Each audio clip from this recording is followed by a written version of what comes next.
I'm gonna be right back. No problem. No problem.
Good morning.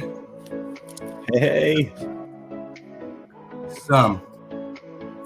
Makes me want to exercise this song. That rhythm. Definitely get up and going. Alrighty. Get rid of this overlay. At some point, Sammy, you got to check your messages. But don't say anything. And here we go. It's funny, but don't say anything. Okay. So I'm apparently frozen. Oh, there I am. I'm back here in my Hugh Hefner costume. Gorgeous. I love the Jesse Lee Peterson. And I'm wearing Jesse Lee. Changing to something a little more comfortable. That is one really stupid guy. Isn't it? No, I'm serious. Well said. His argument for not needing the Bible was hilarious. That's one really stupid guy. Yeah. Well, he was in a conversation and they were like, "Well, how do you know you don't need the Bible?" And he's like, "Because I have discernment from the Holy Spirit." And they were like, "Okay, but how do you know that? How do you know that you don't need the Bible?" And he starts quoting Bible verses. And I'm like, "Wait." So you need the Bible to tell you don't need the Bible? I don't know. But that was his argument. Yeah. Is he E-double-S-E? Is he what? K-E-double-S-E. I'm not good at spelling. Oh yeah. Yeah. J-E. I'm like, what the hell is he saying? Oh man. I am stoned already, you guys. I'm really stoned. I just worked 9 days in a row and I got up and no one was home. So I rolled a fantastic joint and smoked it. Nice. Okay, if you're in that headspace, I'm gonna send you the same group of messages I sent Sammy because that cracked me the fuck up this morning. Nice. Sounds good. So what are we talking about today? The cult of Cerberus? Because I'm in the market for a new cult. Well, check Cerbs out, but I guess as is the norm when you join cults, you may lose some friends. Right. It's okay. Do I get a haircut? I'm not cutting my hair. It's the old Adam Sandler bit about cults, you know. You get a fucking haircut. If they tell you to hate the sun, you say, yeah, fuck the sun. You guys don't know that bit, huh? Yes. Yep.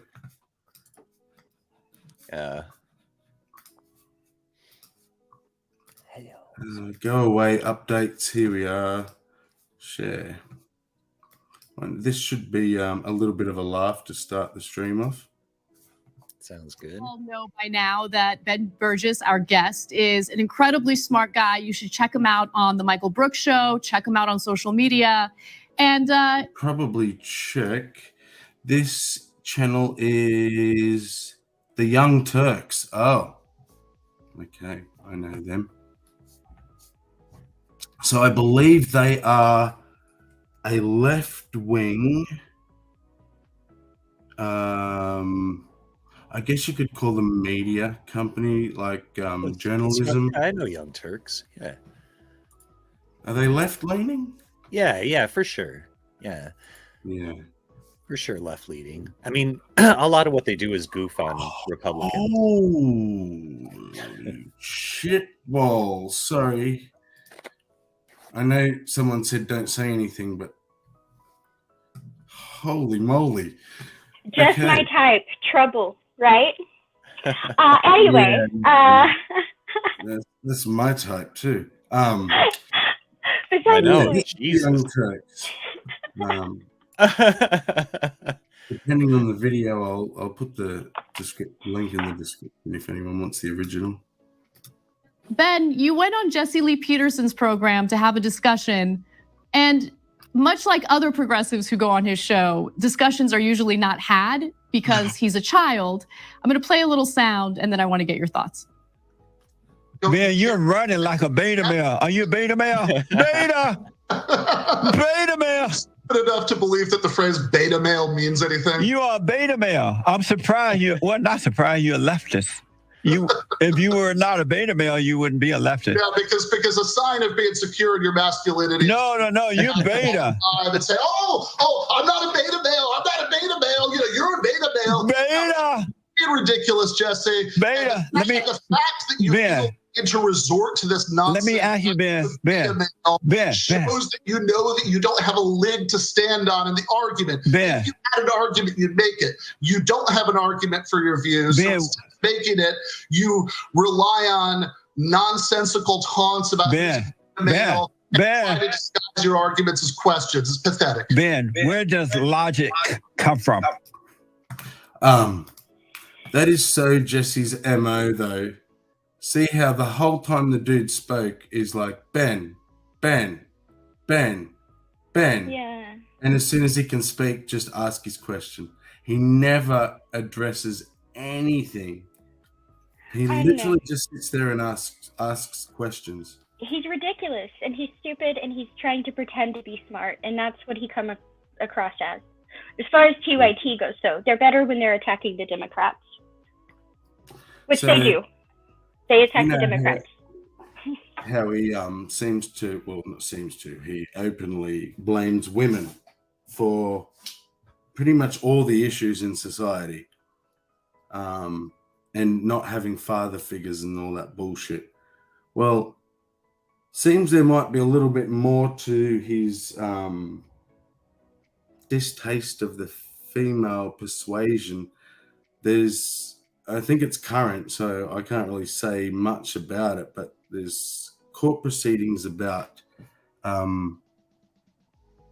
young boys that have been in his care. Well, he was counseling them, right? Yes. And being a father figure. Right. And a stern, loving father figure. Now, I heard the accounts of grown men, and maybe one man that was grown that said it started when he was like 16 or 17. But are we saying that like that's a pattern? I think there's more than the one. impression I'm getting. Yeah. Wow. So he hates himself. Yeah. Of course. Isn't that always what it is? 9 times out of 10. Yeah. 1 time out of 10, you've just got a sociopath or a psychopath who doesn't care about anybody but them. That Or picture you 2 or said, 3 that guy people. doesn't hate himself. Unless, that guy does not hate himself. No. Apparently, he doesn't hate me either. Well, anyway, no, I won't comment. What was I going to say about Jesse Lee? Something. Oh, that's right. So unless you have mental health issues or, some sort of developmental delay, everyone reaches a point, and it is different for everyone, but you reach a point in your life where you shift your mindset from blaming your parents because you're the kid and they're responsible, essentially. But then there becomes this point where it's like, and it might take someone else saying it to you, but it's like, you can only blame your parents so long. You decide what happens moving forward. You didn't decide what happened up to, but you decide what happens moving forward. Yes, you may have things to deal with doing that, but if you get to Jesse Lee's age, like probably pushing 50, if not over 50, and it's still mummy issues, and it's all about mummy issues, he's obviously never going to reach that point of accountability. And that's when things like what he's going to court for now end up happening, because you know, he's not accountable in his mind. He can probably get away with anything as far as he's concerned because he was screwed up by his mum. It's fucking insidious and pathetic. Well, I mean, I blame my mom too. You're not allowed to do that, you're saying? Oh, dude, I blame my mum for all the fucked up shit she did. Right on. But but I don't now blame her for who I am right now. There was a point, and I left home early, so it was sooner than most, I guess, where I started to become my own person. And especially once you have kids, right? That's the deciding factor. Do you do the same things to your kids as your parents did? You're right. Or like me, the parts of me that I'm not aware of that are ingrained or genetic or whatever, I'm sure I do the same. And of course, I fucked my kids up like every parent on the planet. But exactly.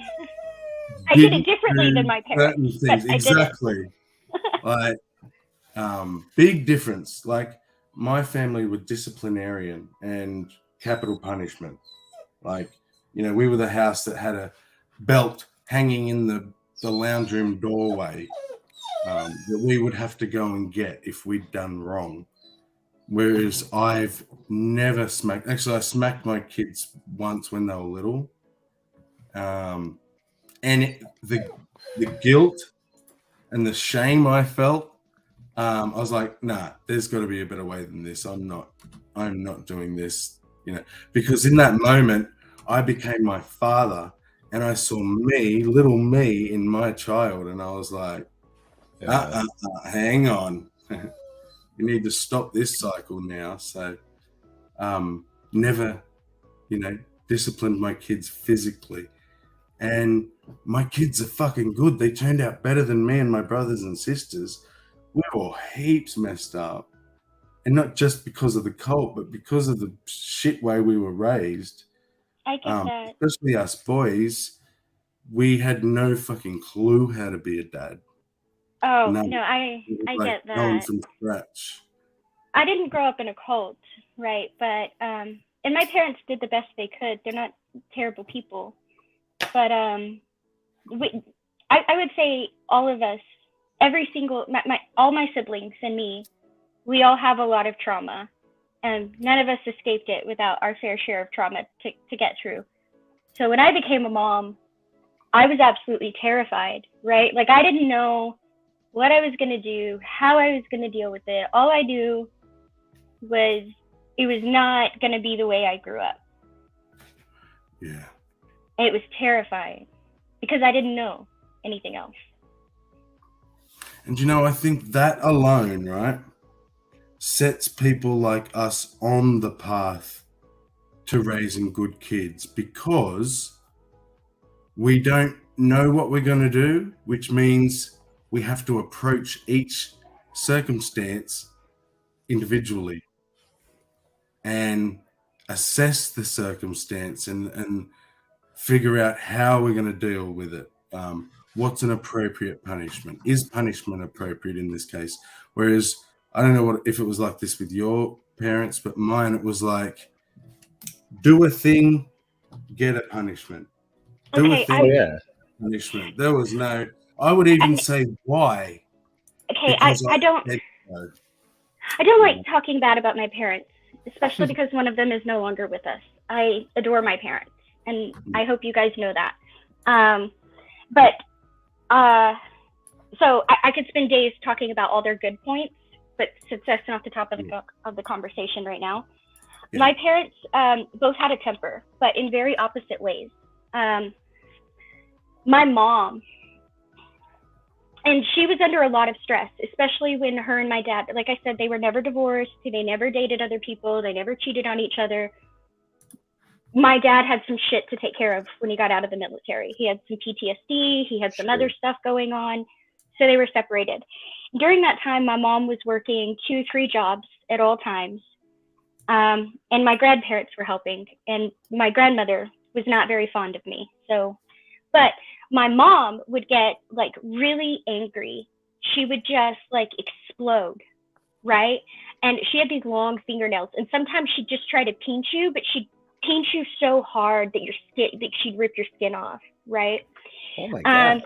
Yeah. And she got past that. She worked on herself. She got past that, right? But there were belts. I would get smacked across the face a lot. I got my hair pulled. And not just my mom. My grandmother did most of it. Pixie, that's terrible. Well, it is what it is, you know. But anyway, my dad, my grandmother was the worst, but we did not get along. She liked to tell me that I had Satan in me and all kinds of other stuff. She liked to throw me off bunk beds and closets and shit like that, but we won't go there. So anyway, my dad is the opposite, right? My dad was very slow to anger, but it's like once you got him there, once you pushed him past that point, he just held on to it, and it took a lot to get him to calm back down. And he'd have to take a lot of alone time, because if he didn't, he would just come back and cycle through and come back and cycle through and come back and cycle through. And it was awful. So you just had to just give him plenty of room until he got the fuck over it. And that's my best friend. So I'm not talking bad about him. He was my best friend till the day he died. But yeah, so there was a lot that I was just like, I don't want to do it that way. And that's a proviso maybe we should point out. We did kind of say it, but just to be sure. We're talking about how all parents fuck their kids up. I'm the same. Like, my parents fucking raised me in a cult, and I still don't hate them. I love my mother very, very, very dearly. And once I was about 18, maybe 16, Dad changed towards us. Like, I think it was while we were children, he had no fucking clue what to do. And he was raised, his dad was alcoholic because of depression and PTSD from going through the Second World War as a child. Wanted to join the SS Youth, but was too young. So was put on work on a Navy ship that was actually active. So it was kind of worse than letting him join the SS Youth. But he worked in the galley, cooking the meals and that. But because of all the shit he went through and seen, and he was also an orphan, we don't know who his parents were. So we think he was like abandoned pretty young. But all he did was work, drink, and then beat the kids, which would be at the request of the mother, who he'd get home and she'd be like, they've done this and done this and done that. And so he would do the punishment. Fast forward to me growing up, and that was exactly the same situation. You'd hear Dad's ute pull in from work and your day changed. Like, the anxiety would come. It was just this horrid feeling like, oh, Dad's home. And Mum would say all what we'd done wrong, and he'd punish us. It was about when I turned 14 or 15. My younger brothers and sisters were young, and he never really smacked them at all. It was just me and my older brother. And I hit him up one day, like, why'd you stop? And he said, because I realized that, like, you and your brother hated me. You told me that to my face. Not to mention all the things we did to him as well. But he realized that Mum was making him the bad guy, because she wouldn't punish us. She'd say she couldn't punish us, especially us boys were too big. But my mum has broken a broomstick over my back, so she could punish us. But she'd leave him to do all the punishing. Holy crap, dude. And we hated him. And the way he would punish wasn't just like a smack. He would get explosively angry and do like say karate chops on your shoulders, or double hand slaps to the face, which if you've ever had one of them, your head has nowhere to go. I So think the all of reason that is in the head. Yeah. I think the reason we all came out with trauma, like real like hardcore trauma, is because in my family it happened in this weird divided way where there was no camaraderie, right? You couldn't build camaraderie. There was no one person to blame. For example, my grandmother was my mom's mom until I was an adult, and she decided she wanted to be around Super Munchkin, and I had magically changed overnight, right? Until then, she hated me, and she was very abusive toward me. She would tear up my homework and throw it away. She would, when I was on the phone with my friend and we were checking answers, she would like come hang up. She would tell me terrible things. But my older sister was her favorite, and she didn't mess with the others, right? And so, and then you had like my little sister was my grandfather's favorite.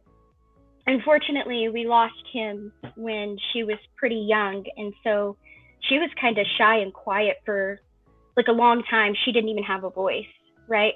My brother was the baby. He's my mom's favorite by far. I was a daddy's girl my whole life, but I didn't have my dad around for a lot of it, right? And I was so much like my dad, and my grandmother did not appreciate that, right? So it's weird because like we all got something, but from someone different while they were like showering somebody else. So there was no camaraderie there. It was like everyone on their own, I guess. Yeah. So isn't it funny how they do that? I'd never even thought about that, Pixie, but that's exactly how it was. Like we would try, so we would build camaraderie as in me and my older brother against dad, right? Some examples. This is how much we hated him. We would dip his beer glass, just the rim, just gently dip it in the kid's potty. I don't know if that's what you call it, but like the little kids learn to put the toilet on. Jesus, dude. Dip the rim in piss, in the kid's piss, and put it in back on the shelf.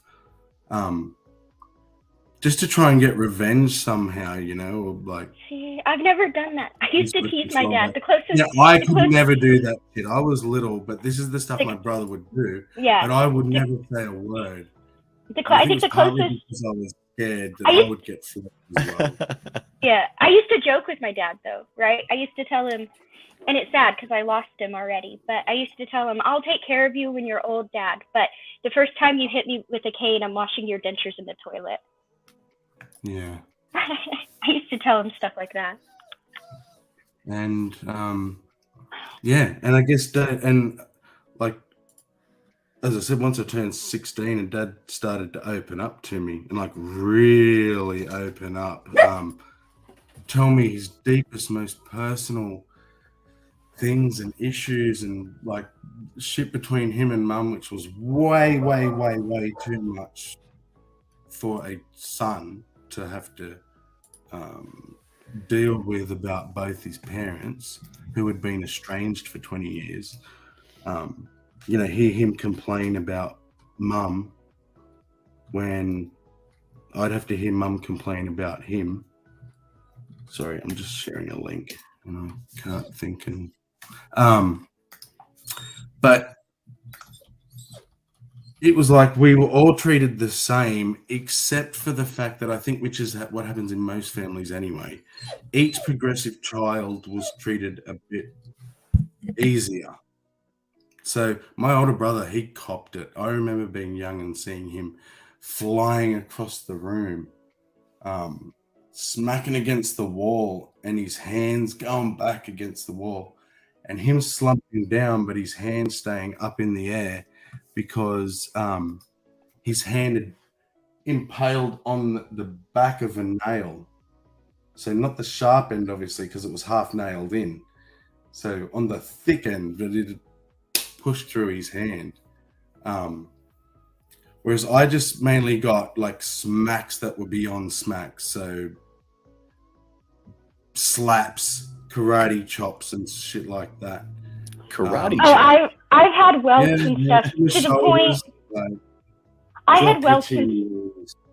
yeah, they left like welts and stuff on me to the point where like when my brother was born, I was 8, right? He's 8 years younger than me, and I did not pick on him, despite until he was much older and was picking on me. Like I was very, very protective of my little brother, very protective of him, and to the point where like I guess because like I had had welts and stuff like that before, my little kid brain realized that my brother was definitely the favorite, and that wasn't happening to him.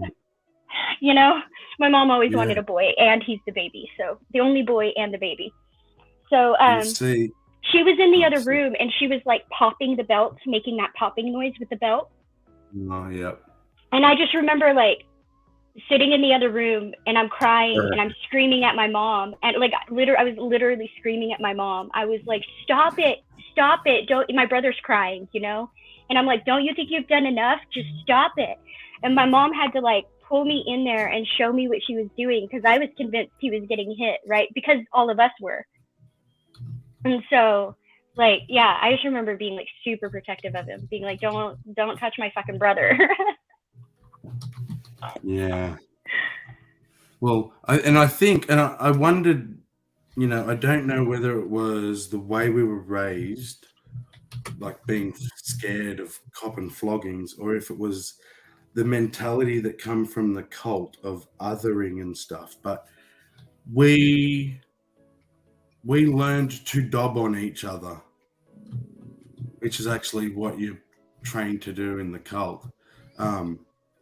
But yeah, there was no camaraderie. Like if I saw a chance to dob on my brother, I would, because I would get praise for it. Okay, there was camaraderie in that way, I will say, but not like amongst everyone. It was just well known. No, I'm saying like my the grandmother. Well, right, I know. I'm saying well. Dob on each other. There was no camaraderie. camaraderie. But this is how twisted my mind is, right? I thought of it as camaraderie, and it wasn't.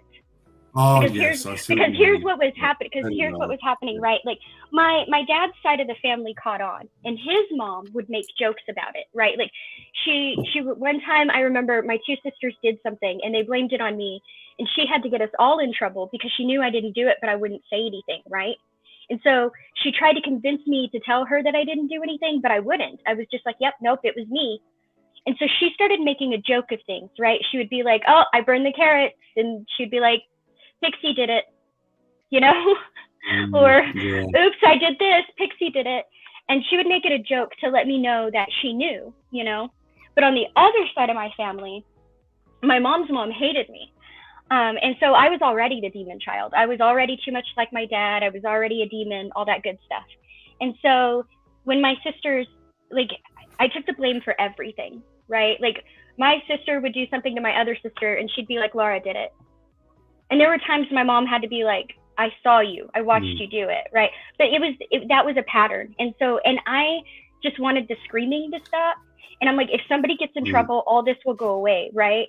And so I didn't even have to be there. I didn't even have to know what was going on. I was the first one to be like, yep, it was me, I did it. What I do. Yeah. And so... And and I guess I should clarify too, and it's probably the same for you, Pixie, that as soon as I got older and started to be able to think critically and see things from an adult perspective, and as soon as I realized my parents were human beings, which is the other big realization you have before you actually realize you need to take accountability. The first one is, oh shit, my parents aren't perfect and they do fucked up shit. And that's different to other parents. Once I had that realization,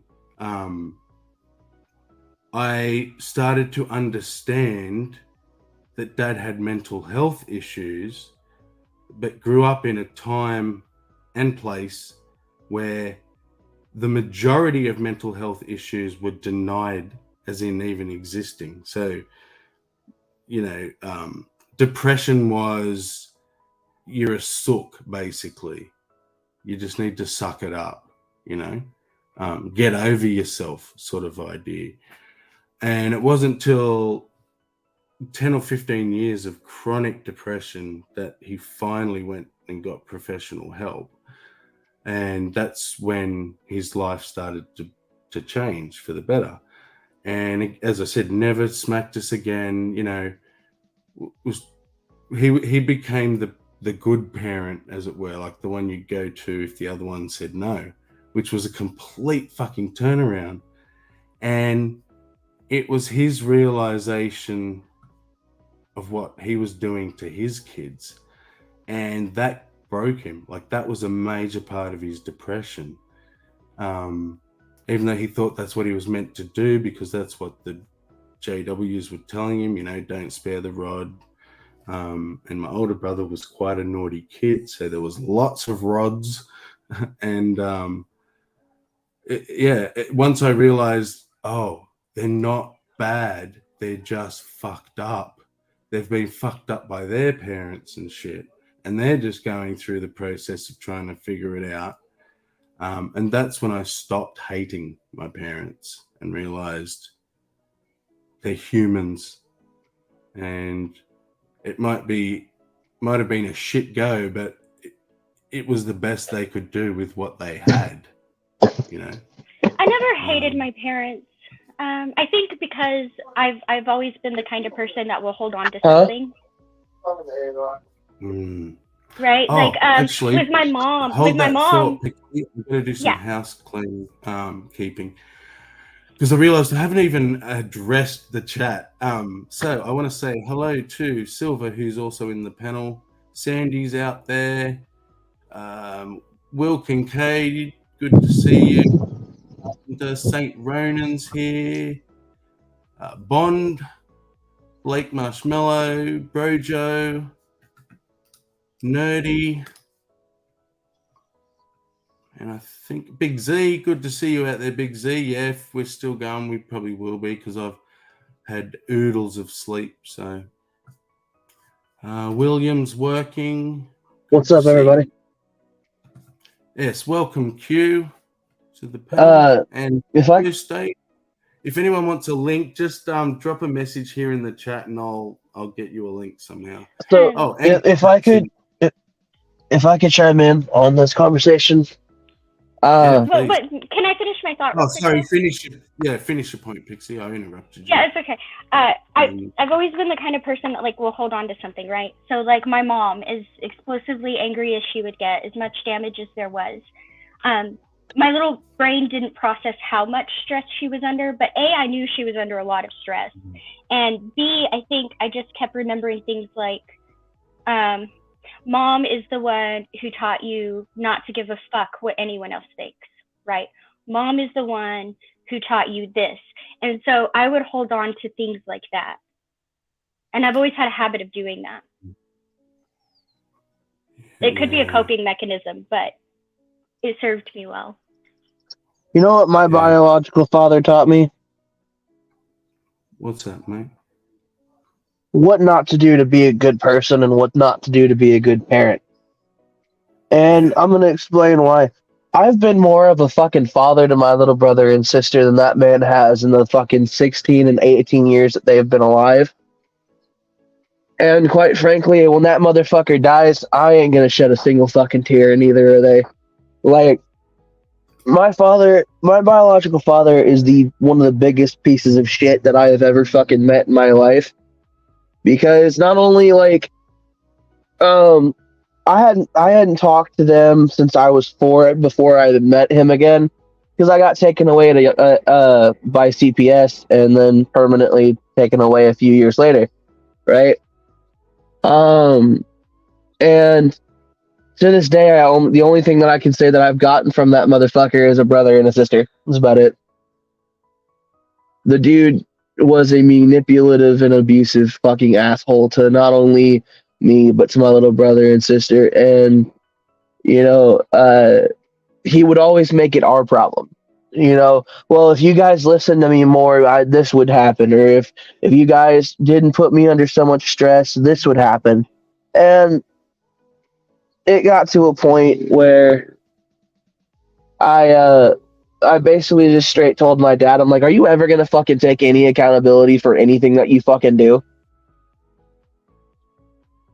And he's like, well, what do you mean? I'm like, well, you know, you beat the shit of my brother and sister and made me basically just stand there and watch. But it's our fault that you did that, right? And I never got an answer to that question. Damn. That's what really like turns this screw, right? Like the failure to accept accountability. Like exactly. I was gonna say, or have self-awareness. Some people will actually destroy everything and not think and truly not believe they did anything wrong, right? And maybe that's another reason. That's another. My dad is the kind of person who came to me in tears, right? And was like, I had so much going on that I fucked up here and I fucked up here and I fucked up here. And when I came back, I had been gone. You know, it had been so long that I tried to parent you and realized that I couldn't be your parent because I had to be your friend first. I was gone too long, right? And so we had those conversations. My mom, on the other hand, I think she admitted that she did something wrong once, and that's because I was so fed up that is probably the only time in my life I absolutely lost it on my mom. And we've been good ever since then. But like she won't admit it. She'll give this vague apology and then it's not to be brought up again. Right? Yeah. But, yeah, I know exactly what you're talking about. Exactly. But I've learned that she does recognize it. She just shows it differently, right? She's not going to talk to me about it. We're not going to have that conversation. It's not going to be like me and my dad. She's going to apologize. She's going to set it aside and she's going to try not to do it again. And you know, because when she starts doing it, she catches herself and she's like, nope, not doing this again. Right. Like, right. And so for her, she tries to practice, but she doesn't want to talk about it. My dad would talk about it and be like, here's where I'm struggling. And then when he would slip up, I'd be like, hey, Dad. And he'd be like, you're right. And he would do the same for me. So I don't know. See, yeah, similar. Once I turned 16, 17, Dad would open up to me and ask me questions like, what do I do? And I'd be like, fuck me, Dad. I'm 16 and I was raised by you. So I have even less fucking clue than you do. Right. But I would try and give him advice and he would often tell me, he'd be like, yeah, you're right. And I'd be thinking, fuck, am I? See, you know, the thing is, I would be a little bit more forgiving if my dad, you know, even gave a fuck enough to actually learn anything from the quote unquote therapy that he's going to, right? Because there was one point where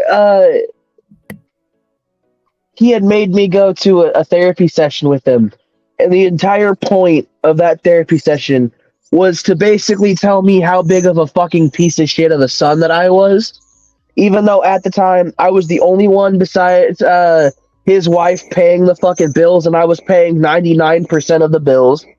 They would go fuck off, get drunk, and gamble. I was watching my brother and sister and making sure they had something to eat. You know, I was more of a fucking adult at the age of 20, 21 than they were at the age of like 40 and 45. But it was my fucking fault that, you know, my brother and sister didn't really trust them enough to talk to them about stuff, or they would come to me when they had legit questions about life and all this shit. It was my fault that I responded in anger anytime my dad would try to lay a fucking hand on my brother and sister, or our stepmom would say some fucking heinous shit to him. It was always my fault, you know? It was always my fault. You know that it wasn't, don't you? Oh, no, I know goddamn well it wasn't my fault, you know? And like my little brother the other day asked me why the fuck I even have contact with my dad, and I'll be honest, I even told him the same thing that I'm going to tell you now. I'm waiting for the day when that cocksucker calls me and said, you know what, I've been a horrible fucking person and I'd like to apologize.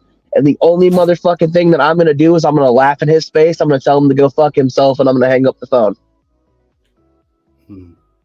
Hey, Just a quick point here. Some of my best friends are cocksuckers, so not a Hey, man. pejorative.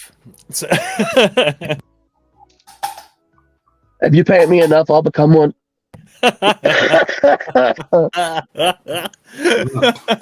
Here I am willing to pay for it. So what the hell? What a coincidence. Yeah, but see, and I also realized too, around the time I realized that Dad wasn't this evil person trying to harm his children. He genuinely thought he was raising his children the best way possible. Right. Isn't that the thing? Yeah, and it was that realization he wasn't that killed him, and that's when I realized that my mother was the one with more mental health issues. She was more sucked into the cult because Dad was the one that got out of it. And he would always say, you know, don't go to any other religion. If there's any religion, it's that one. But, you know, I have my doubts and stuff. But don't go to any other religion. Whereas Mum she's been sucked in the whole time and never stopped. And what I realized was that she, like Dad was saying, she would tell him what we'd done wrong and then expect him to punish us. But then she would badmouth him to us behind his back, you know, and say he goes too far, he's too violent, this and that. But then ask him to do it. It was like, you've made us hate him in the end. Like, that's fucked up. It's so and they spent 20 years estranged, right?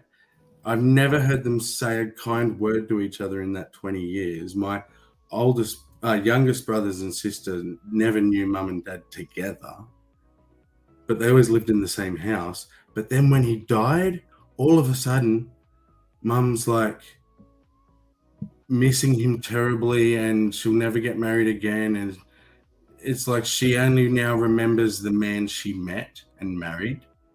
She forgot all of the horrible decades where any other couple would have got divorced, but these guys weren't allowed. And all it took was him to die for her to be able to repress all of that shit. And pretty much all she had left was the first couple of years. So that's her memory of their marriage. And it's like, damn, she's the kind of person who, So do you think that's, if she ever woke up, she'd die. do you think it's a coping thing, right? Like, yes, she had to cope because 100%. divorce is so frowned upon in the cult, right? She had to be okay with the divorce somehow, and if demonizing him and making him absolutely worthy of a divorce was what it took to keep that righteousness, right? To feel like her soul wasn't at stake.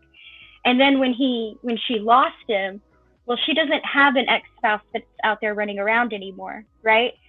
And he's not an opponent anymore, and so that allows her to go back to the good parts. Also, because he's not out there disparaging her, maybe? I don't know. Yeah. Well, it's because, see, his funeral was the most bizarrest juxtaposition of, I call it a cult, Gary Lady. Some people disagree, but we're talking about the Jehovah's Witnesses when I say the cult that I grew up. No, those motherfuckers are a cult. Like, that's straight out true. His funeral was a Jehovah's Witness funeral because he never got disfellowship. He fell through the cracks, which is very hard to do. But because Dad had approached the elders himself and said, I'm depressed, I need help. And they were like, don't go to worldly therapists, read the Bible, do this, do that. When none of that worked, they told him to drink. Not become an alcoholic, but have a glass of wine at the end of the night, whatever, right? And he didn't really drink before that because of his dad. Now he started to drink and realized it helped him cope. And fast forward 30 years towards the end of his life, and he was full-blown alcoholic. No, you know what that tells me? That he was likely always an alcoholic. There are certain people who you just have the genetics. Super Munchkin. I think one of the reasons. Yeah, I think one of the reasons Super Munchkin is like she doesn't cave to peer pressure well, and I'm thankful for that. Right? Like people have asked her to drink, they've asked her to do stuff, and her dad has overheard her, I've overheard her Nana's overheard her. Her response is always the same, which I think is super sweet and very humbling to me. But her response is always, no, when I'm ready to try that, I'm going to do it with my mom because I trust her. Yeah. And that has always been the sweetest response to me. But I wonder if part of what scares her so much about it is that her dad's an alcoholic. Yeah. Right. Well, yeah, see, and you're right. I'm predisposed too, but I just went to other things, other addictions, rather than the alcohol. Well, no, okay, there's two different types of alcoholism, I should say, in my experience. And there have been studies that show it. There's an alcoholism that you can develop because you become emotionally dependent or because it becomes like your best coping mechanism, things like that. But there's a whole separate category. And just because your parent is one, it's not going to make you one. There's a chance that you can pass it on, but there's a chance that you don't pass it on at all. But alcohol does not break down in it all started with an autopsy of a homeless wino, believe it or not. But this wine, yes, this study started because in this homeless wino, when they did his autopsy, he was a well-known alcoholic in the area. He was always drinking, right? But they had found this like synthetic opiate-like substance in his brain, and they were like, "This doesn't make any sense. Like, he can't afford any of this. He's a drinker. We see him day in and day out. Wait, what is this?" And so they did this study, and in a number of alcoholics, those who are not predisposed, but like that genetic marker is there, has been passed, right? The reason, and it goes into the aggression they have too. So the alcohol, their body doesn't break the alcohol down into sugar and vinegar like everybody else. When their body breaks it down, it actually produces that synthetic opiate-like substance in the brain. That's crazy. Which is why they can sometimes get really aggressive or black out angry or things like that, is because their body is actually processing it differently. Wow. Yeah, and so there's two different kinds of alcoholics, right? And so one is you can be genetically predisposed for something like an addictive personality or something like that. But on the other hand, there's this small group of people who just, because of their genetics, they will never process alcohol properly, ever. Hey, I got a message from Midnight real quick. I got to interrupt. Midnight Sparkle special message. He loves you, Sammy, but he hates Q because Q's a dirty ginger. I'm sorry that I have to deliver that horrible message, but I said I would. Well, if it's any consolation, Q, there's one person from any panel he will have to hate. So he chooses his least liked person.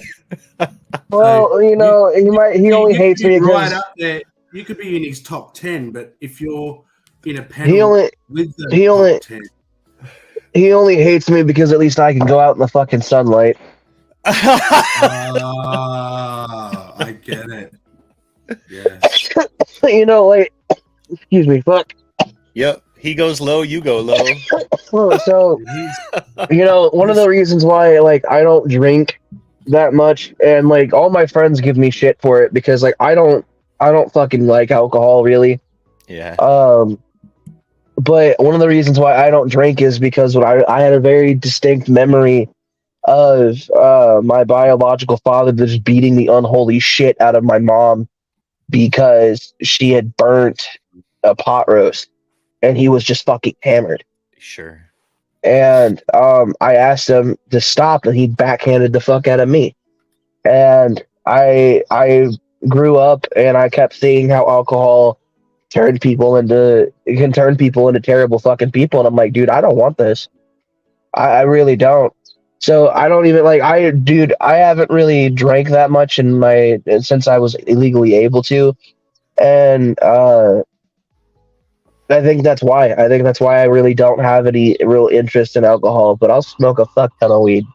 I occasionally drink. I don't get drunk because, well, I've been drunk. I have been super drunk before, and I've never had a hangover.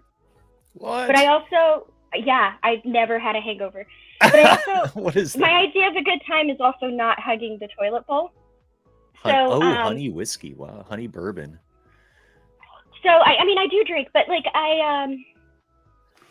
my daughter likes. I don't do it often, and when I do, my daughter likes to pick on me. It's so funny because she doesn't have a lot of memories from her early childhood, but I know that it affected her, right? Because there was a lot of chaos in her early childhood. Gonna admit it.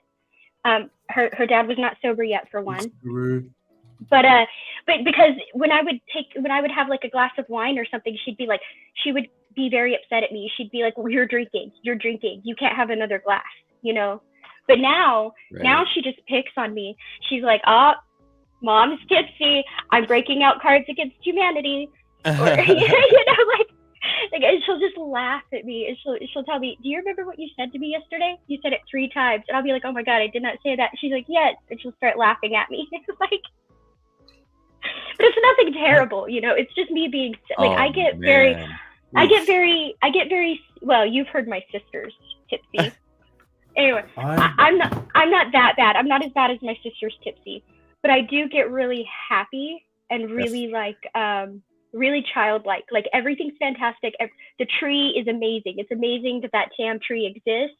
But I will also talk and debate anything at the same time, just very happily. So I'm a very strange tipsy person, I guess. That fireball's giving me flashbacks. 3 or 4 months ago, I've had several drinks out of it. That's my several drinks. A few shots and Oh, dude, don't tell me that's Fireball. It's Fireball. Yes. Oh, I'm disappointed. I'm disappointed. I'm disappointed. No. You know what I to didn't make know with what that? I was buying, right? And I said to the girl, I want something I can drink straight. Yes. No. You know what to make with that? You know what you should make with that? And it actually comes out really good. Toilet. I found this out by mistake. But seriously, my favorite drink is an Old Manhattan. That's one of my favorite drinks. And I was at a bar one time with one of my friends, and we were sitting there, and I had ordered an Old Manhattan, and they went back, and they came back, and she said, well, do you want that with whiskey or bourbon? And usually I get it with bourbon, but I asked what kind of bourbon they had, and I didn't like their brand. And so I said, well, give it to me with whiskey. So she comes back again, and she says, I've got bad news. And I was like, what's going on? She's like, my shipment doesn't come in for like 2 more hours. So this is the only kind of whiskey I have. This and Fireball. And the other stuff was shit. So I said, okay, I've never had Fireball. Just make me an Old Manhattan with Fireball. And she was like, okay. So she made me an Old Manhattan with Fireball, but put an extra shot of the bourbon in there for me. And that shit was amazing. It was like this really wonderful orange cinnamon drink. You know what you should do with Fireball, Sammy? Well, you should go to your nearest toilet and deposit it into the toilet because it's shit. No, make Old Manhattans with it. Make Old Manhattans with it. Trust me. I've never heard of an Old Manhattan. What is that? Oh my gosh. Okay, so is it an old-fashioned crossed with a Manhattan? What? What is it? I can't even find it. I'm googling it. It's not. No, an Old Manhattan. It is so it is kind of an old fashioned, but it's more complicated than an old fashioned. Does that make sense? Okay. Sure. So old fashions are simple. Hold on. I always miss one. Well, old fashions are pretty much cherry with bourbon and water. But this one is like, it's got vermouth and bitters and I always miss something. Hold on. It's sweet vermouth, real bitters, orange and or cherry. And so when that orange and that cinnamon mix, it's actually quite delightful. Cinnamon. Oh, From the Fireball, right? Yeah, no, I'm not Fireball. Whoa. You just Like- roboted real bad. Oh, there you go. You're back. No, Fireball is absolutely ass. It is like the toilet water of alcohol. Yeah, but not if you double shot. Okay, see, here's what it was. You use I sweet don't vermouth. mind it. You use sweet You vermouth, just can't have much. bitters, do a shot of bourbon, and then do either a half a shot or a shot of Fireball with it. And the way, because it's drowned out by the bourbon, the way the cinnamon mixes with the orange is really good. It's actually a really good drink. I found that out by accident, and now I go order it on purpose. Actually, in smelling it, it reminds me of cinnamon chewing gum. It was out for a while, and I was addicted to it. If you want to make a good alcoholic drink, make suicide sauce. That's what you should make. Suicide sauce. What's that? So we call it suicide sauce, but other people call it jungle juice. Fucking Oh, I know what you're talking about.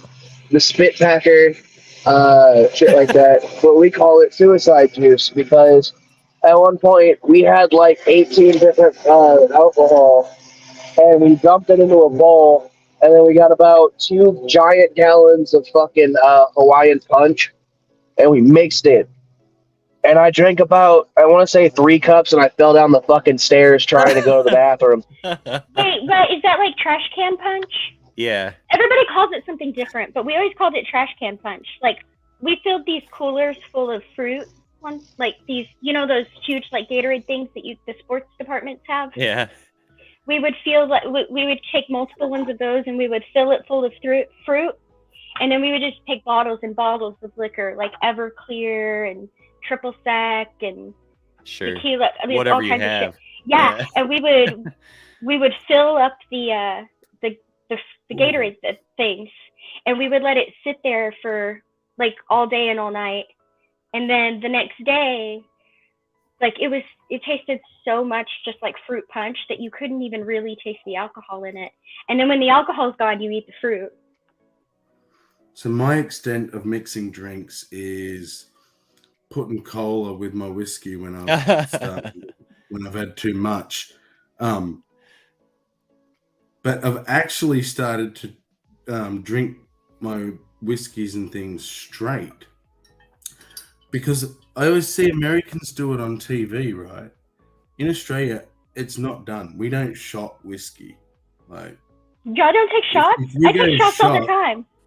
But we'll do like tequila shooters with the salt and the lemon, or dude, I don't know how y'all do that shit. They get dropped inside other drinks and shit. No, you just take the shot and you slam it back. No, see, but no, Sammy, I agree with you. Like like especially like if you want an Irish car bomb. Oh my god, bro, that's like that is one of the only alcoholic drinks that I actually fuck with is an Irish car bomb. And that's what they're called. No, it curdles in your mouth. They're terrible. The only time I can have an energy drink is with alcohol. The only time I've been able to stomach an energy drink is this like double shot, and it's called the Vegas Fuck. What was that? The Vegas what? Vegas Fuck. Nice. I think I could get a drop out of that. One more time. No. That's what it was called. Okay. No, see, so there's this one drink that a buddy of mine and I came up with, right?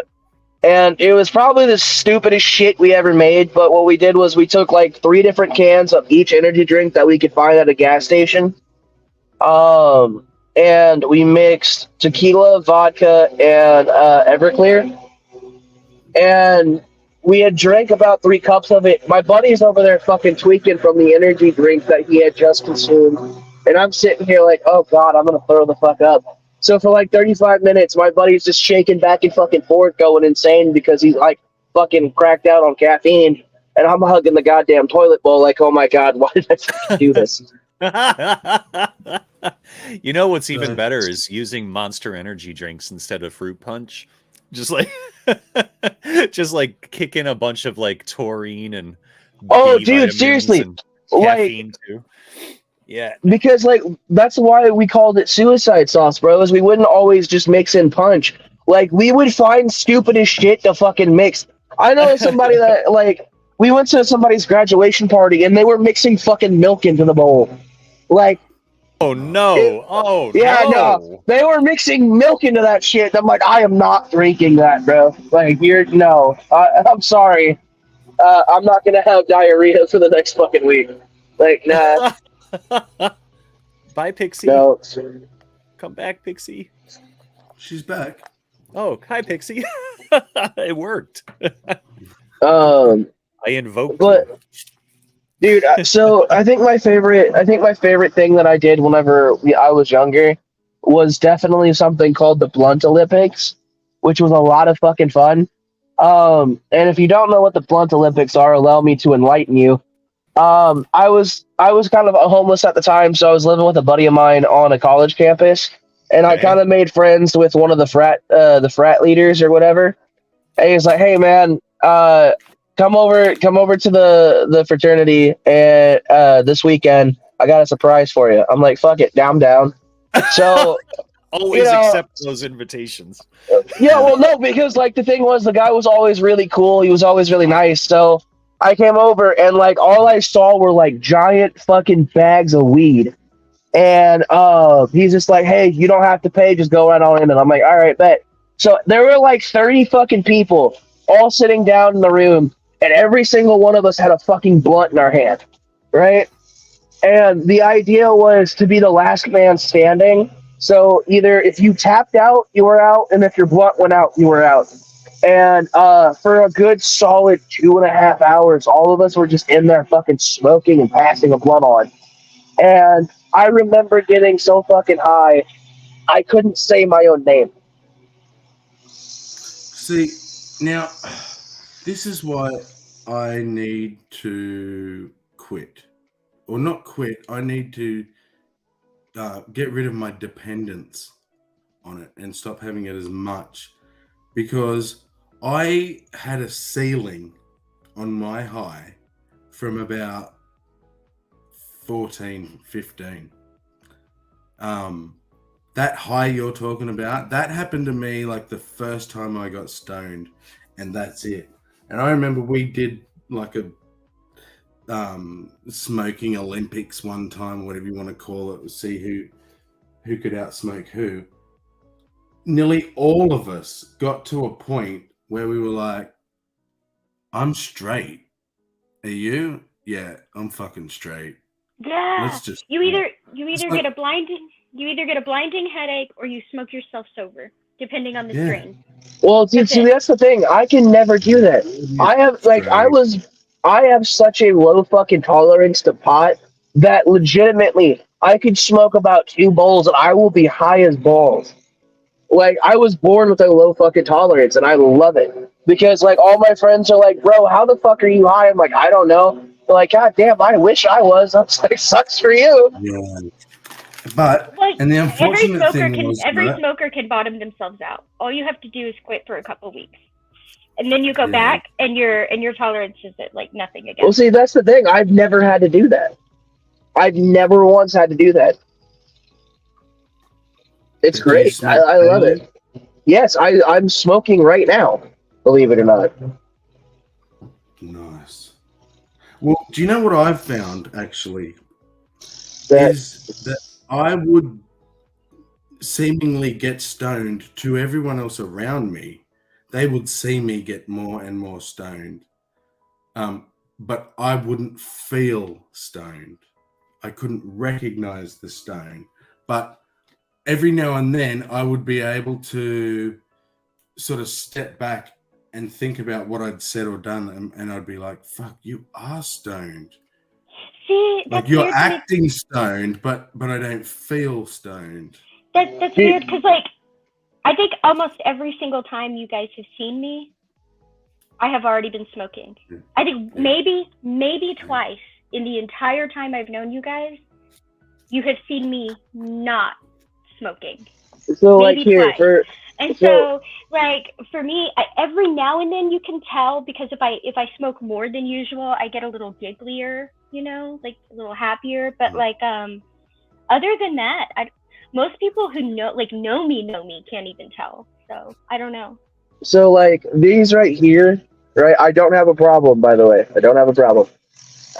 These two right here are actually Delta 8, which is 0.5% THC, and I only have to take about maybe 3 big puffs on this motherfucker, and I'm high as shit. Like, I'm not even kidding. Like, gingers, look, gingers may have disadvantages when it comes to a lot of things in life, but smoking weed is not one of them motherfuckers. I've not met a single redhead in my life with a high tolerance, and it's fucking amazing. Like, I have a few friends that are redheads that are in the town that I'm in. We'll get together every once in a while, like, hey, you want to get high as fuck? And we're like, yeah, let's do it. So we'll get high as shit and watch Scooby-Doo. It's fucking great. Classic. And does everyone cheer on Shaggy? Hell no. We ain't here. We're there for Shaggy. We're there for Velma. Does that mean the natives have a higher tolerance? I don't know. Well, I actually think it depends on the tribe, but like, I think it depends on the tribe. Have you ever heard of a book called From Chocolate to Morphine? I've heard of it, but I've heard that it was like a really fucked up book. Oh, really? I don't know. I remember I was reading it. I read it in high school. It was by like a natural medicine guy that was really popular back then. And I think he wrote it when he was in college. But basically the idea was that, at least with marijuana, that you kind of have to learn how to figure out that you're high. And so he said he ran this study where like he gave potheads joints of catnip, and then they were all like reporting being super high. like they thought they were smoking weed, and so they got high. Okay, so so when I was younger, I think I was like 18, somebody had convinced me that if I smoked catnip, I'd get high as fuck, right? Yeah. I ran out of weed. So I was like, all right, let's try this shit. Not only does smoking catnip taste like fucking shit, but it doesn't get you high. I was mad as dude, I was mad as fuck. I doubt this data as well. This is my thing. He gave it to potheads. Okay? Just because they smoked it doesn't mean they didn't smoke something before or after or Good point. Right. Okay, so since we're talking about weed, right? And being a pothead, what is your go-to munchie snack? Oh, see, this is a strike against me because I have food issues. So unlike other people, weed does not give me the munchies. It does. No, not like. It does allow me to hold food down better, but I don't get. Not like I'm not saying that when you get the munchies. Like for example, if you're high as fuck and you don't want to be high anymore, what's your go-to snack? Oh. I can't do that. That's what I'm saying. I cannot do that. I can't even hold it down. There's no go-to snack. It doesn't exist for me. My go-to snack is a Monster and a ham sandwich. But if sounds well I will say this. What color Monster? If I feel like I need to eat and I feel like I can hold it down, when I am high, the go-to thing for me to make, for some reason I don't understand yet, is fried potatoes. And I don't know why. Well, see, I will just go make some fried potatoes for no reason. Real quick, I want to address what Guru said. Never been high since I have COPD and asthma. I tried CBD oil, and that stuff tasted like garbage and knocked me out. See, like, okay, depending on what kind of CBD products you get, will taste like ass. I'm not gonna lie to you. But so a buddy of mine and I, or a couple of buddies and I, went to a bar, and I just really didn't feel like drinking. So they had these Delta 8 drinks, which is basically a lot stronger CBD, but you do get high from it every once in a while, or I get high from it all the fucking time. And so they're taking shot after shot, and I'm sipping on this fucking CBD drink. And my buddy looks at me, and I'm on my second one, and I'm already high as shit. And he's like, "Hey man, you good?" And I'm like, "Bro, I can feel myself like just rocketing out of fucking reality right now." He's like, "What the fuck does that even mean?" I'm like, "Bro, I am balls to the wall high right now." He's like, "You had one fucking drink." That is never the CBD happened. that my son is on is suspended in alcohol, right? But ew. Yeah, but like medical grade alcohol. See, it's fucking methylated spirits, I swear. So the poor kid used to gag, but he's been on it that long now, he just takes it like a trooper. So it Girly tastes Lady, like methylated spirits, man. Girly Lady, if you want some CBD that will help with that, and you really don't want to smoke it, I recommend getting the gummies, because some of the gummies are really fucking yummy. But you have to take time to find them. See, I hear people say, like, you know, I was so high that I like rocketing out of reality, things like that. And it's so weird because me and my uncle and his pothead friends, we were all talking about this one time, and because all his friends were saying like similar things, you know, or I had this experience, I had that experience. And I was thinking back to like the first time I smoked with my big sister, and like she was so fucking stoned. She like she had a staring contest with me and my cat. She was starving and had me make fried potatoes. Maybe that's why I make fried potatoes. Anyway, she had me make some fried potatoes, and then she passed out before I finished them, and I was pissed because I didn't even want the damn fried potatoes. But anyway, like, and I was talking to my uncle, and I said, I have never been that high before. Like, I have been so stoned that I just wanted to go to bed and do nothing else. But I've never been high enough that my reality was in question. That no, it's not. Right, it's not really. I mean, like, no, I don't mean like that. Like, I don't mean like hallucinations and things. Like, I mean just even to the point of like zoning out. I'll hear people talk about like zoning out, or how vivid something is in their head, or it just all these different things. And I was like, I have never ever felt that way, like ever. And me and my uncle were talking about it, and he doesn't either. And I wonder if it's a genetic thing. I don't zone out. Whenever I get high, most likely I'm playing Call of Duty or something, because then I can focus better. I don't know why. Like, it's a fucking amazing. Like, I'll do dog shit whenever I'm sober, but when I'm high, I turn into fucking Call of Duty god, apparently. But I hate that game. I've gotten so when I first got to a legal state, right? It was Vegas, and when I turned 21, I had about $700 from a paycheck. So I spent about 300 of that in the dispensary, right? I was like, fuck it, I'm going to go big since it's my first time being able to legally buy this shit. And I bought a bunch of edibles, and I didn't know how strong these motherfuckers were going to be. I really did not. I was underestimating them like crazy. And so I ate a chocolate bar that was no bigger than about this, right? That was 500 milligrams. I remember. Oh, see, that's enough. Edibles don't do shit for me. Never have. Oh, I love edibles. I can't stand edibles. Right? Is not just the weed thing. Like the first time I had it, I got really stoned, and I remember looking at me mate and going, "Are we still walking?" And he's like, "Yeah, man." I was like, "I can't feel my legs." Like, I thought I was floating, right? Such a one time, yeah. See, Ever since, never got that. But same that with, kind of stuff. I've never ever had it. What effects do you get? First time, right? Oh my god, acid! It wasn't even full on, but it was enough that there was some hallucinations, and I was like, I could see stuff, and it was cool. So I'm gonna say this, and people are. I would take strips.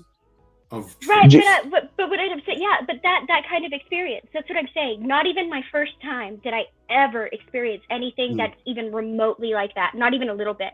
I've been with people who have, right? Like, I've been sitting next to somebody who was like, "Are we still driving?"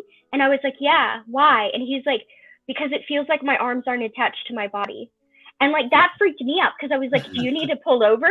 You know? Right. Like, but I've never experienced anything like that. Never, not once. You know why? Same reason as me. But the first time I would, because I didn't know what to expect. But I think you're like me, but on overdrive. It's the hyper awareness. If you're too aware of what's happening, you will see through it. It doesn't. Yeah, but that sounds like it fucking sucks. Really, it does suck, man. Like, bro, because like here's the thing. The reason, like, one of the more and more. Right, but like the greatest thing about smoking pot, besides like it makes me not want to fucking die, is that like I can get high as shit and laugh at the stupidest fucking things. Like, bro, I'm not even kidding you. I've literally had my little brother record me while I was higher than fuck, and I would laugh at nothing.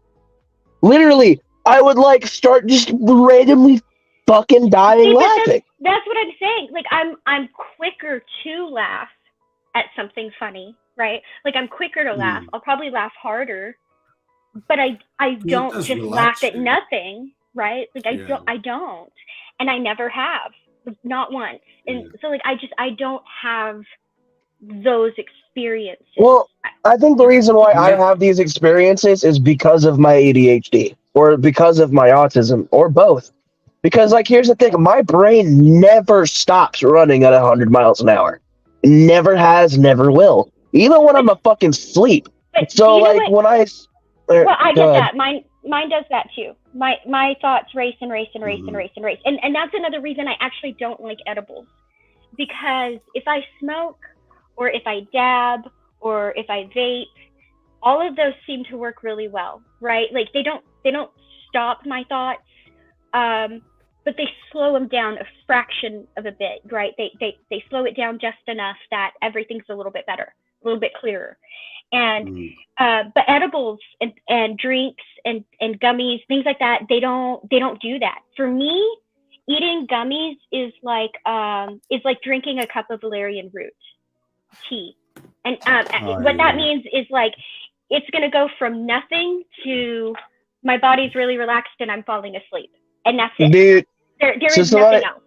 Somebody brought up acid earlier, and I'm going to say this, and a lot of people are going to fucking disagree with me, but if you don't have any chances of having schizophrenia or anything like that, I recommend when you hit 21 to try acid at least once. Because honestly, so do I. Dude, it's one of the greatest fucking experiences you can have. In my opinion. I would say if acid is your only option, go for it. Well, however, I mean, if you have a natural option. Wait, I wasn't done with my point, but sorry, you know, go, kid. You're good. Like the reason we're excited about drugs. Also, real quick, I hate the word pothead. It feels like a fucking racial slur. I don't like it. But what I was saying was, the reason I say it's one of the better experiences is because, like, after I did it for the first time, I kind of started looking at things a little bit differently, and it kind of opened my eyes. That and the fact that I talked to a street lamp for 4 fucking hours thinking I was having a conversation with an alien. You know, that was really fucking great. I'm gonna say, I mean, acid if that's your thing. But if what you want is like an awesome experience that's gonna change your perspective, the 3 most highly recommended, acid is not in that list. LSD is the bottom of that recommended list, actually. Your 2 most recommended for a great experience like that is, LSD is right above mushrooms. That's right. So the 2 most recommended are actually peyote and DMT, and they're both natural. So I would go with one of those routes, but that's me personally. Well, I would not. No. You do not want to do DMT as your first psychedelic. That will fuck you up. No, that is not the way around. Stop. That is not true. It depends on yes, it is true. No, it's not. It depends on how you can't prepare yourself for what DMT is going to do. Yes, you can. No, you can't. Everybody that does DMT, I'm telling you now, you cannot. Please stop. I have been listening to people for years. And yes, there are a lot of people who will tell you that they went in very unprepared. And although the experience was great, the first part of it was frightening because the death of the ego felt like them dying. I get that. But there are a lot of people who will tell you that the first drug that they did was DMT, and that the way they prepared themselves was by research and meditation before going in and having a wonderful experience. So I get your perspective, but the other side is not impossible, and you're not going to tell me it is because I've seen it be otherwise. Thank you. Okay, but you can't prepare for that. You cannot prepare for what is going to happen. It is not possible because everyone has a different experience. Yeah, you can't just be like, okay, I'm going to go in and expect this thing to happen. That's not going to happen. You're right. You don't know what you're going to see in the same way you don't know what you're going to see when you take mushrooms. You don't know what you're going to see when you take I never said you were going to have a bad reaction. But if you are preparing yourself for an experience that is the death of the ego, and you accept that this death of the ego is something you push past to get to the other side, and it is not a death of you, and you can train yourself to not be afraid, then yes, you can meet that experience well the first time. I haven't. I never said though that you couldn't have a good time doing DMT as your first drug. It's not recommended though, because I've done DMT. And as somebody that's done acid before, I had way more fun with DMT after taking acid than I would have before taking it. Because you can get knocked the fuck out when you smoke DMT. Like that's the thing. You're not awake. I'm just saying experts will tell you you're wrong, and that's okay. Like I'm fine with that. I think everybody has a different way of doing it, and I think that's okay. I think for some people that's true. For some people it may be LSD. For some people it may be peyote. I would just be really careful in being like in absolutes because everybody has a different like body chemistry. And I want to make this point. As a younger sibling of someone who experimented with all drugs and a lot of them, I was taught before I took any drugs, right, that the most important thing, especially psychedelics or anything that's mind altering, is your state of mind beforehand. That's the thing. You have to go in. Are unsure, right, or scared. That's when you're gonna have a bad trip. Having bad trips. Exactly. Like here's the thing. If the thing is, DMT and you've familiarized yourself with different types of experiences people have. Someone like myself, when I had people telling me, you be careful, you'll jump off roofs because you think you can fly and shit. I was so aware of the fact I was tripping that when like the house came alive, for example, this is my first trip, the house started to breathe. And then when I looked at the walls, veins bulged out, like gigantic veins, house-sized veins, right? I thought that was fucking amazing. Like, this is brilliant. Can I just say I love Guru Lady? That same experience could have terrified someone. Well, no, like the thing is, the thing is about it. Sorry, go. The thing about like any psychedelic is if you go in expecting something, like for example, I'm afraid I'm gonna have a bad trip, or this is gonna happen and I don't know how I'm gonna handle it. You're gonna have a bad time 9 times out of 10.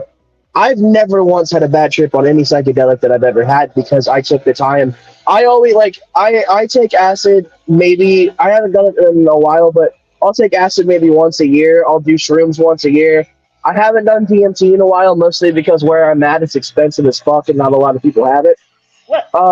And the only other one that I really want to do is peyote, and I'm waiting till I am able to go to Oklahoma to go see my cousin on the reservation. You should definitely do that one. I highly recommend it. But I will say you may not escape the violent puking. But once you get past that, it's all good. It's because it's also a detoxifier. Peyote is also a detoxifier, right? So you may throw up, but once you get past that, you're fine. It's especially if you do the sweat lodge with it, you might throw up because it's a detoxifier.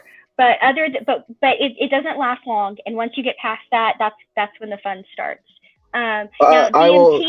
DMT, I am very like I want to do it, but I there's only one place I will go to do it so far. That because it's the only one close enough. I don't trust what you get on the streets because it's cut with all kinds of shit. They'll give you MDMA, they'll give you all kinds of stuff, and they'll tell you it's DMT when it's not. DMT is something that every living thing produces in very minute amounts, including humans. Especially during the first few weeks in our life and at the time of our death, but they think that this also may contribute to your dreaming. So, which may be why you hallucinate if you're too sleep deprived. But anyway, everything produces DMT. It's very natural. And the place I want to do it at has not only been doing it for years, very, very safely and very, very legally, but they process it is all straight, clean product, processed straight from the secretions of a buffalo frog. So can I just say that I love not- Guru Lady though? Can we pull up her last comment, please? Fucking, you want a high role player play online games? I've gotten such a high with an online dice roll that my character would be beheading 3 enemies at once, defending her pack mate. I know exactly what you're talking about. I play D&D all the fucking time.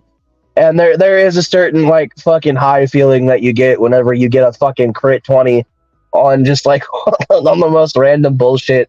For example, one of my characters in a game earned the nickname the Iron Boot because it kicked somebody in the balls so hard it killed them. And I did it to 2 other enemies. So from then on, my character was known as the Iron Boot. It's fucking great. I will occasionally game to de-stress. Not nearly as much as I used to. I used to game every day. I will sometimes occasionally game to de-stress, but my gaming is not like other people's gaming, right? And I've learned to be good with that. I don't play the same games. I don't like the same games, and I'm okay with that. I hate Call of Duty. Halo's the most boring thing I've ever fucking wasted time, right? I don't do that shit. I mean, even people that play Call of Duty hate Call of Duty. I will play. Just got sexier. I will play Devil May Cry. I will play Fatal Frame. I will play Zero Dawn Horizon.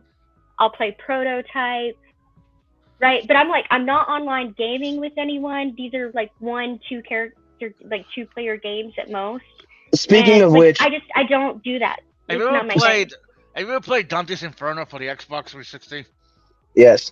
Speaking of online games, Saint Ronan and I have been talking about doing Fallout 4 for YouTube, and I'm gonna make a character that looks like Carl Weezer. And for the entire gameplay, I'm gonna be talking, Jimmy, sometimes I don't know where I am. So that's gonna be a thing that we're gonna try to do here soon, and I'm really excited for it. Because I fucking love Fallout. That's one of my favorite games, and I really hope to God Bethesda doesn't shit the bed with the fucking Fallout New Vegas sequel. Because I will burn fucking them to the ground online. It probably will, but Pixie, I asked you if you played Dante's Inferno on the Xbox 360, and Q answered. So I asked you. So let me put it this way. We have an Xbox, a Switch, and a PlayStation. I played the Xbox once. We ended up selling it because I hated it. We now have another Xbox. Whatever the newest Xbox is, we have that. Either X or Y. I don't know. They have like 2. But I still have not played it. I got on there once to talk to my sister, right? But like my games are PlayStation games. Except Fatal Frame, which got bought by Nintendo, but I have a Switch, so that's okay. If they ever fucking do anything with it, because they haven't done anything with it since they bought it, which they're not going to be making a Fatal Frame game for another few years. They've already basically said that. And it's pissing me. Then why did they fucking buy it anyway? Because it was either that or it was going to disappear completely. And they want to make a new Fatal Frame game, but right now they're tied up with a bunch of other projects, including the launch of Breath of the Wild 2 or Tears of the Kingdom, which I'm going to buy and play the fuck out of. So aside from the new Zelda game, the new Link game, I've played that on Switch a couple of times, and sometimes I play with Super Munchkin and her friends. but like aside from that, mine are PlayStation games. So no. Dude, I challenge anybody here or on YouTube that plays on the Switch to fight me in fucking Smash Bros. Ultimate. I will give you an ass beating of a lifetime. I promise. Every single time. I only need one character, and I will fucking dog walk you. I love Smash Bros. Ultimate. It's one of my favorite. I don't play fighting games and a lot of fighting games. Well, no, because here's the thing. I don't play a lot of fighting games that you can trap your opponent in the corner because I think that's bullshit and it's so fucking easy that it doesn't take any brain power to do. But Smash Bros. On the other hand, there's so much fucking into that game. There's ledge trapping, there's juggling. Like, legitimately, you can never once touch the ground in fucking Smash Bros. And still have fun. And that's what I do. I try to make sure that my fucking enemy never touches the fucking floor once. Super Munchkin's more into Splatoon, I think, right now. God, I wish they would have done Splatoon a lot better than they did, because it just... I couldn't get into it. It was just going to do this girls before we get way too far into the game thing.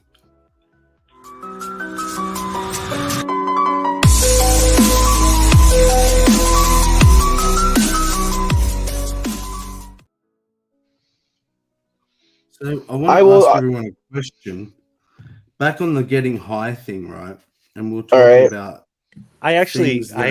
I kind of feel I'm sorry to interrupt, man, but I gotta point back at what Pixie said about the Bufo, because it's important to have accurate information about these things, and there's a big difference between the molecule that comes from the toad and the NN-DMT, and the effects are really different too. So we need to make that distinction. And NN-DMT is what's like commonly found in a lot of different plants and grasses and like root barks of different plants, especially the acacia species. And then the 5-MeO DMT is from the sacred toad, and it's like it's a whole nother you said sacred toad. Well, that's what I was trying to say, right? Like the reason I would go sacred there. Toad. Well, the reason, and thank you for clarifying that. That's what I was trying to say. The reason I would go there is because of the way it's processed, right? Like a lot of these other things have very similar chemical makeups, and their basic structure is the same, like MDMA and things like that. But it's not the same kind of experience as this other sort of DMT. And so I think that's what I was trying to say. Like the DMT that you're getting is not the same thing as like the DMT you get in Tulum at this place, right? Like it's not the same. It's not comparable. Well, so I want to hang on real quick. I want to address something. Okay. Well, I was going to ask. Go on, Midnight. Well, no, I just wanted to ask, like, which type of DMT is in the ayahuasca? Like, I know ayahuasca is a combination of both of them. Oh, both of them. Yeah, it depends on the brew, but yeah, they actually, yeah. You know what I found interesting is that if you were to ingest DMT, like just drink DMT, you know, the body just breaks it down, right? You would need like an inhibitor enzyme that tells your body, yeah, okay, no process this. You know what I mean? Don't break this down. Right. That's why a lot of people smoke it. Right. Well, yeah, but smoking has its own issues. It doesn't last as long. Plus, there's a problem with the brain. You know, the blood-brain. Go ahead. Right. That's a benefit of it. The benefit of it is not, okay, you're right, it doesn't last that long, but all you have to do is take another puff. The benefit of the way DMT works over other hallucinogens, among other things, is that the break is clean, right? You go into your trip, you come out of your trip, and your break is clean, right? You may have like effects, right? Like you may be experiencing things in a different way because of the death of the ego and things like that. You may have like a heightened perception, but the trip itself is gone. You have no tracers, you have no lingering hallucinations, there's no lingering side effects. You're in, you're out, you're done. Yeah, I will say this, if you do acid, if you like, for me and my friends, we've always had the plan that when we do acid on our come down, we smoke weed, because there is a bit of a depressive effect on the come down on acid. So if you have something that will counteract it, it doesn't really happen anymore. And that's why we smoke weed on the come down. It's fucking awesome. I recommend weed for any come down. But what were you going to say something then, Mac? Thought I heard your voice. Mac, you better talk, Mac. Hey. You better start talking or I'm gonna come over there. I can't wait to try it. If not, I'll go to my 420 questions. Real quick, I wanted to say one thing to Guru Lady. She had mentioned anything that messes with your mind is not something to be taken lightly. Some people have good experiences. Some can have mind-shattering bad ones. And that's the thing that is true. But that's why you should be sure before you take acid or any kind of psychedelics, because there is ways to tell how this is going to affect you. I like, for example, my girlfriend at one point was talking about, hey, I want to do acid with you. I want to try it. And I'm like, okay, but the thing is, one, you need to make sure that you're ready to do it, because there's only one way out, and it's going to suck when you do it. But it also, like, if you don't want out, it's going to last 12 hours, and you need to at least know that that's going to be your time for about 12 hours. And I want it to last 12 hours. I want to like explore. Yeah. Okay, let's see. The thing is the high doesn't last for 12 hours. It's just a 12-hour process. You're only on your peak for I want to say maybe maybe 3 hours tops, because when you take acid, there's about a 45-minute waiting period called the come up. Then you start feeling it, and then about an hour into it, that's when it just smacks you in your face and you feel it. And then it either lasts, and then you keep going up for another hour or so, and then you finally hit your peak. And then once you hit your peak, you're there for a good maybe hour or two, and then you're on the come down. So see, I like the DMT better, and that's it is much shorter. It is much shorter, but like I said, it's about 15 minutes. There's no come up, and if you smoke it, if you drink right, it, but there's no come up and there's no come down. Right, you are in, you are out, you're good.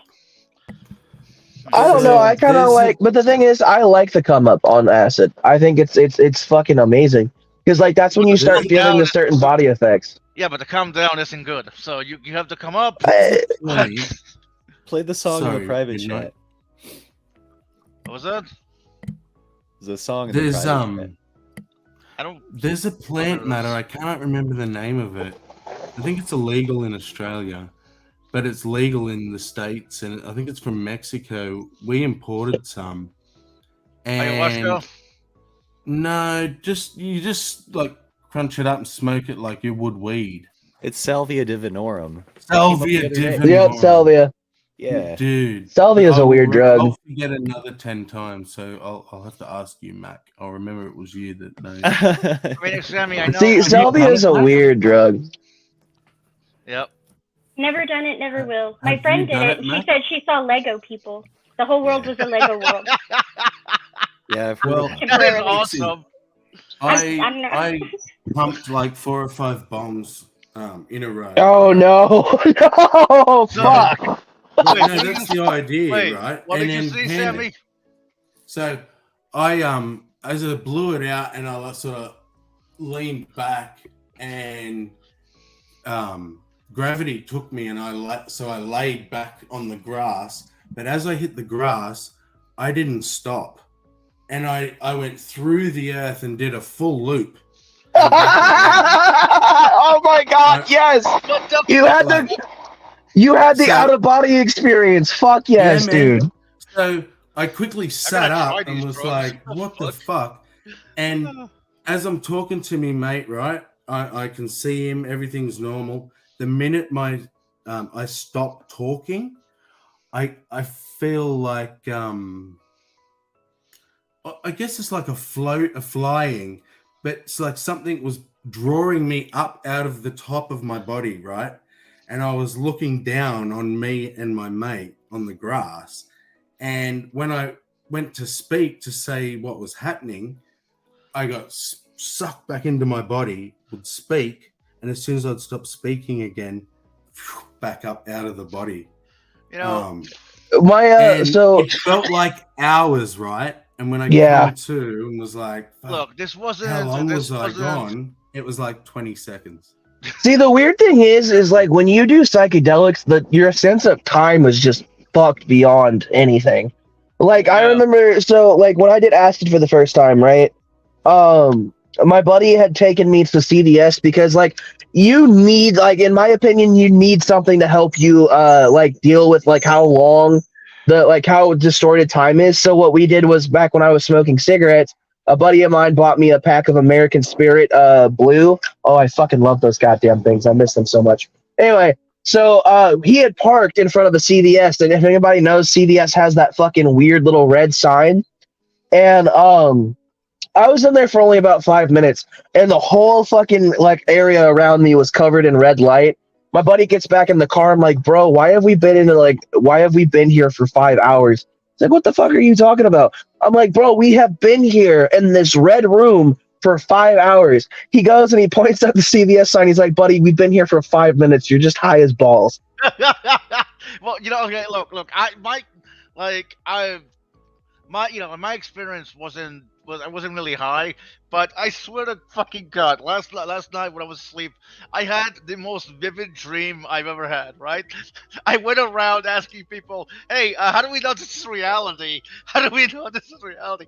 And I woke up this morning, I was like, what the fuck did I have? It Yeah, felt so real. Seriously, I can't... I do agree with you, Mac, that people do kind of don't show a lot of respect to salvia, because that it's a weird plant. It's a very weird plant. But Sammy, you were talking about that. And the reason we did, I pumped so many straight up Q was, my mate had already experimented with it, and he was like, right, I have one cone, it does nothing. 2, 3. So we found we had to pump 4 or 5 in a row, like holding each one while your mate packed it for you quickly, so you could have the next one without breathing the first one out. Right. So they were all like in one breath. And bang. Yeah, and he said, as soon as you feel it start happening, just hand me the bong. Right. Yeah.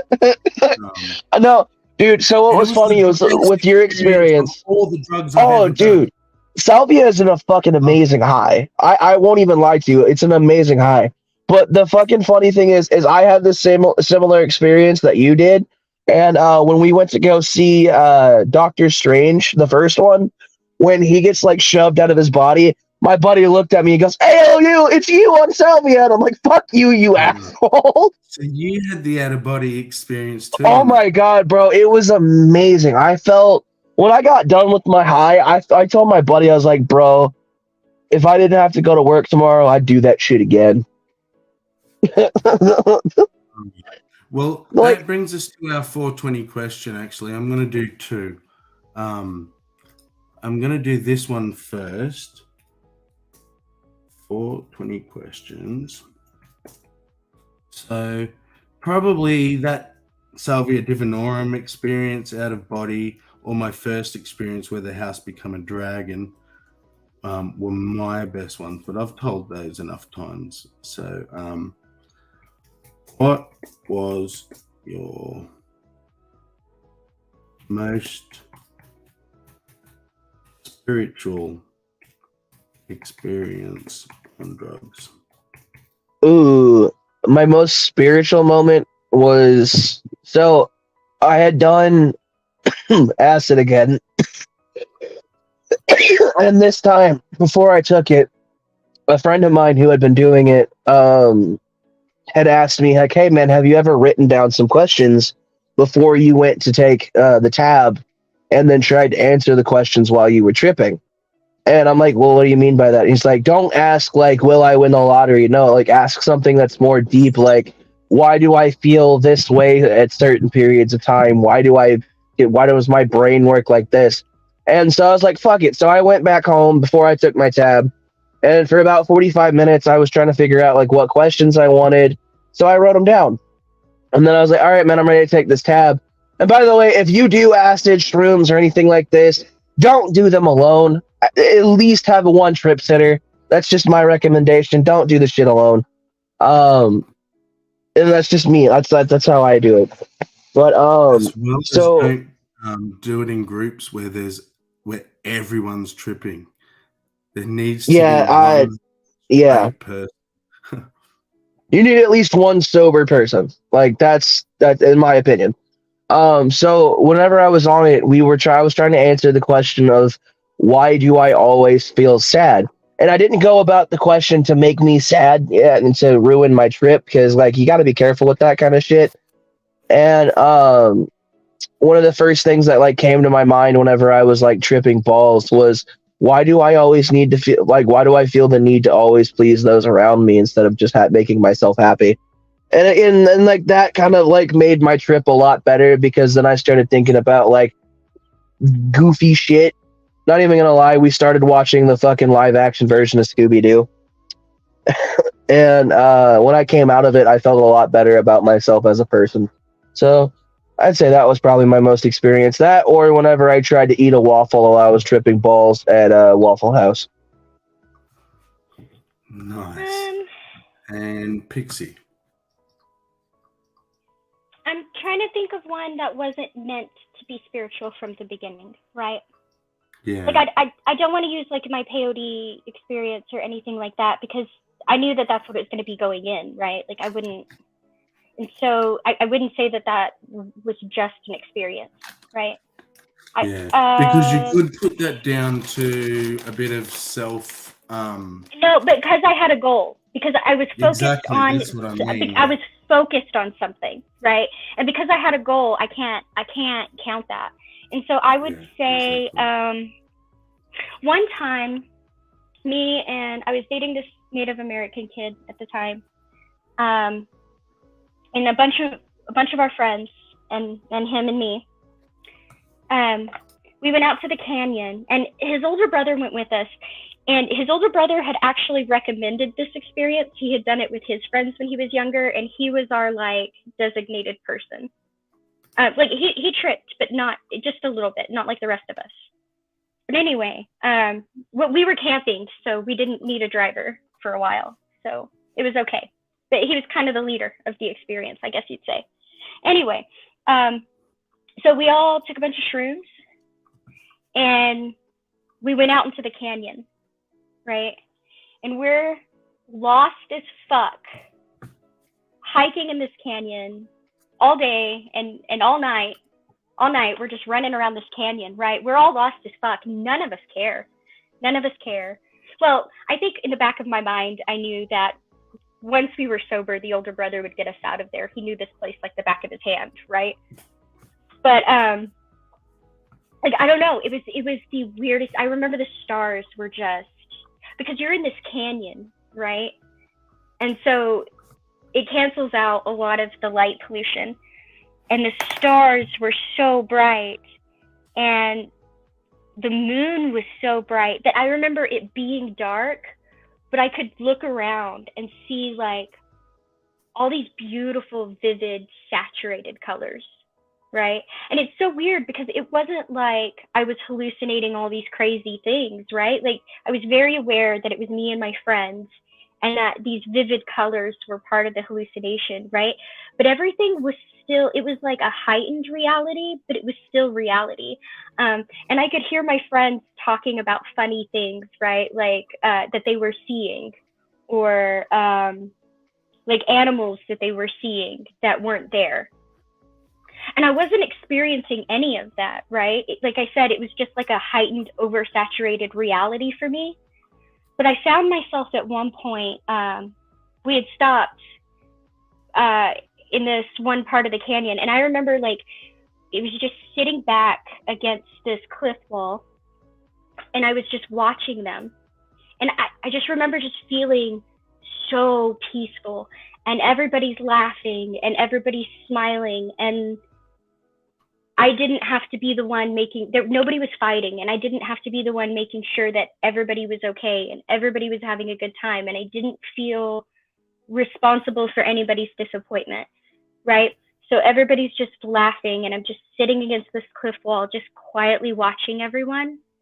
And I don't think I've ever felt that peaceful before. Just quiet and still and happy and thankful, just all at once.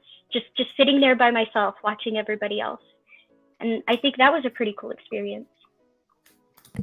That definitely counts. That's awesome. Mac. I've had a lot of Let me put the question I've had a lot of experiences that I would classify as spiritual. Both, with and without drugs. But I think what you're looking for is like a drug-induced spiritual experience. And yeah. And I've got a few to pick from, but I think I'm going to go, I don't know about most. They're all like ineffable, right? Anything that I would consider spiritual is pretty peak, pretty amazing. I could have worded it your most memorable, or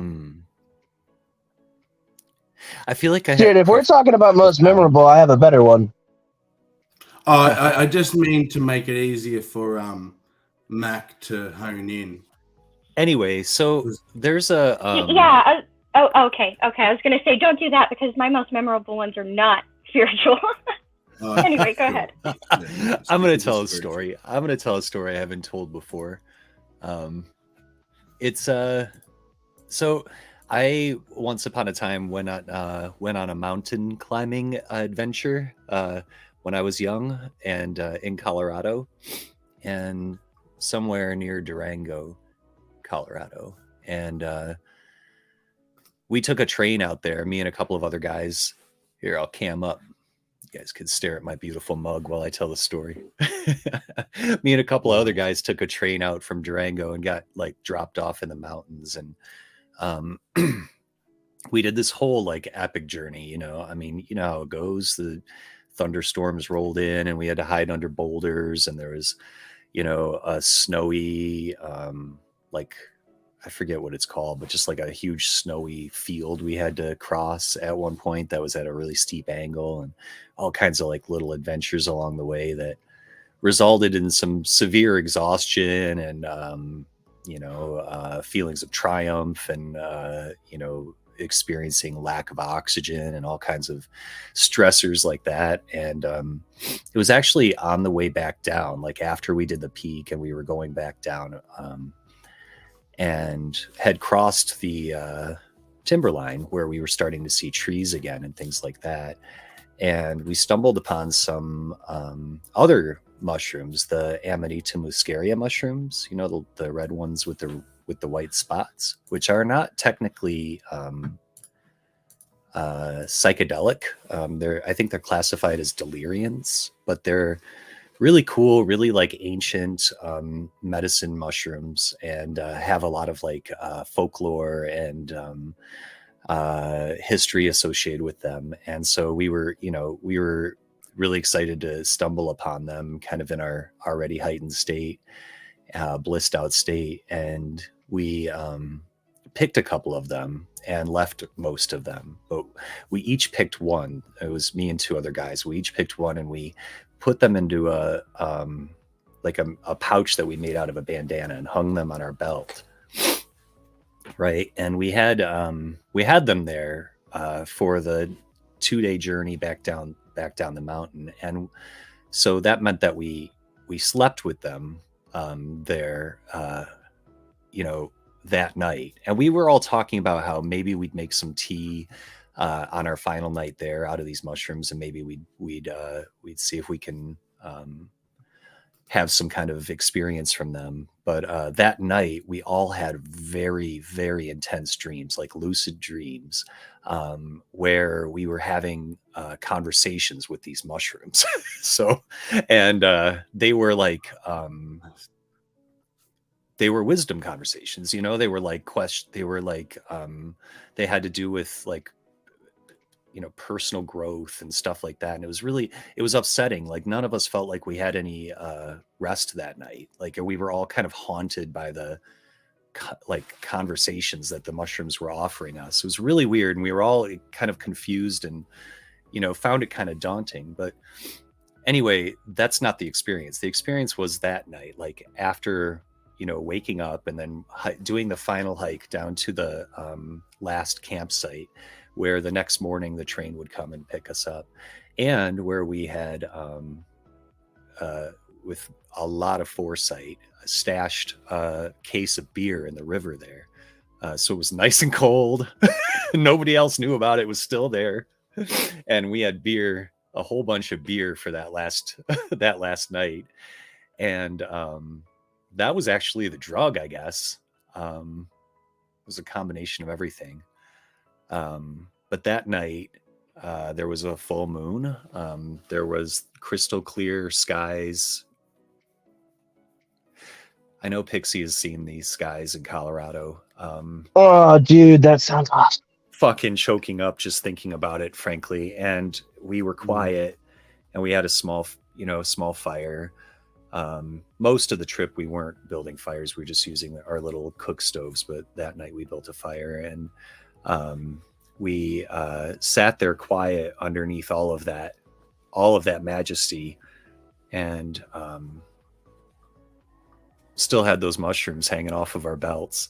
And you know, they were drying up and like talking to us, it felt like. And man, I'm not doing a good job explaining what it was like. There was an overwhelming feeling. No, dude, keep going, please. You're doing a great job. You can't fully explain it. I felt the same way, but keep going. I think it was that oneness. It was an oceanic feeling. That's like, sorry, Sammy. What, brother? I was just saying.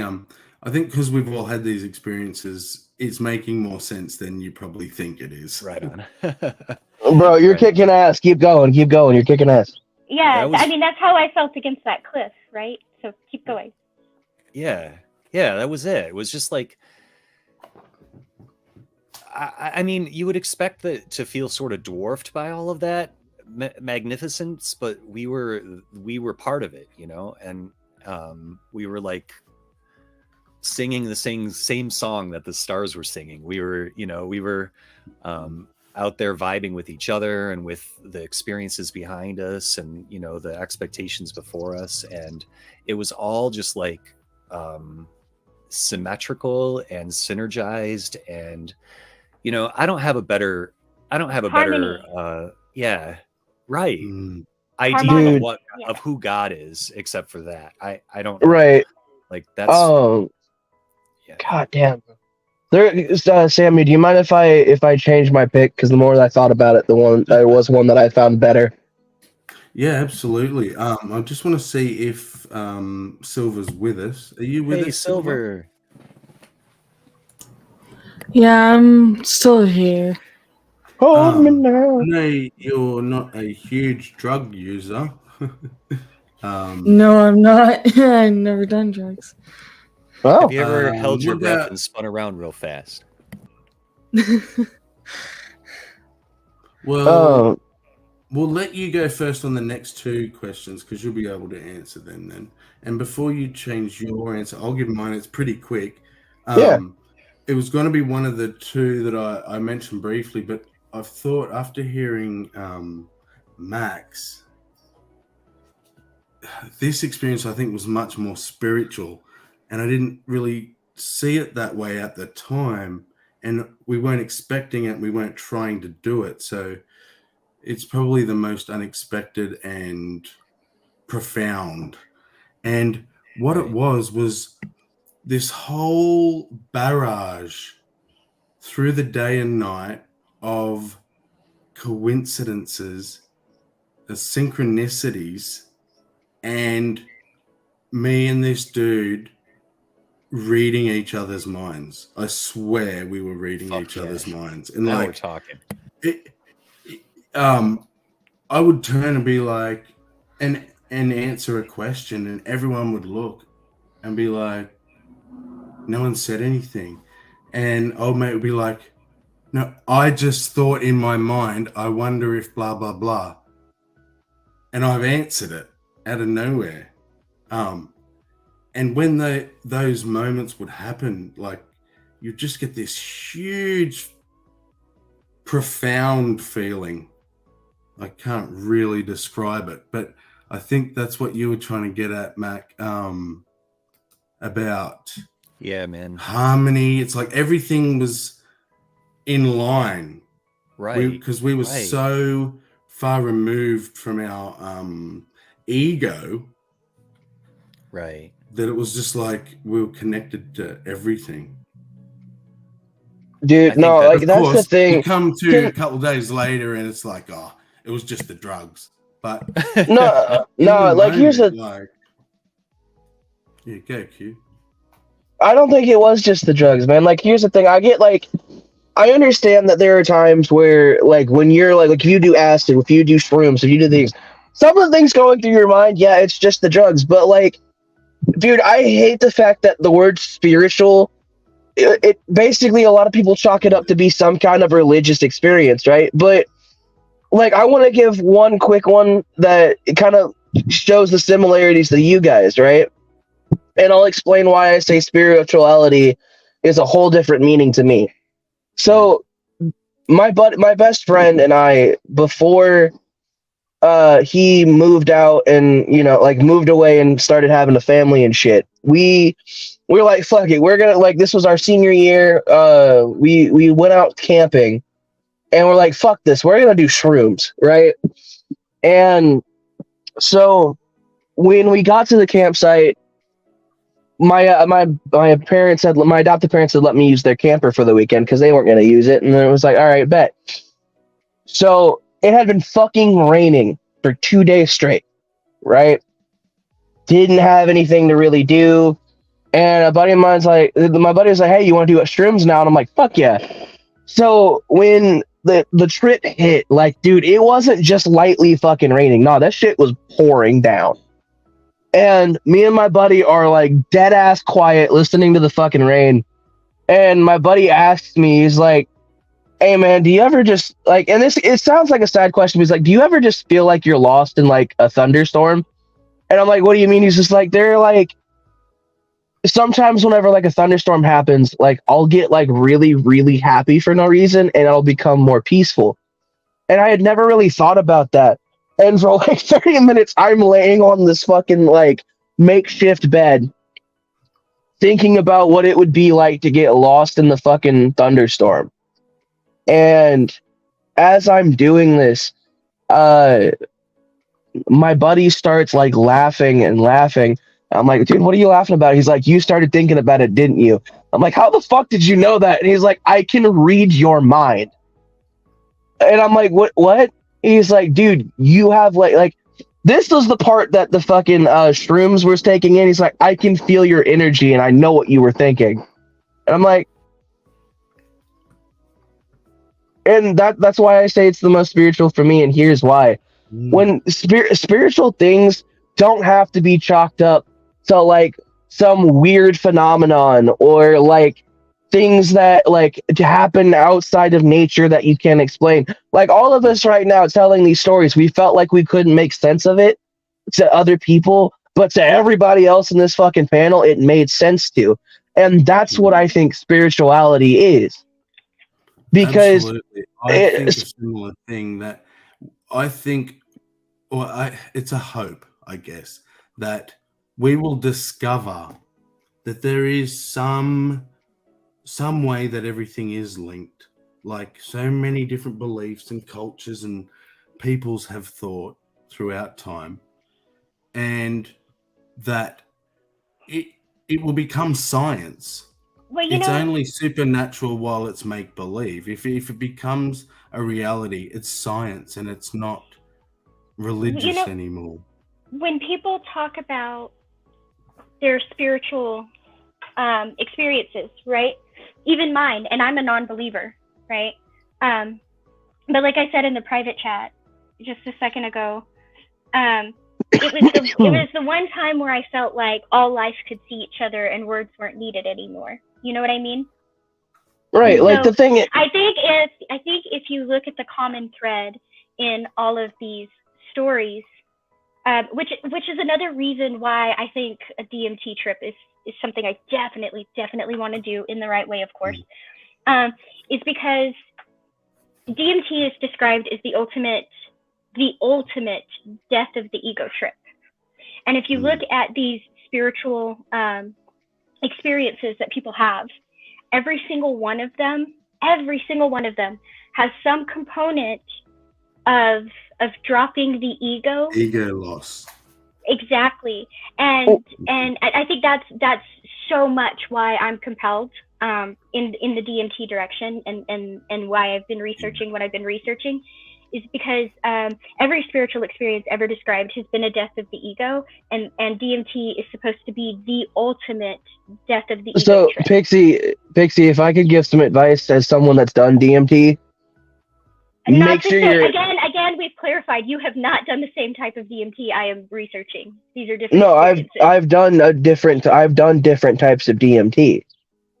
Like, but what I was going to say was just make sure you're ready for it, because like that's not like the reason I became Buddhist. Wait, please stop. I appreciate you. I get it. I appreciate you.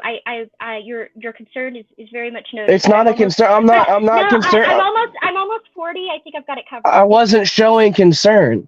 I was just saying it's something not a lot of people know, that it makes a better change. Just be ready for it. That's all I was saying. Yeah, like I wasn't I don't understand why you thought I was showing concern when I was just basically. It's not that. It's just that like I used the words researched for a reason, and I've been researching. Right, but what I was years. trying, like I understand what I'm getting myself into, and I'm almost 40, so. I wasn't saying that you don't, though. I wasn't saying that you don't. I don't know why you're assuming that I am. That was just my way of saying good luck. Like, if you would have let me explain that, that's what you would have taken from that. Yeah. I actually have a theory. I want to know what you think about this. Because things like ayahuasca, what's the P one? Peyote.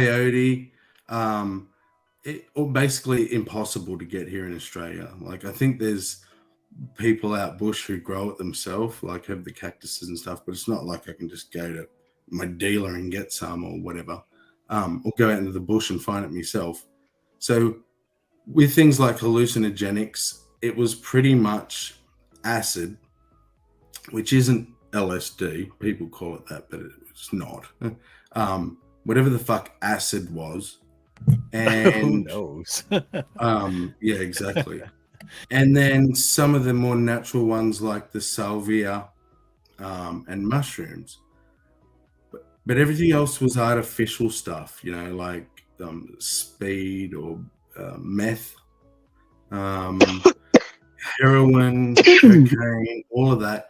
And what I'd noticed is that whilst they all have that ego loss, all the artificial or man-made ones made me introspective. So it was ego loss through examining myself, right? But it was the natural ones, like mushrooms was the first time I noticed.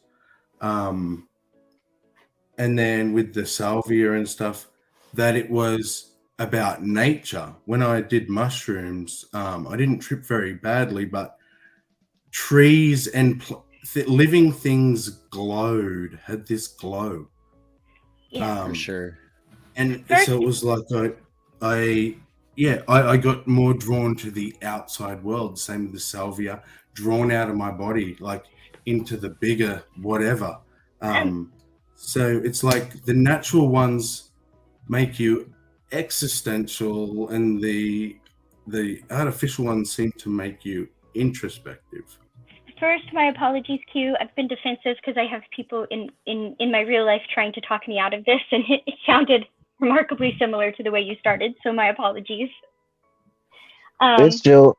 But second, I would say that when you get introspective, that is not a death of the ego.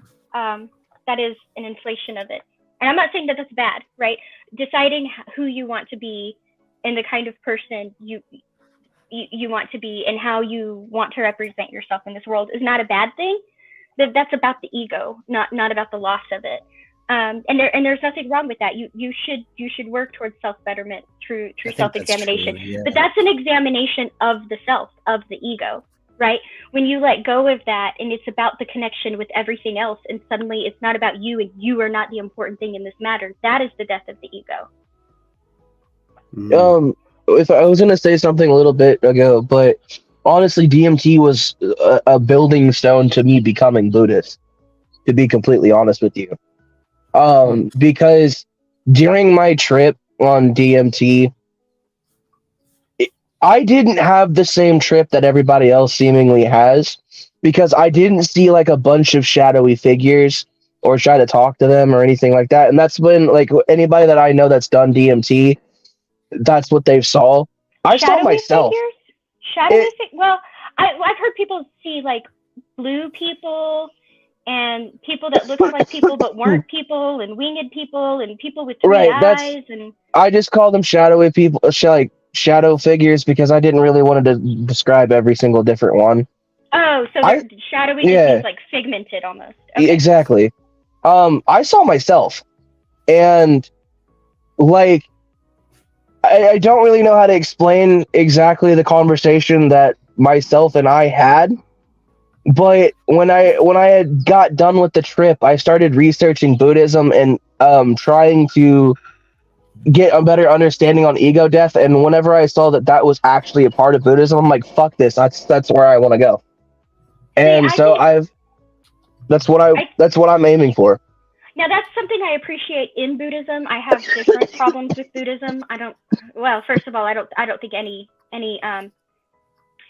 that has become an institutionalized religion has its hands clean in any way. But I think for me, I saw those things before I saw Buddhism in different philosophies, particularly in things like the Toltec philosophies, right? Like the Four Agreements and things like that. I mean, you want to talk about like impeccable speech and things that you think of as Buddhist. They're in the Toltec belief system. And so I guess if I was drawn to any of them, it would probably be more like the Toltecs. Which is like it's like a combination of, I guess it's almost like a combination of pantheism and Buddhism. There's no actual deity, but it's this recognition that everything is one and everything is connected. Everything, not just all humans, but the earth and humans, the animals and humans, right? So it's very nature based, but it has that same like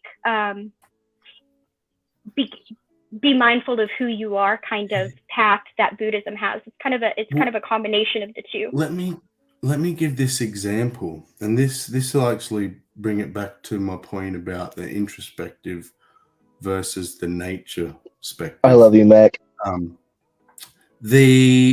So I don't know if it was Terence McKenna or if it was actually Terence McKenna writing about the guy or the two guys that come up with LSD, or if it was his own experience on LSD, but it doesn't matter. Whoever had the experience, this was the experience. They took their LSD. It's quite a large dose too, apparently, because they were still figuring out how much to take.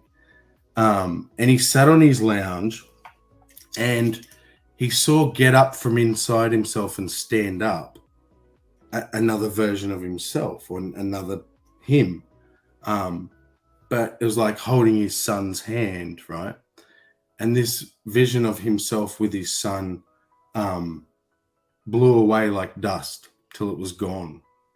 And he knew in that moment that was an aspect of himself. And it was like his memories of his kid and everything were gone. And he started to panic. It was the guy who developed it, by the way. It was the guy, yeah, okay. Mm-hmm. Continue.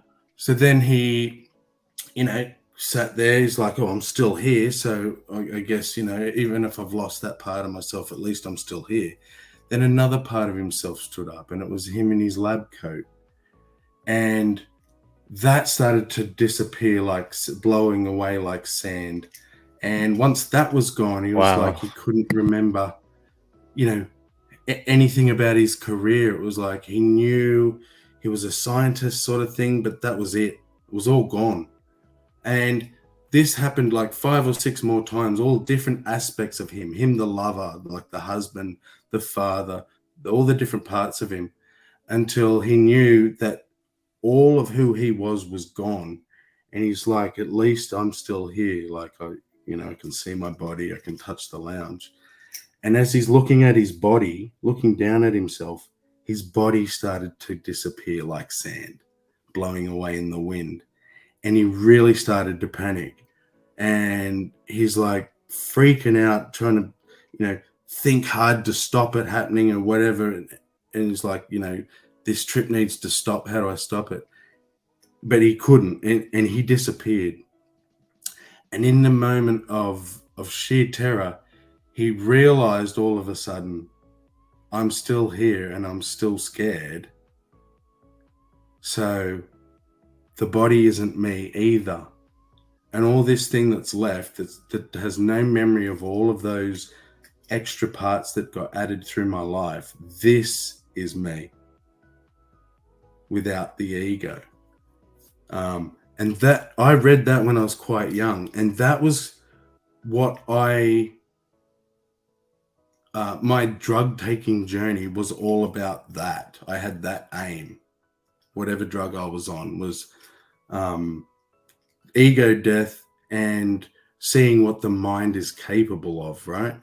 I had no idea that on the other side of the planet there was these natural drugs like ayahuasca and all that, and DMT, that is about the ego death, but it's about going out into nature and seeing all these external things affecting you, as opposed to this very introspective, getting rid of all the parts of you.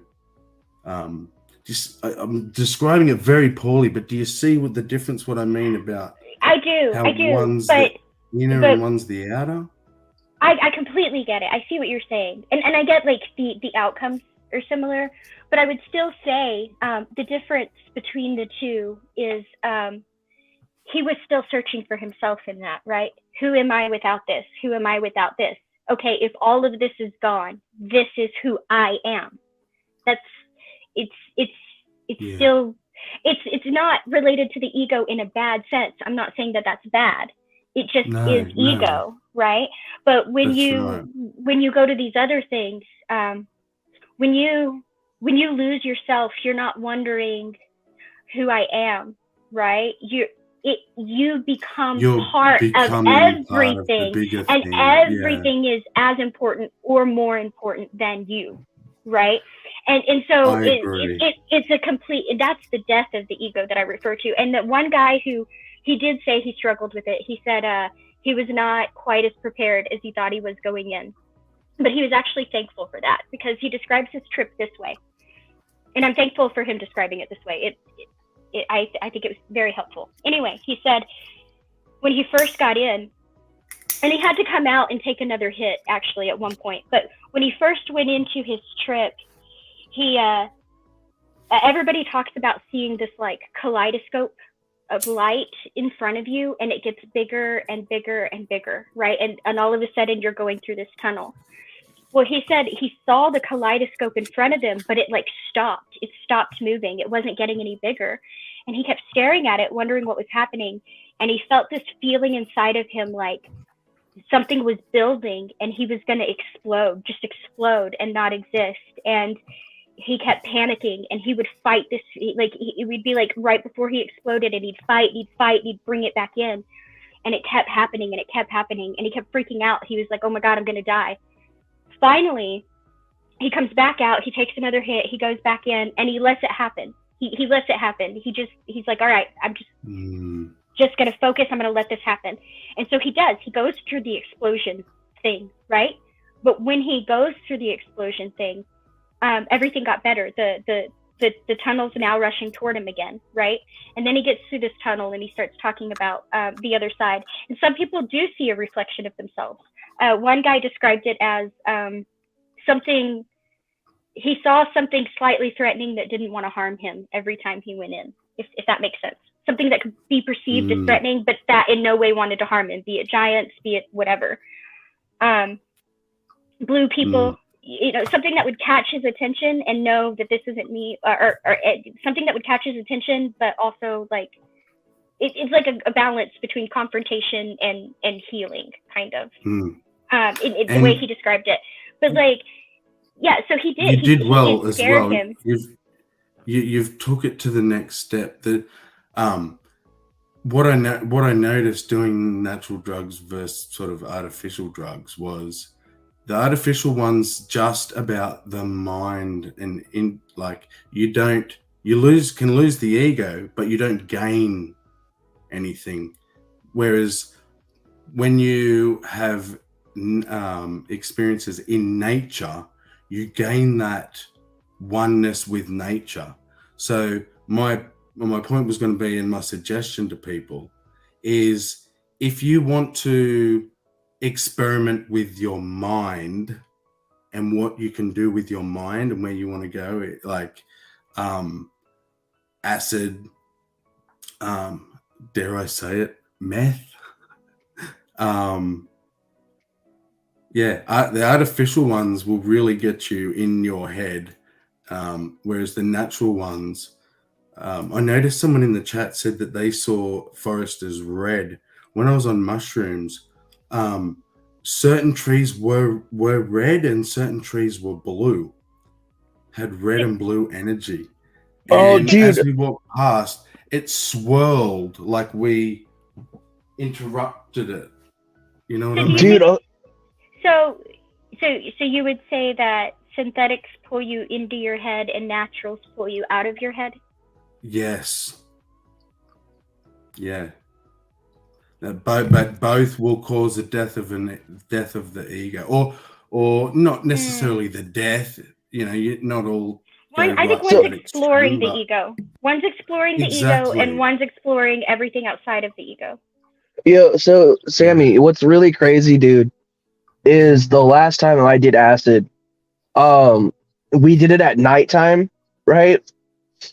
And the entire motherfucking, it was like, dude, I'm not even joking. It was 2:00 in the fucking morning. The entire fucking sky just turned red. Wow, like everything, like the clouds, like the fucking horizon, like that you could see, everything was fucking red. And like I was trying, like, I pointed it out to my friends. I'm like, hey yo, am I the only one seeing this because I'm or like, do you guys see this too? And they were tripping. They're like, no, bro, I swear to God, it's red as fuck. So we keep walking, and we get to the park that's in my town, and we sit down, and we're like, all right, let's look at the sky again. It's still fucking red. Like, I've never seen it this kind of red before, right? And as I'm like looking at it and watching it, there's like this one big long fucking cloud, like just wiggle worming around, and it stops right as I point it out. And then it, like, as soon as it stops, it just fucking vanishes. And my friends are like, are you good, bro? I'm like, bro, I'm telling you, this fucking, like, I was trying to tell them about the cloud, and they're like, I didn't see it though. And I'm like, fuck. Because, like, bro, I don't know what it was, bro. It was fucking amazing. So, hey, everybody, I'm sorry, I got to sign off. Love you, man. Later days. It was awesome hanging out, though. Every minute we get with you, it's awesome. Oh, likewise. Thanks, guys. Everybody have a great day. Okay, I'll be around. I got the next 2 days off, but I need to go. Love you, bro. Yay! No hangs later, right? Yep, for sure. Sounds great. Awesome. Great. All right. See you. Hillary, is that a native prophecy? I don't know. I don't really know much about native prophecies, to be completely honest with you. But no, man, like, oh, good. No, you finish that point, because I'm gonna still be on tripping and stuff, but be a little bit off the topic. So go for it. Like, but I was going back to something that I said about spirituality. The other thing that I hold to in my belief on spirituality is that it changes you for a better. It makes you a better human being in my eyes. Like exploring things that instead of broadens just your knowledge of like things like fucking politics or things like that. When you're broadening your knowledge on like the human experience, nature, things that affect you as a human being, I think that's when you're starting to really study spirituality. Because I that's just my opinion. You take it with a grain of salt. That's fair. So I think that pretty much answers the question, what was your most spiritual experience on drugs? Oh yeah. The next question I'd like to ask is two-part question, or it's actually two questions, but I'm calling it a two-part question.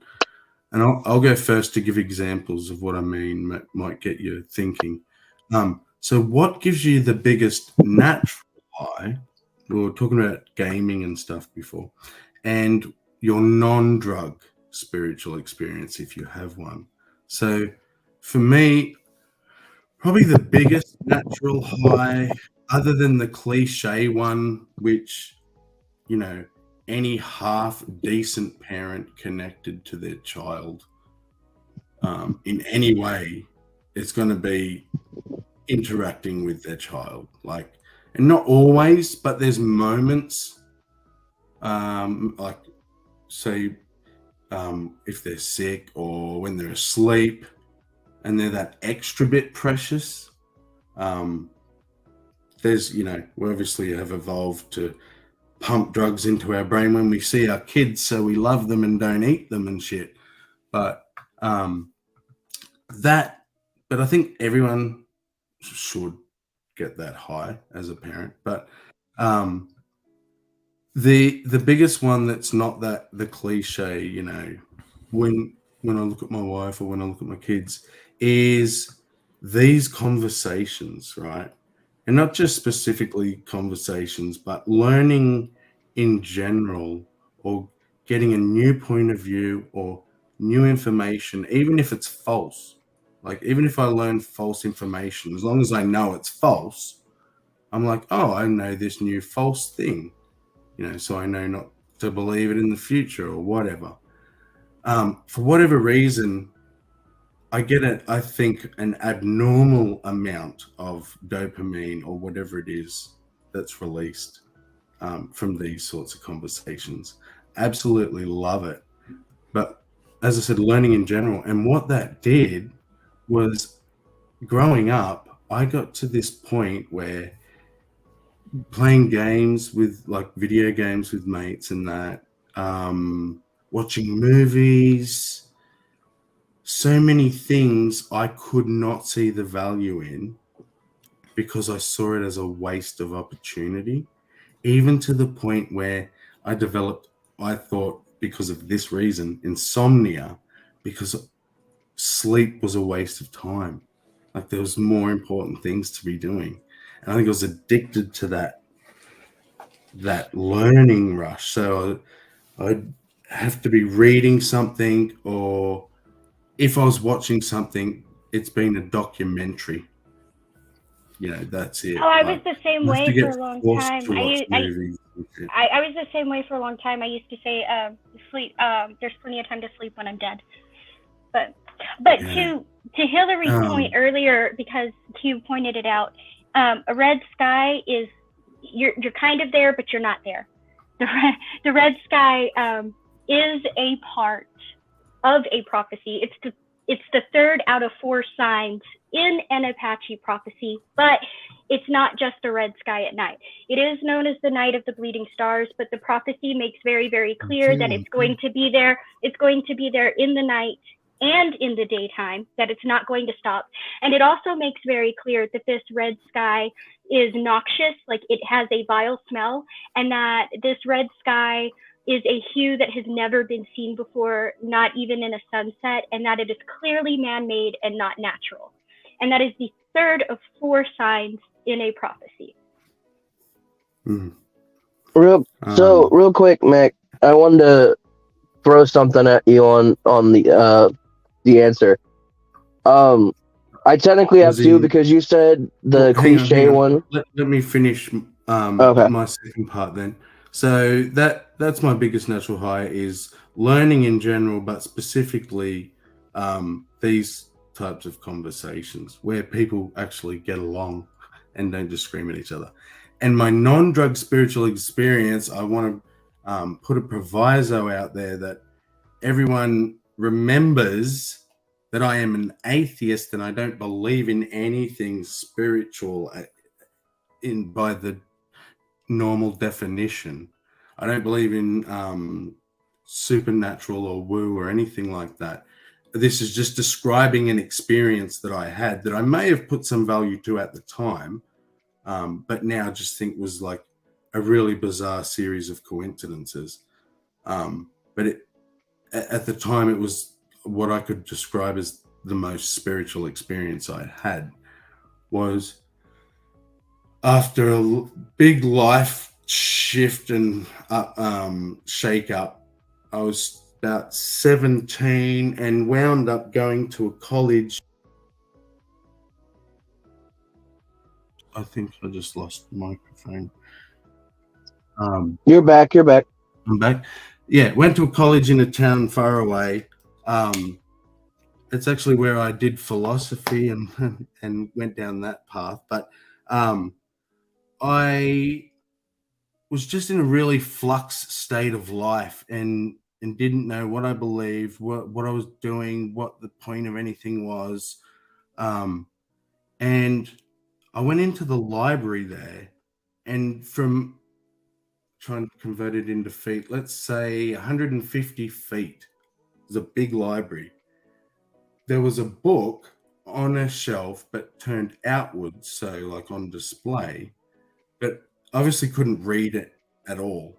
But for some reason, it's like it shone or was 3D, or like for some reason, as soon as I walked in, I just spotted this book at the other end of the library. It stuck out, and so I walked down and got it, and it turned out being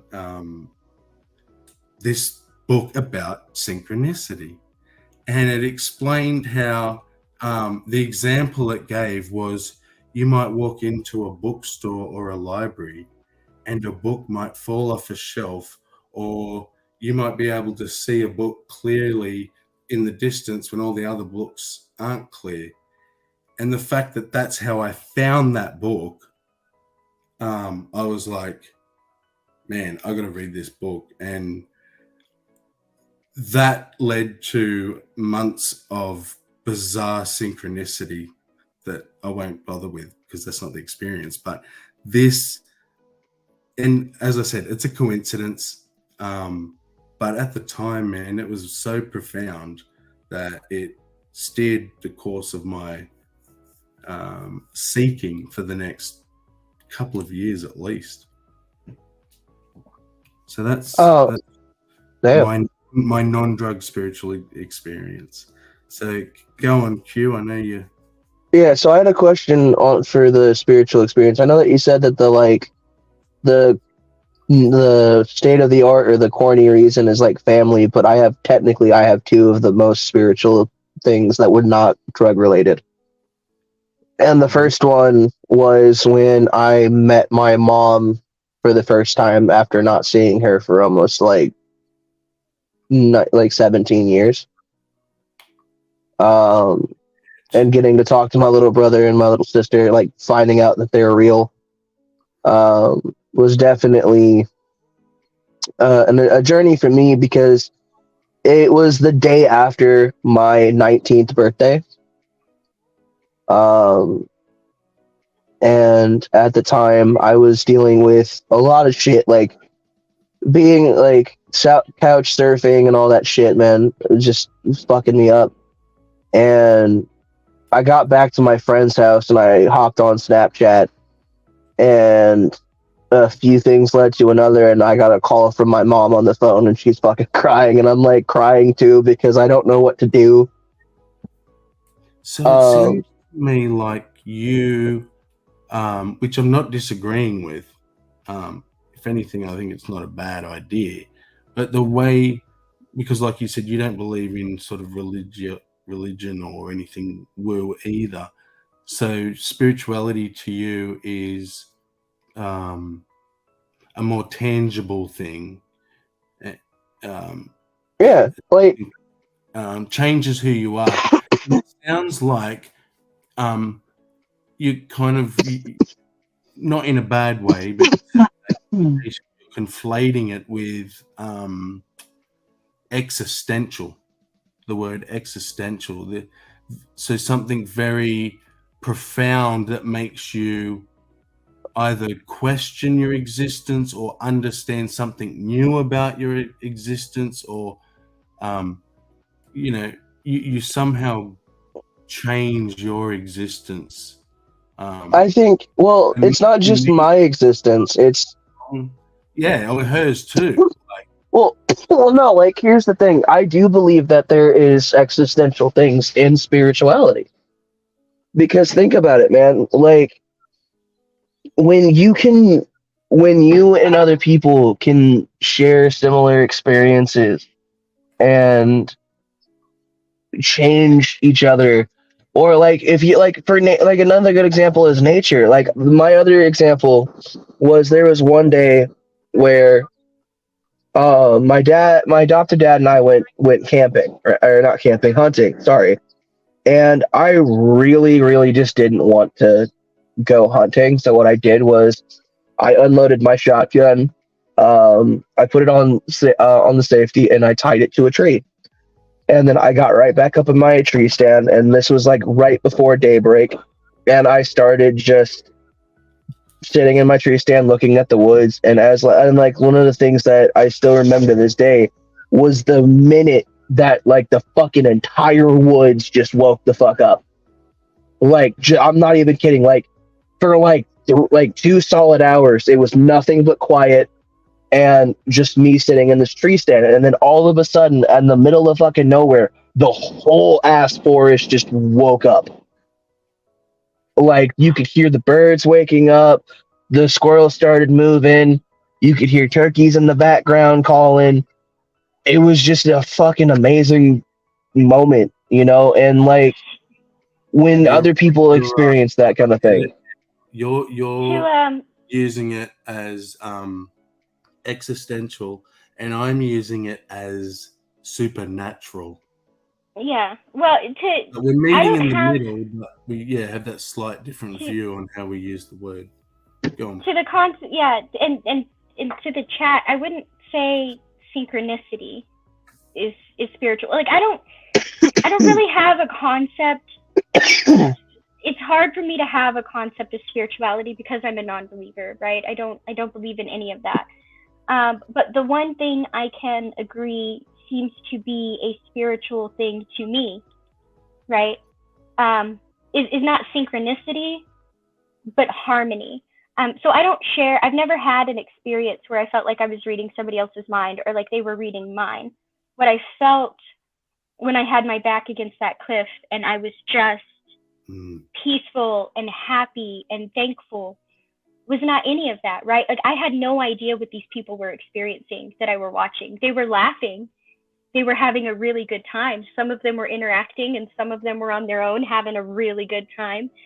It was clear to me that everybody was really happy, but it's not that I knew what they were thinking. It's that it didn't matter because words weren't necessary, right? It's not that everything was synchronized or the same. It's that everything was so different and so harmonious, if that makes sense.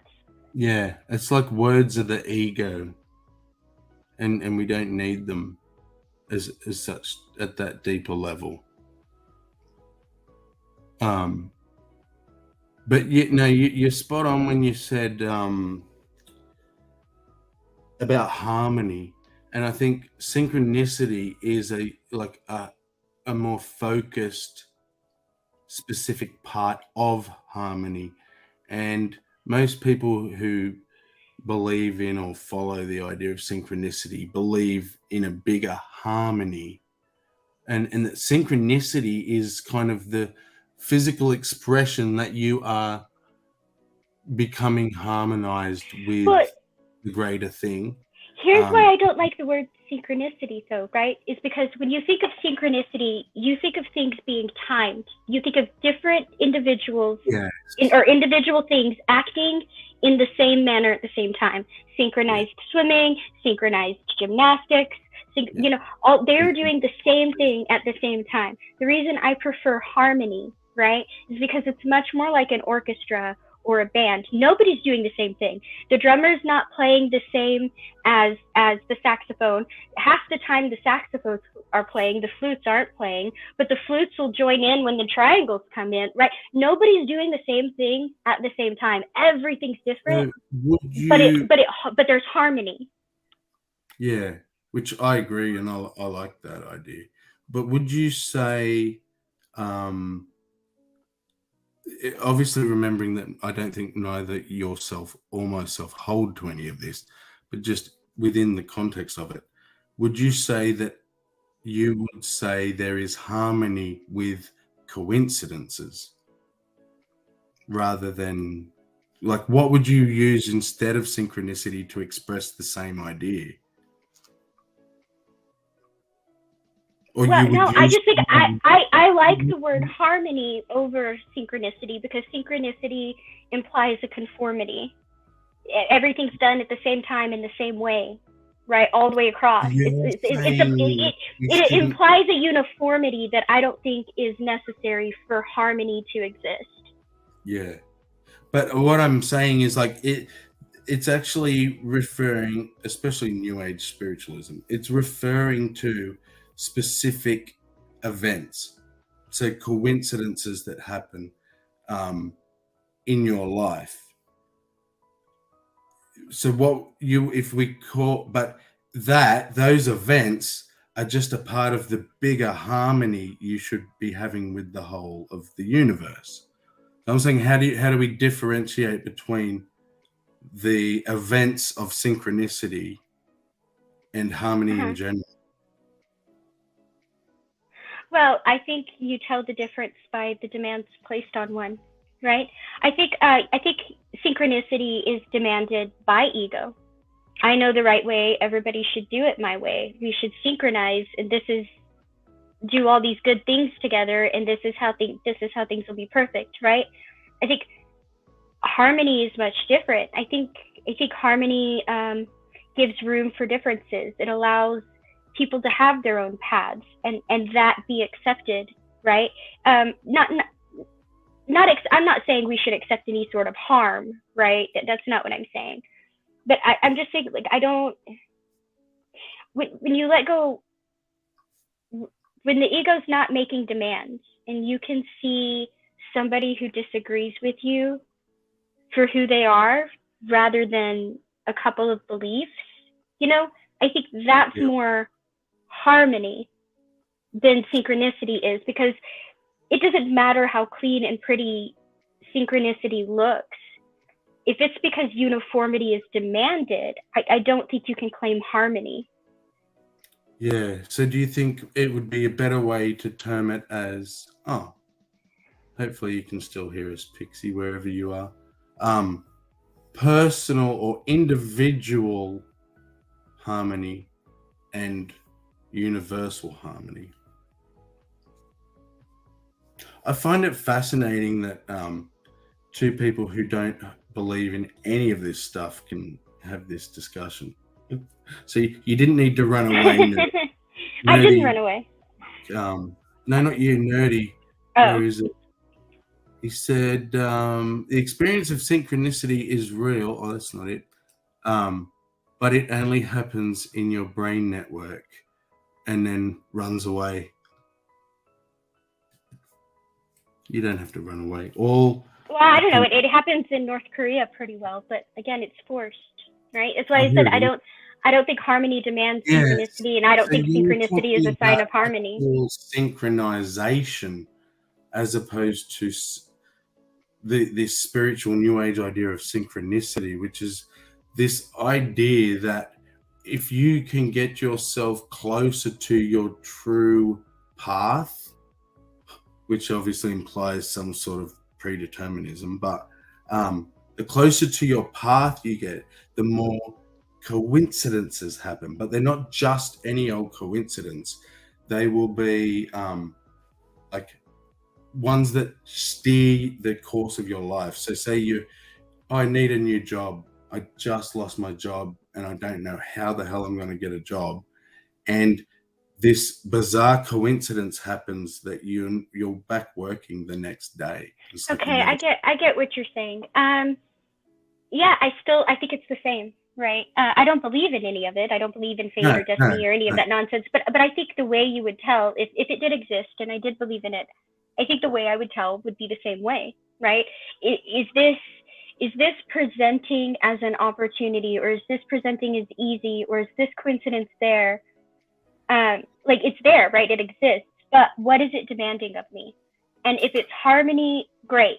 I'm on the right path. But if it's synchronicity, if synchronicity is what it demands of me, then I would feel like I was off the right path.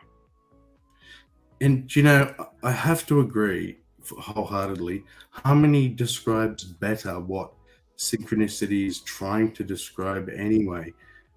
It includes things like sharing energy with nature, right? And this idea that we as humans steal energy from each other through in this particular book, there's 4 specific ways. We've talked about it before, Pixie. The interrogator and the dominator, like the 2 negative active ones. And then there's aloof, where people have to really dig to get anything out of you. And then the most passive one, but the most toxic passive one, is the poor me. So you get energy from people by making them feel sorry for you.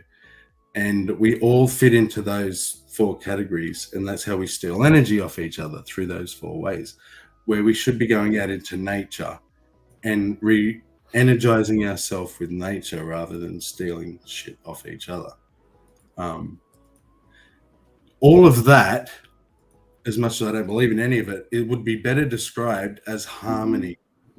Everything being in harmony.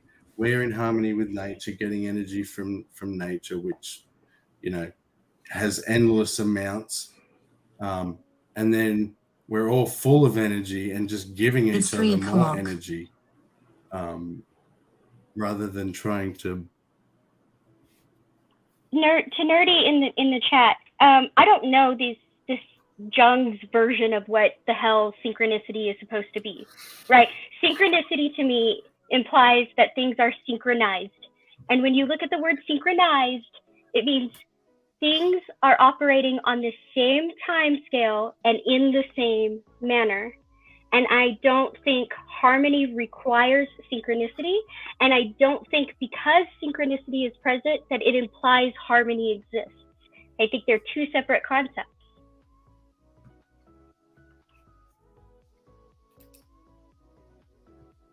Yeah, and that's why I enjoyed the book. And I actually read it again after getting over all my spiritual searching phases and realized I was an atheist. I read it again because whilst I don't believe there's this physical stream of energy being sucked out of someone, which is what this book describes basically, I think that we do deplete each other's energy by putting each other down or dominating each other, or all the different techniques we do it. So there's a lot of good principles in it, but I just don't hold to any of the power of it. But did you answer, Pixie? Let me go back to it because there was 2 parts. here.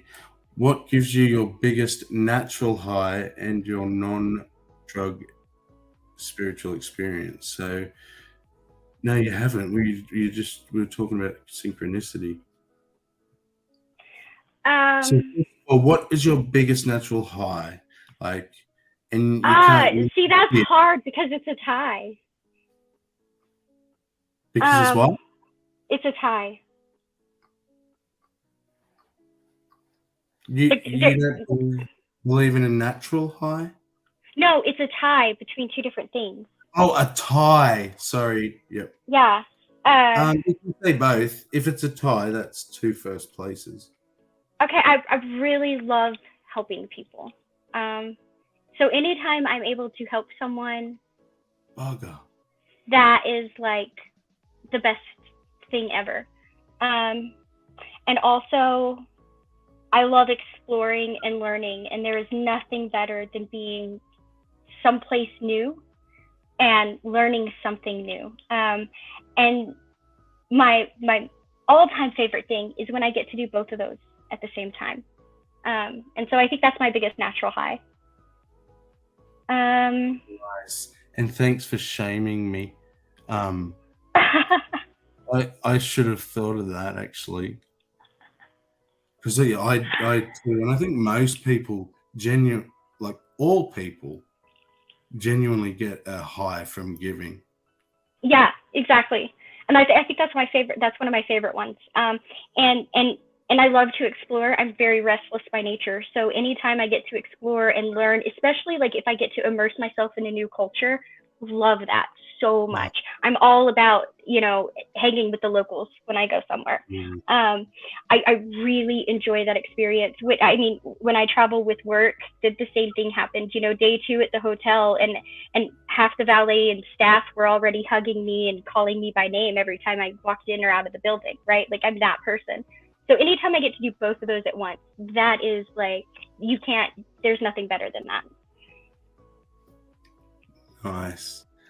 And do you have a non-drug spirit? Now, again, we're not putting a definition of spiritual on, we're not putting a definition on the word spiritual, because I think it's different to everyone. To me, it's almost, I could literally just replace it with supernatural. Well, for me, I think it's connection. I'm using it doesn't matter if it's a natural connection or a supernatural connection. Anytime somebody speaks of it, they're speaking of some sort of connection. And so that's how I try to treat the word. So now, what you're connected to differs from person to person, be it God, other people, nature, but it seems to be some sort of connective experience.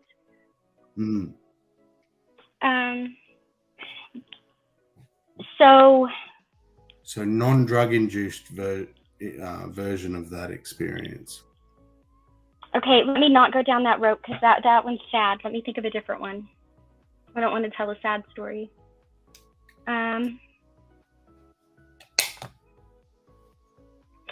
I think my relationship with Lesbia taught me a whole lot. Lesbia is Lesbia. Okay. Yeah, Lesbia. So she was a little girl who my youth group sponsored, and when that youth pastor left, I cried really hard, because I knew that meant he wasn't going to be sending the money to Lesbia anymore. And so I took it over, and I kind of ran that project until she graduated college.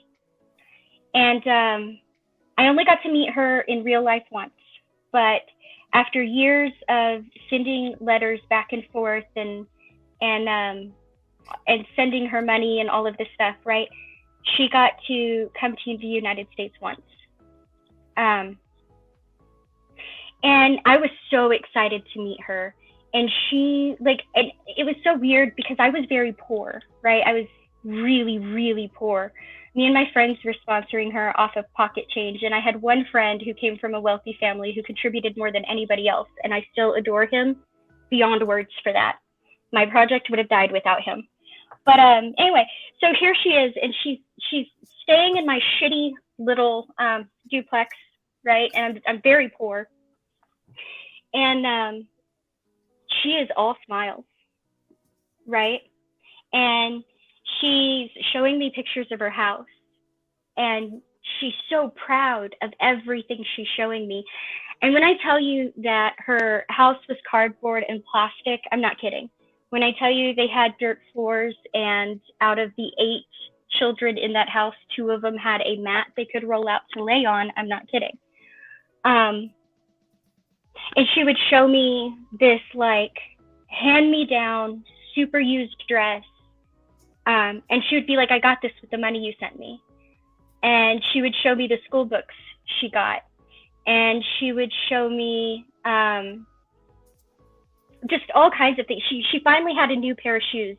Not a used pair of shoes, not ones that had holes in them, a new pair of shoes. And she was so proud of those. And I got to spend 2 whole days with her before she went back. And that entire experience was just such a blessing. And that friend of mine, who everyone always kind of thought of as spoilt because of the way he grew up, the one who sponsored my entire project that I mentioned before, he was a very shy person. And I saw him and Lesbia connect in a way that like I never expected. And when I tell you that this man went out of his way to get a job so he could combine his allowance with his job money to make sure that Lesbia and her family were set up for life, I think that was an incredibly spiritual like thing for me, because I felt like the situation, completely by accident, not because I'm great, but completely by accident, I got to be the one that brought this situation together that I think helped both of them in ways I can't describe. And I think that is spiritual to me. Yeah. Well, yeah. Everything you just said made me think of something. And then I'm going to go to Geo. So I don't know now if I would call what that experience I had spiritual. I just called it woo or supernatural. But if what I by my definition, which I can't even say I can put it into words of what spiritual, the best thing I could describe as spiritual is this experience. When I was 15, I think, I had just left home, as everyone knows, because I say it all the time, at 14. And by 15, I was going to a Baptist youth group, mainly because a girl I liked went there. But I also took the opportunity to pick the pastor's brain and stuff about the Bible and stuff like that. And I went to this Youth Alive event where it's just like a bit of a concert thing, and then they put on this drama show where they do different scenarios, and then the actors end up in hell because of their choices and shit, right? Which I'm sitting there and I'm thinking, this is pretty lame. But then when the time come and the music started and everyone went down the front, I found myself running down the front, right? Getting all emotional, crying out to Christ to come into my heart and shit like that. And in that moment, I heard my own voice, or a voice in the back of my mind. It was a strong, calm, rational voice. I describe it as not emotional, but somehow devoid of emotion, like the kind that fogs the logic centers of the brain. And I came to realize in that moment at 15 years old what cognitive dissonance was, right? And now, who I am now looking back, I also understand the development of my borderline personality disorder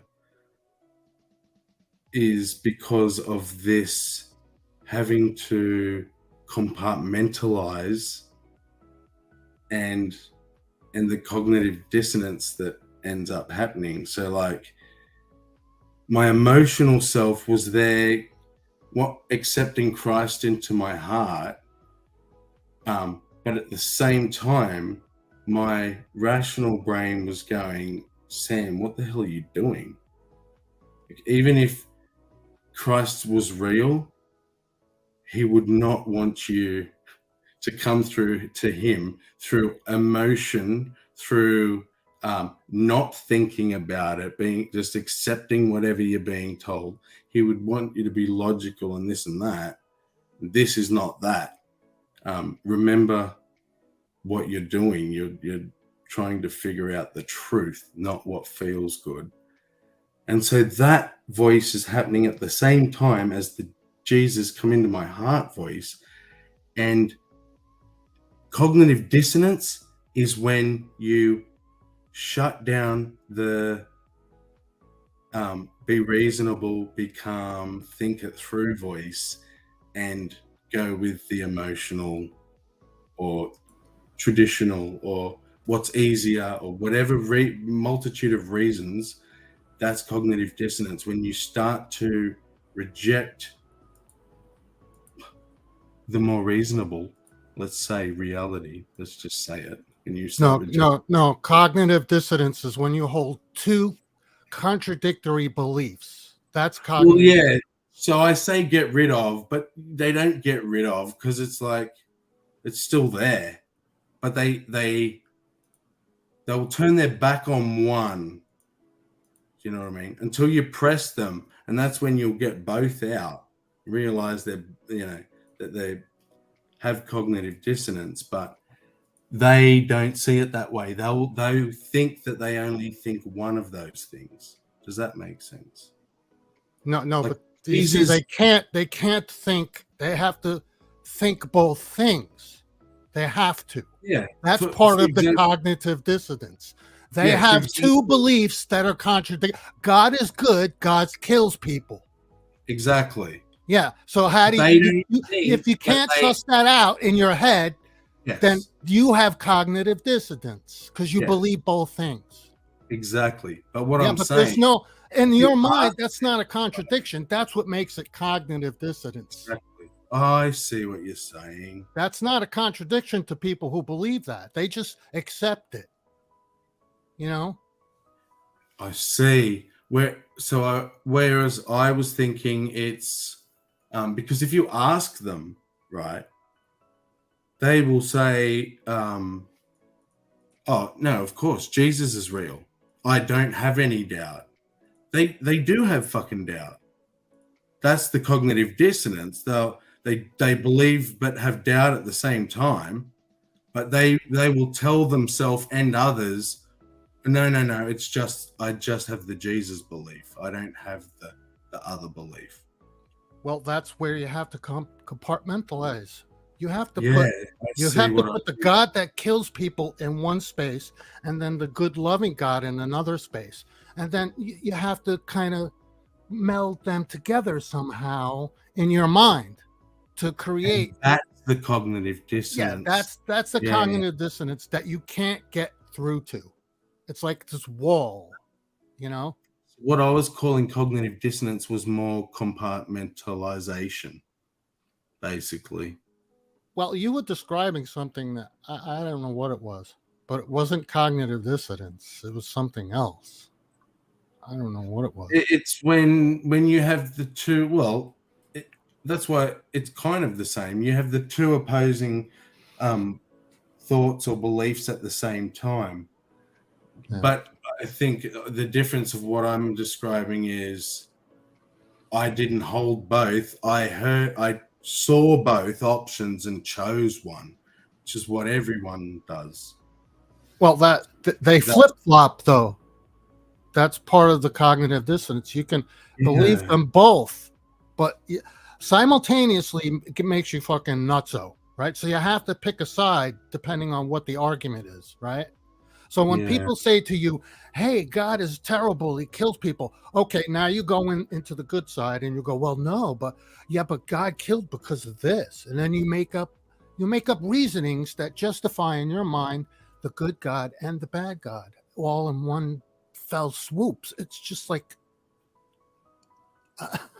I don't get it. I don't get that. I can't think like that. And I've lived my life entirely that way since I was a kid, you know? Yeah. But I just wanted to make clear, I don't want people to get the wrong idea of what cognitive dissonance is, you know? I mean, you could just look it up. Anyone could look it up. It's a pretty simple explanation of what it is. And it's just holding two contradictory beliefs at the same time. That's cognitive dissonance. And holding on to it and defending that. That's really cognitive dissonance. Yeah.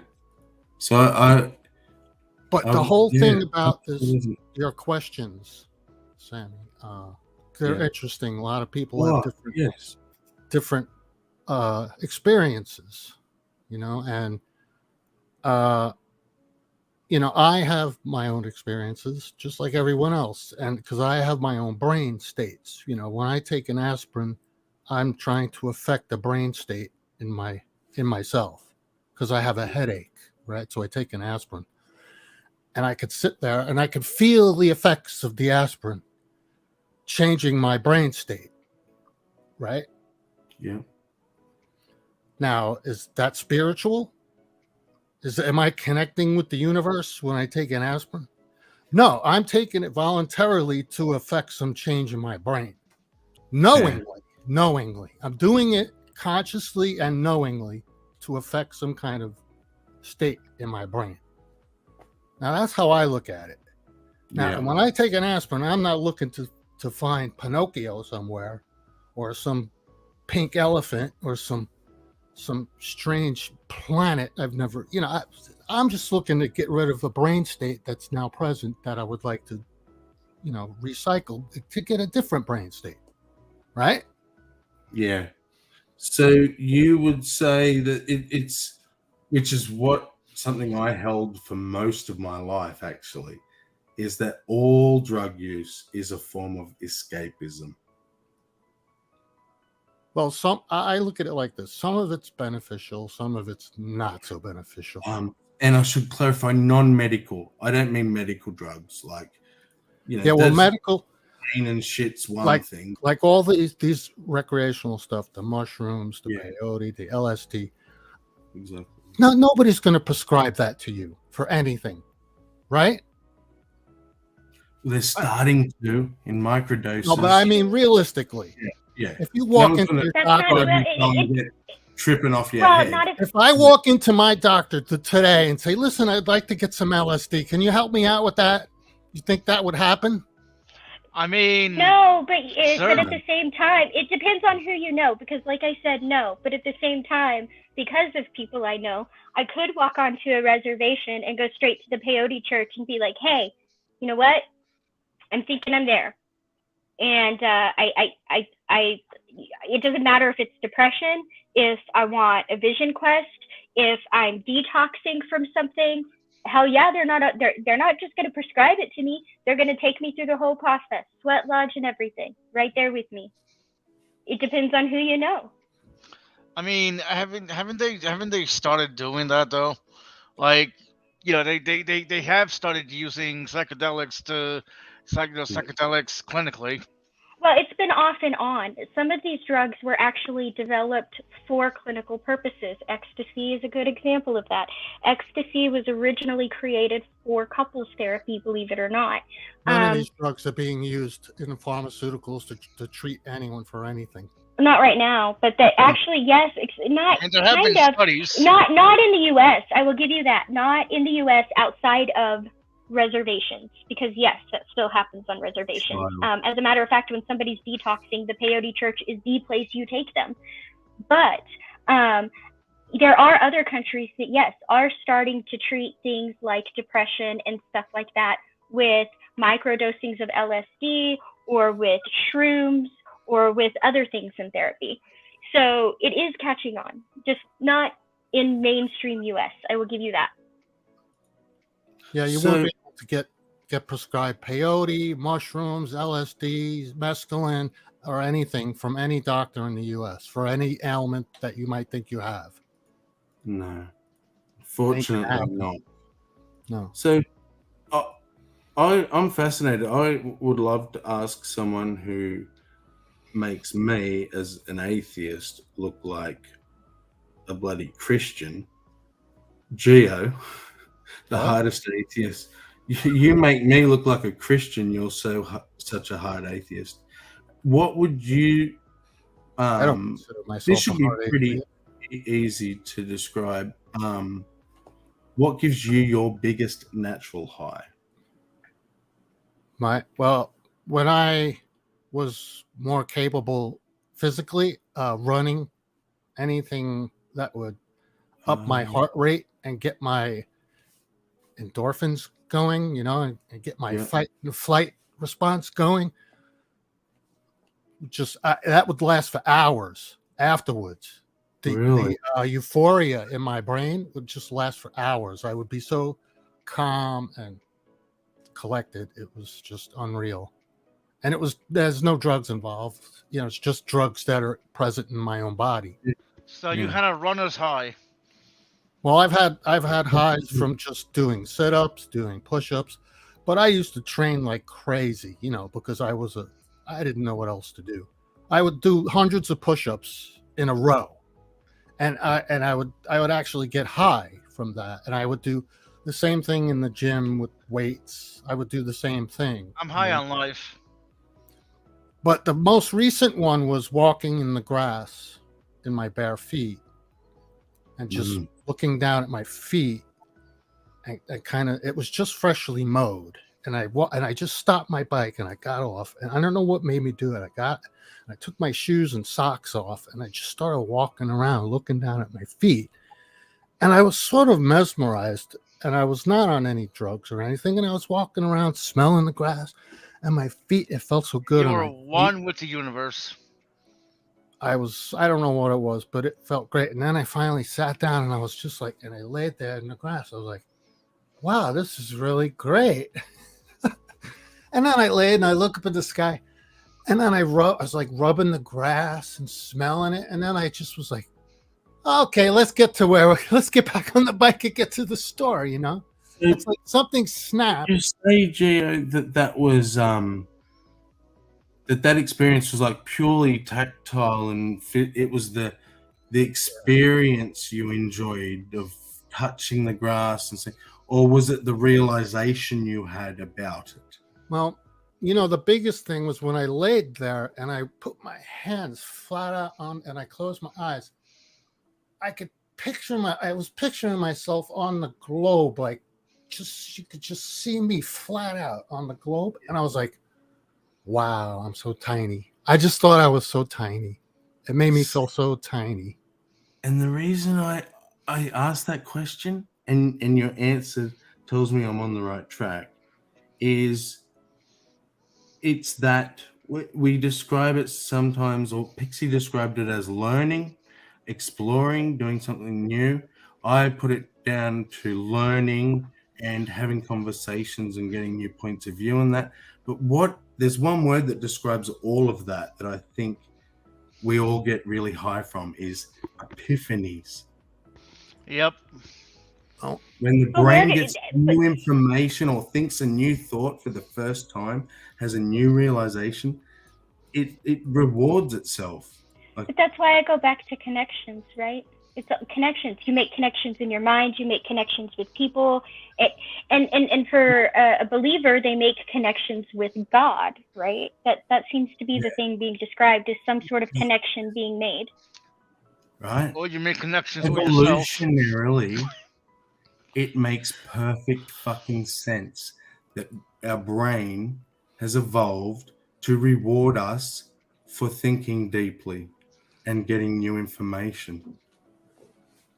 Maybe that's how we became as aware and sentient and intelligent a species as we did, because we had that genetic mutation that we reward ourselves if we think good thoughts or we learn Sometimes I think that mutation was necessary, right? Because without the deep thinking, we would be more like apes or birds, right? You use the available tool in a way that like a 7 or an 8-year-old would use it, but you're not out there inventing things you've never seen before, right? And without this ability, the human species is actually pretty fucking weak compared to the other species out there. Well, yeah. I'd also like to point out that Neanderthals actually had more. They found that Neanderthals actually had more genes for self-awareness than humans have. I think there is evidence that that we mated with Neanderthals because we have like 4% Neanderthal DNA. So to me, that's interesting. How I can find you. Go ahead. A lot of people do, but some people don't have any, or very, very little, if at all, which is fascinating. There's a theory. Well, I shouldn't call it a theory. There's a hypothesis that part of what explains this is that how it may be that Neanderthals were what gave the need to spread and conquest and dominate, right? Because it seems to have traveled a lot farther. But if you look at the parts of the population who are not very related to the Neanderthals, but very heavily related to the Denisovans, they don't seem to be the conquest empire type of civilizations. They seem to be very either tribal very tribal, but either partially or fully nomadic, right? And so, I think maybe even the different structures of their brain and their DNA may have influenced their behaviors in that way. But yes, in the large scale of things, Neanderthals seem to have been much more influential in spreading and dominating than the Denisovans by far. Yes, here we are. So, well, I do have another story about when I was high of an experience, but I'm going to go. Aren't you high right now? I'm going to go. No, I'm not. I'm going to go and smoke a cigarette, and I'll be right back. Oh, okay. Hang on. It's your question. Have your cigarette after this. Oh, okay. I'll try and speed it along for you. So, right. Would I be correct that you would be very similar to me in using? You could basically swap the word spiritual for supernatural. I could say non-drug supernatural experience. That to me, spiritual is the same as supernatural. Both terms to me are ambiguous and don't really explain much. So I don't tend to use those terms. Spiritual. I've just made a definition that I think might make it easy for you. A profound experience with no found cause in explainable reality. So a profound experience that you can't explain, basically. And would I be correct? I think you were the person that had the weird footprint story. Yeah, but that was not spiritual, not in any sense of the word that I relate to. Like, people relate to these words in different ways. Spiritual, because I don't have any relation to that word. And same thing with supernatural. I don't have anything to relate it to. But wouldn't you? I understand. I understand your definition. Huh? Yeah, I see what you mean. You would say, well, it's not supernatural. I just don't know the explanation. But yeah, because if I don't have any examples of supernatural other than like movie stuff, and that's movie stuff. That's not supernatural. Yeah. And every time people say supernatural, everyone has different explanations. So I'm not down with what supernatural is. Somebody else might be, then they're down. Maybe Sammy, you're down with what supernatural is, and you could give an explanation that I'll agree with for the time being. You know what I mean? Sake of the argument, yeah, exactly. But I'm not gonna. That's not how I live my life. I don't think about supernatural or spiritual things because there's just nothing concrete to attach it to in my brain. I can't put a label. I can't put.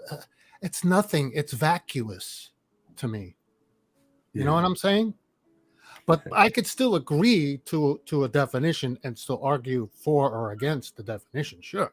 So anyone could do that. Like God.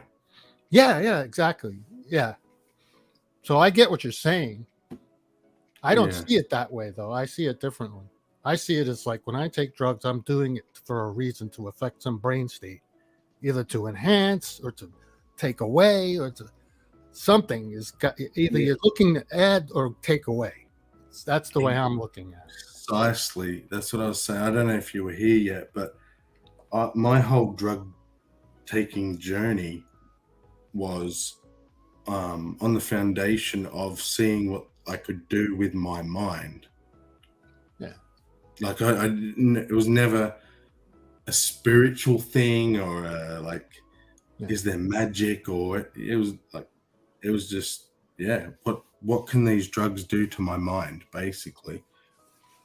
All right, let me go have my cigarette and then I'll be back. I could go into my other story. It's not that long, but it's an interesting story about what happened. But I'll be right back. Midnight, Hello.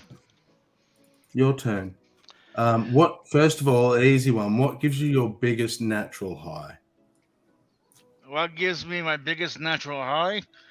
Well, I would say hanging out with friends and laughing. And William always makes fun of me by going, because even William pointed out, like, you can tell when I'm happy when I have when I do that sigh. Yeah, I love it. And you just made me think of something else. This is nice, thinking of all these positive things. Singing gets me high. Musical interlude. When I'm by myself, sure. When I'm in the shower, fantastic. When I'm on stage in a musical, absolutely. Anytime else, it's terrifying. Yeah, same. Because we used to have to sing in the what we called meetings, which is church, like 3 times a meeting, start, middle, and end. And a teenage boy doesn't want to fucking sing out loud. So you just move your lips, basically. By the way, hopefully we're still live in 90 minutes. In 90 minutes? No, not 90. That's when service free. Oh, yeah, sweet. Apparently I'm a theist now because I said I'm God. I guess. So yeah, that was pretty nice. See, there's that sigh. Only if you believe in yourself.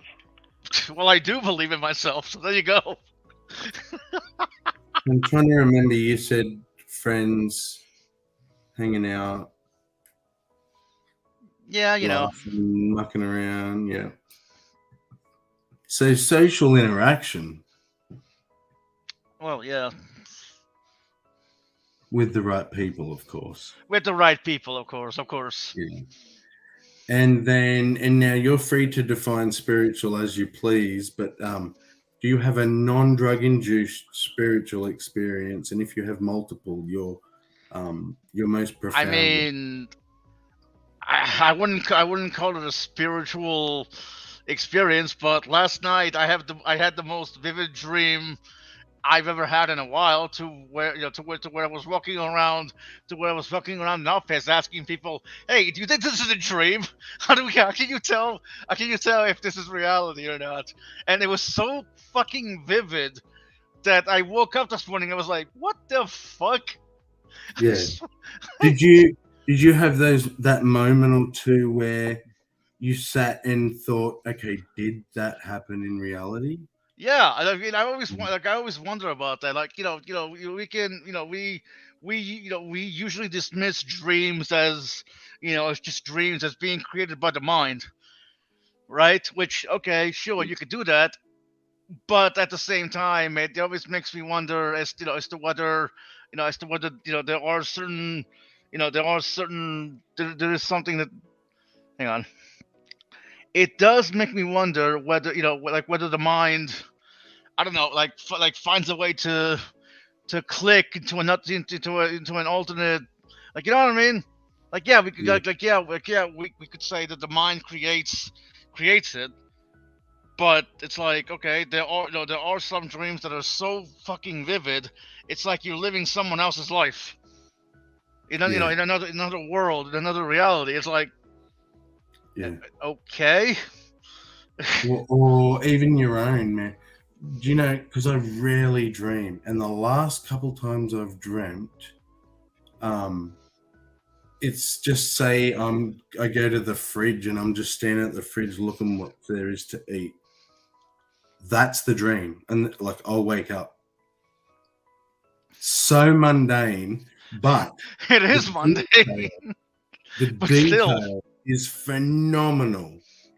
Like, so if I say stand at the fridge, because this would happen when I was younger. Say stand at the fridge and I turn and say something to my mum. I had to tell her something about school, and then the dream will end, and I'll wake up, and a few days later she'll get up me because I didn't tell her something, and I'm like, no, remember I was standing at the fridge, blah blah blah. No, it was a fucking dream. They were just so vivid. You see, yeah. So it's like, well, wait a minute. Is your mind? Did your mind create that scene, or did you just hijack someone else's reality just to do that? Well, that's probably a perfect segue to the last question, which is because someone was asking in the chat. I can't remember what her name was. Guru Lady. And they asked, have you ever had an out-of-body experience not on drugs? I'll go first. I've actually had two. Well, I don't believe in out-of-body experiences, but I've had experiences that, for all intents and purposes, everyone else would describe as out-of-body experiences. One was lack of oxygen induced, so I don't know if that counts as not drug induced. I guess it is, but I purposely unless your heart deprived unless your myself heart of oxygen. stopped. And long story short, I traveled through this white universe where I knew I was just in the universe. Like I felt comfortable. I was at home. I had no memory of my life at all. But I knew the world existed because I could hear every single voice on the planet at the same time. Wow. And I'm flying at like amazing speeds, man. Like just hooking through the universe. So, and it felt like I was in there for months, if not years, to the point where when I came to, I was like swinging at everybody and saying, "Where the fuck am I? Who are you? Who am I?" Because I wasn't even human in there. So it took me that realization you said you had after your dream. I was like, okay, what am I? Oh, fuck, I'm human. Where am I? Who are these people? And they were like, year-long friends and that. But I'd existed in this place for so long that I forgot everything. Clearly just brain damage from lack of oxygen. But that's the experience. And the last one was when I was trying to do out-of-body experiences as a young kid. I might have been 12 or 13. And I went through the process in my bed, and it's just black, right? I just see black, and all of a sudden, this tiny little light is above me, and all of a sudden, I realized that it was an opening, and I could see the universe out there. Like, just imagine the bright, like my background, just this incredible looking universe. And as soon as I realized it was the universe, I shot towards this opening so fast. It was like at me in an instant. But the minute I hit the opening and would have zoomed out into the universe, I sat up in my bed, like in shock. And that obviously snapped me out of it. That was the closest I came to what I would have called.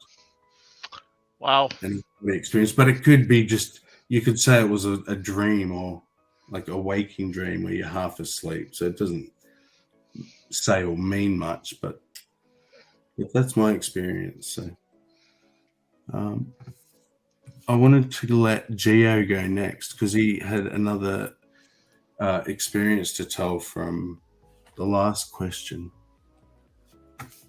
Yeah, well, it was an experience that involved just we was a friend of mine. We used to go hang out at his house and we'd play chess. He had this big chessboard with these big chess pieces, like hand carved, really nice chess set. It was huge. And we'd play chess and we'd listen to music and, on the phonograph, records. Remember records? But anyway, we put Dark Side of the Moon on. We smoked the joint, put Dark Side of the Moon on, laid down to listen to it. I laid on the floor, right? And he laid on, there was a bed on one area. He's laid on the bed. So I'm laying there and the music starts and it's going along and I start feeling something. I don't know what it was. It was just this vibration. It was just like, it came over my body and just started getting stronger and stronger and was going along with the music, kind of. And I'm laying there and I just after maybe 10 minutes of listening to Pink Floyd, Dark Side of the Moon, the first side one, I just said it out loud. I said, "Do you feel that?" And my friend went, "Yeah." I said, "You feel that? Huh? You really feel that?" He said, "Yeah, I feel that." Now, I don't know if he was feeling the same thing I was feeling. So I just shut up and laid down and we listened to the whole thing until the clocks. You remember the clocks? When the clocks start ticking and then they all go off, I just woke up. I was like, what the fuck was that? And so did my friend. He woke up. He was like, "Did you feel that?" He was like, "Yeah." I says, "I felt something." It was like this vibration. He says, "Yeah, it was something vibrating. Something." And that was it. It's really weird. What could you feel the vibration, or you could hear the vibration, or hell yeah, the bed vibrating? Yeah. I was lying on the floor, bro. I was lying on the carpet, and I was on the floor, and it felt like the whole house was vibrating under me, and I was just going with it, and then listening, and it went with the music, and it was soothing, and I was like, okay, let's just go with it. It was beautiful. Yeah. But then when the clocks came, the ticking, and then the clocks, and they went ding dong, ding dong, I woke right the fuck up. It just stopped immediately. And I was like, we were both looking at each other like, "Did you feel that?" I was like, "Yeah." It's like, wow, I never felt anything similar to that. And you said this was not on drugs? Well, we smoked a joint. I don't know if that qualifies. Yeah, it can. We can make it have some. We weren't like on anything heavy. We just had a smoke a doobie and just were doing the things we normally do. And he put the album on. We didn't say, "Okay, we're gonna go upstairs, smoke." What album was it again? High, and then we're gonna put on Pink Floyd and we're gonna lay there and see what happened. No, we just went upstairs like we normally did to smoke a doobie, play some chess, listen to music like we always did. And then he put the album on, and I just said, "I would just lay down and listen to it. What the fuck, And it just happened. What album was it? Dark Side of the Moon. Oh yeah, the first. Oh well, that's a pretty psychedelic album, man. Like, yeah, you're psychedelic. Stoned. Your face is psychedelic. You'd only need to be a little bit stoned, and you could probably get a good. Yeah, but the feeling he was having, my friend was having the same feelings. At least that's what I asked. I didn't ask him, what are you feeling? What are you feeling? I just asked him if he was feeling something. Like, you feel that? That's all I said. And he was like, yeah, I feel it. I was like, you really? And he's like, yeah. I was like, okay, let's just, and I just shut up. I didn't say anything after that. Yeah, that's my point. Like, hypnotism is a scientific thing. It exists. We can be hypnotized, especially stoned. The same deal as like if you can hypnotize yourself. I've been hypnotized. Some people aren't. I've been hypnotized. And they stabbed me with a needle. Some people can be. They stabbed me with a needle, and I was like, they're not going to stab me with a needle. I'm sitting there hypnotized, and I can hear them speaking under their breath, like, get the needle. We're going to stab him with the needle and see what happens. And I'm sitting there. Yeah. I'm saying to myself, they better not fucking stab me with a needle. These motherfuckers. That's my friends. And they stabbed me with the fucking needle, and they didn't even say anything. And then they woke me up and they says, we stabbed you with a needle. And I says, I know. I was thinking, I was hoping you guys didn't stab me with a needle, but I didn't feel anything. And they were like, you kidding? I said, no, I didn't feel you stabbed me with. I didn't feel it. Some people cannot be hypnotized. Some people are susceptible to hypnotism, and some people are not. Some people cannot be hypnotized. Well, it depends. If you voluntarily sit there. Yeah. No, I have. I have voluntarily sat there, and when the whole group got up and did what everybody was supposed to do, I was not the one. I sat in my chair like, what the fuck is happening? Am I supposed to be compelled to do this? I thought the same thing until they stuck me with a needle. No, I'm saying it's been proven. I'm not saying like I'm so great or whatever. I'm saying other people have this too. I'm not saying like I'm so special. I'm saying there are people who are not susceptible to being hypnotized. It's not a disorder or anything.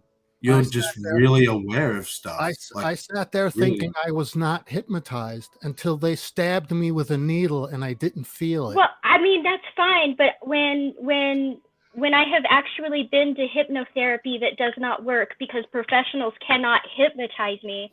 Oh, that's different. I'm telling you, like, there are some people who are not susceptible to hypnotism. So when I was hypnotized, Gio, it was on stage, and he said straight up, if you're under this age, it won't work on you, so leave the stage. If this, and this, it won't work. And then after everyone had left, the people that were left, he did the hypnotism. I can't even remember what he did to hypnotize us. Yeah. So that fucking is That's crazy. normally how it happens. But I was completely aware the whole time. Yeah. So was I. Passenger inside my own mind, looking out my eyeballs like windows, like you see on cartoons. I'm actually. That means you're only partially susceptible, because if you were fully susceptible to hypnosis, people who are fully susceptible to hypnosis, once they come out of it, they don't really remember what they did while they were hypnotized. People have to tell them, and they're like, "Wait, I did that." So I would say you're probably partially. Yeah. You're like in the middle. They don't take you that deep in. I seriously hope I'm not completely susceptible, because I do want to try. Hypnotism. I looked for hypnotists near me, and apparently there's a hypnotist near me. The good thing is, Midnight, even if you are very susceptible, you still need to be prepared. They can't. There's no thing they can do. Just walk up to you and you're hypnotized. Like, they need to plant things in your. Yeah, so you're pretty safe. Anyone cannot be hypnotized if they don't want to be. If you resist, you won't be hypnotized. Like, It's not this But power. here's a. No, but And that's here's. a lot Oh, of is that people- it, Hillary's? the Sorry, people who Hillary's pointed can't out be, that that's generally that they resisting it. They yeah. I was don't gonna say know. Hillary's pointed out that they don't remember if they're told not to remember. So okay, that would make sense because it's a suggestion under hypnosis. Maybe it's like a suspension of belief thing that I never could break through. But I remember they tried, and I tried to cooperate. Right, like I was doing exactly what they told me to do. I'm trying my hardest to cooperate, and then they would start the questions, and they would start trying to lead me. But like we never got anywhere. Yeah. I mean, one of the things, one of the one of the dangers of hypnosis is that they could easily implant false memories into you, right? I think there have been a lot of cases to where Okay, I know. I know that Okay, they never could. mind. I know about false implanted memories. I know about all the studies. I know about its contribution to the satanic panic, among a lot of other things.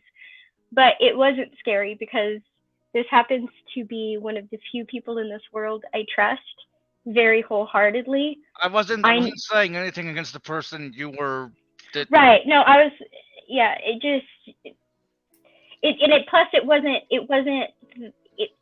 like that kind of hypnotherapy. It wasn't like we're gonna go recover lost memories. That's not what it was about at all. Okay,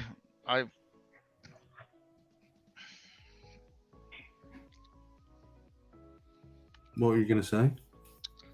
The floor is yours. Well, I was just gonna say that. Yeah, never mind. Everybody said what I needed to say. When I was hypnotized, it was I was with a group of friends, and we were at this older guy. We used to hang out. He was like, I don't know, I guess he was a really smart dude, but we used to hang out there at his house. And he'd tell us stories and read us books. It was just like this odd fellow we used to hang out with as a group of kids. And he let us in his house, and he was a real nice guy. I mean, he never tried anything with any of us or anything like that, but he hypnotized all of us at one point, and I was hypnotized, and I was like, this ain't gonna work. This isn't gonna work. And I just sat there and I just says, okay, let's see what happens. And I went with it. And then when they decided to stab me with a needle, and they did it covertly, like they were whispering to themselves, and I could hear them like they were trying to hide it because they went over there. And they would whisper, let's get the needle. I was like, these fuckers better not. And then they came over and I could see them doing it. And I was like, what the fuck? And I was like, okay, I didn't feel anything. So I was like, okay, I guess they didn't stab me with a needle. But I saw it. I saw it go in. I saw it go in my hand, but it didn't hurt. And then you didn't feel anything? I didn't feel anything. I didn't feel any discomfort at all. Nothing. And then when they woke me up, which is what they did, I guess, because they told me we stabbed you with a needle. And I was like, what? You stabbed me with a needle? Because I didn't even remember it, but I don't know if he told me to forget it or I have no clue. But I didn't remember what had happened when they woke me up. But then they hypnotized the other guy. One of the other guys, friend of mine, Robert is his name, but nobody knows who he is. But he made him go and kiss telephone poles, and we were kids, and he ran. When we were done, he ran off the porch, jumped off the porch, and started running. And he said, "Go." The guy said to us, "Go, stop him from kissing the telephone poles." And he said to go kiss 3 telephone poles, and nothing's going to stop you from kissing these 3 telephone poles. And we tried. There was me and 3 other friends. So there were 3 of us trying to stop the one kid from kissing 3 telephone poles. And he ran up to the first telephone pole, kissed it. And we all tried to grab him and pull him away to try and go to the next. And he ran and he fought us. He fought us all off. And he went and kissed the next telephone pole. And we tried relentlessly until he got to the 3rd telephone pole, finally kissed it, and then stopped dead in his tracks and was like, what the fuck am I doing here? I was like, Holy shit! It is 100%.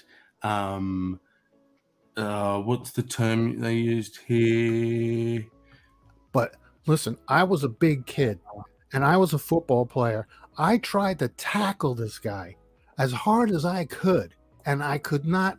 He just fucking threw me off. I was like, holy fucking, and he was a little dude. I was like, holy fucking shit. It was like his strength was just beyond compare. It was just like he was way above us in strength and speed. He was so fast. And we couldn't stop him. And he kissed 3 telephone poles, and then it was all over, and he was back to his normal self. Yeah. So it is 100% the power of suggestion, Guru Lady. That is what hypnotism is all about. The hypnotism itself is just getting you in the state of being hypnotized, but then nothing happens without the power of suggestion. But go back to the Sparkle. I wasn't disagreeing with you. I was just clarifying, because I do agree with you. Anybody who wants to hypnotize you in search of lost memories is shady as hell. Yeah. And that is a good thing to talk about. Yeah. Which is why it's the good thing about hypnotism is, yes, if you're in the state and, you know, you get put deeper and deeper and deeper and they tell you not to remember, even then, enough time, your memories will come back. Hypnotism isn't like it doesn't work 100%. You know what I mean? It only has a half-life, basically. So it has to be fully consensual, but not only does it have to be fully consensual, but you have to be an active participant. And I think you hit the nail on the head when you said suspended belief, Pixie, because there's this moment where you have to suspend your belief, right? And let it happen. Once you do that, it's like it takes over.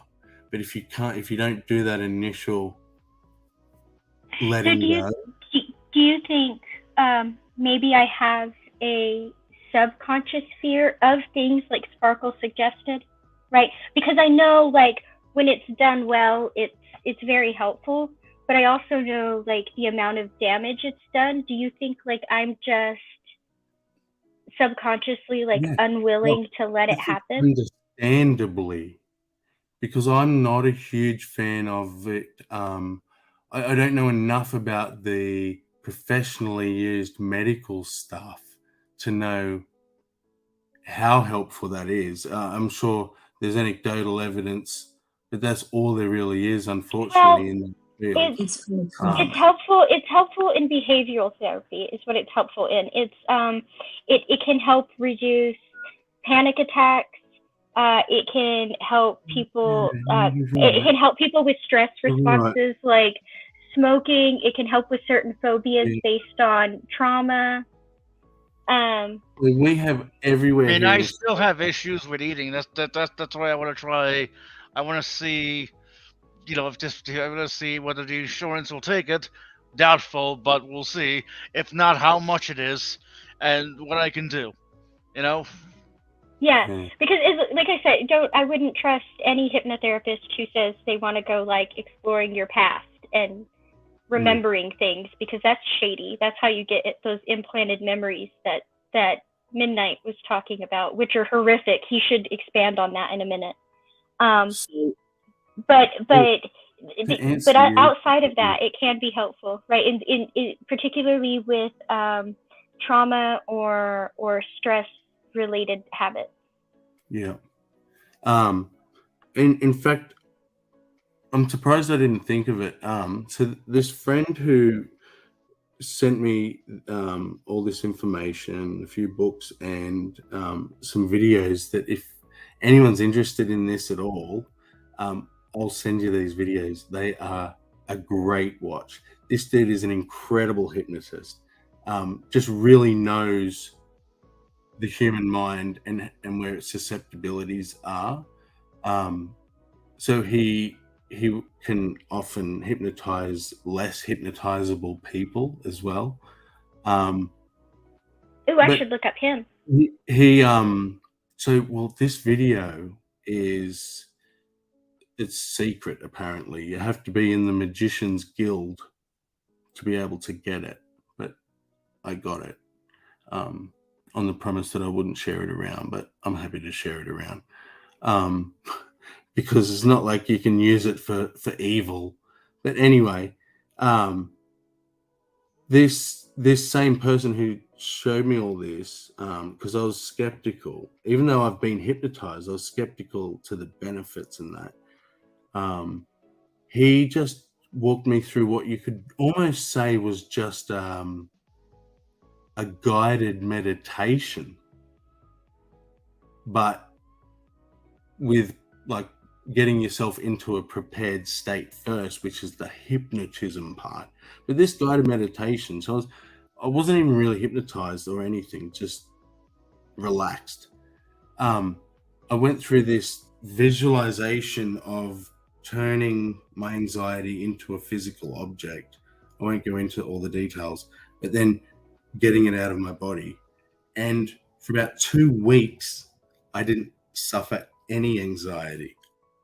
Like it was quite incredible. To the fact that I intended to go and look share that knowledge, but never did. So I do acknowledge, the importance of a focused mind, which can come from hypnotism, and the right person doing it, I guess. But we've got these things popped up all over Australia where it's like $100, quit smoking the first time or your money back. Hypnotism. So they reckon one session you walk out a non-smoker. It's a load of crap. I know someone who went through it. Well, I know a few people who went through it. And sure, like I would say one of my more gullible friends, it was super easy after the first session.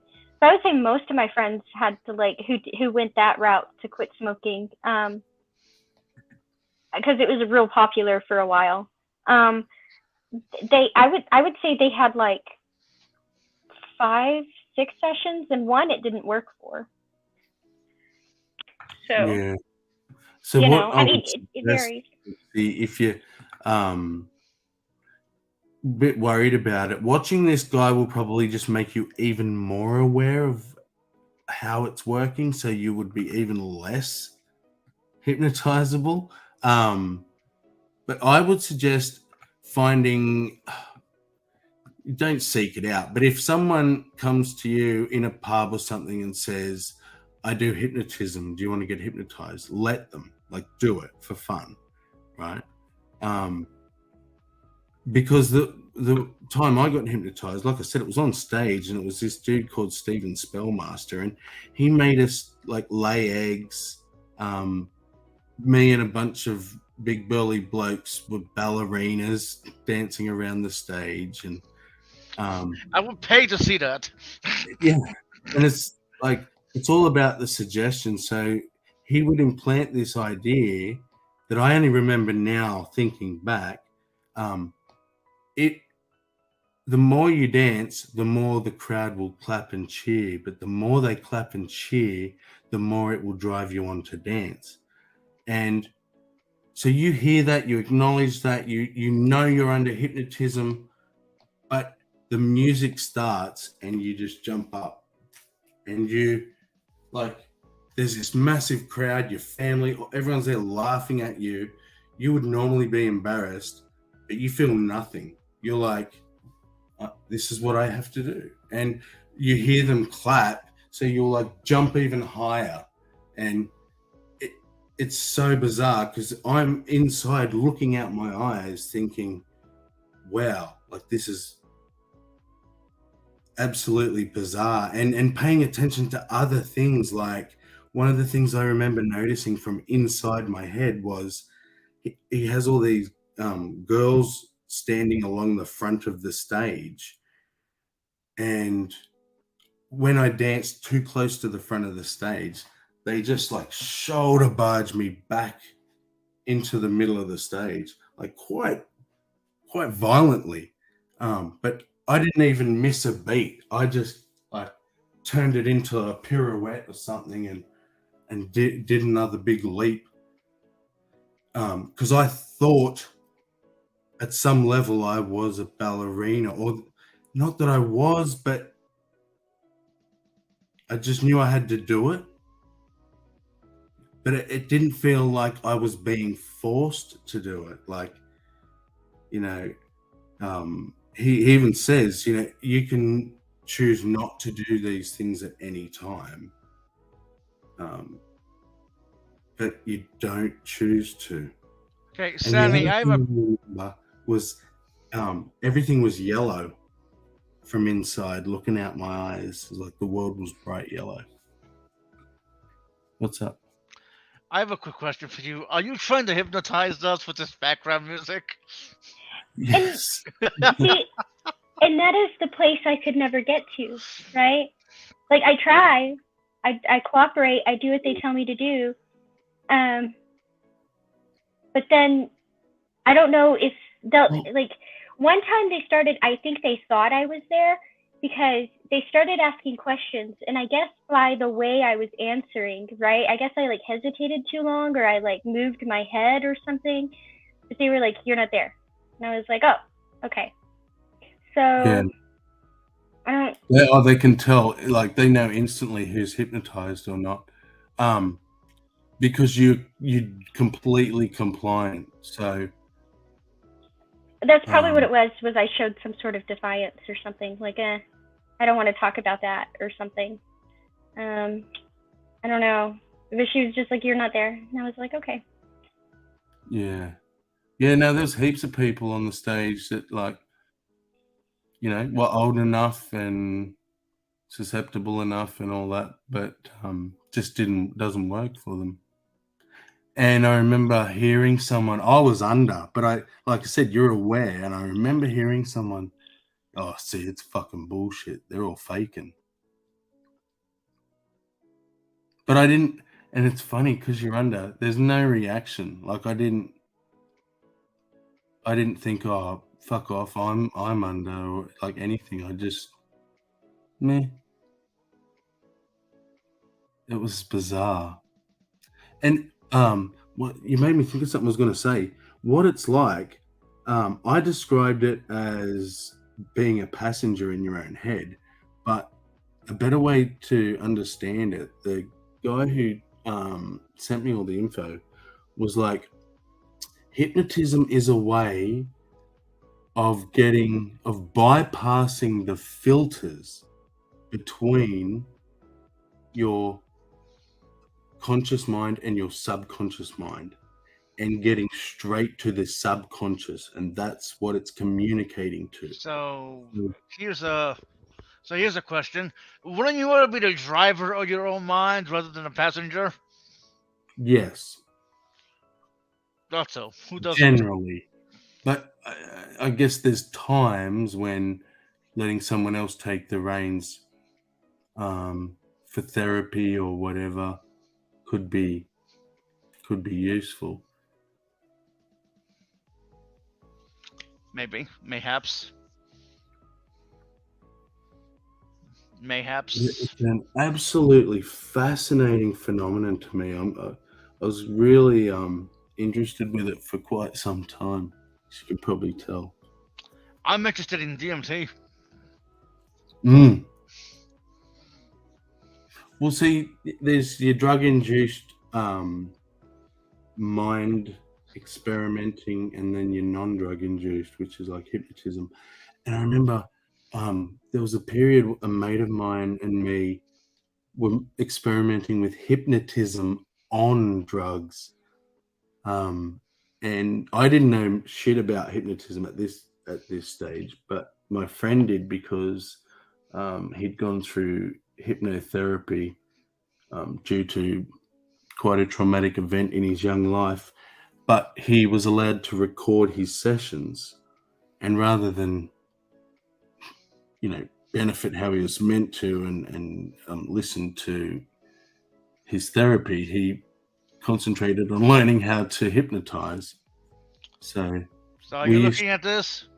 Get on all sorts of drugs and then like play around with hypnotism. Psychedelics may be part of US medicine sooner than you think. It's kind of old, but 22. That's not that old. Well, yeah, but trials usually last at least a year. Like rounds of trials. Trials usually have multiple rounds. Addiction and eating disorders. The good thing I've noticed though is like they've done it with medical marijuana in a lot of places, and I think they're trying to do it now with the microdosing. Is they're rushing the legislation and like making them emergency. Oh, hang on a sec. Flow state once again. Can I put it in the chat or? Yeah, just put it in the chat now. We'll open it up a bit. Yep. It's been such a chill conversation. Oh, by the way, would you mind making me a mod? I can't post it. In the channel on YouTube or YouTube. I just posted it, but it didn't link. And then a mod. Every person that comes is a mod. How are you not a mod? I don't know. You just never knighted me, or wrenched, I should say. To get over there. I'm so professional. I should have the stream open in the background to keep an eye on it and stuff. Oh, you got timed out. Why the fuck did I get timed out? Ox probably being a smartass. Oh, you little bitch. Add as moderator. I can still add you while you're timed out. That's good. Look. There you go. Did you get the little message? Yeah, I got the take. Oh, god damn it, I'm still timed out. Hey, Oz? Okay. Hey, Sammy, do me a favor. Remove Ox's. Right. Let you time him out. Okay. Yes, little bitch. I want revenge. No, don't time out Oginoli. Hey, he timed me out. Yeah. Yeah, but you got a wrench, so it didn't do anything. Quick, No. He timed me out before I got a wrench. Right? Getting a wrench didn't. Yeah, okay, I'm almost done being timed out, I think. Oh, you can't time him out because you're timed out. Well, yeah. Let me try. Yep, I'm still timed out. I can't even time Ox out. What the fuck? What the hell? Ox has some weird.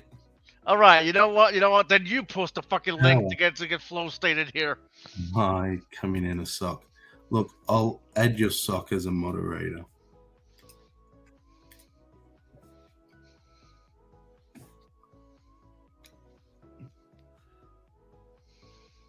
The Great Timeout War of 22. Can mods time out more? Obviously. I don't know. I've only timed out one person ever, so I would have no idea, to be honest. If you make everyone a mod. Hold on. Sandy was able to time out Ox. Yeah. You know what else? You know what I'd like to try to do, but not with my account. Block everyone. Go into a chat and block everyone in the chat, so I'm the only one visible. I'm a super user. Don't fuck with me, Sandy. You think that would work? Maybe. I am God. That means I'm a theist or a pantheist. StreamYard needs to give its users more power over their stream. So, Yep. Muting, for instance, you can mute someone, but they can unmute themselves. Yep. Discord actually has the power. You can server mute someone, and they can't unmute until you unmute them. That's on Discord, of course. Not on stream cards. By the way, I hate Restream. So, Ox, you don't need to come in socks because somehow I couldn't remove your rent. I can't kick you or time you out. I just timed out a sock. It's like he has superpowers. See, you can't get rid of my ox. That's my buddy. Well, he should have started this. I think you started it with the your mom thing. I was joking. I even called him a cunt before. He didn't mind. He liked it. Can I share? Oh, it's not going to take me to it. Try and get the link. Mac shared a video to me, but it's not available in my country on copyright grounds. By the way, why is Brojo live? Hey? Oh, because he's a rude bastard. No, I'm kidding. I don't care. If we started getting upset at each other, streaming over each other, that's pretty petty. And I meant to say my buddy ox and divided it into two statements. My bad. I do not claim ox. You're just a buddy. Oh, my ox. Little buddy. Yeah, I tried to say my buddy ox and I divided it into two sentences. You're going to time this out too, bright boy? Yes. Okay, does someone want to share this and see what it is? I have a feeling it's the hair song again. I think Matt's either trying to tell us something or he's just really into the song. Short hair, long hair. Oh, the hair song. Okay. Hair mama mama. Around here, if you say the hair song, people actually mean Aquarius. Age of Aquarius. Oh. Yeah. In Initials Hair, the original Broadway, video unavailable. I had the movie version. I had the movie musical version. I don't need to hear it. I'm not sure why he wanted me to play Sandy.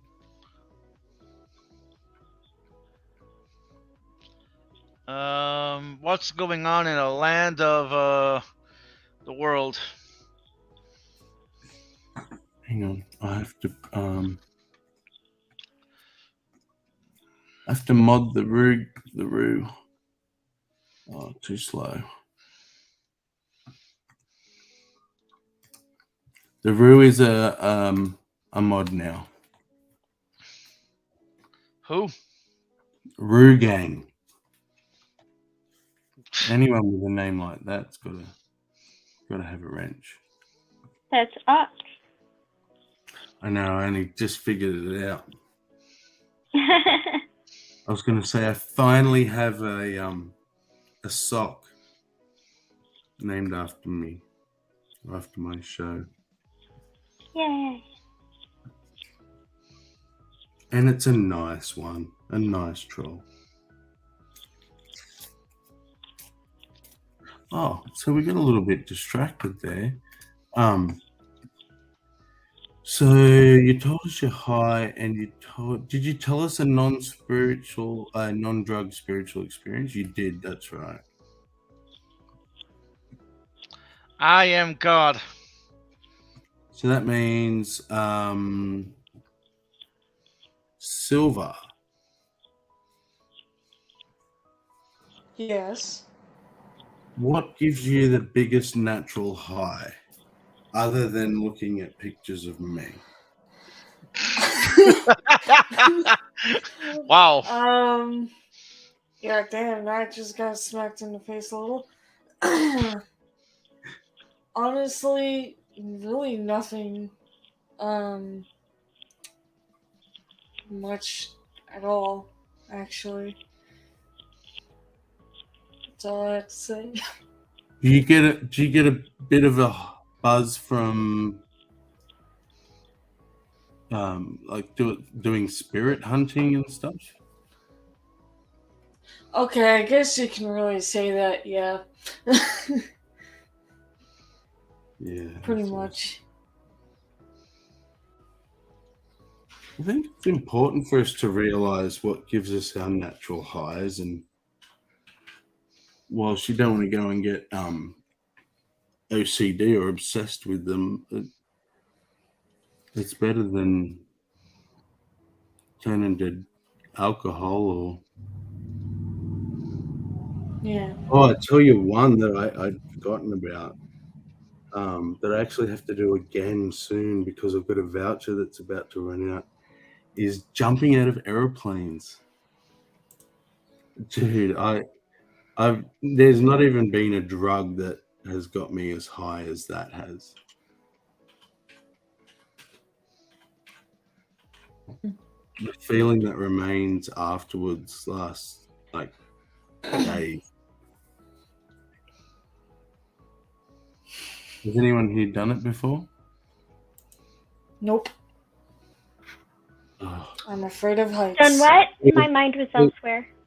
My thing my whole life was I'm afraid of heights and terrified of going in an airplane. My friends, for my 35th birthday, didn't tell me what was happening. And when we were just about to arrive, they handed me a little gift. And I unwrapped it, and it had 4 toy soldiers in it, but the ones with parachutes. And I knew instantly what was happening, but we were there. My friends were there. It's not like I could get shitty and make a big scene. I could have, but I was a little bit annoyed because I felt forced into it.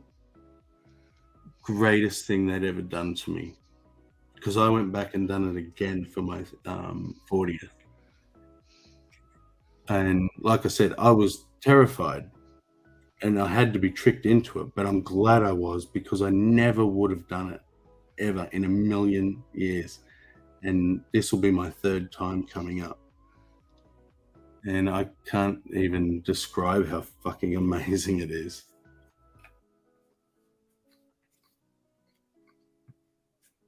Just to have your body in that space where it doesn't belong, up in the sky, you know.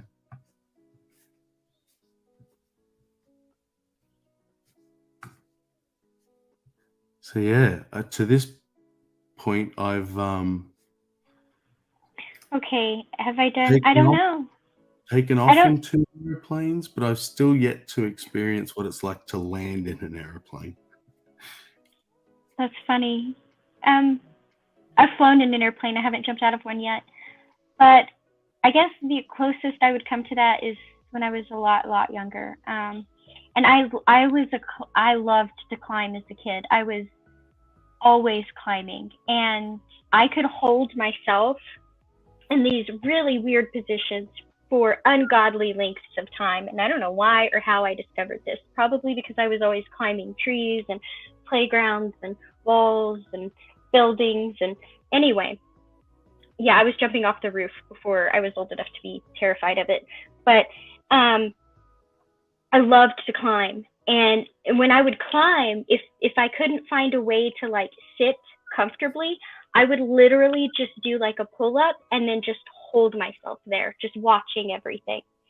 And one time I was at the playground just doing this like absent-mindedly, and my mom noticed, and she called some other people and was like pointing at me, and unbeknownst to me, they were timing me, and I had no idea. So eventually my dad comes up and they're just watching me.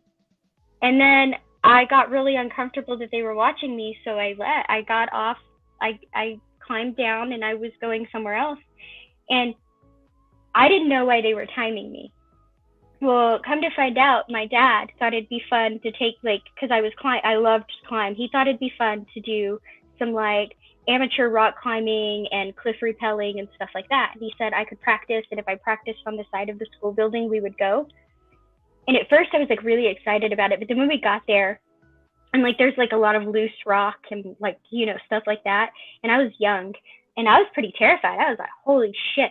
But like the whole way climbing up, I was so scared. But then like going down was so much fun. All I could do was like, can we go again? Yeah. Like, can we do that again? Exactly. And it's like, it made me realize that, because thinking back, I used to jump off the roof and stuff too as a kid, just straight onto the grass. I don't know how our little legs survived that sort of shit, but so I wasn't really afraid of heights. I think with the airplane thing, I think it was I was scared of something I'd never done. Yeah. That's For Super Munchkin, plane, it was, I didn't know what to expect. Yeah. For Super Munchkin, it was a roller coaster.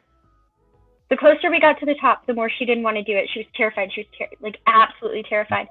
She rode it, and we got to the bottom, and she was like, again? Yeah. Right? Like that was her experience. But yeah, I don't know. And that's why I think jumping out of a plane it should be a must for everyone. It's one of those things that changes a lot about you and like how you see yourself, you know. Have you been parasailing? Confidence and stuff after you do that, man. No, but I'm definitely that's on my list. Parasailing was nothing like I thought it was going to be. It really wasn't. Because when you see it, you see how, like, when you're watching other people go, you see how fast the boat is going, right? Yeah. And in some places on the beach where there's like low flying helicopters, you're higher than the helicopters, right? You're higher than some of their sky rises. And you're being pulled on these ropes by this boat that's moving super fast enough that they can lower you, dip you in the water, and bring you back up with no problem. Fast enough that they can land you on the boat instead of in the water, right? So these people are booking it. And so you think that when you're up there, you're going to feel like you're flying, right? Like this wind against you, but no, you don't feel any. You get up there and you just feel like you're floating. You don't even feel like you have momentum. Like you literally just feel like you're peacefully floating there. And I was up there with one time I was up there with somebody who's terrified of heights. And like, I didn't know how bad I was terrifying them, because like every time they would start to, like, I would see them start to relax and I'd be like, okay, great, they're relaxing. But then I'd like throw myself upside down in the bungee to look the other way, you know? And they'd be like, oh my God, what are you doing? And I'll be like, I'm sorry. I'll just sit here and watch the dolphins that way. Do you know, the more I think about it, I think the fears were very specific. I just need to be honest about it and reflective. I think I was scared of having a heart attack, genuinely. Like looking back now, I see how ridiculous that is. That there's like, I don't know if anyone's really died of a heart attack skydiving. Not skydiving that I'm aware of, but bungee jumping.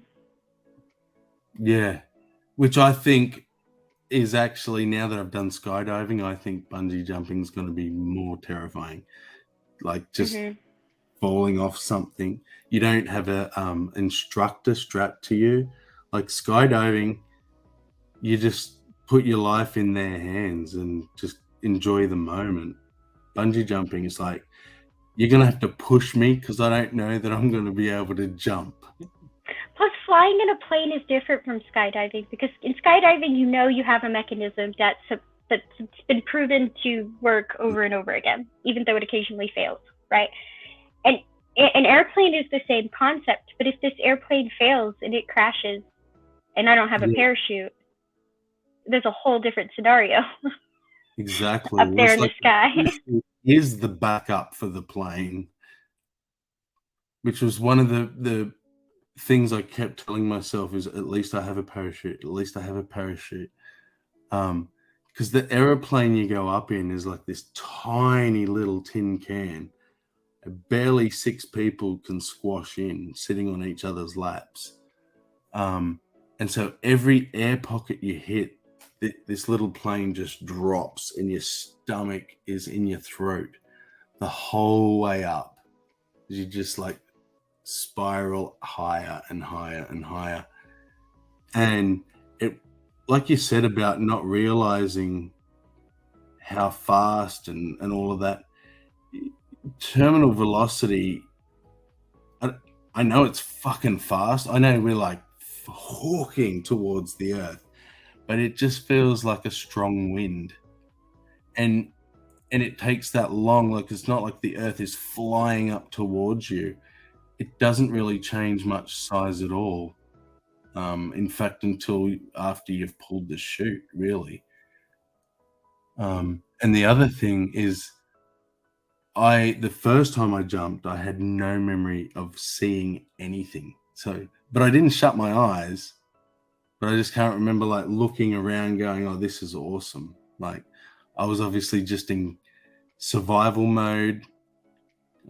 Just got to get down, get through this. But the second time I was like, I'm going to pay attention this time around. And so I remember looking how high up we were, and there was clouds below us and stuff. And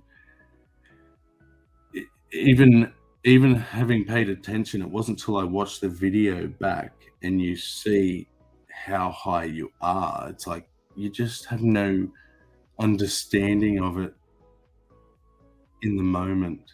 You can't feel the speed. You can't sense how high it is, because it's so foreign to our body and our normal experience. But I could talk about it all night, so I'll just stop talking about it. And I think that was...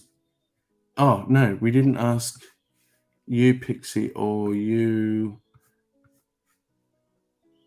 Silver. I'm just got to get it back up because I've forgotten the question. Which one? About the...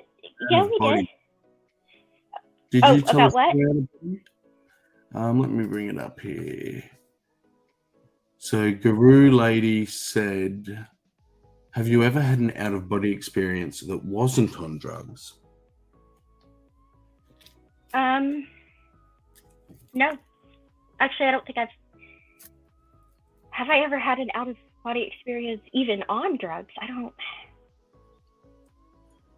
I've had something similar. I don't know what you would call it, but it was like a dream state. Yeah. Where I was trying to fall asleep, and I was actually thought I was standing and walking toward the door, and I was actually lying down trying to go to sleep. Yeah. And then it made me kind of jump in the bed when I realized I was still sleeping and I wasn't standing. It made me jump up and I went, oh, I was sleeping. Okay, the only time I've had one is inside an actual dream, right? Like, I've never actually experienced one. No. So I think I was in the in between space between falling asleep and dreaming, and I was semi-conscious, and I thought I was standing up and walking toward the bedroom door, and it made me jump, and I woke up and I was like, oh, that was a dream, but it felt real. It felt like I was really standing up. I think they call that hypnagogic state. Something like that. I don't know what is that what it's called? Mm. Hypnagogic? Yeah, it's the most common experience is as you're falling asleep, you feel like you're falling and you jump real suddenly and wake yourself up. Yeah, this was like I was standing. I was standing up and walking, and as I walked to the door, it made me go, "Whoa!" And I jumped up, and I realized, oh, I was sort of dreaming. Yeah, but it wasn't a fall down. It was a get up. It was kind of the opposite. But I guess the same thing applied. Yeah. So I get that. But that was totally, I was just trying to go to sleep. You know? The explanation, I read this when I was young, so I don't know where I read it, so I don't know how valid it is, but it was this hypothesis that the being startled as you fall asleep is your brain's response to being confused as your brain starts to release the chemicals to paralyze your body and all of that stuff. And as we call it falling asleep because we actually feel like we sink or fall, and our brain mistakes all of these things, and our heart slowing down and our breathing slowing down, it mistakes it as dying. And so one way to get an instant boost of adrenaline is fear. And so we trick ourselves that we're falling, and we will sit up, or heart starts to race. And all you're trying to do is go to sleep, but that's your brain's poor brain's reaction, thinking it's dying. I put the link in for Cerb. Yes. I keep thinking, and I still don't think I've had an out of body experience.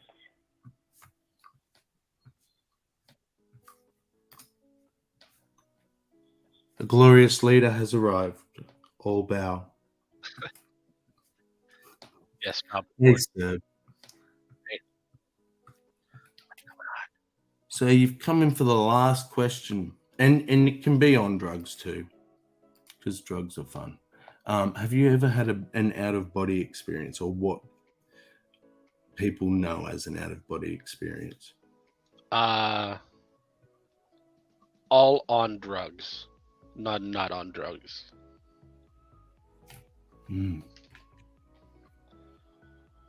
And what was your most vivid or most memorable? Probably the first one, when the flaming skull told me the world was burning. That's probably the. So that was actually an out-of-body experience. So describe the process. Did you stand up out of your body? Did you float up out of it, or did you sort of become? No, I didn't. Where in this place, so you dematerialize, sort of thing, or? No, I shut my eyes, and I kind of felt like, I had a feeling like I was floating a little bit, and then I had a feeling like I was being pulled on, like I was like in a vacuum or something, and then I heard like sounded kind of like being right next to like thunder, like it was a really loud like crack, and I was flying through space. Well, funny you ended on that sentence, because I was about to say you've literally just described an alien abduction. Did I? Dude, tractor beam, like floating you up out of your bed into the ship. You heard the noise of the ship, and then the next thing you're flying through space.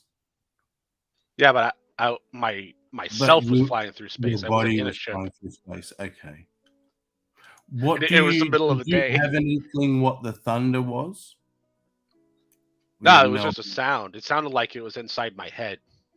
It didn't sound like it. It didn't sound like it was coming from outside to my ears. It sounded like it was inside my head.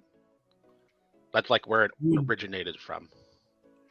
Could you say it was similar or dissimilar to if you could hear every voice on the planet at the same time? I didn't hear anything that sounded like a voice. But I suppose if you took anything, made it loud enough, and then made it happen instantly, it'd probably sound like a crack. So. Oh, so it was like a crack of thunder. Yeah. Okay, so not like that at all.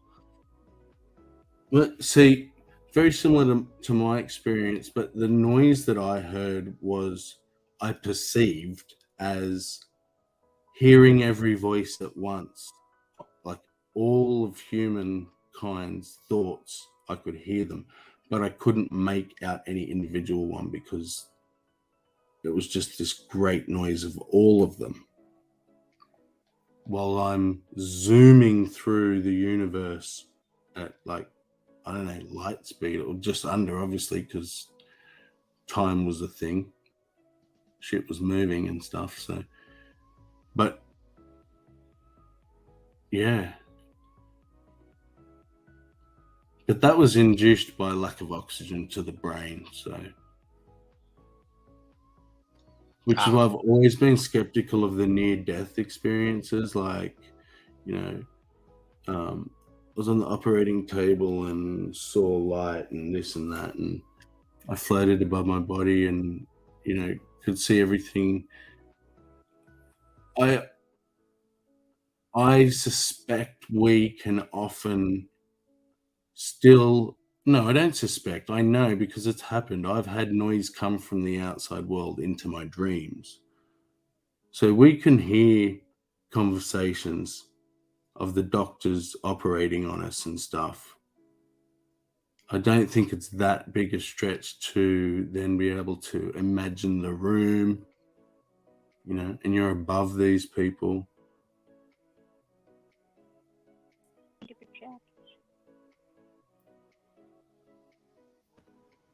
I'm watching Brojo's stream. What about you, Silver? Have you had an out of body? Brojo was in Canifest. He's at Canifest in the Poconos. Oh, he's at it. You mean like your mind's ability to project itself? Yeah. Yeah, no, I've never had an out of body experience. I could imagine myself outside of my body, but like I didn't feel like I was outside of my body.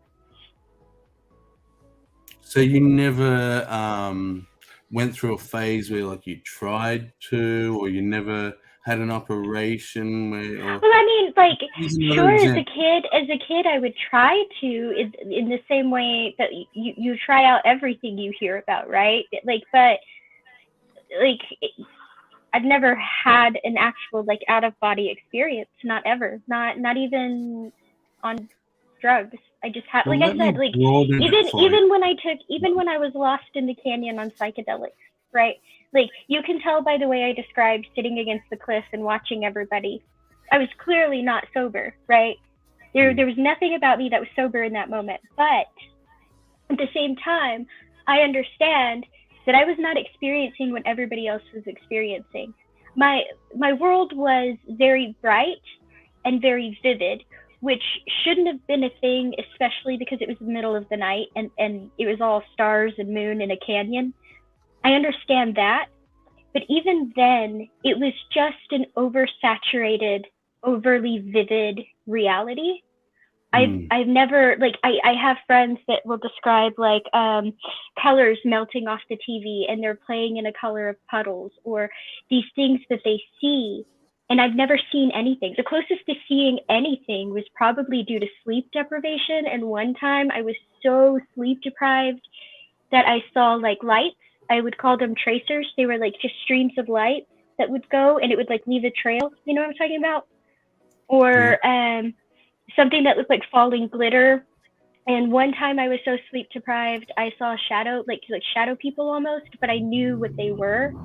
But I've never, that's the closest to anything unreal like I've ever experienced. I've never had an out of body experience. I've never had like a full on hallucination, like never any of that. Like, Let me the give you hardest another- I've ever tripped was just a super vivid, oversaturated reality. So, this isn't really an out-of-body experience, but it's the sort of thing often related with, you know, a near-death experience rather than an out-of-body. So, I was in a car accident. I've been in at least two that I can remember clearly, but I think there might have been a third one that I'm forgetting. But one of them, the worst one, that we got out of the car and was like, how did we even get out of that? Let alone not have any injuries and stuff. But this crash took, in my perception of time, about 10 minutes.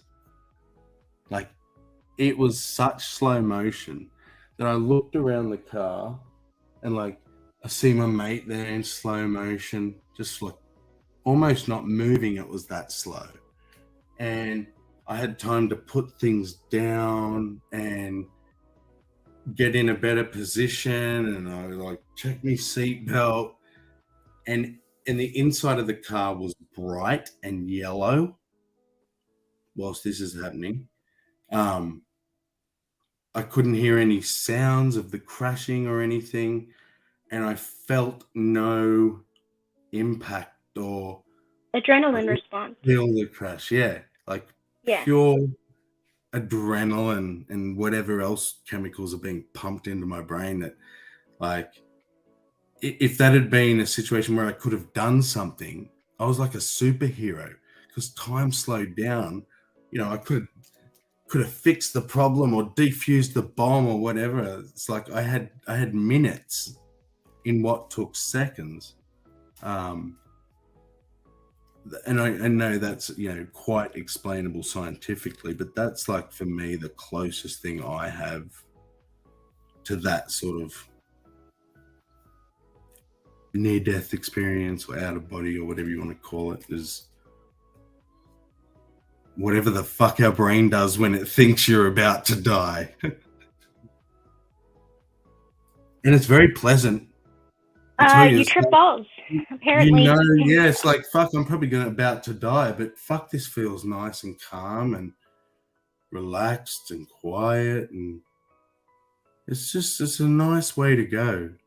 Whereas the reality of someone watching it would be like over in seconds and just loud and horrific and absolutely bizarre. But that's why I can understand and feel for people who get sucked in and believe that they've died and gone to heaven and shit. Because when their brain has just pumped them full of all of these drugs to calm them down, make them feel relaxed and happy, and they're seeing bright lights, you know, what does that sound like?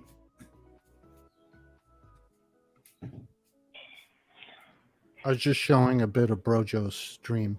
He's at the Canifest in the Poconos. That's in Pennsylvania. Nice.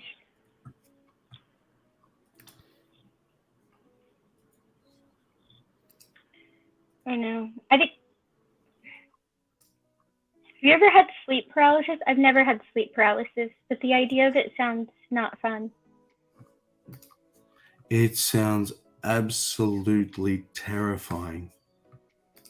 And no, I wouldn't be scared of the boogeyman that comes up to attack me or whatever the fuck.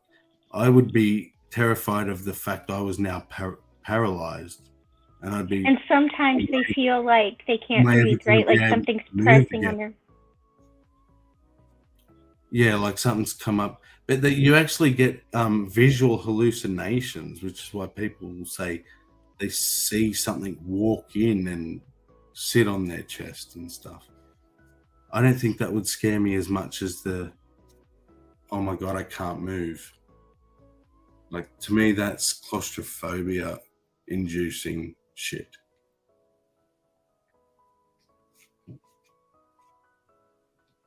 kind of worse, because at that point it doesn't matter how closed or open the space is. There's no escape, no matter what. I mean, you could be not even in a space, and there would still be no escape. Yeah. But I think it's like the question, would even God appearing to you convince you of God? Or like me, would I just think, fuck, I need to go and speak to a mental health professional? Right, like, exactly. I'm like, it would depend. It would depend on how I was approached, how verifiable it is. Is it repeatable? Because I'm sure as hell not going off one encounter, right? Like, it would have to be a process. It's not an event. And not that I believe Richard has ever done this, but I think he has a good quota. No, what's the word I'm looking for?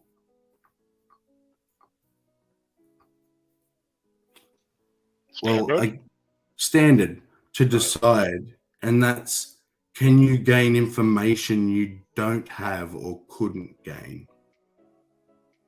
Then that would indicate, okay, something has communicated to me at the very least. I'm, I can't be just hallucinating completely because I've gained information that I had no way to gain, which is what Richard says why he's convinced of his prayer. Whereas the information that he's told me about that he's gained could still just be coincidental.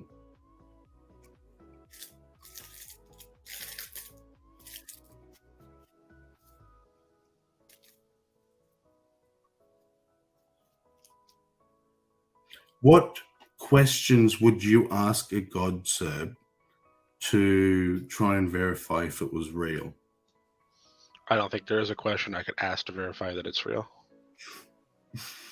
That's what I was afraid of. Well, because it's just the nature of the thing, right? I should qualify a god like Yahweh, like a creator, a God that creates the universe. That is such a level beyond my ability that there's no way for me to confirm it. Like, there's no way for me to tell that kind of God's communicating with me, or if I'm just temporarily insane. Even if you watched him create another one? Yeah, it wouldn't matter. I watched him create it. I saw a universe being created. Uh-huh. Okay, am I crazy, or did I see a God create a universe? Can you bring back proof? What if you like had solid, absolute evidence that you not only saw it happen, but you were there? I took a video. Maybe there's something that like exists there that doesn't exist here, right? And like as you were hanging out there, you got to bring some of it back. I'm not sure that would, if it would continue to exist if I brought it back here. Like, you're talking something that follows different rules at that point. Okay, that's fair. If I brought it back, it might actually explode and kill me. Also, if I brought it back, right? How could I not just? Okay. How could I not just go? Oh wait, it was aliens. What if it's not something that didn't exist here, but something that existed here long before we did, like a long extinct giant fern or something? So okay, how do I know like aliens didn't pick me up and travel me through time? Well, no, I'm not saying that I could verify it was God, but could I verify it was a being capable of being called the God? Sure, if it does the same thing. Yeah, I think you could verify that maybe there are some ways you could possibly verify that maybe it was a real being. But then how do you jump from alien to creator of the universe? That's fair, because I don't think I could. Yeah, I don't think you can. There's always going to be something that it could be that's less extreme. based on your ability to experience stuff. See, and that's why I changed my. Oh, I need to get rid of that. Just jokingly, not officially, but I've changed it to 420 Igtheist because I went down this little path, just myself in my head recently, and was like, there is no way a God could convince me that I can come up with, or that even if I was convinced myself, that's not proof because I could be insane. I would need to convince somebody else as well. So you kind of need to convince two of us. Yeah.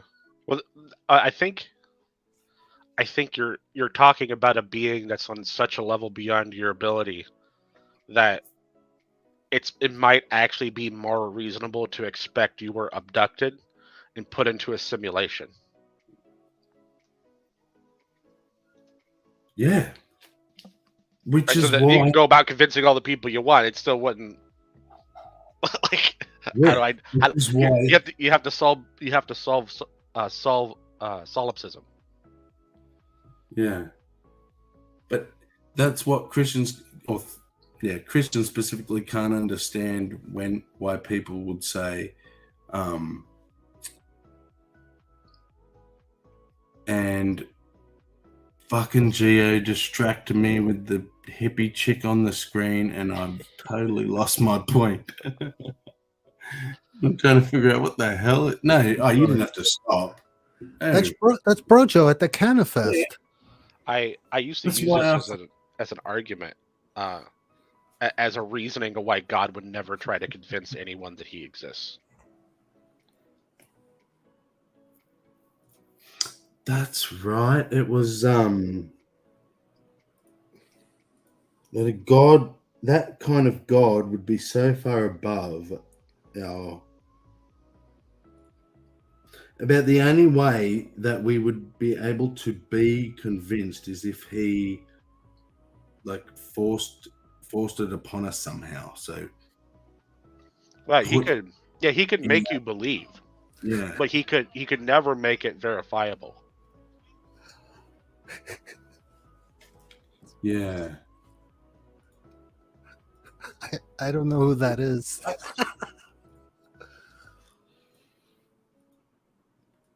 That's actually a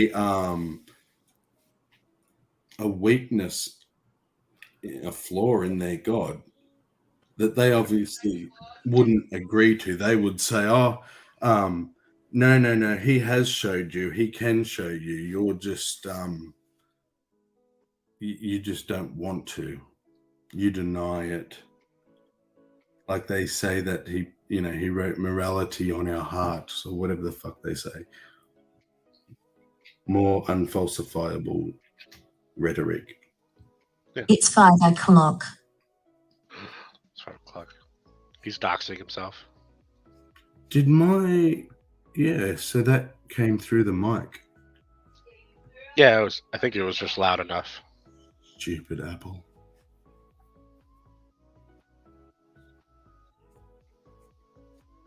Yeah, I don't know if it's like a flaw with their God. It's definitely a flaw in their belief about their God. I think it stems naturally just from being human. Like, this is just beyond our capability. Yeah, flaw's the wrong word. For some reason, my mind is blanking on the specific words I want to use. It detracts from him being this everything God. Oh, so, yeah. But here's the thing he can't actually do. Yeah, I think the all-powerful idea of a God, though, is just... There are so many issues with that. It's not a logically possible thing. Yeah.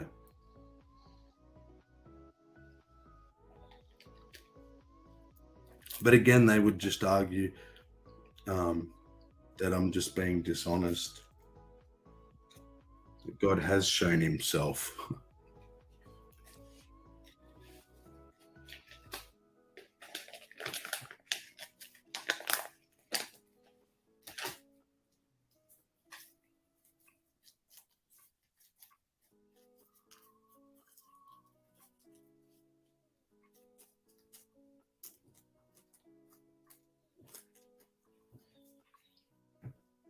So I might as well ask you the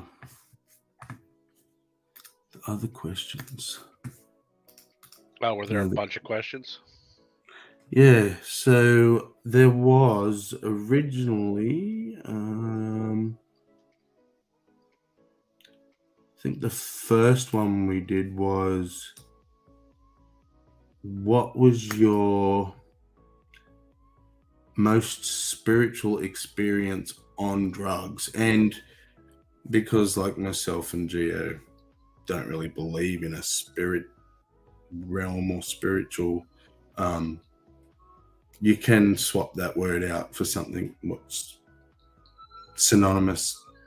That's what I'm trying to wonder. I used supernatural.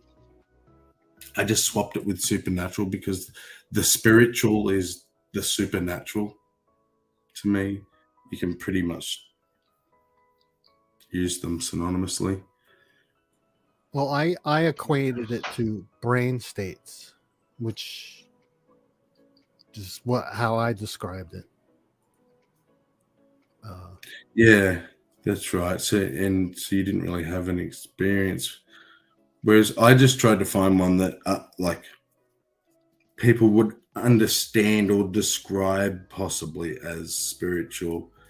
And I think mine was the time, I think it was acid, or an acid. And long story short, it was just this entire day of continuously reading each other's minds, but not just knowing what the person was thinking, literally hearing their voice and responding to everyone in the room, like saying they didn't say anything, but the person who said it thought it.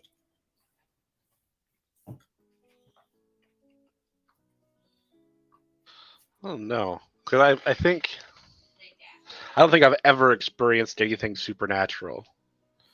I don't think I've ever experienced anything spiritual, because spiritual does imply supernaturalness. Yeah. And that's why I did put the vague qualifier most. So like the closest thing that if I was a believing person and you described this experience to me, I would be like, oh, that was a spiritual experience. And not like I took acid and saw dragons and shit. That's obviously just a drug experience. But like we're talking about, so Pixie talked about connecting to or feeling connect. Are you still here, Pixie? Am I speaking for you? I am. You're the blank avatar. She sat against this cliff and like looked out at everyone and being lost in the canyon, tripping on shrooms. Yeah. So mine is just like experiencing like a loss of the ego and a connection to things around me. So I was sitting against this cliff and I was watching everyone. We had been lost in the canyons for hours, and some people were interacting and some people were doing their own thing, and everyone was just happy and laughing. And that's back when I said that's the closest thing I've come to a hallucination, right? Like everything was still real. It was real things in front of me. That was really a cactus right there, but everything was like super bright and super vivid. And I just remember feeling like nobody had any like huge responsibility, right? Like I wasn't responsible for anything and they weren't, and words weren't necessary, and everything was just okay, like harmony. Does that make sense? Wow.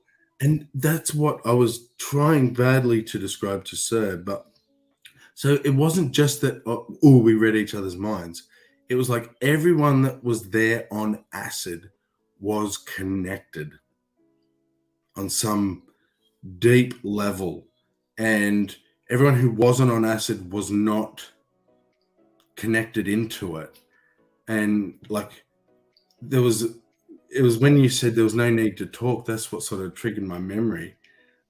We barely spoke, had to speak. We just like look and nod and shit. And yeah, and it's not that like I knew their thoughts or what they were thinking specifically, No. but like I just remember knowing that everybody was like very happy and very carefree, and I just remember like having a lot of like gratitude and peacefulness and happiness, and just like there's no need for words. And even the people who were interacting, they weren't even having like conversations, right? Like they were just, it looked like they were both playing in the same puddle of colors or something, you know, like everybody was just having a good time separately but together. Everyone was just experiencing. Yeah, like separately and together all at once. I don't know if this is quite the same thing because it didn't have anything to do with drugs. I was raised. Well, we do have that too. I don't know. Your non-drug spiritual experience. Okay. I used to go around saying I'm super religious, but I don't believe in any of these gods. So one of the many strange things about me is that I was raised being told and believing. I still believe it in a poetic sense. Like it's meant in a poetic sense, kind of. Not really sure how to describe it. That my family were like a thing. We're a thing itself. And as you know, new generations get born, it's just iterations on the same thing. So like everyone, probably not so much the people that married in the family, but people born in the family and raised in the family, most of us feel like we're one thing. And we're just modifications and iterations on the one thing, you know, sort of webbing out through time. Okay. So like, yeah. So when we get together, I feel like I have the feeling like I'm them, not like their personality, but like I'm the same thing they are. Yeah. Does that count? I don't know if that counts. I because I know exactly what you're saying, I think we can count it because it is. I think so. Yeah. I think it's kind of this. I wouldn't know because I'm not there yet, but I think it's kind of the same feeling grandparents get when they see their grandkids. Yeah. Right. I think it's been described to me as sort of, oh, there I go. Exactly. There I am. I was about to say, I've had the same feeling about my family. And I used to think, oh, it's because we came from France. There's only 5 brothers with our last name in the country or in the world, as far as we know, because the name's made up. And then all of my cousins and that came from that. And there's like over 100 of us now. But I know every single one of them because the 5 uncles is all there was with this made up name. And so I felt like we were the same, not quite the same person. So maybe not to the degree of you, but that close and connectedness, like we have the same blood, is very, very powerful. Very powerful. Yeah, so I have that a lot. And like it sounds like your culture gave it a name and a way to describe it and understand it, whereas that's just like a weird thought I've had to think myself.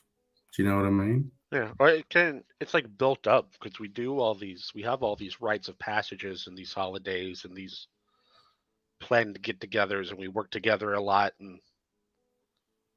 And they're specific to your family, like you have your own holidays and stuff. I mean, I don't know if there's like some of them are just kind of general that like people don't celebrate anymore. Like we have we have a harvest holiday that's not Halloween. Yeah. Right, but it's not like we invented that. That used to be a thing. Yeah. Yeah. That's what most of that is. It's stuff that I don't think we invented any of them. I think we just picked it up along the way, and we have a hard time letting things go once they get integrated. Yeah. Do you know, bit off topic, but just throwing it out there while I'm thinking about it, because otherwise I never ask you. So as far as what you've already said publicly, about certain structures within your culture and beliefs and traditions and all that stuff, I would love to have a one-on-one one time, just for my own, even on offline, and pick your brain as much as you're willing to share about your culture, because it's absolutely fascinating. As far as that's concerned, I'm more or less an open book. So I'm not trying to hide any of that. Yeah. I mean, there's other, there'll be follow through benefits to that conversation, because I know a lot of people think that you make that shit up. Oh yeah. I had I don't know. Do you know who Fabio is? Pixie might know. Which one? Not the model. The guy that was used to hang around, would pop into Brojo's every once in a while, but it's been quite a while since he's been in there last. No, I don't think I do. He does the racing show with Simons. Oh yes, I do know him. Yeah, he did an interview with me like that a while ago, and he said something about he thought he was talking to a member of the Illuminati. It's out there somewhere. He had to cut it short because he was trying to keep it to an hour, and then it kept on, I guess, spiraling out of his control. Yeah. Oh, dude, and I'll have to do it at a time that you have more than an hour, because I will need more than an hour. Oh, well, it's up to you, but I'm free all of today. Oh, excellent. I'm going to be at my house here by myself most of the day, with just people coming in and out occasionally. So what time are you now? About 2:15 p.m. Oh, excellent. And it's Sunday here, so I've got all day as well. Because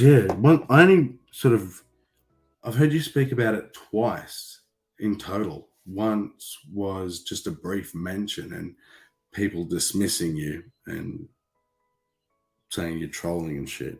And then once you in a conversation with me and some other people, but I can't remember what the conversation was about.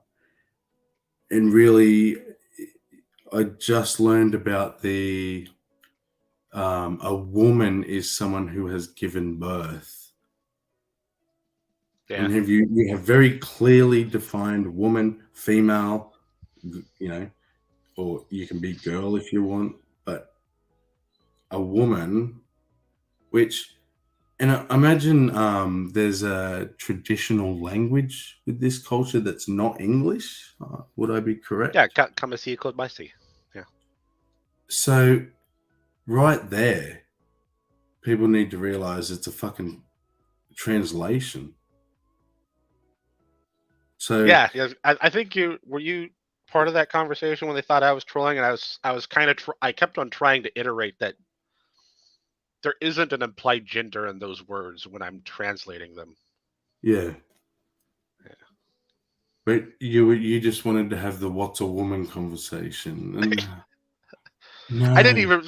Other people brought it there that time, though. I wasn't specifically trying that time.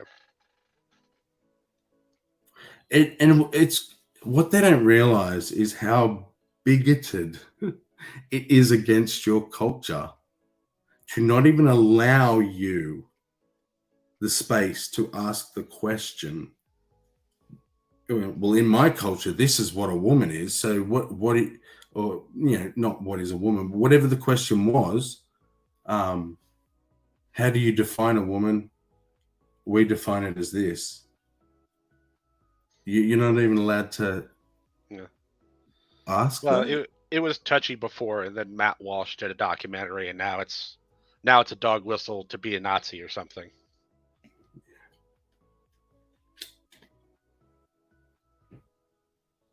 It's funny because,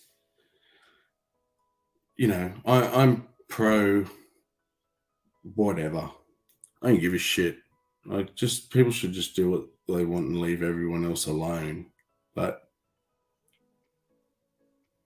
it used to irk me that I would watch these so-called professionals be asked by Matt what's a woman and have him walk them around in circles from, well, it's someone that identifies as a woman. Okay, so what are they identifying as? Yeah, they don't understand why definitions aren't self-referential. Yeah, why it matters. And I understand why they won't do it, because they want to leave it so open that it won't exclude anyone that wants to be called a woman. Yeah. But there are so many ways they could define it pretty openly and cover just about everyone they care about.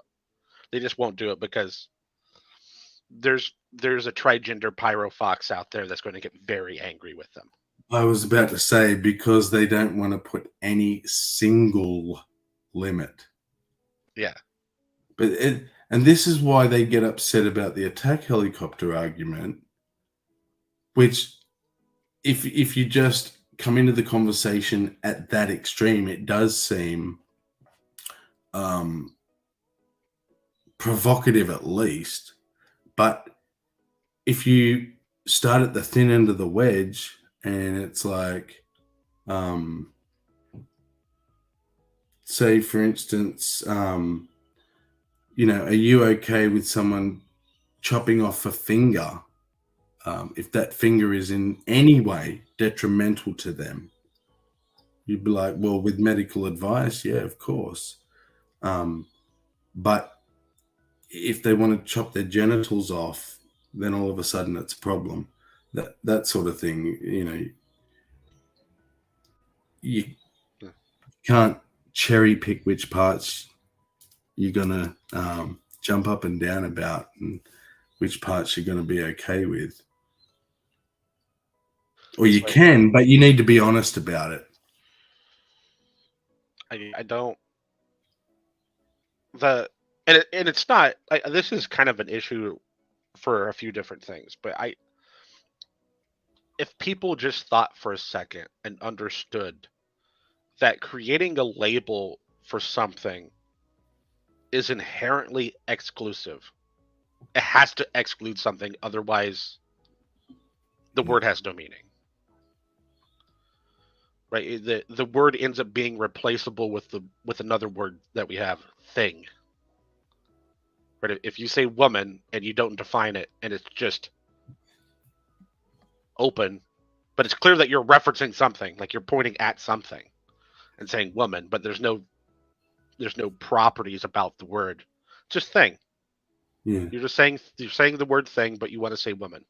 Well, here's a better example because I butchered it.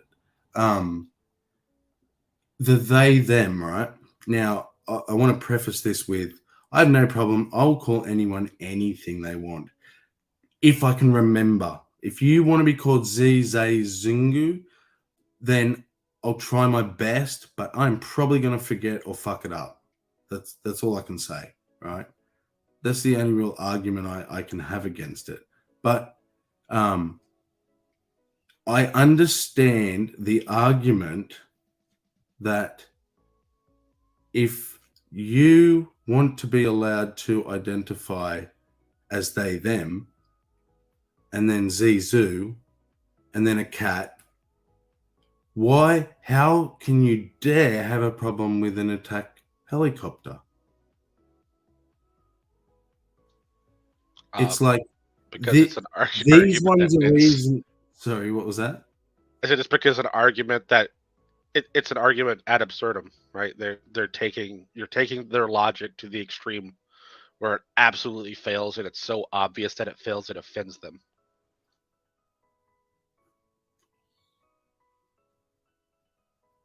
And that's the crux of that argument, that they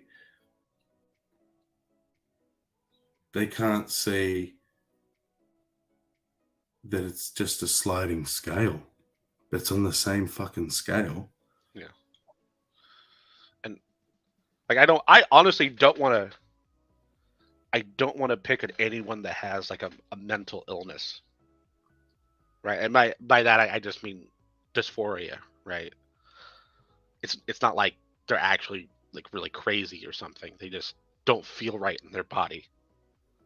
But there's no way for me to pick that person out of all the willingly crazy people that are just being willfully dumb. Yeah. That's just a form of dishonesty. Yeah, and that's why I think I brought it up in that chat. I have taken a vow not to lie, and I take it very seriously. So I don't feel like I can call one of them woman because there's no way for it to be correct. It doesn't have. There's no meaning to it. Do you know?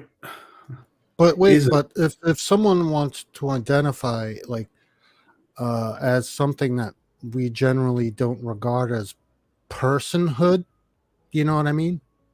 Like an attack helicopter. Like I don't really see personhood in an attack helicopter. You know what I'm saying? I don't know if I'm explaining it right. If schools lobbied to put, kitty litter trays in the toilets for the kids that identify themselves as cats now, because that's apparently a thing too, would you be you would be opposed to that because there's no personage in a cat? I wouldn't be opposed. I wouldn't be opposed. Answer. I'm just saying that's the argument. Is like, it only seems absurd because we've gone all the way to an attack helicopter. But if you go back a few steps, we're already there. Yeah, but when I look at somebody and they want to identify, and I can see their features, and I know they're a human being from what I can tell, and they tell me they want to identify as an attack helicopter. Now I don't see that as a thing that they could identify as, but if they want to, I can't say they don't have. Who am I going to see? I get what you're saying, but you're doing some work for them that you shouldn't do. Yeah, right? I understand when they say woman, they're not giving it a definition, right? So it's a sound that comes out of the mouth without any meaning. So when someone says attack helicopter, but they're using the word woman because they want people to have an idea, right? They want you to connect them to, a female. Right, but they don't want to have to define it like that because then it excludes them from the word. Well, if we can agree to some preconceived notions of what a woman is, and then I could try and describe it, I think that would be more understandable. It won't happen. That's why they say attack helicopter, because they don't. I mean, some of them might, but the real point of the argument is, I am saying attack helicopter. It is going to bring up images of these whirlybirds flying through the air with missiles, right? Shooting Afghans, shooting brown people somewhere on the other side of the planet. And but that's not what I mean. I'm not defining attack helicopter as that thing that flies through the air and shoots missiles. It's just a sound I made. And I'm that thing. But that's circular too. Yeah. It's a 1-to-1 replacement for what they say when you ask them what a woman is. It's someone that identifies as a woman. So they're not actually answering the question. They're just posing another question and adding a circle. It's just circular reasoning because exactly. This is why Matt Walsh looks intelligent in that documentary. And that's actually the thing that annoys me the most. Well, some people I see through Matt Walsh's bullshit. Yeah. So I'm not even when he first came out, I was like, wow, this is a load of crap. And everybody went and ran with it. I'm like, why are people running with this bullshit? And see what had just happened, Gio, right? So you had a position, and then Serb was like, explain it this way, and you're like, oh yeah, it's circular. You know, it's fucking stupid thinking. Now, what's happening at the moment is I'm doing that as well. But what people are doing is saying, oh, you're against whoever group it is of people or whatever type of person you're saying is doing this circular thinking, for instance, rather than paying attention to I'm saying this circular thinking exists, you need to get rid of it. Oh, you're anti-trans now, you're transphobic and all that. What the fuck? I haven't changed anything. Like they're the making assumptions. They're making assumptions based on woman. They're making assumptions based on a prejudice. Exactly. And if they took the time, they would realize bias. Tell me if I'm wrong, sir, but essentially it's like fucking define woman and I'll use woman by the definition you give me. And I don't care what you identify or who you are, or what, you know, do what you want to your body. Like, everyone's free to do whatever they want to themselves. I don't think Serbs ever been like, if a man wants to be a woman, he shouldn't be a woman. Yeah, that's not the discussion at all. Yeah, and personally, I think this is a problem that's going to be solved by technology. One day, there will be some sort of pill or nanobot or something that you'll ingest, and it will go around and modify all your DNA over time, and you'll change from one sex into the other sex. And then we won't, this conversation won't ever happen again. But I want to know what I'm saying when I say words. Well, I think it will be rendered irrelevant after a certain point. Yeah. And if I've understood your culture and what you've said generally, would I be correct in saying that you are actually, and this is going to trigger the snowflakes, but pro everybody? You're not going to pick certain groups to support. You don't look at a person and go, oh, you might think trans, but you're not going to treat them as a trans. You're going to treat them as a human being, right? So in actual fact, you're more accepting than labeling or othering or grouping. You're just like, you're a human. Yeah, everyone but Dick Cheney. That's fair. Well, I think that's where I usually start first, as I see the human side of things. I try to, because that's really all I have to go on, and I try to take it from there. You know, that's a good starting point. If you're conversing with humans, and I think we are most of the time. I hope so. Yeah. It'll get real weird real quick if we're not.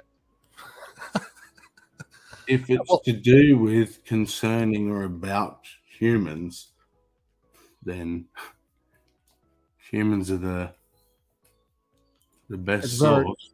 It's very broad. It's very broad, but it's all inclusive. You know what I'm saying? I'm not excluding anyone.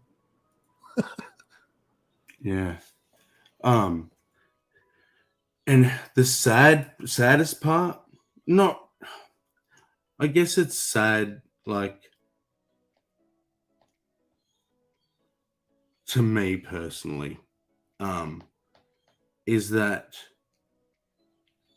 not only do these people miss out on the opportunity of knowing someone like Serb or Will and what they have to offer, which I have discovered is a fuckload, personally.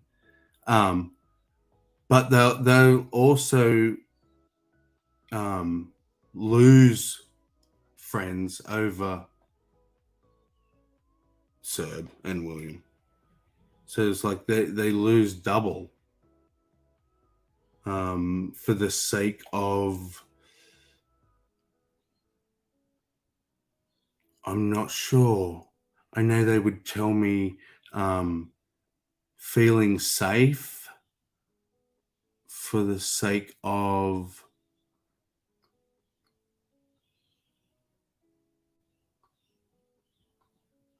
that's all I can really think of.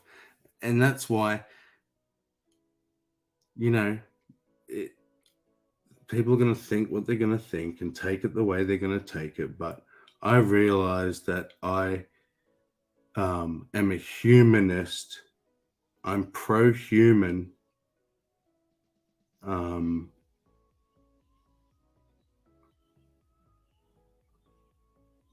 That reach out to me as a human and I'll help you. But don't ask me to help a group. Well, it's unreasonable because you can't help a group. Well, not really. Good point. Yeah. You can help maybe some individuals in a group, but most groups are just way too big. Yeah. Because as we saw with Maya calling some other lady a coon, even people in the same community don't agree with. No. Unless you're someone like Elon Musk helping a group, like when we think about these kinds of groups, like large groups, you're not even going to be able to move a needle. It's not going to register. Yeah. If someone really wants to help trans people, just pick a trans person and help them.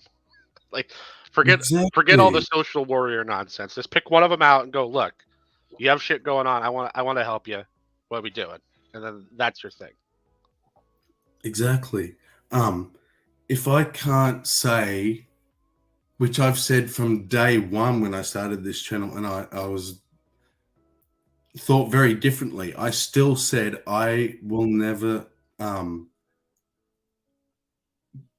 might have used the word cancel. I don't know, but I'll never stop voices or opinions. People can make their opinion. I may then say it was a shit opinion. I may tear it apart. I may agree with it, but I can't decide who gets to speak and who doesn't get to speak. Yes, it's my channel is the only argument I've been given, but that to me means then you should shut the fuck up and let me have whoever I fucking want on my channel. Yeah.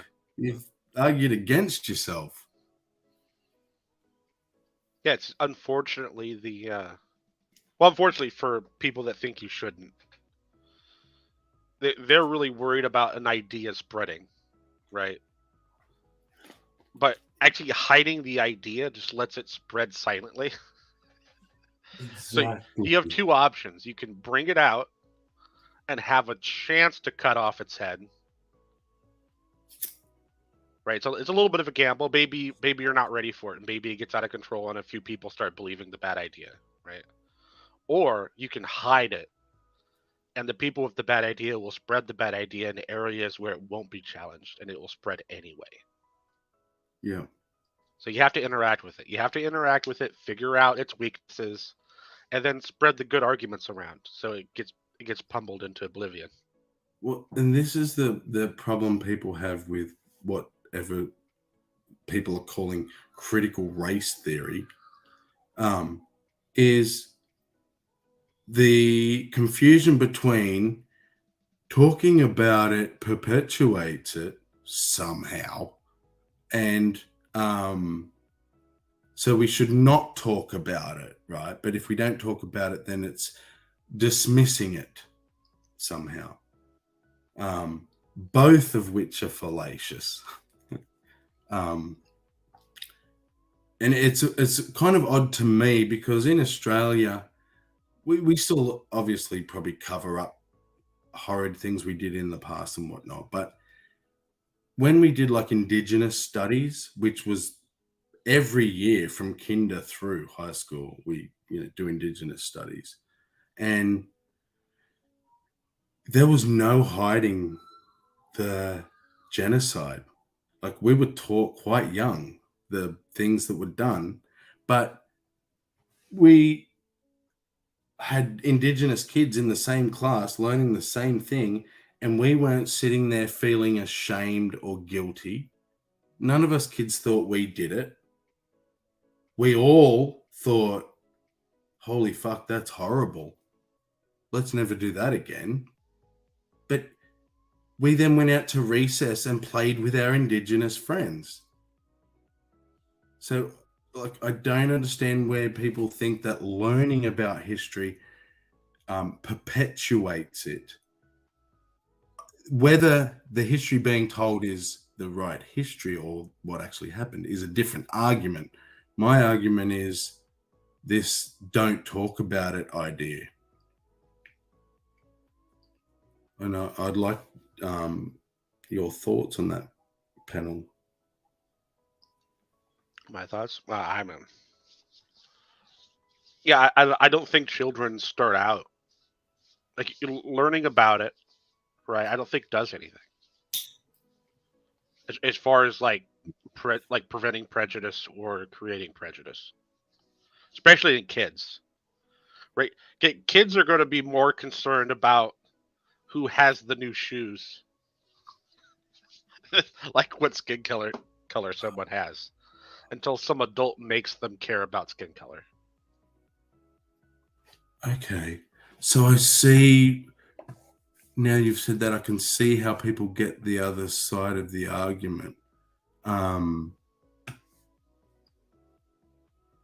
Because it's like, if you don't tell them what racism is and how we were racist and that, then they're not going to be racist. Like, we need to make racism not exist, basically. Yeah. Well, one of the ways to stop racism is to inoculate people to it. You go, look, this is what this is. This is a thing. It's stupid. Here's why it's stupid. Lesson done. But it's one of those things which is like most fucking things that I think the one thing that stops us changing a lot of shit things that we do as humans is the gradation factor. The fact that we can't just wipe out an entire generation of thinking. So, say, past a certain age of thinking, you know, people think a certain way, and it's the younger ones who they haven't learnt racism yet, but they go to their racist grandpa and learn it. So then, you know, it carries on. How do you stop it when we can't? Like this idea of inoculating, how do you do that when it's there already? Well, that's the thing. It's really hard to go into someone, especially when they're like 70, right, or 80, and go, hey, racism's stupid, stop it. Like, it's just, you're not going to get them to change their mind. They've been racist for 80 years. Yeah, they're going to laugh. So, they're going to laugh at you. Yeah, you're not trying to inoculate them. That's too late.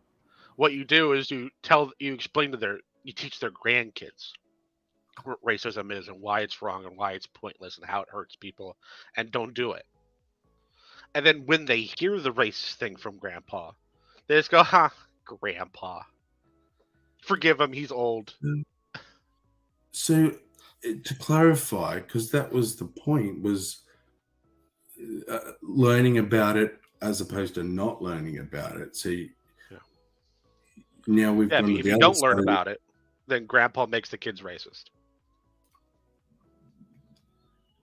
Yeah, if no one ever tells you that there's a difference and the differences are there and there's nothing wrong with that and everything is fine, and you know, people are people, like apes are apes and deer are deer and turtles are turtles. They all may look different, but they're still turtles, and we all look different, but we're still people, you know. It's simple. It's really simple for a child. That's really simple. And that's how I was taught. And so I wasn't taught that these differences were something wrong.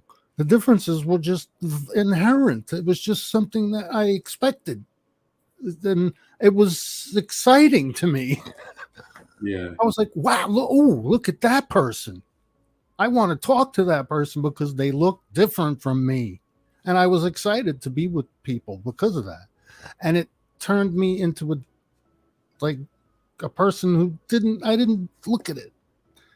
Like, there was, I don't know. I never looked at people as unexpected, in my opinion, results of religion, where you would think that thinking we all came from one man and woman would make us realize we're one race, right? But that doesn't seem to be the case. Whereas evolution, you teach kids we all came from whatever we call that, mitochondrial Eve and all the rest of it. Mitochondria. Well, it's the same thing. We're still being taught we come from we're all one race, but well, there's problems with that too, because it excludes other races and people of different skin colors and different heights and weights, and it's like it's not inclusive of everybody when you think about that. That we all came from. Yeah, we all came from one white dude and one white woman. No one said anything about white. And that's how it's portrayed, isn't it? In a Christian. You go back far enough. In a Christian sense. Oh yeah, I see what you're saying. Yes. I mean, where does that idea come from? It's Christianity's basically, right? That's the idea. So it's kind of exclusionary. Where, what if you're not that color? You think, wow, is there something wrong with me? Yeah. I mean, that's what I would think. If I wasn't white, Christianity is all based on these bunch of white people. I would be like, what the fuck? Why am I even worshiping this? I would question that first, I think. But which was one of the first things that I questioned as a little tyke, Gio, was how come in the Bible God loves Israel? And they would say because they were his chosen people, they were a holy race. But how come he keeps punishing them? Oh, because they keep messing up. Well, you see, my parents were telling me contradictory things about what other people were telling me about their religion and about people, and I'm like, wait a minute, this can't be. It was like, and I stopped listening to them, the religious people. Yeah. And people, I'm lucky that I got out at 14 and stayed out, because it's the back and forwarders, like one of my brothers to this day. I never know whether any time that I meet back up with him, whether he is one or isn't one, because he leaves and goes back, right? Because I never went back, but the damage that was still done in that short period of time is so phenomenal on the critical thinking skills that it's I don't think there's enough realization among people on the damage to the development of a young person's brain to constantly have to be denying stuff that even your little brain can figure out. And it's just the constant repetition, the constant just believe harder until you can finally, I don't know if it's a day or if it's a period of time where they switch, because I got out before that switch, where you stop listening to that other voice anymore. And that's what you made me realize, Gio, that I don't think it's as much cognitive dissonance as people say. Now that you've described exactly what it is, I think it's more compartmentalization more than cognitive dissonance. I think they compartmentalize and then push that one out of the way. Because what I've learned, like conversations with my mum, I can instantly get her to bring one of those boxes out. She won't open it, but I know it's still there. So that's like, maybe that's the cognitive dissonance. It's they can't get rid of it. It just put it in a box. The compartmentalization is a coping mechanism because of the cognitive dissonance. In order to keep the conflicting beliefs, you have to have this cognitive dissonance, right? Yeah. That's the way it is. And you have to compartmentalize it in order to hold on to both of them. Yeah. So I think it's like it's a breaking down. And once they've broken your logic, rationale, critical thinking, and obviously everyone has different levels of it to begin with. Like I've got siblings who never questioned. In the long run, I don't think in the long run compartmentalization isn't sustainable unless you just become so wrapped up in one side. You just become like that old 70-year-old dude who just, like Serb describes, you're not going to convince him that this is wrong or there's anything wrong with the way he thinks. Of course not. And you're not going to change it because he's been thinking this way for so long. The synapses are baked in. Yeah. You know what I mean? Yeah. I'm putting it very, very layman terms. I'm not really, Like I say it all the time, and it probably sounds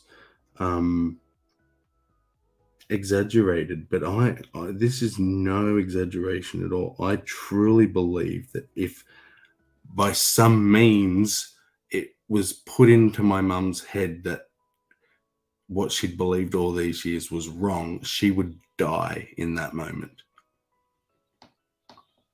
Well, I think there's something you did in your life. You confronted your own cognitive dissonance and went through it. You went past it. Some people can't do that, and they realize the absurdity of what they believe, and that brings them over. If they can't do that and they can't reconcile the two, or then they're just going to live in cognitive dissonance for the rest of their lives, and just I don't know what kind of life that is. It seems very chaotic, but what is it then? Like for me, I'm a bit of a weird example. I'm probably not as weird as I think. There's probably probably a majority of ex-theists and fundamentalists, right?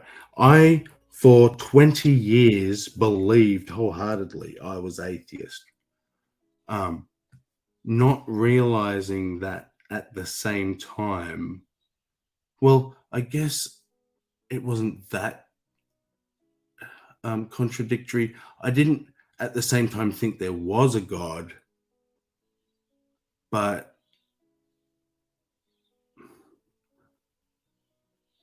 I don't know, it's hard to even put into words. Like, I didn't get rid of this fear that maybe I was wrong. Maybe they were right and Satan fooled me. And even though everything I've read and I've proved a million times how bullshit it all is, what if all of that's like this big, the evil demon problem, right? I didn't realize that was lurking in the back of my head for 20 years until a few years back I discovered YouTube, and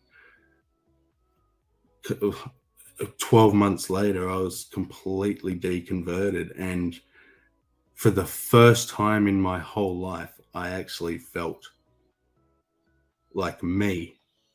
I didn't know who I was, but I was like, now I can actually start. My life's half over, but I finally have got rid of the last piece of that fucking cult. So like, was that cognitive dissonance for 20 years? Like calling myself an atheist, but still being part convinced that. Sure, it sounds like it. But I'm not a psychologist or one of those people who can diagnose that kind of thing. But what matters is what the end result of all your thinking, right? It brought you to this point. So you're over, that's gone, man. You know what it is. So do you think you're ever going to go back that way? No. But how could you ever go back? The interest, oh fuck no. I never could. The only thing I could do now, Gio, is wind up in some absolutely bizarre scientific type cult, naturalistic. Like I could never believe in a woo again. The closest you'll get me is like to tell me there's something with string theory that I can't understand mathematically, and I'll have to take your word for it. Like that's, Yeah, but I really don't think anything's going to send you into some religious frenzy anymore of worrying beliefs of some kind that are just no justification for. You're not going to. That's not going to happen with you. I doubt it. No, no. There's no. It's not necessary. Yeah. Well. Yeah. It's like I now understand where, for the first couple of years of discovering, like I keep saying this, but people underestimate the power of YouTube when it's good. The first couple of years of really getting into, Christianity and Jesus historicity and all that stuff.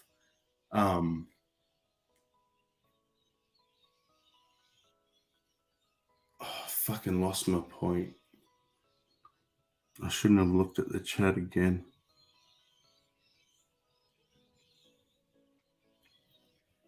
Is it? Well, I asked you if you would ever go back to that way of thinking. What would even drive you to want to think like that again? I don't know. That's what I said basically, and you were going to say something. And yeah, well, it's like I would have to unknow things. There's no like new information you can put on top. When I've been convinced almost completely that there is no personable God in existence who has any interaction with us at all, because of all the evidence that's come before it, it's going to take something pretty fucking snazzy and new that's going to like outshine all of that stuff. What possible new thing? Like theists haven't had a new argument for, I'm going to say 80,000 years. yeah, I think there's a meme out there. There's a meme out there that says atheists have been winning arguments with Christians for like since 30,000 BC or something. Yeah. It's a stupid meme, like most memes are. But it's like this idea that gods came about because of a need to fill in a gap for the sake of survival. Like, is it a lion in the bush or is it the wind? Well, I'm going to just go with the lion because that could kill me. So that's the safest bet. Fast forward 80, 100,000 years and we live in cities and shit now. There's no lions to eat us anymore. We need to put aside those primitive ways of needing to fill in the gaps. Yeah, there's still a need to protect ourselves, but not the same as when we first evolved. This need to protect ourselves from any little thing that rustled in the bush. You know what I mean? I mean, our biggest threat now is each other.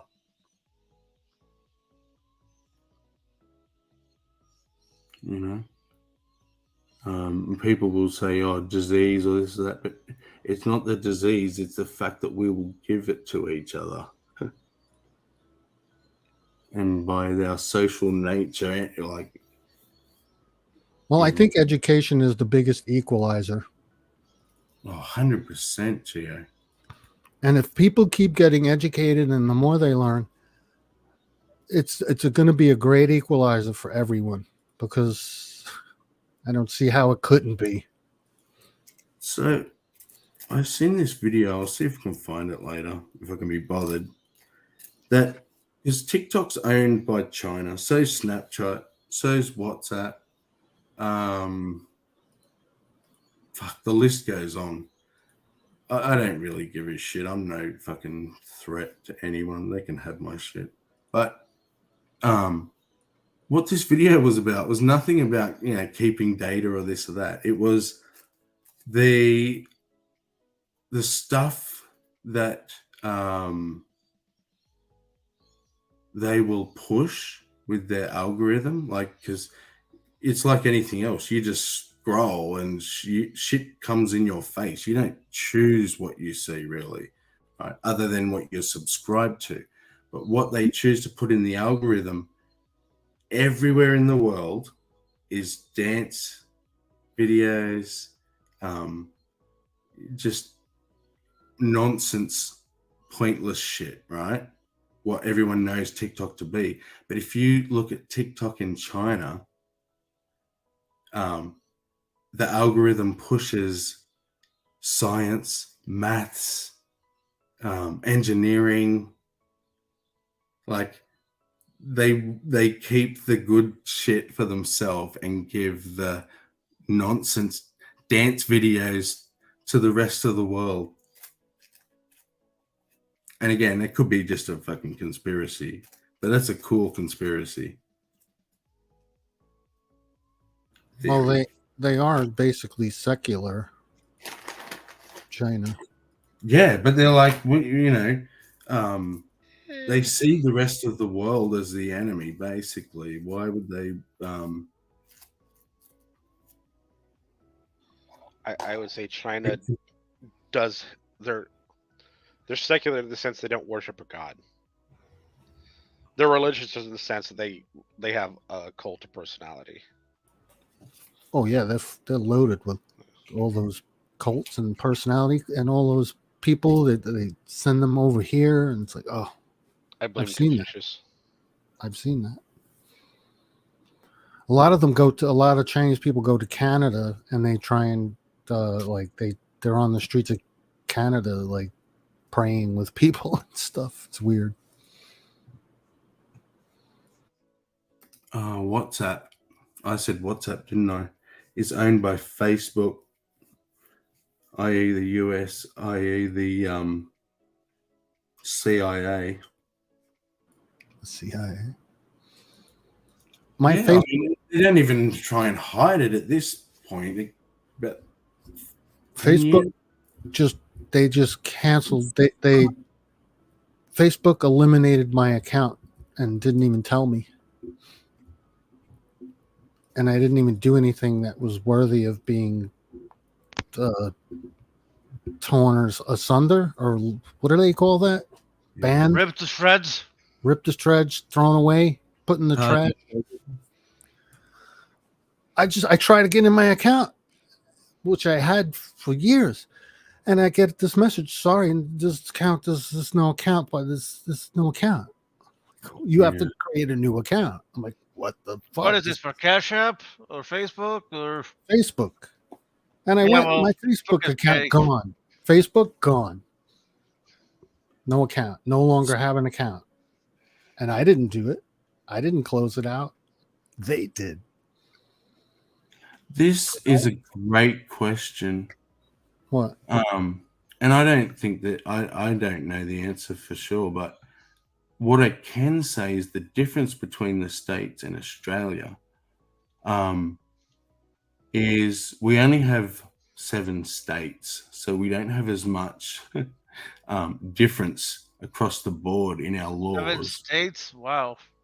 Yeah, even for the size of us. Don't they call it provinces, or is that Canada?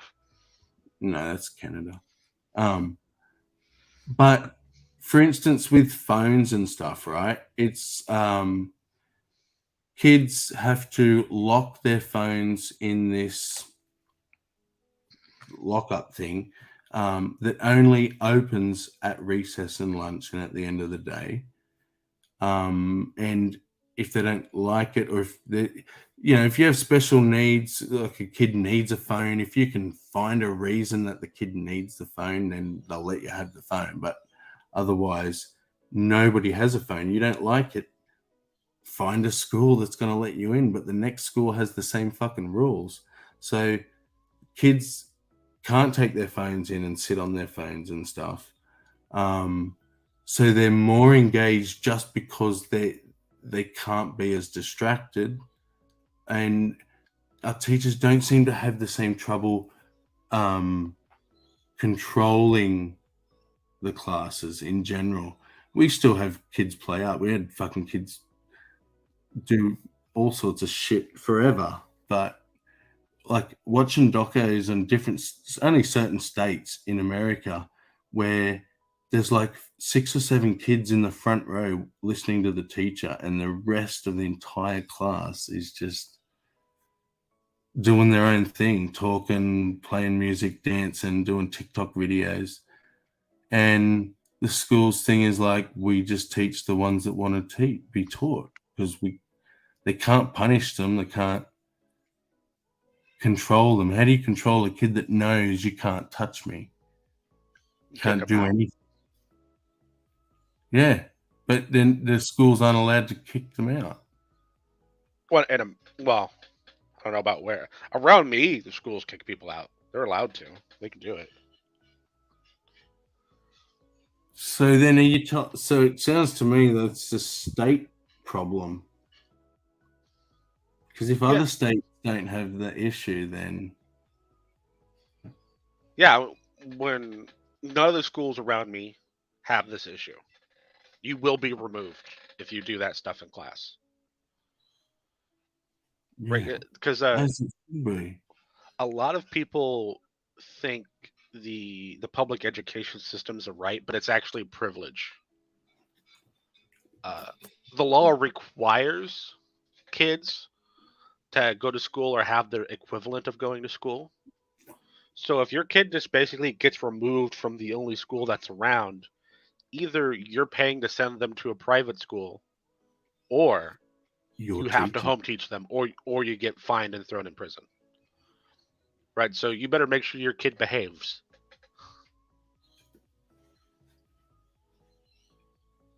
That is wow. Yeah. There's a little bit of an Illuminati thing going on around, like immediately around me for the schools. The lodge that I belong to is responsible for about, I think at this point it's about 21% of the district's budget. Wow. So we have a fair amount of sway in not letting bullshit happen. That is definitely. Well, hang on to that, sir, as long as you can. Because I think that's something that's the cognitive dissonance that exists on the left. Is like, they want ultimate individual freedom, but expect everyone to bend to the individual. So it doesn't work. And both sides want what they think. It's not just one side. Both sides want what they think is like maximum freedom. They have different opinions on what that is. Both extremes, actually, yeah. Currently, right now, though, the left is the one outright contradicting itself openly. Yeah, but it's like, a silly but example that exists in real life. Oh, the kids should have the right to have their phones. Like, to stop them having their phone is to take some right away, like their right to communicate with their parents or whatever, which we know is just bullshit because we all went to school and communication ceased when you walked out the front door. And your parents crossed their fingers that you actually walked in the door of an afternoon. Like, so that's fallacious to begin with. But okay, if you give them that right, what's the end result? Chaos. You have kids on their phones instead of paying attention. Right now, the rule in our local district is students can have their phones. They have to be silent or in your locker. Just in case of emergency, like school shooter happens or something stupid happens, kids can call, right? Which is sort of the idea behind it. But if that phone comes out, you are out of the classroom. Yeah. Man, if a fucking shooter came to school when I was at school, my mum would have found out about it on the news that night because I often didn't come home straight from school. Yeah.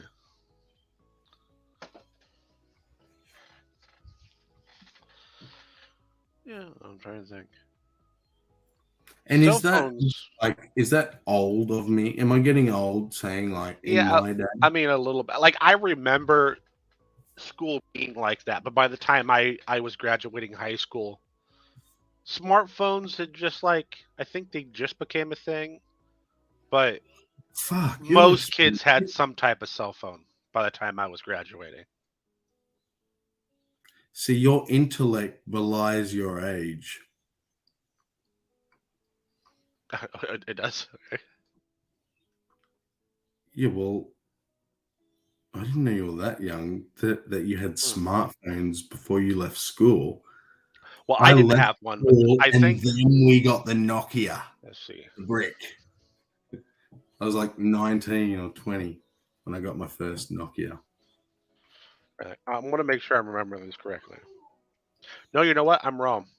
Because I'm pretty sure the iPhone was the first smartphone, wasn't it? Mm-hmm. That came out 2 years after I graduated. I just looked it up. It was 07. But phones were kind of a thing that most kids had still. So I graduated 2000. I graduated 05. Okay, so 03. 5 years younger than me. Well, probably. I graduated right after I turned 17. So. G'day, girl. I might be 6 years younger. Nothing scandalous, just shooting the shit. Well, I graduated when I was 18 in 2003. So I would have graduated when I was 16, but one of the school's teachers were basically lying straight up to the school board about its class. Wow. Yeah. So I would have graduated in 2000, but I left in year 10, so 2 years early, to go work with my dad's company. Because higher education's not important, because Armageddon and all that. But then I was like, fuck this. I just left a place that was full of, in my words back then, full of pussy. Schoolwork was a breeze because I was a smart kid. But I didn't want to go back and be a year behind all my friends, so I went to a new school. So I was fresh meat for all the girls, and best thing I ever did. Highly recommend leaving 2 years before you finish and go to a new school. There you go, Clockwork.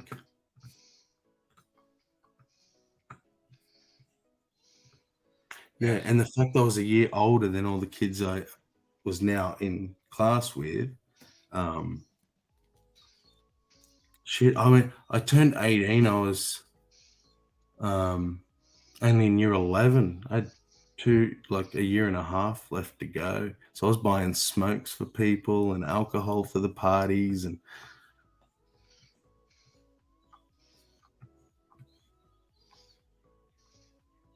Yeah, every time I look back in my younger years, I just can't believe how different I am.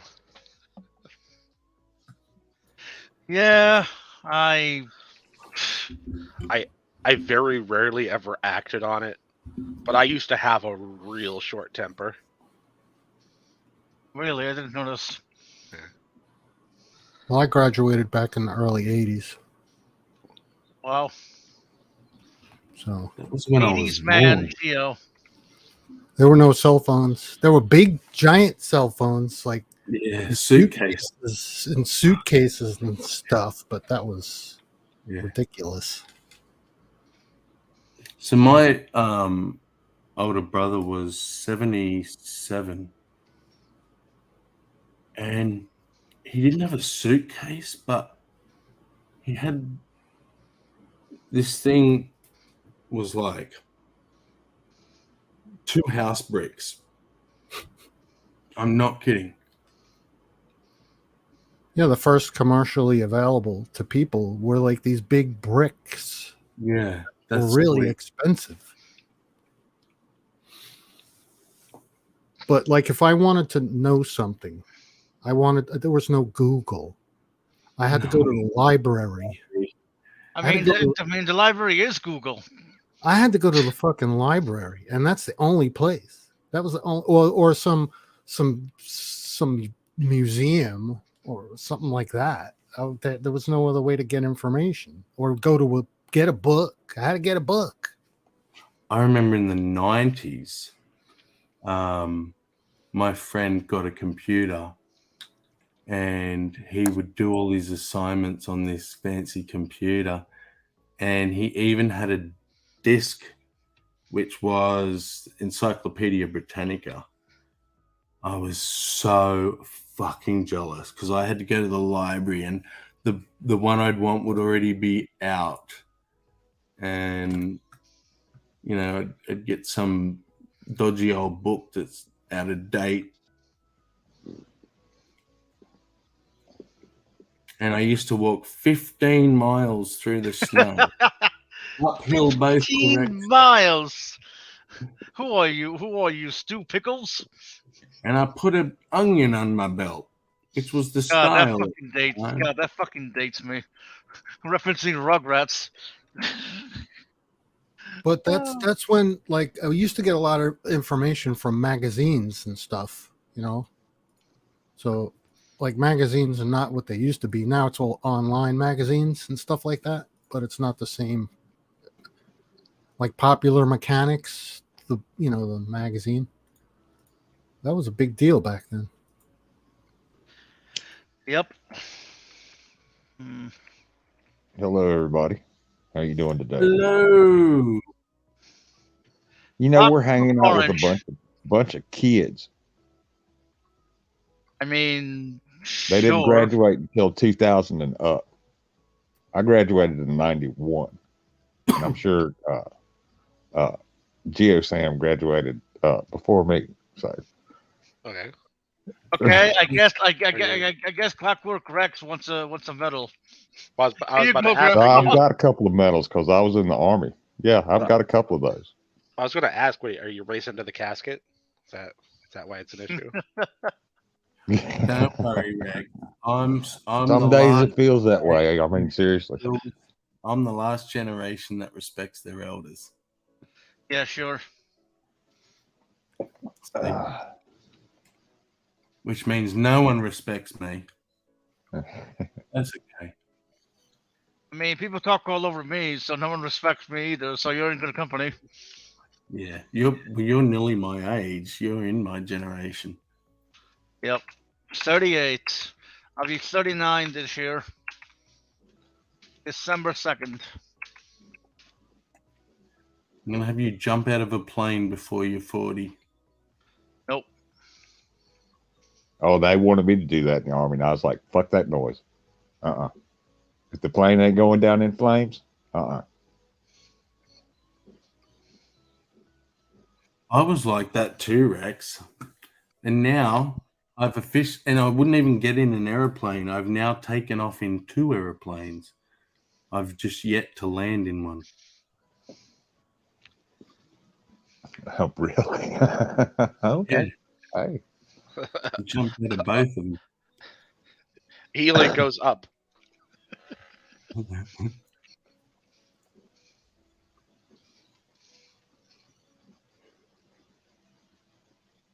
Is that Pixie? Did Pixie show up? It's a Pixie. Oh, we have a new guest. Who? Clockwork Rex. So, Clockwork Rex, we've been discussing what gives us our biggest natural high. What Natural gives you high? Yeah. Talking to friends. You probably haven't had since you were a kid. Yeah, he means unadulterated high, because some drugs are natural. I think he means unadulterated high. Yeah. Hmm. So I'll give you some examples we had to give you an idea. Mine was these conversations, but specifically epiphanies. So I get that. And these conversations, but then I realized it's epiphanies that I'm talking about. Yeah, when you realize something that you hadn't considered before. Yeah. And it sounds true. Yeah. And I theorize that we evolutionarily evolved to reward these epiphanies and realizations, because we must get a little dopamine hit or something for it to feel good, or why would we all say it feels good? To encourage,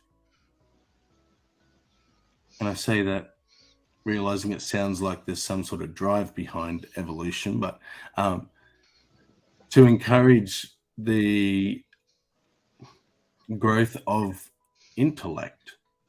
I mean, I would say there kind of is. Kind of is what? There kind of is a drive behind evolution. I know. Saying that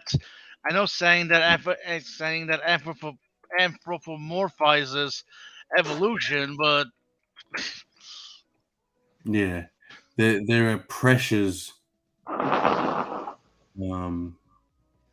the very least, you could say. I mean, I personally see evolution as an AI creating other more advanced AIs. I mean, if that drive, if we want to, try and be as basic as possible, that we could say that drive is the natural selection resulting in the better fit for any given niche or environment. So, but it's like intellect allowed life to get out of its niche, no longer have a niche. People like Halsey would argue that we should be trying to get back to our human niche, whatever that is. Because you look at every single life on this planet, it has a place, has a niche, belongs in where it is. I mean, humans have a niche too. We belong. We belong where. Okay, that's going to sound theological, but we belong where we belong. I don't like jungles in Savannah. Yeah, see, there you go.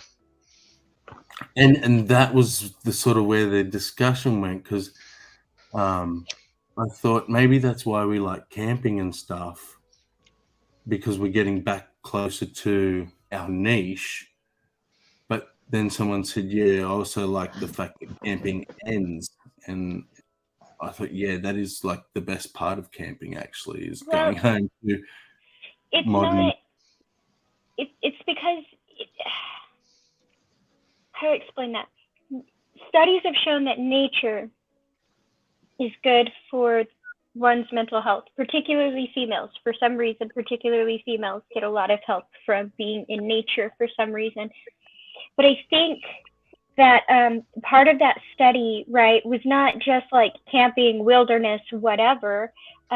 Sometimes it was just like gardening or doing some basic farming or, you know, like things like that. And so while I'm not saying we need to be immersed in wilderness 24/7, I would say that it does seem to be an innate thing that a connection to nature is something that helps keep us stable in some way. Yep, I agree with that.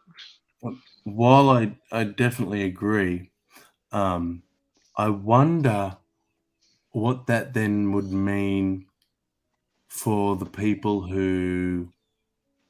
those people who say, I don't like the outdoors.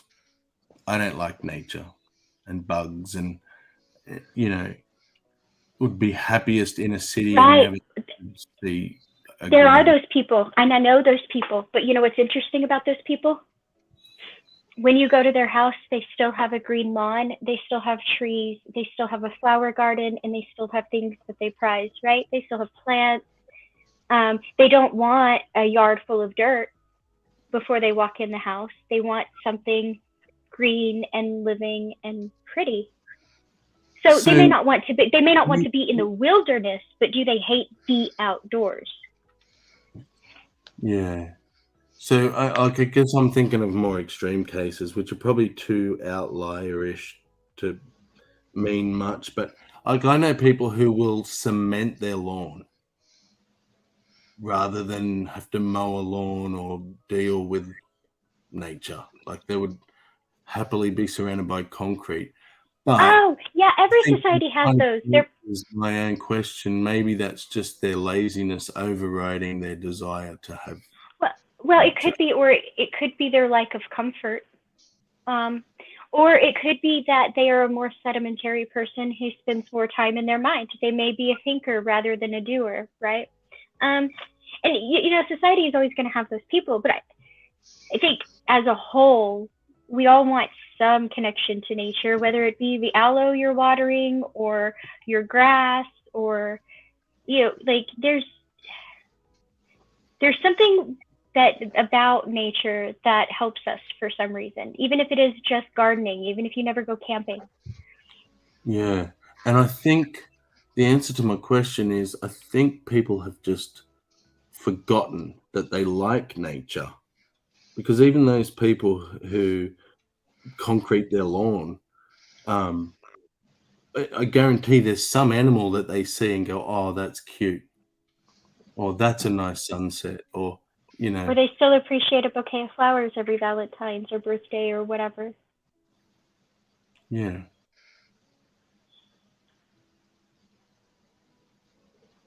Okay, what was your question for me, Sammy? Yeah, and I nearly just said that clockwork. I was like, fuck, that was meant to be a question for Rex. What gets you high naturally? You know what got me high when I was a kid?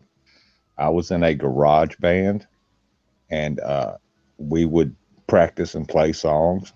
And the first time we played at a party and people clapped, that was the best feeling. I was like, we're actually good at this.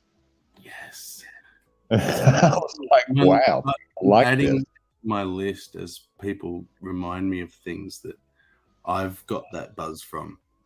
That's when I'd gotten the first party we ever did, and all our friends come up and were like, man, you're fucking awesome. Why haven't you done this before? It's like, really? You didn't think we were shit? Are you fucking kidding? Like that feeling. Oh yeah, that was Me? great. I had Okay. never felt anything. I mean, I'd smoked joints and, you know, done some other stuff, but when you had the people like saying, y'all fucking nailed it, I was like, oh, you know. Yeah, Sammy. I know you asked. I know you asked Clockwork Rex, but I also want to add an addendum to what I said before. I get a natural high from getting compliments. Should have added that part. Oh, before. yeah. As much as I enjoy performing, and as much as I completely understand the rush of being on the stage and an outstanding performance, I think I'm going to stick with my answer from earlier.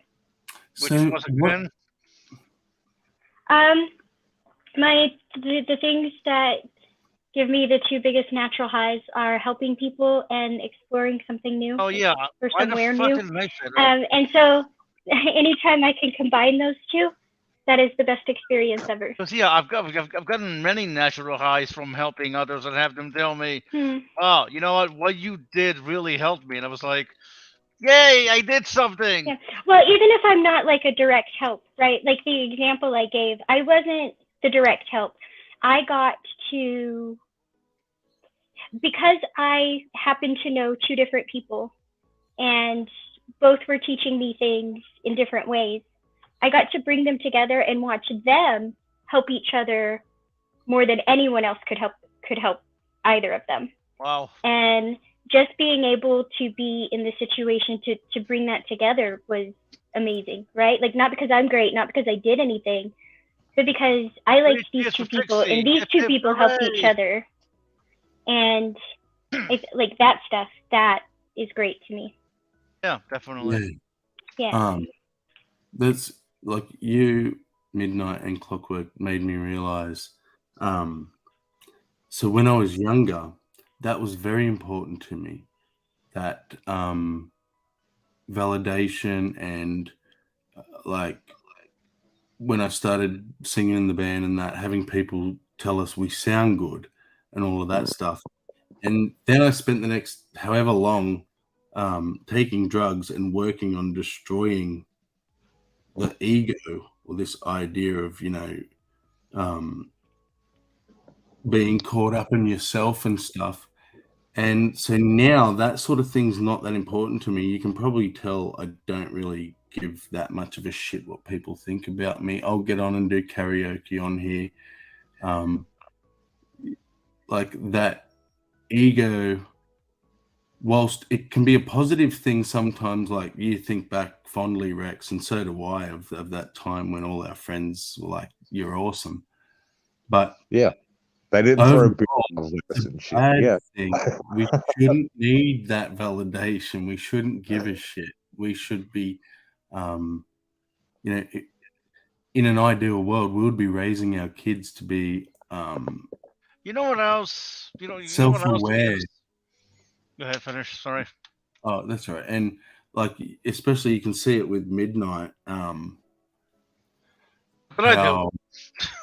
compliments and that mean so much. And I'm not saying that's a bad thing. Anything that makes you feel good, I'll do it. I'll compliment the fuck out of you to make you feel good. But that the fact that that's a thing because of how much you've felt shit is the point. You know what I mean? Ideally, we would get to a point where you wouldn't have to feel. No one would ever feel self-conscious. Everyone would be like, "I'm a human, part of that human race where there's fat." Well, I have gotten better in giving myself self-validation, but it's nice to get some validation from others once in a while. Yeah, we're human, and I'm not saying I got rid of the ego. I fucking like compliments. It's temporarily nice, and it is always nice to an extent. But even better is not needing it. That's true. Yeah. Well, you got to be able to tell the difference between someone giving you a genuine compliment and someone just suck up to you. Yeah. Yep. Yeah. Just compliment you so that they can ingratiate also, yourself. I've noticed something over the years. I'm very good at bringing people together, right? I'm the networker. That's. That does not surprise me, Sparkle, because Really? because we're friends, and what I've found is that a specific lot of us weirdos in these groups. Myself, Pixie. I was the same. At school, I didn't have a group. I was in all the groups. And by the end of school, all the groups had merged because I kept bringing new people, like, come to this group with me. They're really cool. And, by year 12, we were just one big group that hung out together. And I know Pixie was the same. So, yeah, it wouldn't surprise me. In some ways, I moved around a lot, though. But I know, like, there are people that from towns I used to live in that are like,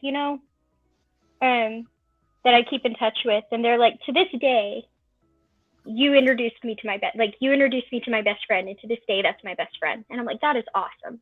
Like, every time I hear that, I'm like, that's great. And it's because they were in two separate groups, and I knew they would get along, but they just were never going to mesh on purpose. And so, like, I would drag them both to the same event or something, and then by the time I left town, they were hanging out with each other. And, like, I still get comments like that. Like, you introduced me to my best friend. And I'm like, that's great. That is awesome. Yep. Hey, Gio. What are your mates rates for Trying to figure out how do I do that? a 10 to 15 second drop? I'll give you the song.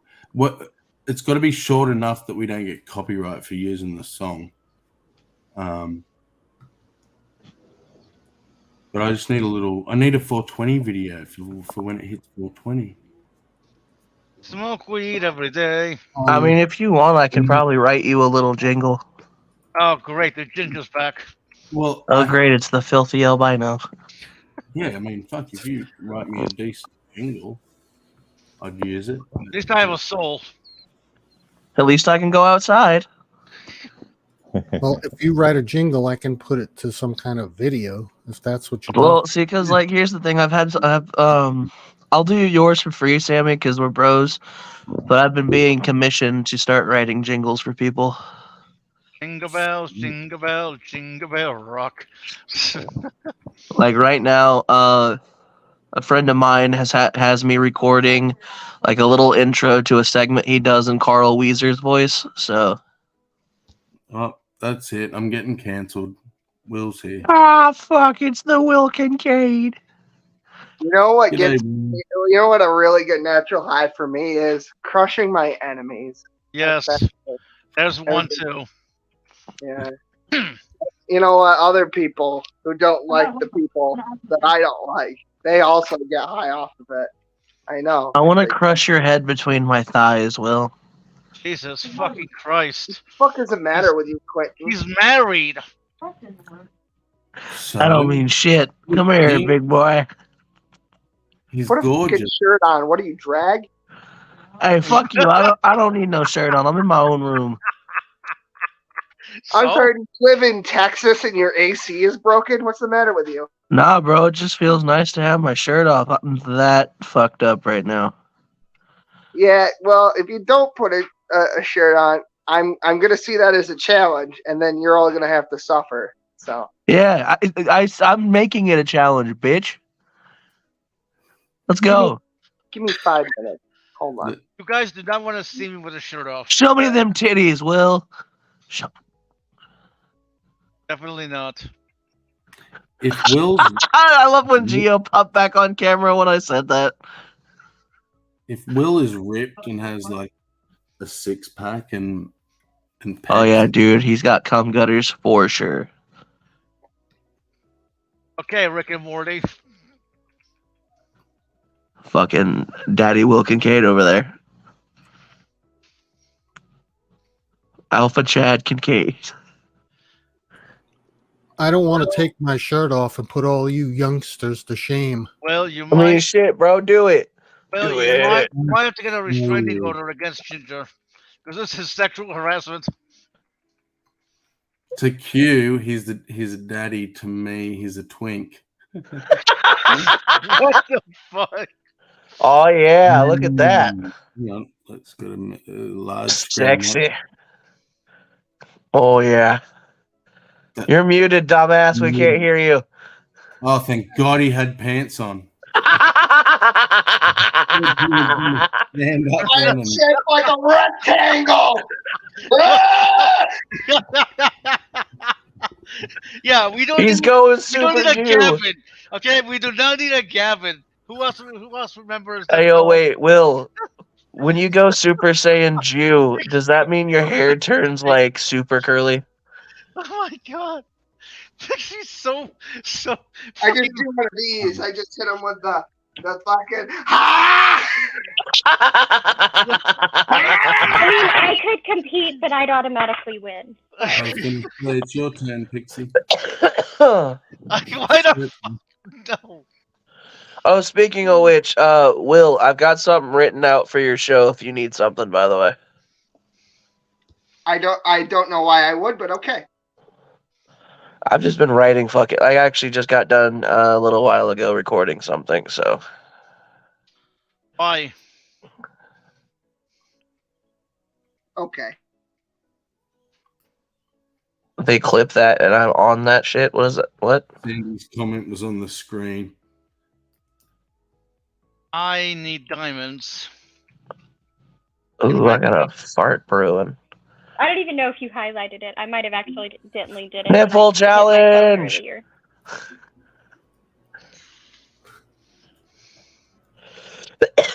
Don't smell you. Oh, fuck. Excuse me. All that blood rushing right to your head. Is it Have a with wish me? I'm head. sorry.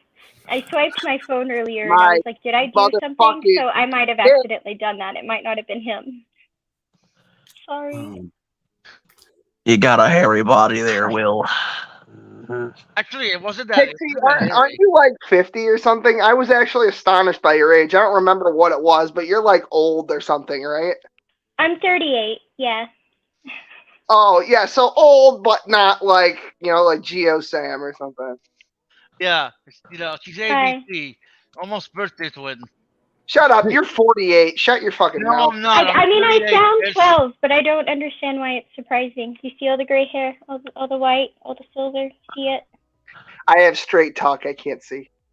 Will, shut up. You're also a 16-year-old felon, so get out of here. What? Oh, Rex. You didn't answer this. I guess it's just hashtag free the nipple day. Nope. Rex. No, come on, let's go. Let's go, fucking midnight. Let's go. Nope. Oh, no, that's not something I want to see. I like being able to look through my eyeballs. You know why 50 stuck in his head? Because that's the first thing he said about me. I have a good memory. The first thing he said about me, besides "Goddammit, Pixie," was she's supposed to be 40 or something, but she looks 50. Wow. Oh yeah, that's true. Oh my God, you know how autistics think. That's amazing. I'm proud of you. I mean, she's had to deal with my autistic ass for a little while, so. Every time I meet somebody new, I have to think of a pejorative for them to remember their name, because otherwise they're just a name in a field of faces, and I just can't. It's like a needle in a haystack. Don? Is it Dan? Does it start with a D? Am I close? Oh, it's Karen. Well, what the fuck? I heard Praise's description of your Pixie the other day. He said, in this Pixie, she sounds like 3 foot tall, but I bet she's like 300 pounds. I bet she's got a big dick. Well, we can solve that right now.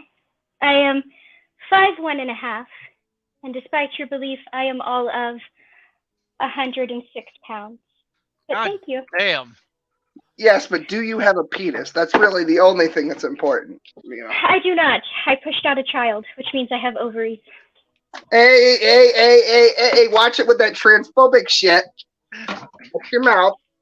Which means, according to That was not transphobic. I pushed out a kid means I have ovaries. It does. I know, Pixie, he's Men can have babies too. God, that would be terrifying. I didn't say anything about men or women having babies. I said I did not have a penis or testicles because I had an ovary that pushed out a baby. A likely story. Hey, Sammy. Yes. Can you say something for me? What's that? Can you say something transphobic? I'm not doing it. Just that phrase. Just that phrase. Something transphobic. Oh, fuck, you're a transphobe. I'm gonna cancel you now. Okay, sir. Hey, Quentin, why don't you get funny? Canceled next. I'd like to get canceled next. Can I? Please? I got you. Please, I'm please, canceling you on Twitter. I'm gonna post a twit longer saying why you're a piece of shit and deserve to be canceled, Gio. All right. Thanks, man. Rex, I saw you change the avatar. Does that mean you're back? I look forward to the backlash. Hell yeah. I've been back. I'm just listening to Ginger and Will go back and forth. Hey, yo, Will, you showed your nipples, so I guess I'll show mine. No. Fuck Will's nipples. No, don't fuck Will's nipples. Rex, Yeah. you've been an atheist from birth, haven't you? I've been what? Atheist from birth, weren't you? Oh, no, Born not atheist? from birth. No. I was Most raised as a primitive Baptist, which is weird. Primitive Baptist. Yeah, it's weird. It was my family's break from the Southern Baptist. So On my primitive dad's side. Baptist, what do you do? What do you build fucking ponds to baptize together made out of fucking rocks and sticks? Shut and up, shit? Will. Shut the fuck up. You don't know anything about it. No, I don't know. I'm analyzing the etymology. If I could talk, I know what if I could Baptist fucking talk, if I could fucking talk, can I fucking talk now? I don't know. Can you? Yes. Apparently, you talk too much. Praise Jesus. Okay, moving on. Go ahead with whatever the fuck you were going to say about the rocks. About the rocks? What the fuck are you talking about? The rocks in the pool for the baptism. What were you going to say about that? I didn't say anything about that.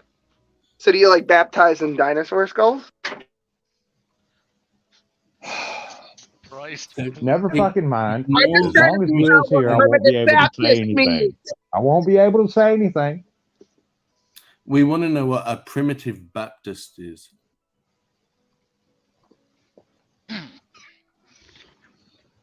I'm They also adhere to a curious lot on of- that.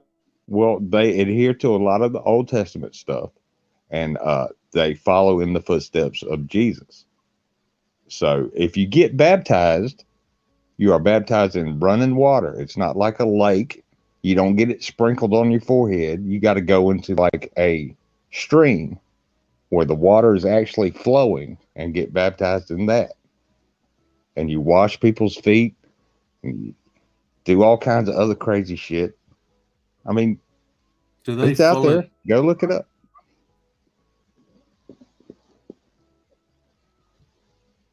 We're not regular old Baptists. I'm glad I wasn't raised that way because washing somebody's feet sounds fucking disgusting. So you're saying Jesus there did are it. dinosaurs involved? Jesus did it. Well, I mean, Jesus got nailed by 4 Romans. I don't think that I'm gonna do that though. Well, a lot of people got nailed by 4 Romans. Jesus' foot fetish is Jesus' problem. When you find out Jesus had a secret foot fetish. Everywhere he went, he's like, "Let me wash your feet." I'm disappointed. Will's disappointed in me because I made Jesus joke. No, Trust I'm me. disappointed. I'm disappointed because there is no fucking dinosaurs involved in primitive baptism, and now I'm sad. I baptize you in the name of the Father, the Son, and the Holy Stegosaurus. Yeah, I was kind of Holy hoping that's what it T-Rex. was, but now you've ruined that for me. Thanks. You just made it sound very Mandalorian. Yeah, you know what? What was the giant thing in the water? Yeah. The Mithra, is that what they called it? The Mithrasaur, yeah, or what? Mithrasaur, yeah, in the water. I am a Stegosaurus. See, I've only seen the first season of The Mandalorian, so I don't know what you're talking about. I like it. They're very culty. But I like Andor better. I have spoken. Like, see, you like Andor because Andor is not Star Wars. That's why so many people like Andor, because it's not Star Wars. Like, not even a little. Andor. But Andor is General Hospital in space. And the other one that I really liked was the Boba Fett one. Okay, Boba Fett is okay. I liked the Boba Fett. Mm-hmm. I don't know why I don't know. I don't get, like, it. Okay, well, I need you to Fett's take your autism from a 10 to a 2, dude. We're not going to gatekeep fucking Star Wars right now. I'm not gatekeeping it. I'm just saying Andor isn't Star Wars. It doesn't keep with the theme. It doesn't really have any. Dude, okay, I'm sorry, but every Star Wars, with the exception of maybe The Revenge of the Sith and the original 3 trilogy, have been shit. Fucking Phantom Menace was awful. Fucking Clone Wars was awful. The last 3 were fucking terrible. Have y'all read any of the books out of curiosity? Do you know how many of them there are for one? There's a lot, and there's only a few that I've only decided to read a few. And some are way before any of the movies, and some are way after any of the movies. I wouldn't gatekeep Star Wars if Disney wasn't gatekeeping Star Wars, because exactly what you're talking about is the problem. They're saying the problem with all that shit in Legends, it's not a different multiverse thing. We're not doing the Marvel bit. It's just didn't happen. After and all the books are non-canon now. Right. After all the fans decided collectively what the canon was because they enjoyed the series, Disney said, yeah, fuck all that shit. You're not allowed Well, to actually, no, they're saying that wanna Rebels is canon now, because apparently in the new Ahsoka show, the dude from Rebels that was like her Padawan or whatever is going to be in it. See, this is what happens when you go with space magic instead of space science. Star Trek has the Kelvin timeline, which anything that doesn't work, they just go, oh, that happened in the Kelvin timeline. Yeah, but dude, you know what ruined fucking ruined Star Trek for me? You can't say that it's space magic, because it is definitively space science as of the Phantom Menace. Do you know what ruined Star Trek for me? William Shatner. Oh, why? I can't stand the way that motherfucker talks. I grew up with the Next Generation, and Next Generation is a lot better. Next Gen, man. None of it bothered me. Data was always my favorite character. Oh, I love Data. Everyone loves Next Gen, and then when you try to watch like a classic episode that everyone knows, like The Trouble with Tribbles, you watch that and you go, "What the fuck is this horse shit?" Dude, William Shatner is one of the most annoying fucking actors ever. They did. Well, hold on. I want William Shatner to play old Batman in a movie. Like old, aged out Batman. I thought William Shatner and James Spader played really well together in Boston Legal. I think William Shatner should release a spoken word rap album. I was going to say that they did that episode justice, at least in my opinion, in Deep Space Nine, when Cisco... Deep Space Nine is bullshit. It's fucking dog shit awful. Dog shit. You will. Okay, I will defend that. It's made even worse. It's made even worse by the fucking horrible Peacock original Picard. Hey, you know what was good though? It's not a Shonda, it's a Showa. It's basically the sci-fi equivalent to the Holocaust. That's what an atrocity it is. Do you know what was a good show though? Is an atrocity or Picard? Picard, yeah. I mean, Deep Space Nine is shit. Picard is a piece of shit, but I will defend Deep Space Nine. Space Nine is shit. Listen, Deep Space Nine is shit, but not in the same way that Picard is shit. Picard, about it some other time. They established with Q at the last episode of what the deal was with Picard, and then they sent him out on fucking. It's like they sent him out on a fetch quest. Like, you can't do that to Picard. And then he's like, "Oh yeah, he's got space dementia now." And I'm like, fuck you. Okay, No. okay. Let me ask you this: how did they handle Q looking so differently? Like, did they say that? Did they say that that's the way he chose to present himself to Picard? Calvin timeline. Hey, yo, you know what was a good show though? Okay. Deep Throat 9. Oh wow, yeah, you're that fucking means I don't think hilarious. anyone knows the answer. That's continuity's job. They should have. I will defend Deep Space Nine till the day I die. And Voyager. I'll defend Deep Throat 69 all day. Listen, I'm Picard, not man. That dude was like my hero as a child. I know. He was Yeah, I like- mean, he was a hard ass, man. I mean, And now- imagine if that makes you feel bad. Imagine how all the people felt whenever Bill Cosby was their childhood hero. I mean, Jesus Christ, Quentin! Holy shit! Where the fuck did that come from? Yeah, we weren't Picard- even talking about him. Yeah, well, I mean, You were just like fucking Bill Cosby. Dude, I don't know, but okay, so listen, I was after I got done doing what I needed to do, I went on this rabbit hole of Bill Cosby memes, and I'm still going through them. They're just fucking hilarious. Okay, but you cannot compare Picard with Bill Cosby. Well, no, they said that they ruined a childhood hero, and I'm just saying he ruined himself as a childhood hero. Well, sure, yeah, he Bill ruined plenty of Cosby, but not- childhoods. Jesus. You see what you Was he did, Q? actually anyone's childhood hero, though? Well, I saw the first Star Wars movie in the theater in 1978. Con. Where were you?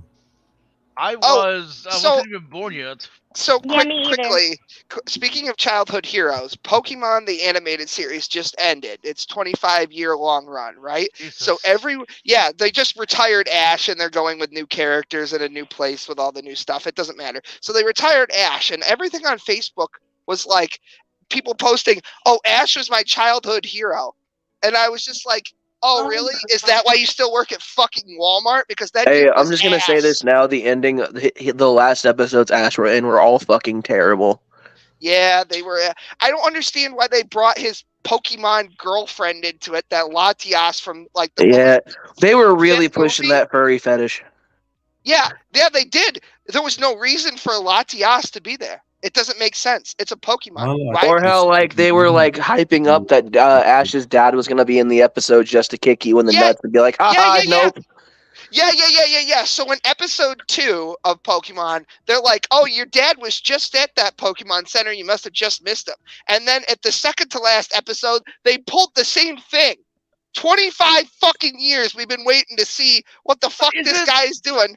It's not the And they're kid, just though. like, nope. Okay, hold on. Isn't that just Father Giovanni from Team No, Rocket? No, it's Lucario. Well, listen, shut the fuck up. What? Okay, no, they say that so for everyone who doesn't know, Team Rocket is the main antagonist. It's not the antagonist, but it's the antagonist organization, and Giovanni is the head of it for the whole Pokemon Core series. Okay, so Giovanni. Okay, the reason that this thing is a thing is because before Pokemon was a movie, there was Pokemon the musical. Okay? Jesus. And We don't talk about that. Yeah, well, you do. You just did, and you didn't know it. In Pokemon the musical, Giovanni is Ash's father in the musical. Okay. Wow. Well, there's also a deep theory that like Pikachu that was actually Giovanni's, and that fucking Professor Oak stole him to give him to Ash. Blah blah blah blah blah. Mr. Mime is his real dad. Or Yes, some shit, Mr. Mime was laying that wood, bro. That's actually Ash's dad. That's why Ash is so That bad is at so Pokemon. Is because he's a Mr. Mime. He's That half is Mr. so Mime. fucking stupid. No, I still hold to the fact that Lucario is actually Ash's dad, since he can do all that aura shit. Yeah, no, that's just a thing people can do in that universe. Because, listen, I wrote a whole fucking article. I have a Substack. I will link you guys. I did a whole fucking article about how people in the Pokemon universe are like Pokemon. I'm not kidding. Yo, Because you think Professor Oak is Ash's dad, actually, though? think about this. Think about this. How do you reconcile Mew being the first Pokemon and also Arceus? Because Mew is where Pokemon originate on Earth. Well, yeah, because Mew was one of the first Pokemon. Matt had the theory of that. Listen. I had the theory beforehand. I wrote it, and then that cocksucker. I swear to God, he stole it from me. I hate to be granddad. Matt Pat is a sociopath. Skate. I hate to be that guy, but I have the dates. I have the documents. I have the proof that I'm kind of retarded. I'm a little retarded. It's not rocket science, right? So there's. I want you guys to all look something up. If you like evolution and you also like Pokemon, or maybe you don't, but you find this fascinating for some other reason, okay? Go look up Achilles Archebus. And if you look at Achilles Archebus, it's our first human primate ancestor in the fossil record that we're aware of. It's the earliest one. Where we went, yeah, that's a primate. It looks, and I'm not even shitting you, exactly like Mew. 1-to-1, it's a fucking Mew. Oh yeah. Right down to that weird tapered ball thing at the end of the tail. Like in terms of not plumage, that's feathers, but you know what I mean? Like. And if you don't like Pokemon, you could suck my Pokeballs. I did a whole I've done this article. That Satoshi Tajiri is fucking autistic, and I believe that he would have done this on purpose. He did do it on purpose. Why does Mewtwo have human intelligence? Why? And then if you look at the fucking there was a prequel movie to the first movie. It was a companion film. It was originally meant to be aired, but they said it was too dark for American audiences. Yeah, I think I know the one you're talking about. Where, so when Pokemon the first movie came out in 1990, I want to say 9. I think that's when it aired. 99, yeah. Okay, in 1999, the origin of Mewtwo got cut. It then got re-added and retranslated about 10 years later for an anniversary. I got a quick question for you. Isn't that okay, go ahead. Well, originally it aired on the radio as a screenplay, and then it got adapted. So here's the deal. So Mewtwo is actually half human. So Dr. Fuji, who was employed by the Team Rocket organization, the criminal syndicate, right? He employed the scientists to work on all kinds of Pokemon experimentation and stuff, right? He was his daughter too, if I remember. Then Dr. Fuji got hit, or not Dr. Fuji, his daughter got hit by a fucking car and died. Yep. And Fuji got like super obsessed in cloning. So the Pokemon universe is weird because you can actually like contain consciousness. That's a weird thing, but it's like it take too long to explain, but I know how it works. So he captured the consciousness and tried to of his daughter when she died in a fucking jar, and then tried to combine it with her own DNA in a cloning procedure, right? And there were 3 other Pokemon that were also part of the cloning experiment. It was a Charmander, a Bulbasaur, and a Squirtle, right? And 3 of them turned into a Ditto. No. They because Mew is a psychic type, when they cloned Mewtwo, and because they didn't have a full-blown fossil, all they had was an actual eyelash from Mew, right? Damn. So they had to fill the gaps. And what Dr. Fuji did that he didn't tell Giovanni or anyone else in the Rocket crime syndicate is that this motherfucker combined the DNA of 3 different Pokemon and his own fucking daughter with this Mew to try to fill in the gaps Jurassic Park style, right? Damn. And then this fucking his daughter clone with her actual fucking consciousness in it fucking reverted to goo, and her consciousness was then absorbed through the psionic powers of Mewtwo into it. So Mewtwo has the consciousness of a little girl who died by Pet Cemetery style, hit by a car situation. That is more dark than we got. Yeah, this is why they cut it. But guess what? It's canon. It's fucking canon. I know. I think. How I've could seen you that. fill it? Listen, but this is what I'm trying to say. How could you fill in the gaps of Mew's genome with human DNA if there wasn't a relative in there somewhere? I'm telling you. Well, but the thing is, the Mewtwo thing isn't even the darkest fucking thing about Pokemon. Like, there are so many other. Why can Ash harness aura and shoot fucking Rasengans out of his fucking right arm? Because his mom fucked a Lucario. Why does Sabrina have the ability to manipulate people and shrink them down to the size of dolls and take over their minds? Why the fuck can some people speak to actual fucking dead people and ghosts? Why can Bruno lift actual fucking boulders over his head? Because in the new Pokemon universe, you're part Pokemon. Well, Thank you for attending my TED Talk. You may speak now. Well, it makes sense. It makes sense that the humans in Pokemon will be Pokemon themselves, because spoilers, we're animals. We're animals ourselves, and so are dogs and cats, right? Pokemon are basically pets, and Pokemon are basically pets in Pokemon, even though they're trained. Some of them are trained to fight. It makes any sense. opportunity for me to be autistic about Pokemon, I will seize it every time. Well, you know what? I'm glad you're here, and I'm glad you're autistic about it, because you just reminded me of the most fucked up thing I've ever seen in my life. Why? What's Good that? God.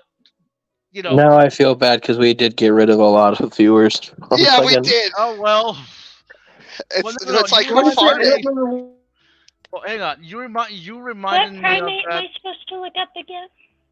Yeah, that's a good question. Achilles Archivus. Let me. All I'm saying is that, like, Mewtwo's fucking origin story isn't even some of the more darker shit in the Pokemon universe. Well, yeah, obviously. I'm only interested if they make a porn version. Jesus. Like, for example, the whole fucking Frostlass Pokemon entry.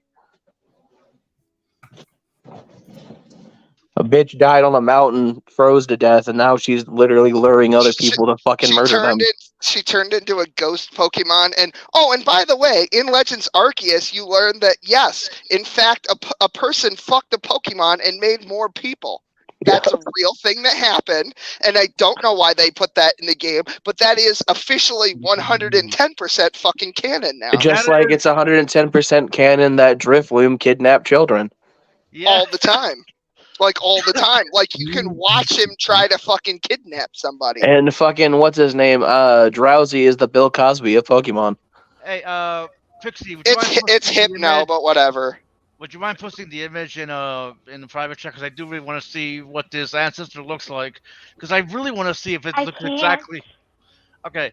Well, I guess you're gonna have to screen share, or if you're on your phone, just give me the name.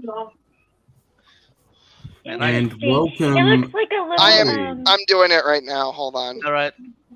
It looks kind of like a giant eye, like a cross between a giant eye and a monkey. And Hillary's, you have to answer the obligatory question. No, he doesn't. I love the dog though. Yes, hey Will. About the question. Drugs, Hillary. Yo, I'm in a different The obligatory question.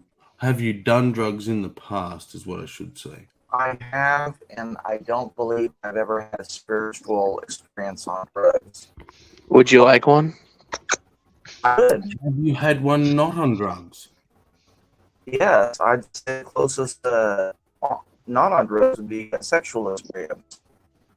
And literally, like, I was being unpeeled from my head to my toes like a banana. What? Hey man, I'll give you a spiritual experience if you pay me the right amount of money. You say that, but you can't handle him. For 500, you could stay. So, and see, I thought I was actually going to say that about natural high, but you came in with the spiritual sex. Where's biblically when you need him? So then, what would you say gives you the biggest natural high? Sex in my 20s. Damn. So you can no longer get that. Obviously, No. what about now? At this point in your life, Not really. No, it's okay, but it's not like back then. Dude, a natural high for me is when I'm playing a video game and I go full autistic mode and just start shitting on people. Yeah, it kind of does look like Mew. It feels so good, especially when I assert my dominance on them. Oh yeah, it's pretty great. Assert your dominance, Ginger. Will, you know what we need to do? We know what we need to bring back at some point. Will, What's that? we need to do the scuffed Among Us idea that we had.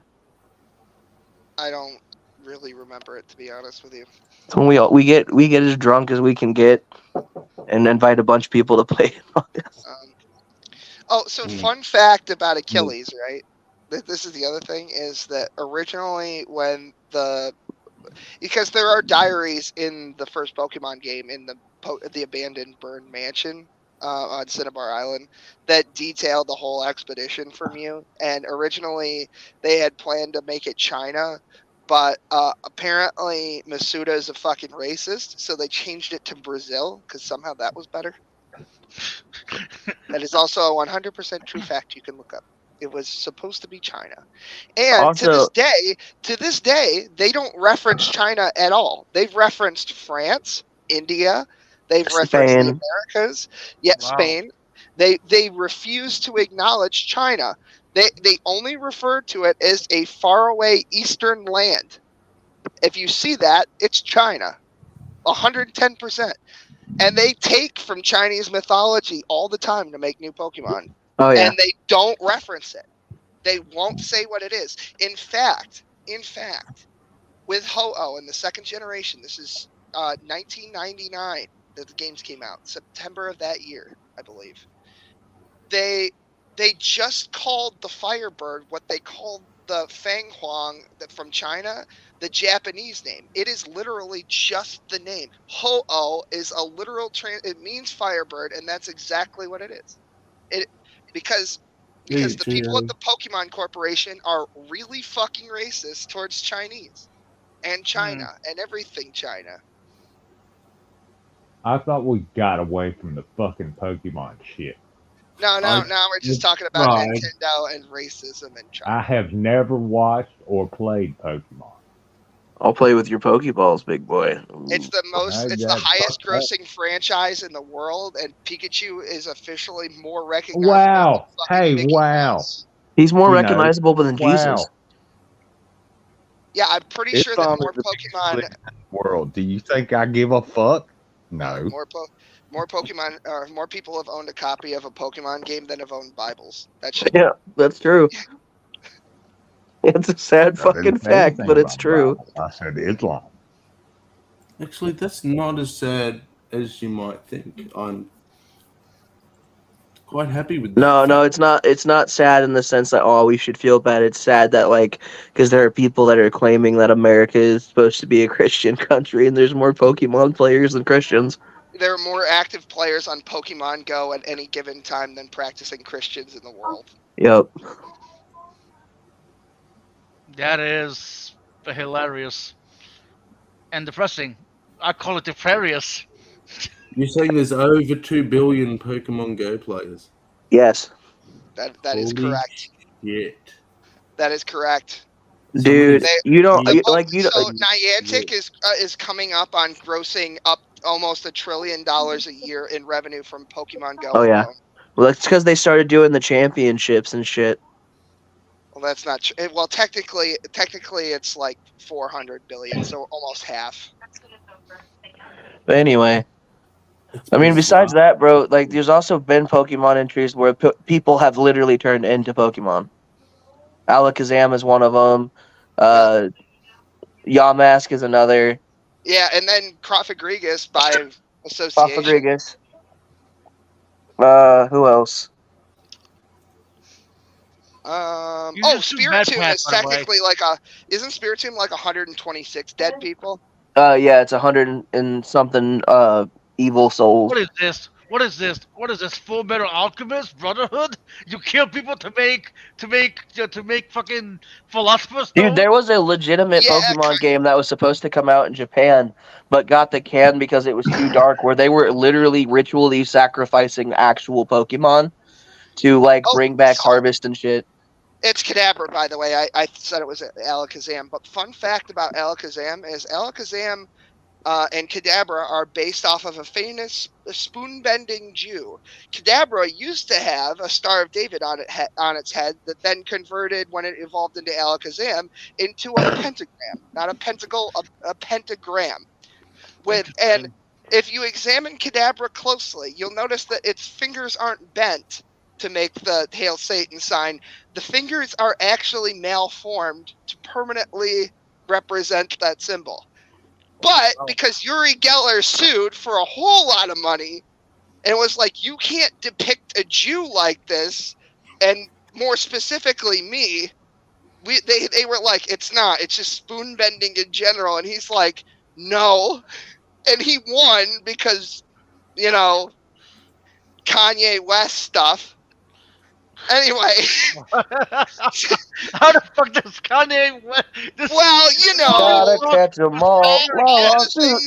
All the things that Kanye West says, those reasons, right? Not Kanye West specifically, okay? So this year, actually, will be the first time legally the Pokemon Corporation can print a Kadabra card because Uri Geller sued the shit out of them. And it's in a limited run, and I'm going to be able to retire. I'm going to get one. I have a scalper. Wait, you're really going to retire after you get a fucking Kadabra card? Do you remember the pandemic? Do you remember people killing each other in Target over fucking Pokemon cards? Yes, I will. Holy shit, did that actually happen? Yeah, no, because what happened was... Go to your local Target right now. There are still signs on the shelf that limit the number of Pokemon cards you can purchase. Well, because the reason is because retards like Jake Paul decided to buy out a whole fuck ton and start making money off of them. So people thought they could do the same thing.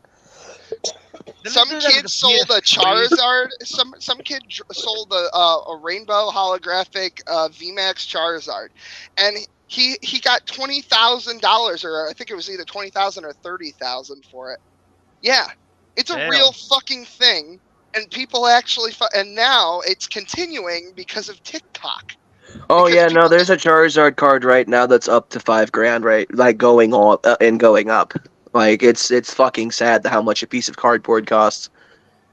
Right. And Yu-Gi-Oh's no different. Yu-Gi-Oh will fucking limit print a certain amount of cards, make their price go up, and the minute somebody starts to plateau those sales, they'll drop it down in price significantly. The San Diego printing company that Wizards uses, and by the way, this is why Pokemon is no longer printed through Wizards of the Coast, was deliberately stealing cards right off the press. Whole sheets. They were printing whole, it's fuck gold, fuck silver, fuck all that shit. Invest in Pokemon cards because it's the only sure bet anymore. Don't forget to buy Dogecoin. Fuck crypto and NFTs. Hang on, show that again. The other problem with Pokemon. Oh, look at that! Yeah, no, that card right there was worth about $50 fucking. I bet you. I can't confirm, but all of these cards are worth a decent amount of fucking money, and it's sad. Look, see, we're not kidding. It's a real fucking thing. The hobby still exists. It's still popular. Oh yeah, I never doubted you. Why are we talking about Pokemon? Because a single Pokemon card is generally worth more than the fucking US dollar. That's why. You might as well walk around with, instead of fucking cash, just carry holographics and reverse hollows and shit. Dude, Will, did you hear about that thing that's going on in Scarlet and Violet? No, what? Is it the new raid event?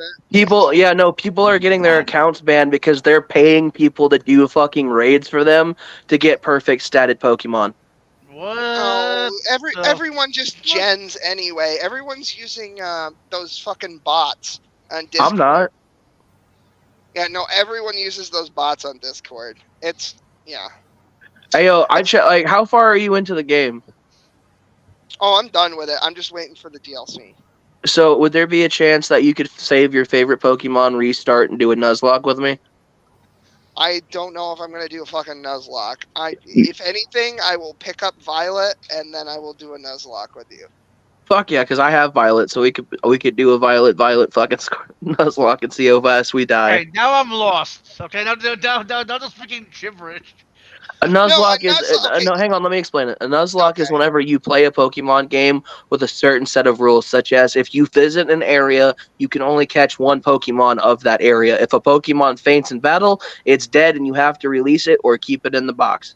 There's a lot of rules to establish the game and make it harder, and people have been fucking like making bank on fucking recording that. Nuzlocke's are the gold standard for competitive non-speed runs. So if you're trying to leaderboard a Pokemon game, you're either doing a speed run, which is really fucking boring because you're just trying to do everything the fastest, or you do like a specific type challenge Nuzlocke. Or if you want to be a really cringy bitch and make easy money on fucking content, you shiny hunt. Hey, yeah. You know how many people got caught cheating with the fucking shiny stuff? Oh yeah, dude. Yeah, because they got the switch up dongle. They didn't even homebrew that like, shit. Dude, did you see how many fucking people got busted doing it in Arceus? Because Arceus had the lowest spawn rate for shinies. I don't know about that. I've seen way more shinies than that. Well, I do also have. Hey, like Will, sue Matt Pat. Sue Matt Pat? I will. Yeah, he stole your idea. I fucking hate Matt Pat. I think Matt Pat's a fucking sociopath. He's a chode too. Fuck that guy. I've interacted with Matt Pat. I went to Really? Yeah, I have. I used to play competitive tournaments before it got really cringe with everyone using the same fucking stuff. And I actually do have a regional trophy. It's in, if you look at my set when I'm streaming, it's at the top of my trophy case. It's the big solid gold Pokeball with the wings. Anyway, so yeah, I have met Matt Pat, and Ray Rizzo can actually fucking commit self-nay because he cheated a 9-year-old out of $10,000, and I think it was 2014 or 15. What? So did fucking Fortnite. It was the World Championships, and Ray Rizzo beat this 9-year-old kid. He thought, right? But then, when you go back and look at look at the Pokemon, his Pokemon has a Pokeball that it could not have possibly have if it was legitimate, and he cheated a 9-year-old fucking kid out of $10,000 grand prize, and probably, to a 9-year-old fuking kid, like Pokemon. That's heartbreaking. Was probably, why? You know how much time that kid probably put? A devastatingly amount of time. Yeah, it's a 9-year-old kid. The Pokemon was probably his whole fucking life up until that point. I have no doubt.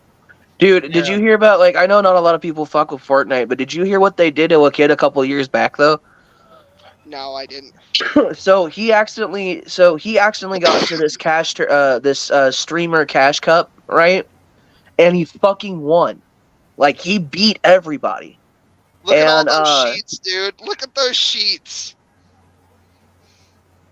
Oh shit! Wait, who is not Ginger Q? Is that fucking Kevin or what? I forget who the fuck. Me. Sammy. Oh, it's Sammy. I'm sorry. Wait, Sammy, you fucking Pokemon? Autistic. I'm autistic. I can't remember what the fuck he looks like. Wait, Sammy, do you actually fuck with Pokemon? Yeah, of course. Look. They were delivered to my house by mistake. What? Dude, you need to find out how much those are worth. You need to find out how much those are worth. You're fucking, you're cringe. Don't fucking lie. You're fucking with us. Come on, Sammy. I feel so bad for whoever ordered those. Dude, you just fucked somebody out of a couple $100 for sure.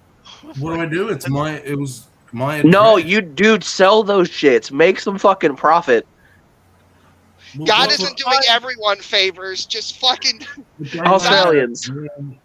I mean, you got pretty lucky, but you screwed somebody out of it. Holy fuck! Is that a full art fucking dragon? No, that's a Raichu. Shit, Hey, see Will, full art hey, Will, you got a fan in the dude, chat. that full art Charizard itself is gonna make you some fucking It money. is a channel killer, but you're here, so. I mean, yeah, Rage, talking you're about not much to talk when it comes to channel killing, bud. Listen. I taught everyone a new animal that everyone should know. I taught somebody something today. No, but for real, Sammy, go get those shits graded. I'm telling you, yeah, that Charizard alone is gonna run you some money. I'm still feeling bad for whoever ordered though. I mean, yeah, it sucks, but like, you know, you fucking snooze, you lose, bro. Get good. Gigi, no, Skill issue. I was just talking to Smokey today, and I told him because we were on about the Fuck mail. that guy. Well, So anyway, chill out on the internet. I was talking to him about I once ordered I was trying to order a bootleg Pokemon game for my son because I don't want him to like handle the real thing because them shits is fucking expensive. I think a legitimate game cart goes for like $500 now, and it was like $60 back in the day. Damn. So I was just ordering a bootleg because it'll play on a Game Boy, and it got sent to my old address by accident. And then I went there, and I was like, "Can I have my stuff?" And they're like, "We don't have it." And it's literally sitting on the counter with my fucking name on it. And I'm like, "That's mine. That's me." And then I showed them my ID, and the guy accused me of stealing my own ID. Like I stole it from the guy, and we just happened to look identical. And I'm like, "It's literally right there." Hey, yo, Sammy. And I'm like, "Fuck you! Keep the fucking box. I'll pay $15 for another one." And then I did. Hey, yo, Sammy. I had my neighbor steal one of Super Munchkin's Christmas presents one year. Wow. Hey, yo, And Sammy. they did the same thing. They swore they didn't have it, and I'm like, "But it's right there in your living room."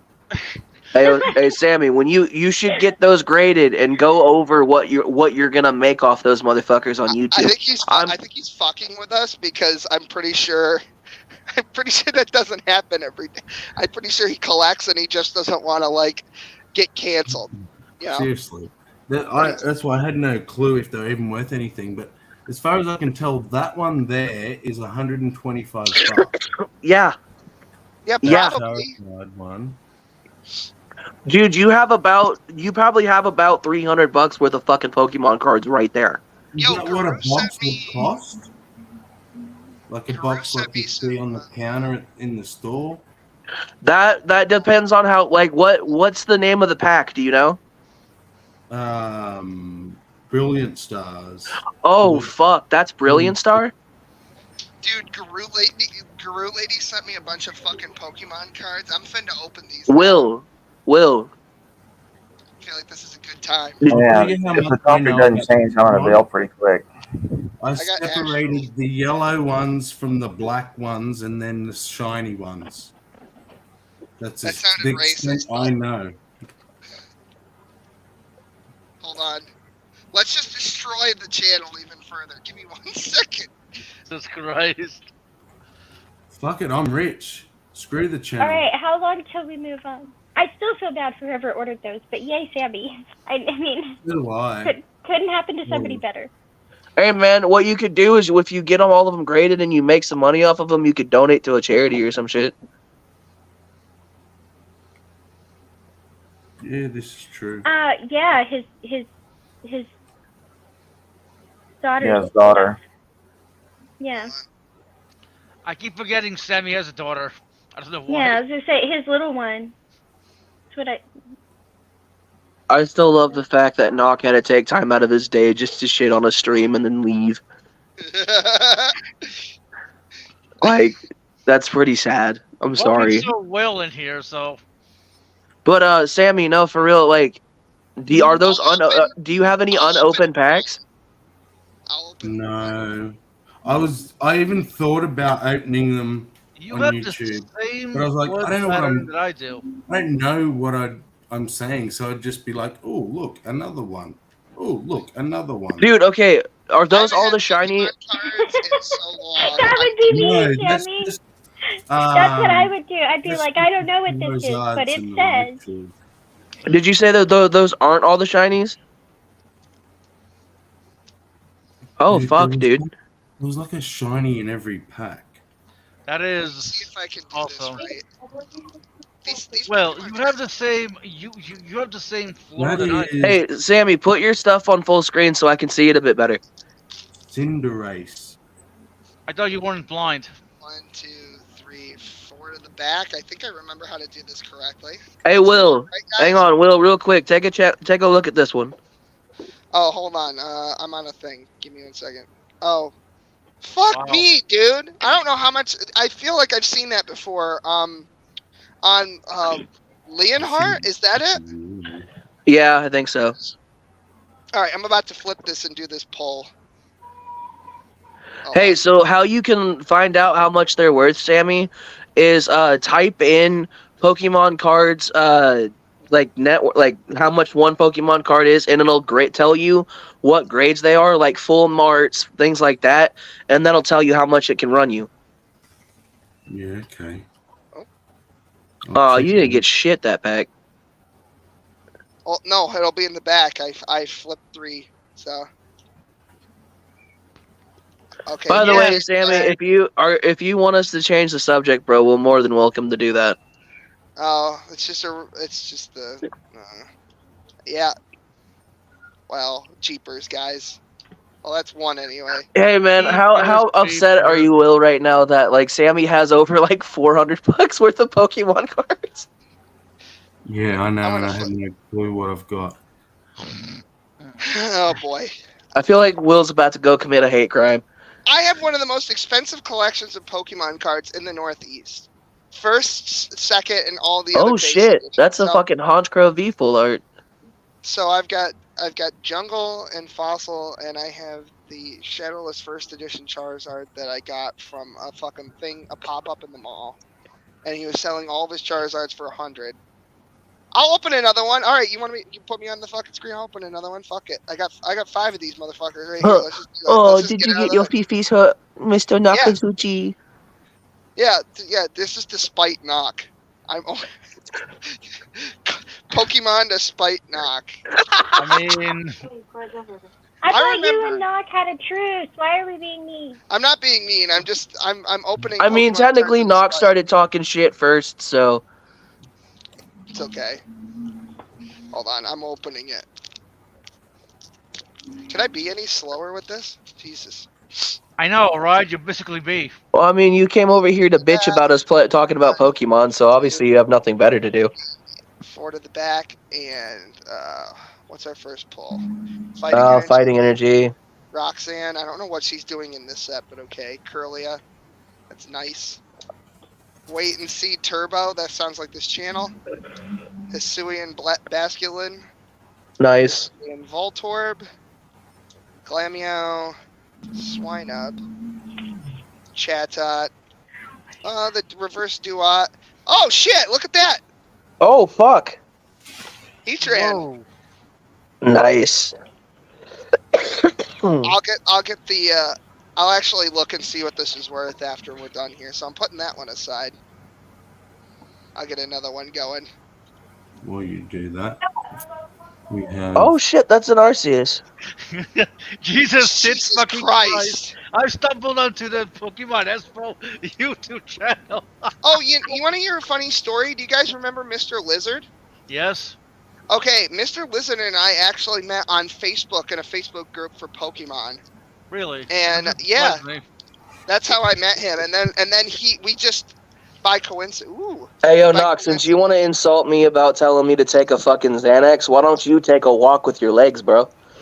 Jesus Christ. Okay, That was rough. Tone it down, please. Oh, nice scramble That was full. bad. Wow. At least I can walk, so who's the beta now, bitch? And let's see, 1, 2, Oh my. 3. What the fuck is this? I haven't seen one of these before. That looks cool. What is that? Oh my! I gave myself away. So what do you? It's a V-Star card, which means that there is one in here. There's something potentially expensive in here. Okay, so I'm gonna flip them over. Hisuian Arcanine, which by the way is one of my new favorites. I like it. Not as much as Zoroark though. Piloswine. Okay. Hisuian Electrode, which is neat. Super effective. Sorry, Knock, but you're not my type. Magnemite. Raltz, Sneasel. Oh God, I saw the corner, the one in the back. Mischievous, Barboach. Oh shit. Oh, it's just a reverse Decidueye. Hisuian. I thought that. What the fuck does this mean then? Why do I have a black card? Doesn't say anything on it. I don't know. That's weird. Okay, whatever. Well, I have this, I guess. I don't know what that's for. Opening another one now. I gotta cut this for my channel.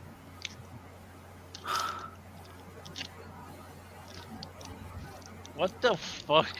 Hillary. Preparing for my tag leg. I heard that you've been fat. Okay. What the? That's what I heard. I heard that he said that on a chat. I mean, on a stream. Jesus.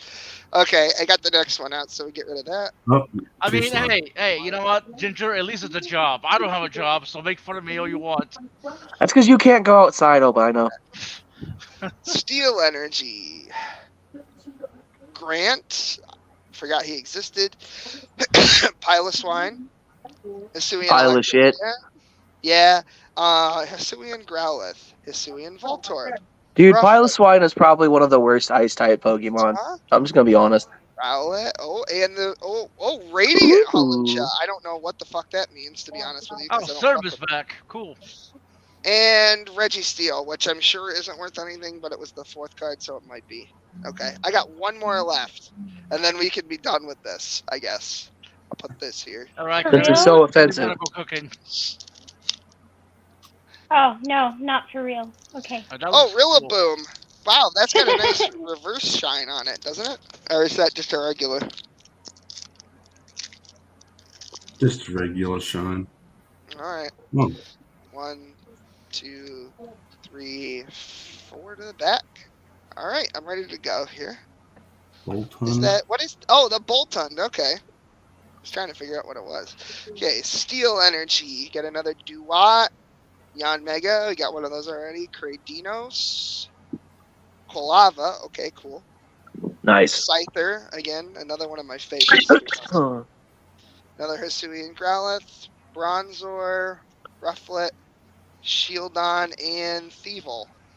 So I think that the only thing that's probably worth money in this might be like $5, I think. This, I have no idea what Radiants go for because that's something. I could probably look it up later. Well, no, I'm gonna look it up right now and let you know. But this Heatran is a full artwork, so. That is a nice V-Tran, though. All right, I'm gonna check that out now. Let's see. While he's doing that, you guys want to change conversation since this is obviously just such an offensive conversation to have. I mean, it's less offensive and more autistic. Many people can't handle this level of autism. Fuck, dude, you have an Aggron? God damn it. That looks awesome. How the fuck did this just accidentally end up on your porch, though? Like, how did they fuck that up? Somebody orders a package and it gets. I don't know, but no, what happened? No, delivered. They typoed the address. Yeah. Yep. They typoed the address, and it got delivered to Sammy. Is what Dude, happened. that has They to be delivered the it to the correct address. Okay, the so buyer the- typoed it.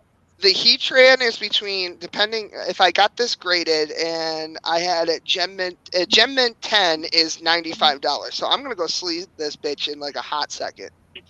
Nice. But used, it's 27. So Hey, what you can do, Sammy, if you don't want to look them up and find out what they're worth, send me a list of all the ones that you have, and I'll do the research for you. Oh, wicked. Because I get conflicting answers. Like I'll see one price will say $20, another will be like $160. Right, the reason that is because it's depending on the grade. So you have to, like, if you want to make some real money, you have to send your card into this one place for them to check it for imperfections, see how well the card's maintained and all this shit. PSA, you can get your card graded in one of two ways: a PSA and then the gem, whatever the fuck that is. And if you get a PSA 9 or a PSA 8, bro, you're gonna make money. Have to be very careful. So the Radiant Holucha is going for, let's see, Gem Mint 10 is going for $95 as well. Let me find something open. Somebody's trying to sell it for. Okay, so that's not holographic. That is so open used $50. So between $50 and $95. Damn, bro, you made some bank on that. Yeah. So that's a spirit tomb. It looks like. That's $190 right there. And then let me look up the Hisuian Decidui reverse. Like, bro, we're not making this shit up. Like, you can make some serious fucking money off of Pokemon cards, and that's the sad part. And it's not like other collectible things. Like, everybody has had Pokemon cards in their house at some point. I guarantee you. Either you had a kid, or you were a kid, or my younger brother was right into me. Oh shit, you got a shaman. Nearly there. These are all the shinies. Yeah, you got a decent little collection right there. Okay, so I was correct. Nobody's getting these graded, but they're going for $5. The Hisuian Decidui. And the rest of the reverse hollows are going for anywhere between $115 and $2. And I think, let's count them up. That's probably, yeah. Got one. Yeah. I probably got $6 in just the low ranked rarity ones. So I made, if I were to sell these, I probably just made $200, give or take, if I sold the lot as is. Ooh. Yeah, just go buy Pokemon cards. It's like scratch offs basically, but there's an economy.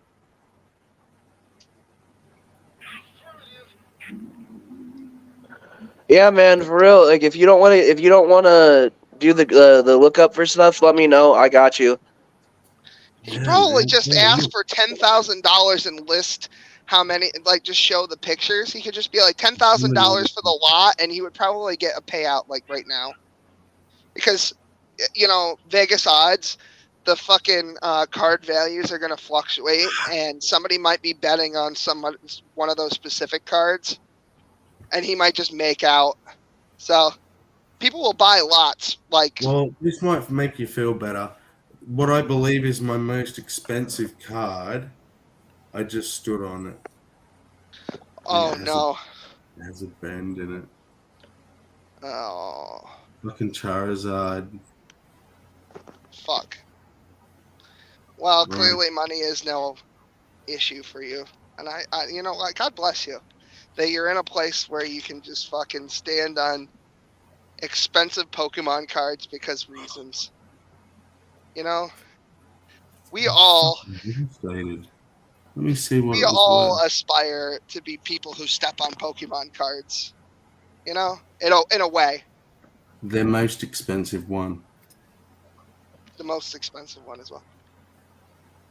Uh. Wait, what year were you born? Okay. Who, me? Yeah. It's okay. I don't really know much about it either. 82. 82? Let's see. Shit. Okay, so you're 11 years older than me. You would have been way out of the age range. My younger brother. That's fair. like My story. little brother and my little cousins were really into it. But he was born in 93, so that would put my cousins in between 94 and 96, 97 maybe. I was born in 93 as well. Actually, would it put him outside of the age range? I'm not sure. Probably yes, just it would because my brother is 8 years younger than me, and he was born in 93. I was born in 84. Okay. I didn't really get it, but my brother and my cousins loved it. And there's only an 8-year difference between me and my brother. Hey, Will. Because the target audience for Pokemon when it released was 10-year-olds and everything around that. But I was 5 when it hit United States. Will and I was Kincaid, what's wrong with you collecting Pokemon cards? I had money and I went and I wanted to complete my collection, and so I did. You're terrible fucking people. I wasn't in a serious relationship. I didn't have like a ton of responsibilities outside of paying rent, and I had cash. So when my brother turned 5, I was going on 13. So that would have put Sammy. So that would have put Sammy at 15. Oh my. Ah, Jimmy, you got a pretty little Pokemon collection over there. Would you sure be ashamed somewhere to Chris or Antoinette? Yeah. It was one of the last things I remember before leaving home, actually, Pixie, was my little brother got Pokemon on the Game Boy. Yeah, like because I was just becoming a teenager, and you were mid-teenager when it came out. Yeah, you would have thought that was gay, basically. That's what you would have gay said back in the day. You would have said, "Oh, you collect Pokemon cards? What are you, fucking gay?" Yeah, That's what exactly. everyone said. And you know what? I was gay, so You still are gay. I'm here for it, you know? You're gay. Yeah, and what of it? And then they beat me up. But, you know, that was going to happen to me either way. Yeah, well, I denied it emphatically, and I still got bashed up, so... Man, what was funny was Will equivocates Pokemon cards to gay bashing. That's okay. Well, I know a straight person who got beat up all the time for quote unquote being gay. Like, I mean, I got jumped for being autistic. Everywhere I went with this person, they would get hit on by gay guys. Like everywhere. I'm serious. Like he could be with his kid in the lake, and there would still be, or with his girl, and there would still be some guy like poking him in the stomach for no apparent reason, you know, or the guy that would tell him, "You have such a pretty smile," like all the time. And he used to ask me, "Do I have gay like stamped on my forehead or something?" And I was like, "You're just one of those baby-faced pretty boys that both sides find attractive, right? Like it's just one of those things." And I don't know. To this day, he gets hit on by more gay guys than anything, and he is straight. He is straight as an arrow, but all the gay guys. Shit, dude, I would take advantage of that shit. I'd let them buy me drinks. I just never fuck them. He's been offered a car.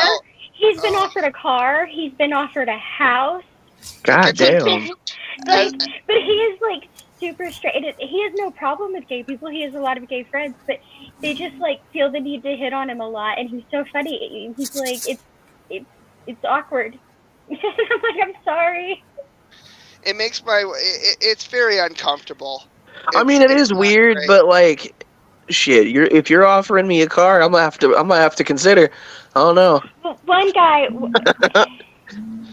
Generally speaking, if they're offering you a lot of money or a very expensive item, they were expecting dick. So. Hey man, they could get some dick from me for a fucking car, shit. And you know what? I'm saying. Like, I'm guy, doing that on my own terms, yo. I ain't fucking looking for strange.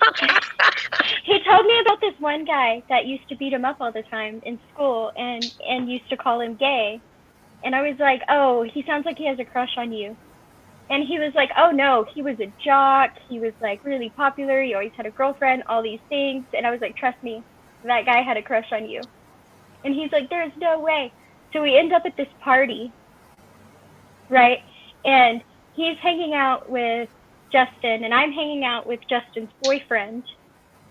And we're just having a good old time. And in walks the guy that used to beat him up for being gay. And who's flaming gay? And I was like, I told you that kid had a crush on you. He even told him that. He was like, "I'm sorry, I just was like crushing on you."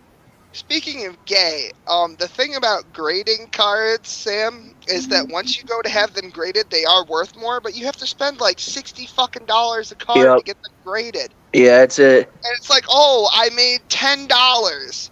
But if you just sell them Nice. used, it's like easier. Just sell the lot used. Don't get it But graded. Let plus, if somebody you take it else to the right places, if you honestly take it to the right places, they'll give you a fair price for what it is. So, Yeah. well, you go to the right place. So I had an opal graded that my dad left me, and he's had it graded before. I knew the value of it, but it had been a couple years, so I wanted to see if the price had gone up at all. And this guy's like, I just went in and I said, do you do gradings? And he's like, well, we normally charge money and stuff, but I won't do a proper grading, but I'll have a rough look and give you a rough price. And you can see if you want to pay and have it graded.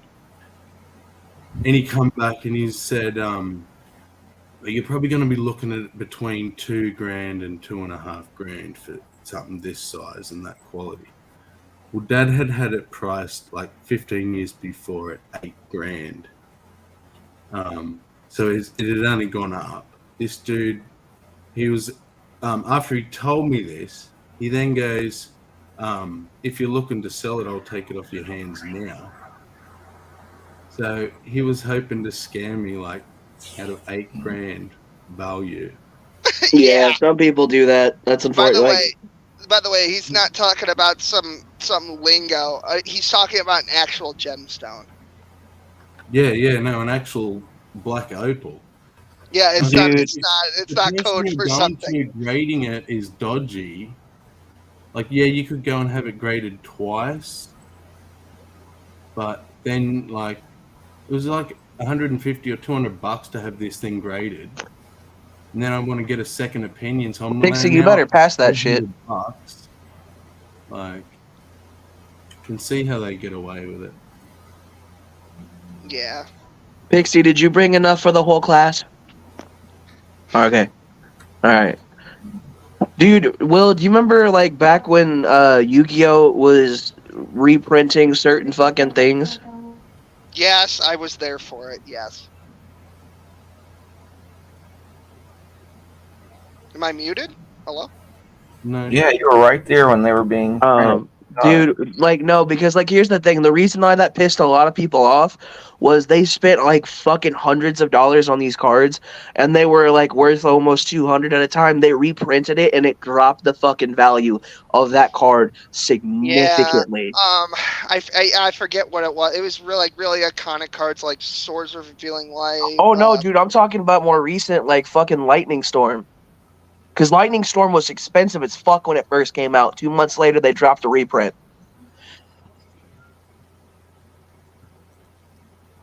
Konami gives no fucks, bro.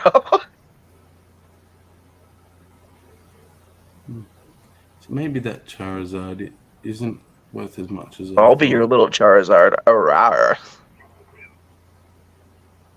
You're the right color. Hey, you want me to give you an angry Charizard there, Sammy? He's orange as fuck. Oh, you bastard. Yeah, the Charizard from the Gold and Silver opening, except for instead of fire, it's cum. Right, Quentin? That's super esoteric, but instead of fire blast. Noise. Same noise, too. Hey, yo, instead of fire blast, it's cum shot.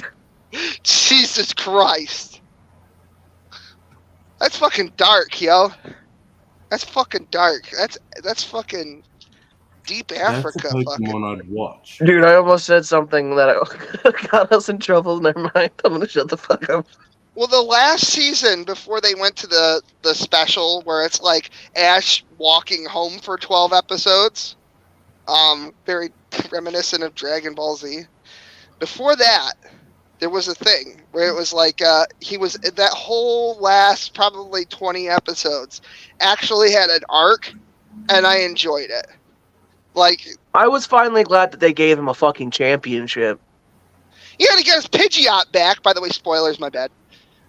The last episode, that was it. At the end of the first season of Pokemon, he's like, okay, you can live at this tree now. Goodbye, Pidgeot. You're probably like my weakest Pokemon. he's like, hey, Pidgey, I'll be back in season 2. Like, he basically said that, right? When I get back home, we're going to talk about this, right? And Ash pulled an Ash's dad on fucking Pidgeot and just didn't come back. At least Ash actually showed back up. Like, dude, the funny thing was, well, wouldn't you abandon that little fucker if he? Well, you would abandon it too if it kept losing you battles. He told this Pidgeot he was going to be back. He's got to go out for a pack of smokes, and for fucking 20-something goddamn seasons. And 23 years later. Yeah, he's like, yo, I'll be right back. I gotta go to the store for some smokes and milk. Tell your mother I love her. Dude, I remember whenever Ash got rid of Butterfree, and then he shows up for like 5 minutes. No. He shows up for 10 seconds in this series. 10. Yep. He shows up for 10, and it's just for him to be like, oh, I remember I used to have this piece of shit. I used to have a Butterfree. Man, that thing sucked. He's like looking at him like, why did you keep the scarf? Why are you here? Like, get the fuck out of here. Yeah, he's just floating around, and he's like, oh. And he's with the Butterfree he released it to go mate or whatever. To make it a babies. And he's like, oh shit, it's Ash. Babe, just turn around, let's go. So the Butterfree comes back, right? And you think by now Ash would have went, ooh, a shiny. But no, he's still as retarded as he always was. Ooh, a shiny. Alright, I'm gonna come back later, guys. Okay. Bye. Bye, Pixie. Later, We're days. clearly shiny never. people. Thank you. We're clearly never getting off this topic. Who am I aggravating in chat? Let me look at comments. And this is why gender studies became a field. Because of Pokemon conversations. They got bored with Pokemon conversations, so they're like, let's talk about our dicks. And not, you know. Well, maybe you young'uns can explain this to me. Okay. What has happened to society that now, no matter what porn site I go to, the first 10 categories are stepsister related. Stepsister, stepdad, stepbrother. It's because a lot of people in 2020 got really fucking weird. Yeah, I mean, I think it happened. COVID did that. Well, if I remember correctly, and I haven't actually really watched porn in a while, to be honest with you, but if I remember correctly, most states had ebony as their top one, and that is. Well, no, okay. So the reason why the stepbro, stepsis shit got so popular is because it started as a fucking meme, and certain people are like, actually, that's kind of hot. I don't know. I would blame it on taking 13-year-olds and telling them they're not allowed to go out and look at other girls. Yeah, that I think might have. I think that's probably true. Like my stepsis looking like a snack over there. Mm-hmm. Somebody clip that, please. Somebody cancel him. Yes, cancel someone him. please clip that and cancel me. I'm waiting for it. Quentin? Can we hashtag have cancel? too much issue with step siblings. I don't see any issue. Yeah, dude, I don't get the fantasy. You know. Now, Will, on the other hand, you know, he's like my stepbro, so you know. I can't. I probably should. I don't know if the statute of limitations is out on that, so I'm just gonna have to take a knee on this one. Actually. What about me and you being stepbros? No, let's not talk about it. You know, can we talk about Pokemon? AIDS. Let's talk about AIDS. All right, I had a hot stepsister one time. It was brief. All right, we can move on. Let's talk about AIDS. It was uncomfortable. Details, Will. Would AIDS be a more comfortable conversation? She was 3 or 4 years older than me, and she would constantly have people over, and I could hear her getting railed in the between the paper-thin walls of our room. And you know, I'm not going to discuss what may or may not have happened on my side of the wall, but I'm sure everyone could use their imagination. Dude, no, you didn't. Speaking of hot steps. No, you didn't. Come on, Will, please tell me that's a fucking bit. The statute of limitations. Did I hear my name in that? Yeah. Ah, yes, the I statute missed of it. limitations of a kid jacking off. Sure. What did you say to me? Nothing. I said, speaking of hot stepsisters, maybe that's my chance to ask you, sir. Okay. But I hadn't actually thought of a question. Sir, Ron, he No. might ask you about your Wait, stepsister. have I thought of a Hey, sir, question? I just No, wanted I to ask hadn't. you. I hadn't thought of a question, but hold on, let me think of one real quick. Why are you Let's transphobic? Sammy go. Let's Sammy go here. AIDS. So, I know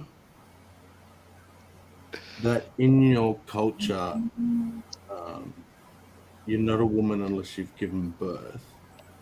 Are there any rites of passage that a man goes through like that? Or is it Yeah. sort of once he's married and responsible, he's a man, sort of thing? Yeah, being responsible for the protection and well-being of children or your wife. Cool. Will What you about, bag look at your messenger? All right, fine. Jesus, I'm being so that quiet. includes before you've had children? So if you've just got the wife? Yeah, yes, just the wife's fine. He's her man.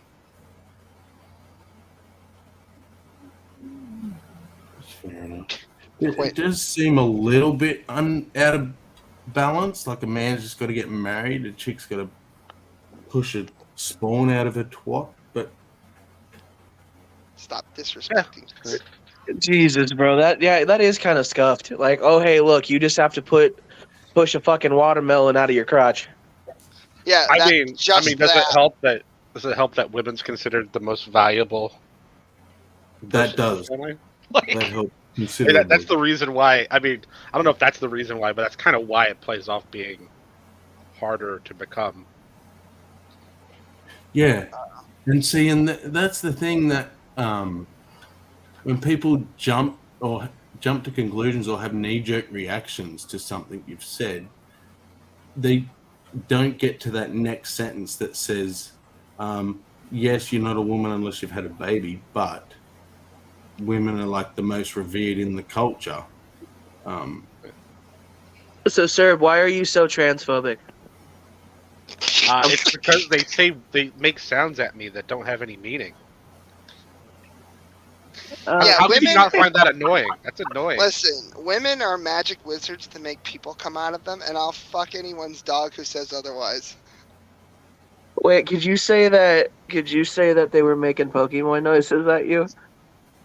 I'm gonna fucking kill you. I don't know. I wouldn't be able to tell. Basically. I don't think I want a Pokemon named Transphobe. Gen 10, can we make that happen? Yes, can we make it an evolution, please? Yeah, and make it like Sylveon colors, but like reversed. You know what I mean? And it could be a dragon type.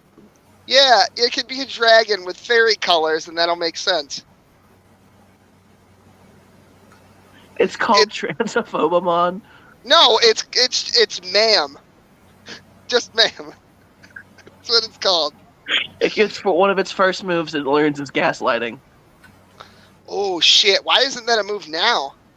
How the hell did you just drag it back to fucking Pokemon? Because everything is Pokemon, Sam. Everything is Pokemon.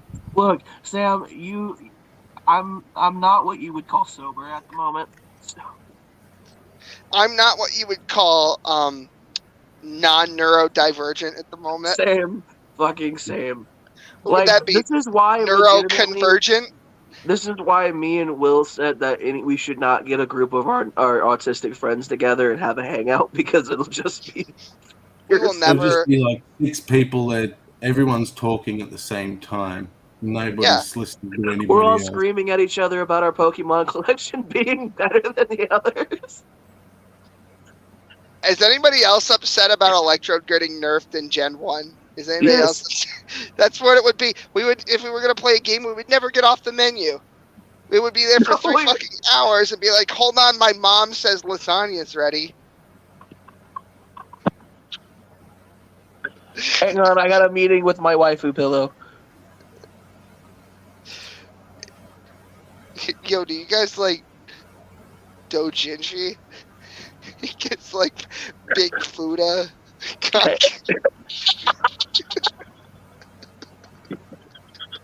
This is funny for only me and Quentin right now. This is great. Hey, Will, I have a question for you. Yeah, sure. What does Pot of Greed do? That was funny 10 years ago and then never again.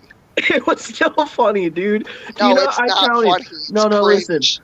Listen, I counted the amount of times that they explained Pot of Greed in a single season, and it was No. like 67 fucking times. Why do you hate yourself? I activate Pot of Greed. What does it do? Yeah. That one time Yugi blew up the actual fucking moon like he was Vegeta, or Piccolo rather. Remember that time that Yugi was Piccolo? Those were good times. Why didn't you dodge? I am hilarious, and you will quote everything that I say. I have an idea for world domination. I'm going to get every Amish in this country to knit the biggest fucking blanket you have ever seen, right? And then we're going to get Elon Musk to launch that bitch into outer space, and we're going to literally blanket the moon with my logo. What do you think? Or better yet, you know what? Can we get like... Why don't we just wrangle the army of autists? Listen, let's get every Another Amish in day. this country and launch them into outer space and have them blanket the moon in a can sea make of them build a barn blacks in and space. blues. Yeah. Why don't we paint the moon? Why don't we paint the lit side of the moon that black that that reflects all light? You know what I mean, or absorbs all the light, or it's just like fucking what color of black is that? I forget what it's called. I don't know. Sammy, I'm sorry, bro. I'm sorry. We're gonna paint the moon. We're gonna paint the fucking moon 2025. Yeah. Hey, Sammy, I'm sorry if we've ruined the stream, man. That was not the intent. I'm gay. I have AIDS. I'm new in town. I have osteoporosis. I have crippling depression.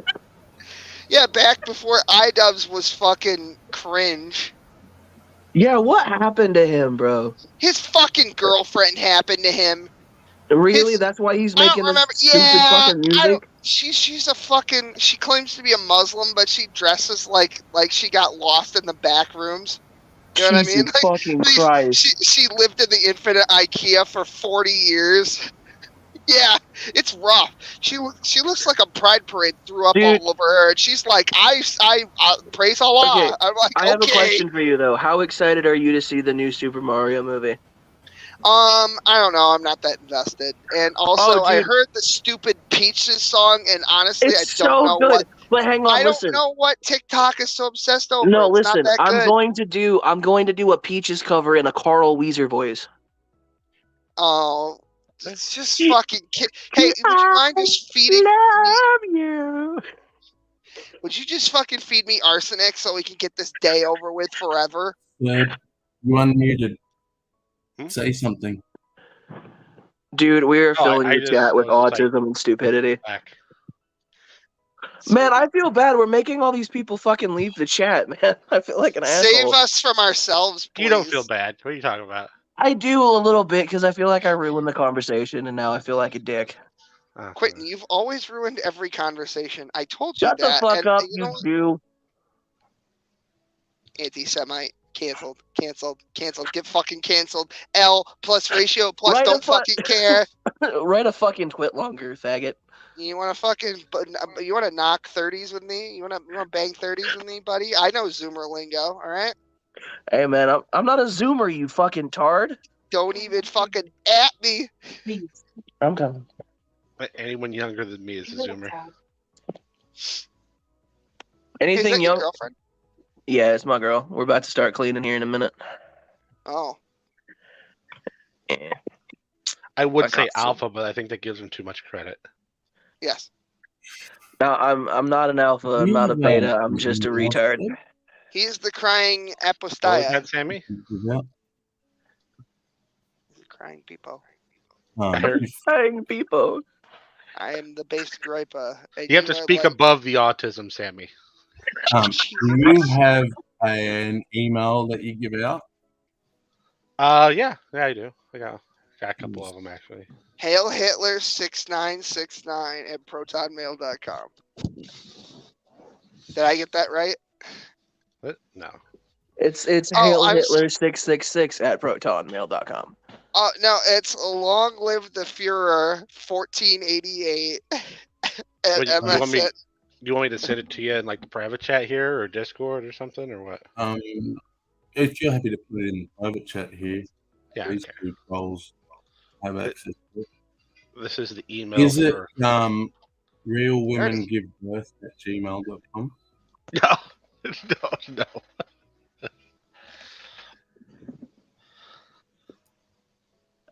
All right, Sammy. Well, I'm gonna stop ruining your stream so people don't. I'm gonna hop off. It was fun talking. We go back to 20 viewers. Yeah, hopefully. Great. Hopefully the autism dies a little bit. And... Jimmy, I didn't mean to. Jimmy, I didn't mean to ruin your video. You're welcome. I love you, guys. I'm gonna leave See too in a you. second. But Will, because give me I'll a just- call when you get a sec. Oh my god, yes, fine. I'm almost fucking done here anyway. Listen, All right, later, y'all.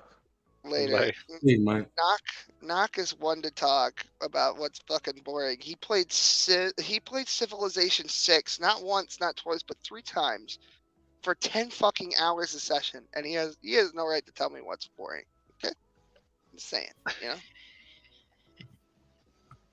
So what, should I be checking that email, Sammy, or something? Or... Yes. Oh, okay, I see. Okay.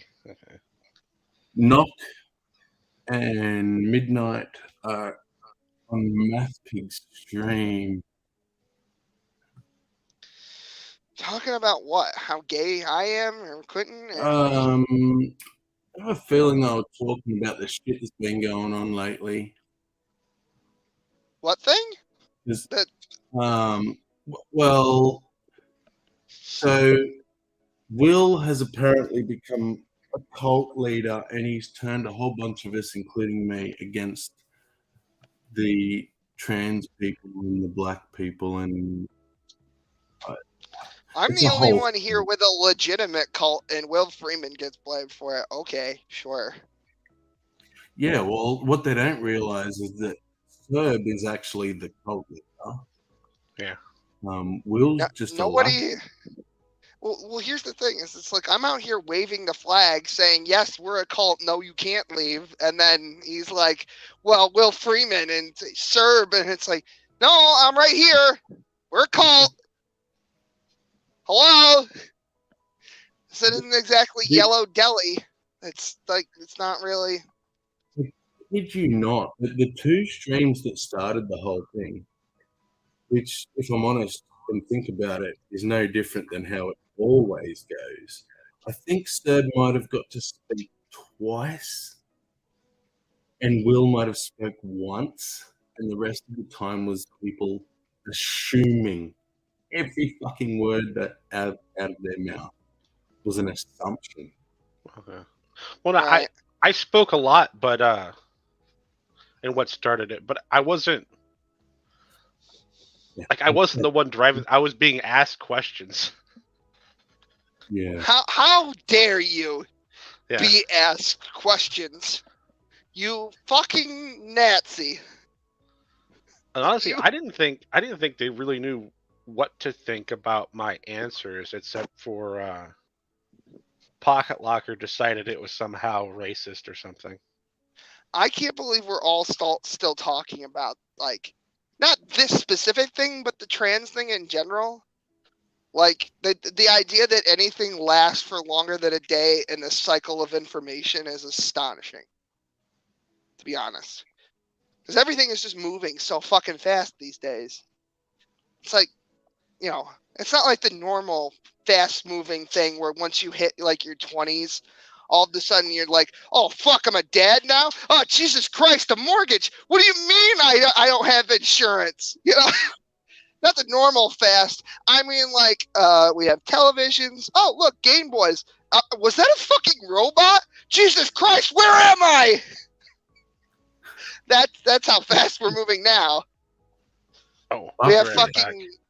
For some reason, it's wanting me to log out to take that invite. Yeah, you gotta leave. Yeah. Fuck you, Serb. You fuck. Fucking. Or not. It's not kicking me out. It says I had to log out to log in. Okay.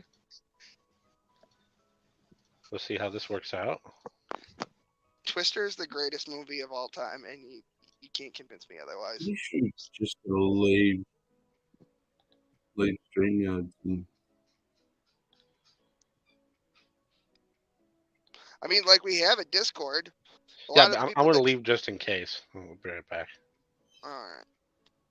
I was streaming first, Ox. He streamed over me.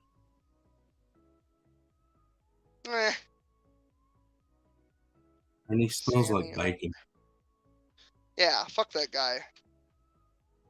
He's fucking Irish anyway. Nobody cares about those fucking. He's hanging out with Knock. How interesting could it possibly be? It's not talking about Pokemon, and that's really, I guess, that's the bar for people. I'm very passionate about a great many things. Well, we've gained 2 viewers just getting rid of Ginger. Oh, very good. Like, I'm not just like a nerd. I also fucking touch grass, yo. I built a fucking cabin from scratch. Yeah, well, then I built a fucking. I built. There we go. I built the fireplace myself. I made mud bricks. I fucking hunt. Not all the time, obviously, because not everything's in season all the time. But you know, I touch grass, is what I'm saying. I'm not inside just fucking, you know, watching hentai and pulling Pokemon cards and shit. It just happens to be that I have very eclectic taste about the things that I enjoy and am passionate about. I think if you take any 2 given individuals and you compare them, one's going to seem eclectic to the other. Yeah. I mean, because like, I'm sure everyone has had this thought. I can't be the only one that's this fucking crazy, or I'm not the only one that does this sort of weird shit. At least I hope everyone's had that thought, or maybe I am the only one that does this sort of weird shit. No, definitely not. I mean, and when I had that realization, I thought, fuck, if everyone's doing shit as weird as I do, this world's fucked. How did we even make it this far? Shaming. That's how we did it. Shaming, guilt. Yeah, we used to call people gay, you know? Yeah, we roughly all agreed on what needed to be done to make a society function, and then we shamed all the weirdness out of public view. Yeah, like Bud Light, currently. Like that. I was at a cookout recently, and somebody was drinking a Bud Light, and somebody called it gender fluid, and I thought it was hysterical, despite the fact that I've heard that 3 times now. And the fact that I heard that in an isolated incident off the internet means that apparently shaming is back. And I don't know if I'm here for it 100%, but I'm here for it. It certainly is a thing that's happening. And then I heard Michael Knowles today, in relation to the transgender thing, say something that I wasn't expecting him to say. He said he wanted to use the full authority of the state to fucking... And I thought, listen, I heard people say shit like this before, and I'm like, yeah, no, he definitely didn't say that. But no, this time I heard it. He wants to use the full authority of the state to stop adult individuals from doing their transgender hoopla, like transitioning, or doing the thing where my pronouns are XYZ, like the whole fucking shtick lot. Not just like, he wasn't just talking about like trans the kids or whatever. That's not what he wanted to use the state for. He said that he wanted to use the full authority of the law to legislate out the entire concept of someone wanting to be or identifying as transgender. And I was like, why would you say that? Even if you thought that, you understand, like, I don't even know if that's possible. Me either. I thought that was the dumbest thing. And it's like, why would you say that? You work for a very expensive company that makes millions upon millions of dollars somehow on Daily Wire. And you're just like gonna give the left the fodder that they were looking for? Listen, that's also fucked. That is not where the majority of your audience is drawing the line. We're It's not like saying the countries that outlaw anal sex, right? Because it can't outlaw homosexuality itself. So they outlaw the act. But how do they prove that shit unless you're like doing it in public? Right. I mean, I think it was 20-something years ago in British Parliament, there was a whole scandal about an MP that was, he wasn't just bumming, he was fucking dudes in the chambers of Parliament. Like, they used to have, they don't anymore, but they used to have like a bar at Parliament, on Downing Street, I think. And I guess he was just fucking dudes in his office and other people's, and it was a bunch of MPs that were involved. And I was like, what the fuck? So I guess in that situation, yeah. But, I don't know. I'm not against, I'm not for rather outlawing transgenders as a people or whatever you want to call it.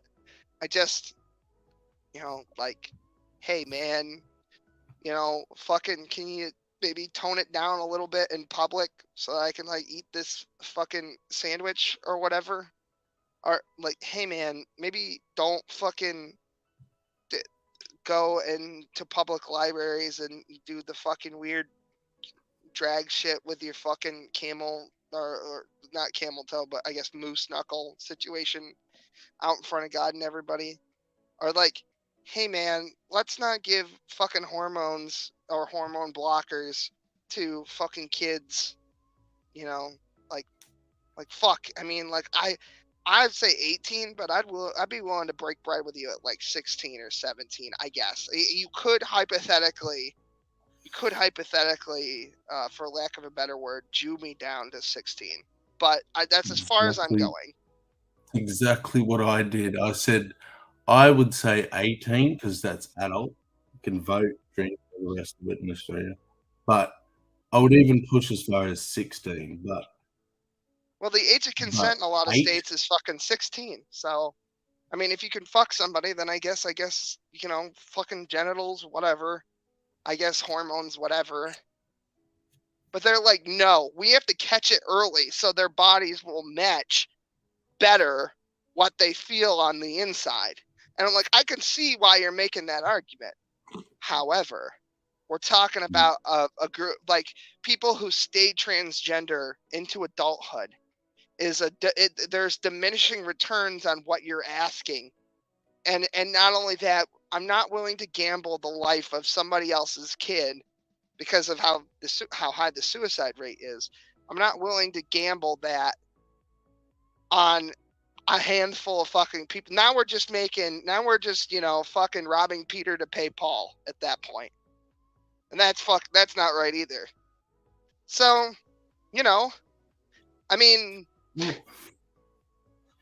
they can't win over the culture like they want to, so now they're going to try to fucking use the full might of the state to legislate it, which is exactly why I was against what Michael Knowles said, because that is exactly the thing that they're trying to do on the far left side of the political spectrum, the activist types, you know?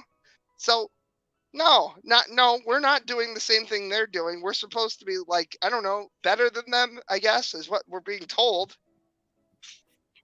So not do the things that we're against, please.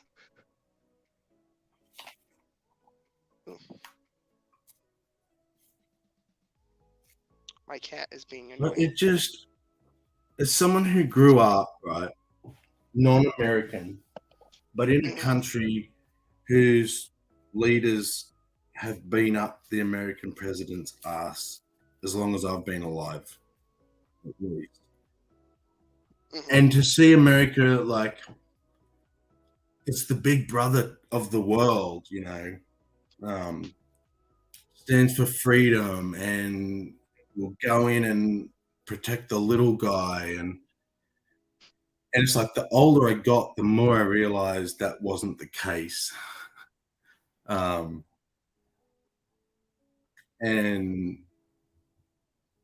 I mean, we've never really been that person. I mean, it's a great idea that we could be that at some point, but we're really not. And we never really have been. Yeah, I mean, like even with World War II, we only got involved when the Japanese did some fucked shit. And arguably Wilson only, like he might have actually let that shit happen with the fucking telegraph. Because he really secretly wanted to get involved, but he couldn't because treaties and reasons. So it's not like the general America as a country wanted to do that. It was just, you know, yeah. Well, like the issue with the whole 52 states experiment idea bullshit is when you don't have federal consensus, you wind up with states letting their schools decide that gravity is a theory, as in, you know, not a proven fact, or that evolution is just one of many options that could be the case, where it's like, even if you disagree, the fact is that it is the consensus that evolution, by a certain definition, takes place. And it's illegal. It should be illegal to actively and knowingly teach falsehoods or lies. Well, that's the problem. Is now you have to have a standard of what is a fact, and then you have people who check the facts, and then you have the people who check the facts, fact checkers back, and then basically you're just going to give the state a monopoly on what is true and what is false, and you end up with a situation like we had in COVID, where nobody knows what the fuck is going on. Everybody's saying it's one thing. It came from a wet market. It came from Wuhan. It was a fucking controlled demolition. Building 7 is on fire. You end up with a situation where you're just going to basically say, hey, government, tell me what's true, and I'll just, we'll just accept that. And yeah, like there are things that you would think that were like common sense are like provably true, right? And you would be right about those things in a vacuum, right? But then when you bring the state in to the whole equation, it makes everything fucking worse. Like, for example, I'm sure that there are falsehoods that are taught in schools that are on tests about Abraham Lincoln. Like that he freed the slaves, which is not true. This is a little known fact, and probably nobody fucking really knows this, but the Emancipation Proclamation in the actual fucking address and document itself only applied to Confederate states, territories that Lincoln ostensibly did not actually control at the time. And people in newspapers were writing about how ridiculous it was at the time. And of course, there's the famous quote where he was like, if I could preserve the Union without freeing a single slave, I would do so. And the Emancipation Proclamation was really just an address to fucking slaves in the South to rise up against their masters to attain their freedom in the North after the war was already won, maybe. And then, of course, that didn't, like, there was the 13th Amendment, but the president doesn't have a monopoly on like, he can't just, it's not like now where like Joe Biden hobbles out of his fucking office and they're like, I'm going to make an executive decision here. And you know what? We're climate justice, yes. And it's like, that doesn't fucking mean anything, but it does now. But back then, they actually like gave a shit about like congressional procedure and checks and balances, at least, like on paper. Yeah. So like, so what I'm trying to get at is it's in school, it's an established fact that the Emancipation Proclamation freed the slaves. But in reality, it did no such fucking thing. So, the American Federated States, the Federated States system, is set up to allow mistakes, but it's also set up to severely punish mistakes. So, if one state decides to teach that evolution's false and God did it, and all the stuff that comes with that, and it ends up making all their kids stupid, what it does in the long run, it makes their state impoverished, and that anyone that's worth a damn leaves. Well, that's the whole reason we fought learn the our Civil lesson. War. You have the right to be a retard. Yeah, but it's set up to learn our lesson, so you don't have to argue about it. You just let people have their bad ideas if they're bad. Right, because if you have an entire, if in the 60s you have an entire state that thinks that the fucking world is flat, guess what, bitch? You're not getting to Cape Canaveral. It's not happening. You're not going to space if you think the world is flat, because you don't have the math and the science to fucking get there.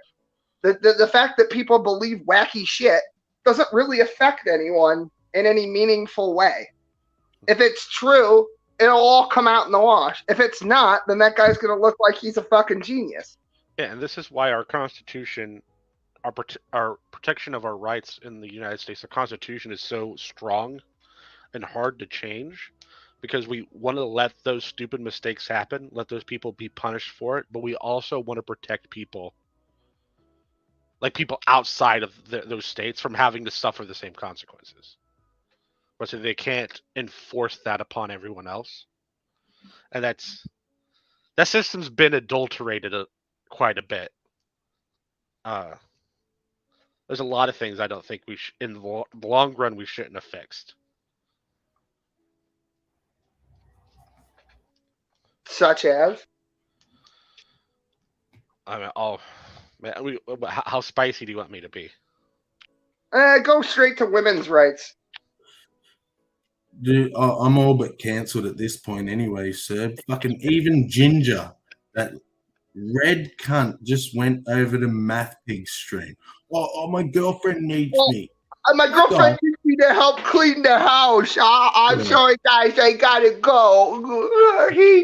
Go hang out with Knock. So I think almost, and this is not a states' rights thing, because I don't think states have rights. They have privileges. Like the state governments have privileges. But I disagree. I think just about everything. No, because what determines what the state power is the people. They have temporary privileges given to them by the people. Well, all the United States of America's federal government is a literal federation of states, and states are independent, sovereign nations that have decided to operate in a union, much like the EU does. Yeah, that's what the term federated means. Elected. Yeah, yeah, I know that's what I'm saying, but some people don't think about that. You know what I'm saying? I think most of what we consider like civil rights should have been left with the states. We should have let states be terrible. I also agree. And we should have let the states that weren't terrible put out the money if they wanted to move the people that they were willing to take away from that terribleness. Basically, brain drain the bad states. Let the bad states undercompete for Are a you few fucking decades. serious? Knock is doing his own open room in 30 minutes. This is fucking. This is just fucking. Saturday's always fucking dumb like this with everyone streaming, and this is why we have the server. Because how the fuck else would you keep track of all these fucking people? Oh my god. Yeah. Okay. Anyway, back to what we were talking about. Yeah. I just happen to think that states do actually have more, or rather, should have more rights than the federal government, except for when it comes to war. I don't think the government has rights either. I think they have privileges. Oh yeah, okay, yeah. I should have rephrased that. Yes, you're right. I think that okay. So the right of the state to, you know what? You might be right on this. I might have to eat crow, because I think when I'm saying rights, I actually do mean privileges. On second thought, people have rights. States have privileges that are afforded to them by the people who have the rights. Yeah, I think that's right. Yep. So when someone says state rights, they don't quite understand how this is set up. Right. It's not that they're wrong about whatever they're going to say next, but they don't really get the full picture of what's going on. We're using the incorrect language, and that's painting a weird idea. And I know saying the civil rights stuff should be left up to the states. That sounds super bad, but in a lot of those states that had like segregation and Tom Crow and stuff, black people started doing better than the white people were. It was a thing that was happening. It took a little while, but it was happening. And then for some reason, when we integrated those states, it just went to absolute shit. Right. I understand the major economic theories behind why it went to shit, but it's still just kind of unbelievable to me. Mm. Basically, for some reason, black people preferred to go to white businesses. Well, so when they were integrated, all the black businesses lost all their business. Think of what you need.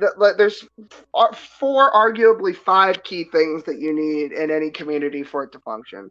The first is a bank, then a hospital, then a school, and a supermarket, and the 5th one is probably a firehouse, like something to put out fucking fires, right? Those are the 5 institutions that you really need in order for a community to function. And if you look at black communities, even now, they don't have all 5 of those fucking things, right? And then you could fucking build one, right? But because of the socioeconomic standing of that neighborhood, right? You put something there and it goes to shit right away. I don't think they have any higher rates of lacking any of those than like what you don't think that black neighborhoods don't like or black towns or cities or villages or hamlets or whatever you want to call them. Well, there isn't really black. Like basically, the smaller the population gets statistically in the United States, the fewer black people there are. So you don't really get black towns. And I would suggest that if I had spent my life being told that I can't go to these better places, that as soon as that became available, fuck the shit dive I've been going to. I'm going to the fancy mob. Yeah, if you have the ability to go to the nicer one of anything, you will go to it. But the problem is that there's a lot of reasons. Most of them are things that Cerb has already talked about here today and in other places. And the reality is that black people are fucking impoverished. For one reason or fucking another, they're just fucking broke. And shoveling money into the problem isn't solving it at all. And we're going to see exactly what reparations look like over the next 10 years in California, because that's what they're doing. And you're going to see exactly what you get on a federal scale if we were to do like a black bailout, basically. And I have a feeling it's not going to fucking work. The issue is people Now, short term, a bunch of terrible things can happen to people and make them poor. But over the course of like 1 or 2 decades, poor people stay poor, not because of bad luck. No, it's because nobody they have bad passes. habits. It's a lack of generational wealth, and it's usually a breakup of a nuclear family. Those are the two. Well, bad choice. It's bad choices. Yeah. And in modern America, I'm pretty sure you have gone that far past the point of it being a black issue. It's a poor issue. There are white people just as poor living next door to poor black people. Well, there's actually more well-off black people. In a capitalist system, you will. I hate to say capitalist because that's actually a Marxist terminology. But for lack of a better word, in a capitalist system, you are always going to have poor, middle, and upper class people in terms of income and wealth, right? There's always going to be disparity. There's just no way around it. All things equal, you're always going to have poor people, right? But you don't have to have homeless, indigent people. You don't have to have the standard of poverty is that you can go to your low income job and still pay all of your bills and have enough money left over for fucking, like McDonald's or something. Or extend that out. Maybe you've got enough money to take a family vacation for a few days at the end of the year, right? That could be, that's like a utopian poverty kind of situation. But my general theory of economics is that everything goes to shit the minute the fucking state starts putting its fucking hands in everything. Not saying there shouldn't be any regulations. I'm saying that there's a reason that there are less entrepreneurs now than there were, 30 years ago. Because you have to have money. A lot of fucking money. Like, look at the fucking situation where in San Francisco they wanted to put a fucking toilet in because they've got a doo-doo problem on the street, right? $2.1 million to put in one fucking toilet. And the majority of that was fucking unnecessary bureaucracy. People, there's a guy who comes and surveys the land. There's a guy who checks who does the plumbing and then checks the plumber's checking. And then there's the EPA, and then there's this fucking review board for, there's all these fucking government boards that get involved. And you go, like, the porta potty not a porta potty, but the toilet itself and the entire, the whole bathroom, rather, consisting of a single toilet, right, might cost, I don't know, ballpark estimate, maybe $5,000 tops, right? And it inflates to millions of dollars because of all this bullshit, government bureaucracy and red tape. Oh, are we watching the Watchers now? Just thought I'd put it on, have a squiz while you're talking. Look, Midnight, Odin, and Ginger have all betrayed us. Oh, well, Odin was over there to start with. He's still a traitor. They had this was like a planned thing for them or something. And what's worse, he's probably gay, I heard that one time. I'm not going to say when. Definitely rumors about that. But Sammy, in America, there are issues that are strictly just poverty issues. But because white ghettos and black ghettos there's a bunch of reasons. But white ghettos and black ghettos are in entirely different environments. White ghettos are predominantly rural. Australia is an even worse example of that. We up north, where Indigenous numbers are highest, we not only put them in like reserves or reservations or whatever communities, and it's like, look, we gave them free houses and that, and they just trashed them. And this documentary went through, and what they realized, or what I realized watching it, was that these Indigenous peoples, right, they're being pulled out of their natural settings and the way they lived, put into these modern white man homes, and just set free. Like, here's a house. And what they were doing was like You sound like you were talking about releasing a raccoon. Like that was bred in captivity. I was hoping you ignored that. Putting the stoves out in the front yard and then lighting a fire in it to cook their food. Or cutting a hole in the lounge room floor to get down to the dirt and lighting a fire. So they weren't trashing the places. They were just trying to live how they knew how to live. They cook on fires and stuff. We stick them in these white man homes and then expect them to live our way. Oh, yeah. People are going to take this wrong, but it's there's a saying that I've heard a bunch going through university in economics.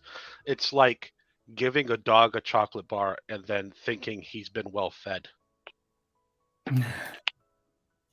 Yeah. Right. Yeah. That is something that could be taken the wrong way. People don't. Well, yeah, but it's highlighting that if you're going to help people, you have to actually help people on their terms.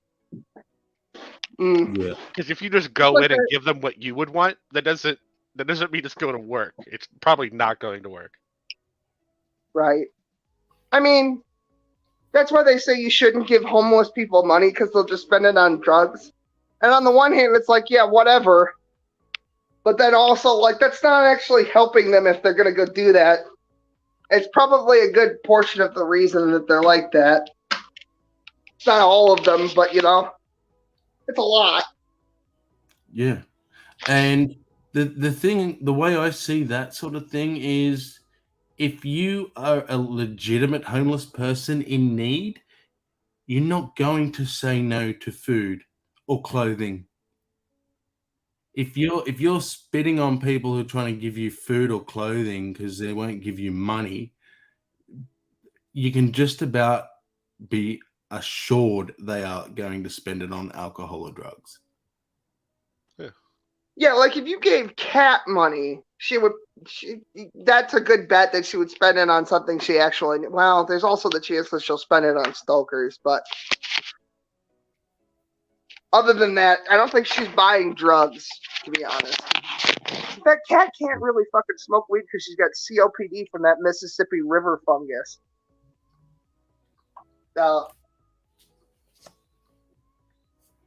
That's a real fucking thing, by the way. That blew my fucking mind. And John out there in the chat, I would agree, but it only works if they want to do it themselves.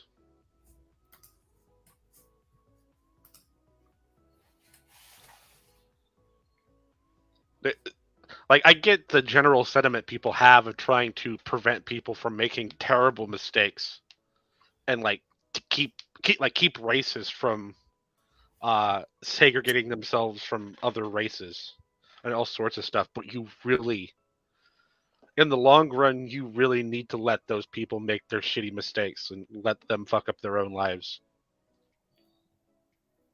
And then, like, if you want to intervene, what you do is you protect everyone else from that fallout. You don't prevent them from making the bad mistake. You just help everyone else avoid the damage. Yeah.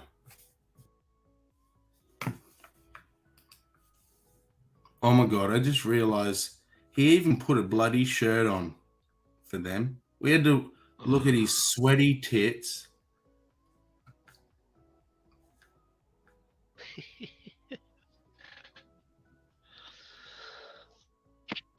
There, that's actually a good name for the next stream. Sam, we had to look at his sweaty tits, or just sweaty tits even. You know? It's a good stream title. Why is Doc in there? Isn't he? Yeah, he's streaming in 30 minutes. He probably forgot. He's been ended.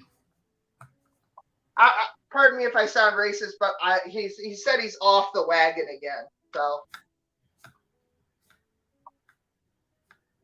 I don't know what off which wagon. Doc has a lot of wagons. All of them, I guess. Okay. Aside from the things he can't get his hands on legally, you know, all the wagons.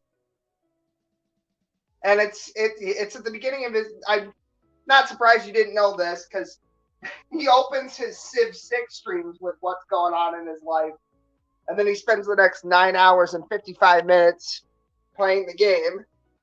But yeah, he's probably, according to him, and it sounds like he's probably going to be homeless like soon. And he talked about the situation with his kid, and I talked to some people like, how do we fucking fix this? And I went through what he said he was having trouble with, and there's no way me and the 5 or 6 people I talked to would ever be able to, like, in a hurry, pull together enough resources for him to be all right. I mean, like, the situation is like, he can't work, and he's having trouble with his getting the disability because of the doctors and papers and government bureaucracy, right? So let's say if I had the $6,000 he probably needs at least, like if I just had that, if I could just hand it to him, I can't do that again next month. I mean, we're all fucked out here. It's not good for anyone, generally. But you can gather the means to support somebody, anybody, but for how long? That's what I'm saying. It's like,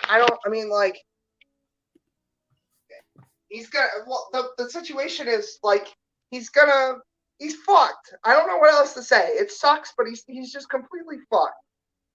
And like, I don't have the money to be giving away on a completely lost cause. Like, you know, if somebody's already completely lost and they need a fucking hamburger, I'll go get you a fucking hamburger. But, you know, I don't fucking know. You know what I'm trying to say, right? Have any sort of unemployment benefits in the States? Not enough to pay his rent and, you know, keep him with his daughter and the electricity and all that shit. I mean, Not enough.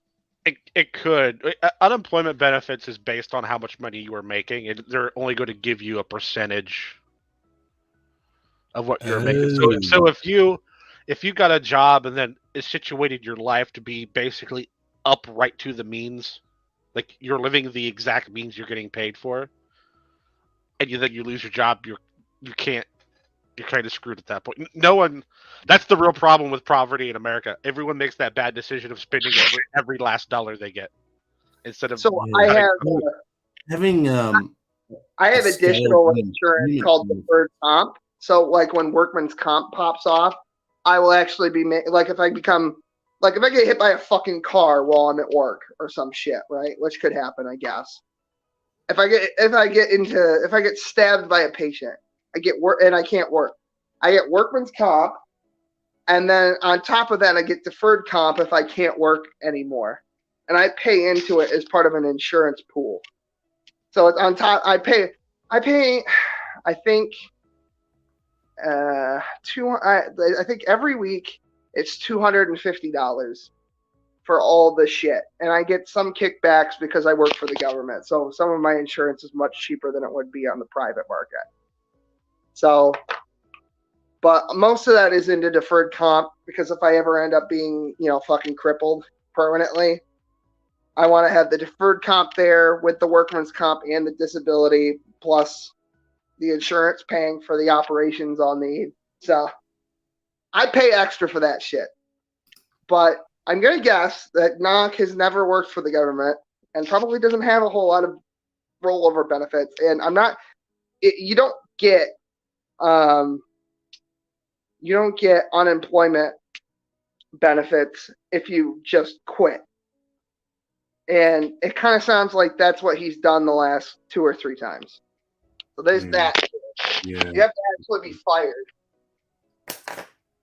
So, not saying this is a good or bad thing for society because, you know, it obviously breeds lazy people, but here we just have a set rate. It doesn't matter if you're on $10,000 a week. You lose your job, you go to the same rate as every other bastard on the unemployment rate. And it is barely above, if even above, the poverty line of Australia, right? So it's, you know, you'll live, but you'll be in poverty, basically. But You'll I have to, look at you won't be able to live in the house you were living in if you had money. exactly, and I don't want to be one of those people that's like, oh, everyone just needs to pull their socks up, and there's. But I look at people like, for example, John Hudson, right? He's got money. He doesn't need to stress because he worked very fucking hard and very long and was very smart with his money. And he's basically now just spending it on his kids. So he's getting to see his kids enjoy their inheritance. Living his best life, drives a sports car, like, has no want for anything. But he still finds ways. His latest thing is he gets empty glass bottles, bends a bit of wire around them, puts a hole in them, puts a little thing inside to put birdseed on, and sells them at his little roadside stall and gets like $50 a bottle. Costs him nothing. He doesn't even need the money. It's more just something to do. But if someone who doesn't even need the money can find ways to make money from free shit on the ground, like, how desperate are you? Yeah, well, Smokey actually talked to Knock in a stream semi-recent, I think it was a month ago.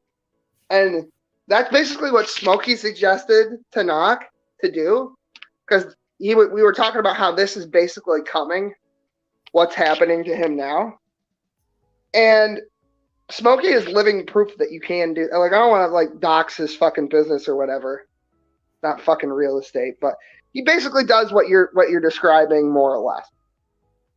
He just makes shit out of things people don't want for more or less free, and then he makes like a 200 to 500% markup,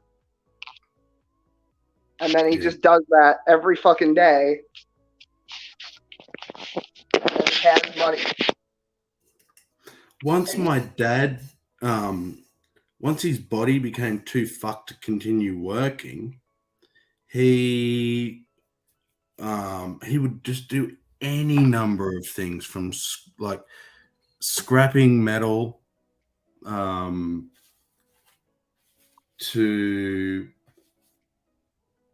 handyman jobs, anything, like, especially while he is still mobile. He's not in a wheelchair yet. He obviously can't do jobs where he's on his feet for 8 hours straight. But you telling me he can't go and change some light bulbs or? Well, here's the situation. Knock is relying on other people to make his money for him that will then trickle down into his pockets, rather than just trying to make money, right? Because in this country, you can just, I mean, maybe you don't make a fucking six-figure fortune right away, but you can just sell shit, right? I mean, literally, like, we were just going through Pokemon cards, right? Like, he could, hypothetically speaking, he could turn that into a fucking six-figure venture in fucking probably like 5 or 6 years by just turning around cards, buying new packs strategically, and then just fucking, or going to garage sales and knowing what people have that they're just getting rid of for 10 cents. Because that's how money is made now, really. It's just, fucking find something, develop a skill. I don't know if he's a billionaire, but he's at least a multi-millionaire who started by garage sailing and flipping the shit. Right. And he'd like talk the people right down as low as possible, pay next to nothing for their shit they didn't want anyway. Yeah, I mean, he's a millionaire now. On Mercari, they go to garage sales, they spend $10 on a fucking old bike. They spend another 10 or 15 bucks on sandpaper and like Rust-Oleum and spray paint, and then they flip the bike for fucking $200 on Mercari. You can't. You don't even have to do that. You could probably just flip the bitch on Mercari or eBay or something for more money. There's no search engine in a garage sale, so people looking for specific things have a better chance of finding them. Yeah. I'm a perfect example. I went from just living in to my means, paycheck to paycheck, and really the pay was gone in the first day. And the rest of the week was just struggling and borrowing money and begging and whatnot. To one day I was like, no, fuck this. I also saw an opportunity and just didn't let it pass, jumped on it, and I now run my own business. I have 20 staff and I'm still growing. I had to slow down for a bit because of too much personal shit to focus on. And I'm not a smart person. I'm not a businessman by any stretch of the means. About the only thing I can really do is I have a silver tongue. I can talk shit. That's really all you need. And, if you'd have asked me 5 years ago, I would have said, just like Nock does, it's past the point of people being able to start new businesses and this and that. And I agree, it's harder than when I was a kid. Just fucking lie to the IRS. I'm not advocating you do that, but that is the thing people do. You know what I mean? Yeah. Are you telling me that nobody who works at Denny's is lying about how much fucking tips they're making? It's still really easy to start a business. It's just there's a handful of businesses everyone always has in mind, like restaurant, right? Or something like that. No one ever thinks about cleaning churches. like shit like that. It costs almost nothing to start that business. You might want to print out a few mailers. It might cost you like $50. Yeah. That's actually how to start my business, I worked, I won't say full-time hours, but close to, on my business for free for 12 months. Whilst having a second job, so we survived. So that, I guess that was my outlay, was 12 months worth of free work. And I get not everyone can do that, but I still had to work at the same time. So it just meant, I had no life. I had no time with my kids. But I was going to make it work, and I did what I fucking had to do to make it work. And it worked. And really the biggest cost for me starting my company, because there's fuck all overheads until you're running, and then like insurance is a huge staff insurance. I pay like $5,000 or $6,000 a month just insurance, in case one of my staff one day make a compo claim. But that's beside the point. The fact is, I fucking just did it. It's now successful, and I did it from nothing, like dirt poor. I don't think that anybody starts a business 100% legitimately. You know what I mean? Like when you start your business, you got family members working for under minimum wage. You got staff working for over minimum wage under the table because it's cheaper even with the tax. You know what I mean? Like, this is why I think we should just abolish the IRS, because it's helping absolutely nobody. But that's just me. It's the last reason they want to get rid of cash, man. Yeah, you're goddamn right it is. Yep. That's the last untrackable means of, once it's all digital, then we're screwed. Well, you can always trade in Pokemon cards. Yeah. I mean, they typically have value, and they are They are printed on paper. We're gonna go to a bottle cap style economy, like in fucking Fallout. You could do that. I mean, Man, fuck. I think there's a reason that China and Russia are buying up fuckloads of gold, and I think we should be individually we should be following suit. Well, America just signed into law 2 or 3 weeks ago, or not law, but it's an initiative by the Federal Reserve, and they basically set up the infrastructure for the digital dollar, and all the infrastructure is there for the social credit score too. So, I mean, I think it's probably past the point of no return at this point. I don't think anyone in America, not very many people in America, are even going to would even use the social credit score thing. Well, they're saying that you can get paid instantly. Like, instead of waiting a week or 2 weeks, whatever, to get your hourly wage or salary, the government's federal bank will advance pay you. That's supposed to be the... You know what that means, don't you? It's the poor people will jump straight into the system. Well, yeah, and they've made quite a few of them. So... Yeah, I'm not super concerned about it because all the money in the country is going to fight against it. I don't think so, because they'll still keep because it's optional. It's not so. All the rich people will be able to have their private equity banks, and then all the poor people will be forced to get their money today. Do you know how much money is made from credit cards and debit cards in the banking system currently? Not off the top of my head. Well, I don't know either, but off the top of my head, it's a fucking lot. And once you get that, that's going to make all that moot. I imagine it'll probably just get restructured. How? There's no way to make money on it anymore.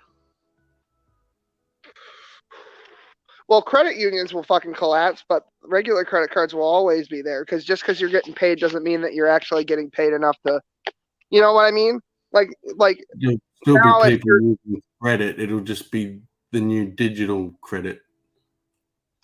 Well, you can basically have your pay, like, okay, let's say that you rent from a landlord and your rent is, we'll say, $1,000 a month, right? Instead of paying monthly, you can have basically your landlord assume your like be your creditor. So instead of paying the whole thing on the first of the month, your landlord is just deducting a percentage daily of whatever it would be for your rent. So, like, if it's $1,000 over 30, divide that up every day, you would just, and it would become a new credit and debt system. But the credit cards, your debtor would just be the Fed. But the credit cards are run on the payment processing system. That's where the payment processing system is where the money is. Right. Right. If you get rid of the payment processing system, because you're substituting it with a free one. So you're saying you're not going to have credit cards. Well, it's just going to be the free market all over again, and like if your money's in a lending agency, you're going to want to go with the lending agency that collects the most amount of interest, and the most amount of interest comes from broke motherfuckers, and if all the broke motherfuckers are using the federal version that I described, that's where the money will be. Because even though it's not somebody taking out $1 million loan to open a fucking fancy restaurant in fucking Hell's Kitchen, there'll be 1 million motherfuckers who want $1,000 to like to pay their fucking electric bill that I'm sure they'll be behind on because everything's gotten so goddamn expensive. But most of I'm not even saying it's as likely as I'm saying it is. All I'm saying is that there is an option for a scenario like that to happen that's beyond non-zero in terms of chance. Yeah, well, I mean, basically, here's the issue I have. The phrasing the digital dollar, right? It's completely interchangeable with a dollar, which means it's just the dollar. But it's only digital. There's no physical, which just means it's like all other forms of money we use that isn't the physical dollar already. The only difference is the payment process is free. Well, I'm not saying that's a good thing or a bad thing. What I'm saying is it's not different from what we have now. Well, the dollar we have now is a fiat currency based on fucking oil. It's a petrodollar. No. And Nixon decided that during the middle of his administration, basically, almost unilaterally. So it's what is the digital dollar backed by? Because even if it's a fiat currency, it must be backed by something. The digital dollar would be the dollar. There's not going to be regulated. Well, I'll give you a hint. The dollar is worth what the government will say the dollar is worth on any given day. That's what it'll be worth. So you don't think they're going to float it like they do now with like basically every advanced country does? Well, this is why Nixon, when they abolished the gold standard, moved to the petrodollar, because then the dollar becomes worth whatever it's worth to you not to go to prison because of the IRS. And the IRS is just, what is it, 87,000 new agents? There's so much more information. The dollar is worth what people are willing to trade for it. That's what you're floating it on the market. It's not just that. No, that is just that. No, I disagree. Show me where that's not the case. It's like I said, it's worth whatever people are willing to pay to not go to prison. Because that's what happens when you don't pay your fucking taxes. Okay, people have to give something to get the money. So it's worth whatever people give for it. Yeah, but it's just paper at the end of the day. It has to be backed by something. It wasn't always paper, but it was always just the government stamp. Before that, it was coins. It used to be that you could trade your fucking U.S. dollars for actual fucking silver. It said so on the note. Isn't it gold? Yeah. Like, well, silver and gold, it depends on what kind of note it is. Obviously, a $2 bill only gets you so much silver, right? Or gold. You can't buy a fraction of gold in actual physical gold. You have to actually trade it for something that's worth less, but still a precious mineral, so silver. But there's so much. Yeah, that's what the gold standard is. I'm not saying the gold standard is the end-all, be-all of economic fiat currencies. What I'm saying is that a digital dollar is backed by whatever they think it should be. The digital dollar is just the dollar. You already have it. The Fed is answers to fucking nobody, including the fucking president, not Congress, not the FBI, not the CIA. They answer to the president and Congress. When was the last time a president went and actually looked in Fort Knox and saw how much fucking gold we actually had in the vault? Fort Knox isn't part of the Federal Reserve. Yes, that's correct. When was the last time a president was in there? Probably almost never. Yeah, or any other federal agency for that matter. Yeah, Fort Knox holds foreign gold. That's like no, I'm saying that we used to have our gold in a vault somewhere that was the basis for the gold backed dollar. Well, it's in a few places. I think there is some in Fort Knox, but Fort Knox is mostly foreign gold. Well, there's two kinds of currency, right? There is, and I'm not going to use the word fiat because it's a buzzword. There is a floating currency, which means it's interchangeable on a free market basis. And then there is a peg currency, meaning that it's going to be worth however much the thing it's pegged to is, as long as it's redeemable for that thing. Because no one's going to care if it's not redeemable for the thing they're going to. I understand what you're saying. I don't know. I mean, for all intents and purposes, the dollar is already fucking digital, right? Yeah, that's what I'm saying. The only difference is the payment method's going to be free. That's the change. And let's be honest, how long has it been, if ever, since the amount of gold was equal to the amount of money that the Reserve Bank prints? I don't know. It wasn't even the case when it was pegged to the gold. They always printed more money than they had gold. And anytime they thought people were going to take enough gold out to ruin the system, they just froze exchanges. That's how we ended up with the depression in the first place, because there was a run. There was a bank run. Well, the bank run on currency wasn't a bank run on gold. And no, because people valued the currency more than they valued the gold because it was backed by the full authority of the United States government. Yeah. Well, I mean, they value the currency more than the gold because you couldn't exchange the gold. And I don't mean you couldn't go get the gold. So I assume then, I guess, the digital dollar would be like based on how long you thought the United States was going to exist as a country, really. Which isn't good either, to be honest with you. It's not looking great. I mean, I'm not saying that we're going to collapse in the ground tomorrow, but fucking Russia and China are jerking each other off. The South Pacific, fuck me, English is a second language. The South Pacific is a fucking complete fucking shit show. We got the fucking CCP doing fucking full air drills in the fucking and air fucking Taiwan occupied fucking airspace, and then Joe Biden says don't do that, homie, and then they just keep fucking doing it, and then nobody does anything. See, they're like testing us, and like we're spending money in the military industrial complex and not actually spending money on the military proper, like actually paying our boys. That would be nice. But like an actual fucking wage would be good. And most of what we spend on the military industrial complex goes to third parties that then exchange those weapons and munitions and supplies with Ukraine. Like a fucking Ponzi scheme situation.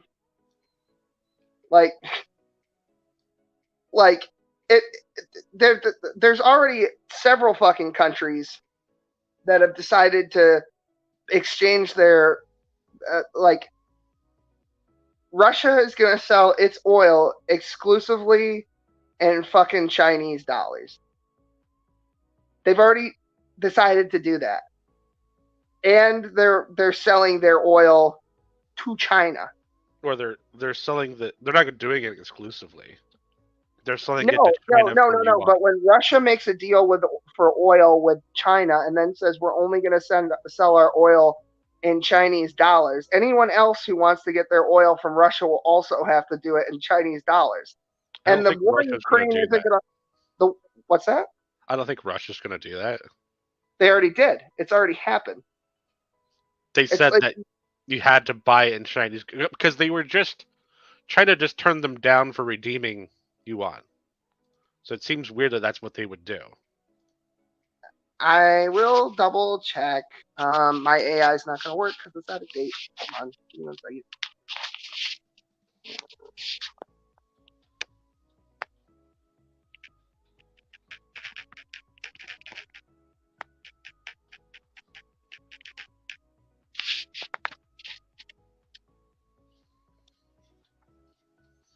I mean, I know people like Russia and China don't really like each other. They're not. No, but Russia's been fucking closed off to the rest of the West because of this fucking embargo because of the Ukraine thing. And so the only people who want to fucking do business with them ostensibly, or would do business with them in any case, are people who are outside of that Western sort of style of democracy. And so you're not left with a lot of fucking countries that could even afford to buy your fucking oil. And if China wants a strategic partner, even if they don't even need the fucking oil, that's what you end up with. And since so many people already do business with China, militarily it makes sense to have a war by proxy in the financial sector than it is to spend a single human body on it. And eventually the war is going to end and Germany's going to need to get its oil from somewhere, right? And other Western countries to get North their Africa and oil, America. right? That's their plan right now. Yeah, I mean, the war will end eventually, either in the apocalyptic scenario that's probably less than 1% chance of happening, or through another 20-year proxy war. Eventually it will end and hostilities will ease and somebody's going to need some fucking oil. So I think Russia's just playing the long game here. I think everyone's trying to play the long game. According to this, the crude oil will hit China in May. Yeah. It's bolstering. Apparently, it's bolstering the yuan because this is the other reason that it makes sense is because China has a real estate problem, it has a property problem for a myriad of reasons. But basically, everything that China sells is fucking, in terms of property, is fucking collapsing in value. And so we were looking at, a paper tiger situation where the yuan was about ready to fucking collapse. So this war with Russia and Ukraine happened pretty much at the exact correct time, because everything economists were predicting with the Chinese dollar didn't fucking happen. And it just so happens that this is happening right now. Well, their property market collapsing will have basically no effect on their dollar value. Not anymore. No, it wouldn't have before. I don't know. I saw otherwise. That's not how China's economy is set up. There's a documentary about it. If I find it, I'll probably just review it on my channel, and then you can watch it or don't watch it. Like, I wouldn't bother what. All right. I hate like dropping education here, but this is I'm a professor.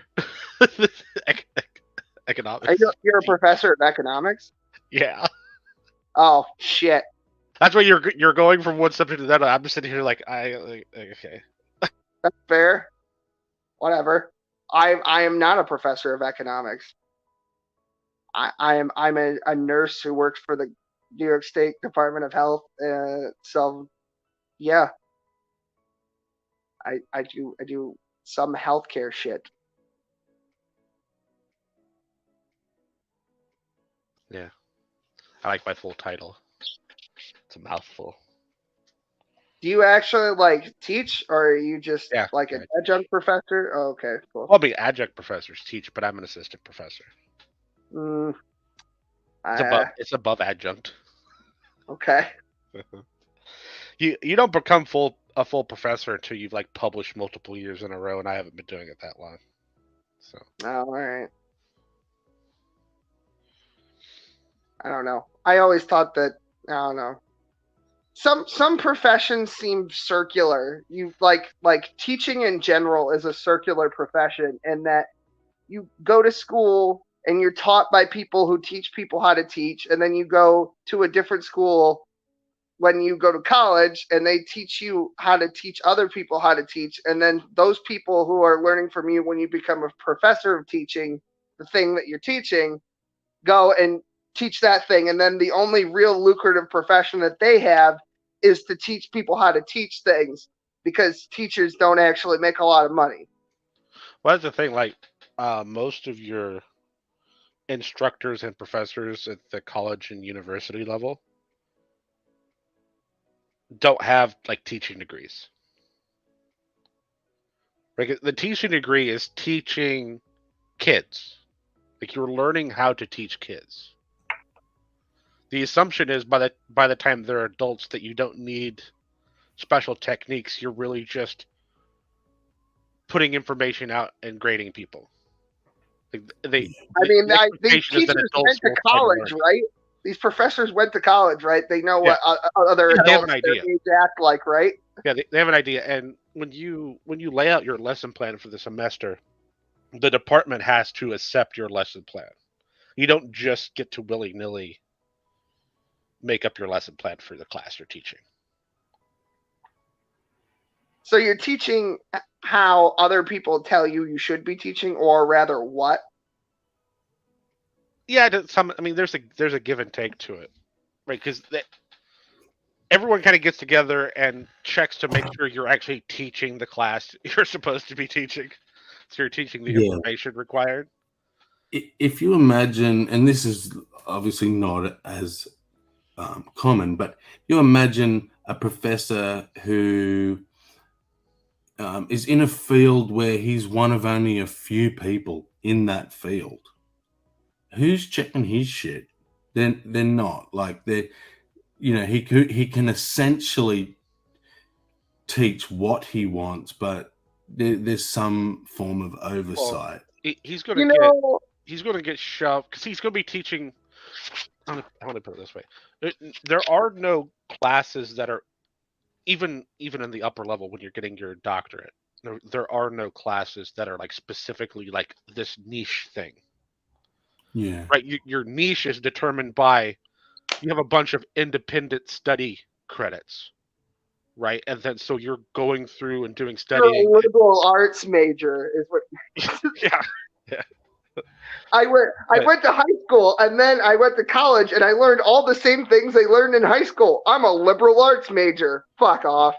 Right. So my full title is professor, but Doctor of Economic History and Anthroarchaeology, specializing in axionomical emergence. That's a mouthful. Oh wow! Right, but no one's teaching that sounds really fucking gay, homie. Not gonna lie, homo. Right. No one's teaching that class. I'm not teaching that class. I'm teaching, at least for what's in my doctorate field, economics. I'm not really teaching any archaeology. Right, and I'm going to be teaching a class in axiology next semester. But it's all general. To get all those little niches, that's all stuff I did basically on my own. I'm guessing you basically would have had to have become a professor in order to make any real fucking money in the field that their specific expertise is in. Oh yeah, there is no lots of money in research. Sorry, Quentin is literally calling me right now, and I just hung up on him. Sorry about all that racket. But there's no lots of money in research for the people doing the research. No, I wouldn't imagine there is. I teach fire science courses too, so I'm most of my. Wait, hold the fuck on. Did you just say fire science? Yeah. What are you, a Cyclops? What the fuck does that mean? No, firefighting. Fire. Oh, I thought you meant like the science of fire. Yeah. I thought there was some Promethean thing where you went up and you got the whatever. I don't know what I thought that was. That was like the Aereo Baptist thing. Completely hit me out of left field. I don't know what that is. Fire science.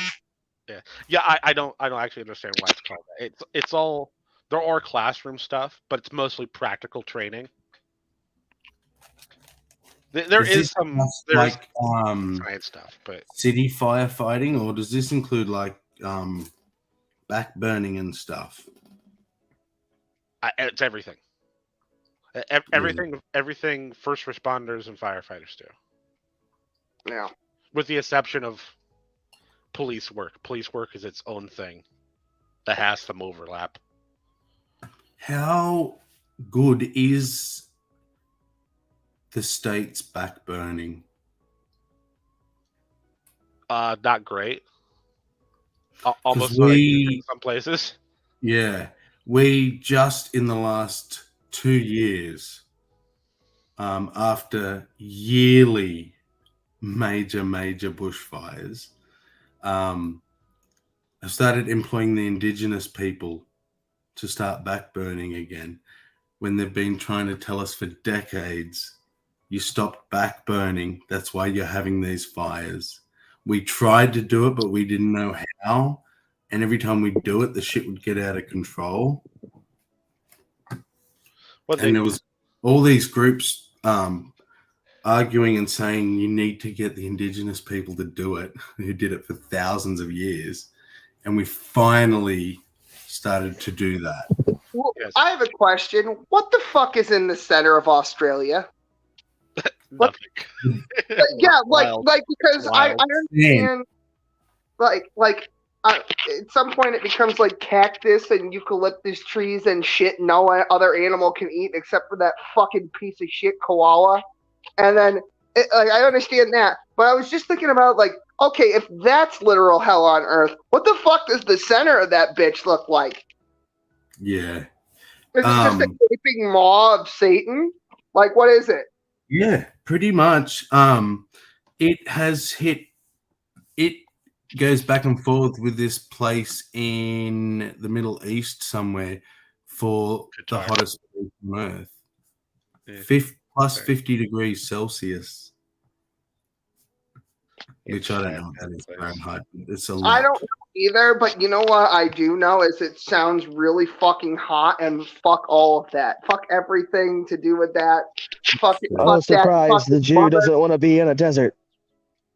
Quentin, why you were calling me and then you were telling me something. I'm in the middle of something here. And by the way, thank you for putting your shirt on in someone else's stream. You cunt. I was planning on doing it, and then I forgot. And now I'm outside. Get the fuck out of here, Quentin. Yeah, our backburning isn't super necessary in most of the country. It's like California and Oregon.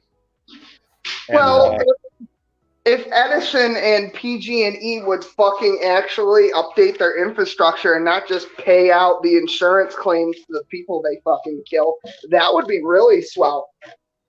Well, yeah, a lot of the firefighters have been, before like all this shit's happening in the last 5 or so years, they were begging California to let them go out and do backburning, and California refused to let them do it. It's bad for the environment, yo. They say bad for the animals. That was the call. Can't do it because the animals. Oh yeah, God forbid you kill some fucking endangered pointy-eared fucking squirrel. Or something. Fuck the squirrels. Yeah. Fuck them. But the thing is, they weren't even asking to do proper backburning. What they were asking to do was just to basically grid off the wilderness and do this lines. Just do lines so you would have breaks in fuel for wildfires. So if a wildfire started, it would be contained by the little grid it was in.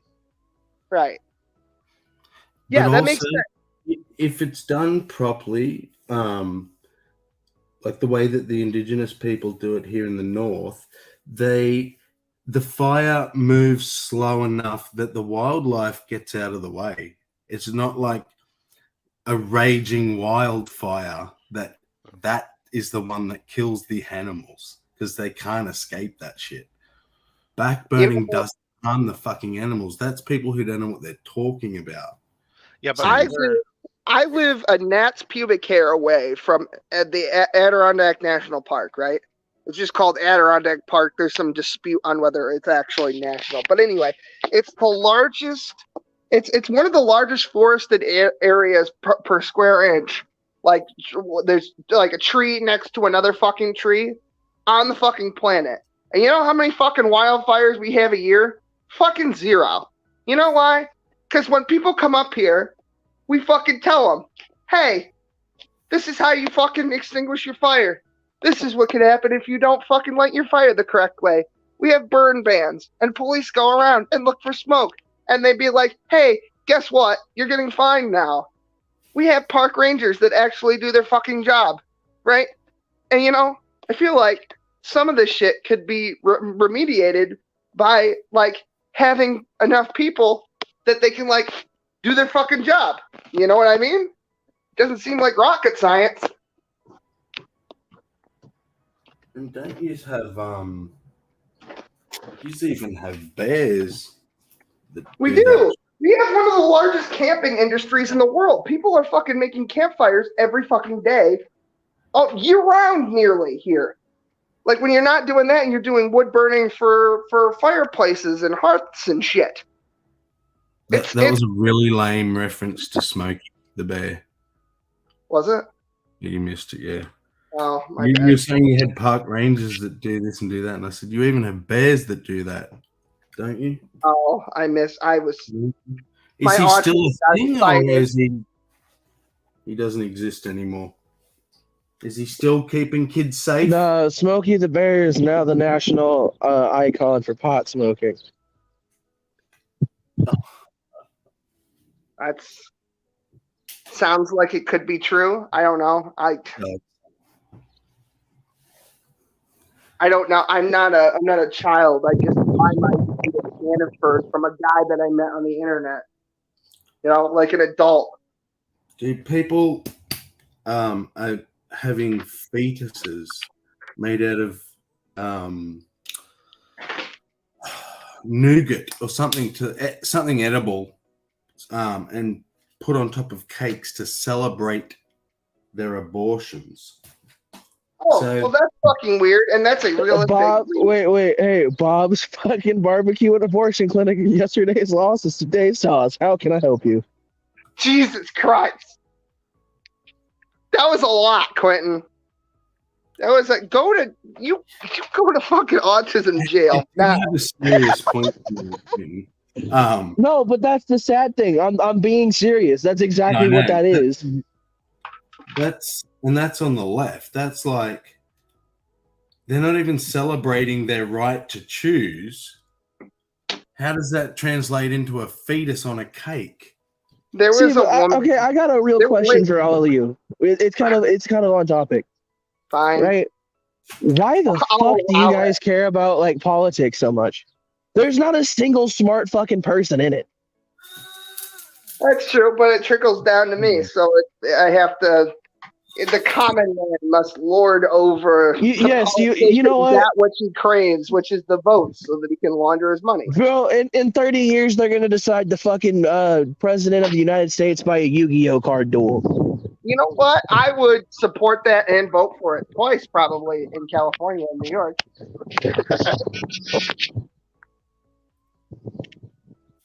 Personally, no, man, like, I care because I feel that too many people don't, and that's why people in power do what the fuck they want. Isn't the vote compulsory in Australia, though? Yeah, voting is. Well, I mean, if you're gonna vote, might as well be. See, our votes don't matter here in America. But see, getting people to vote doesn't mean shit if the people don't care about the politics. They'll vote for who their parents voted for and that sort of shit. No, so you want to know why I don't vote? You want to know exactly why I don't vote? Because both sides are fucking retards, and I'm not choosing king of the retards. If that was the case, I'd elect this motherfucker next to me as the president. Well, you could either. You should be going for independence and stuff like that. It happens. It's rare, but in Australia, we got a third party into power. It used to be just two parties battling, but one day the public went, no, fuck you both. We're going this little independent party, the Greens, that's now as big as the two main parties.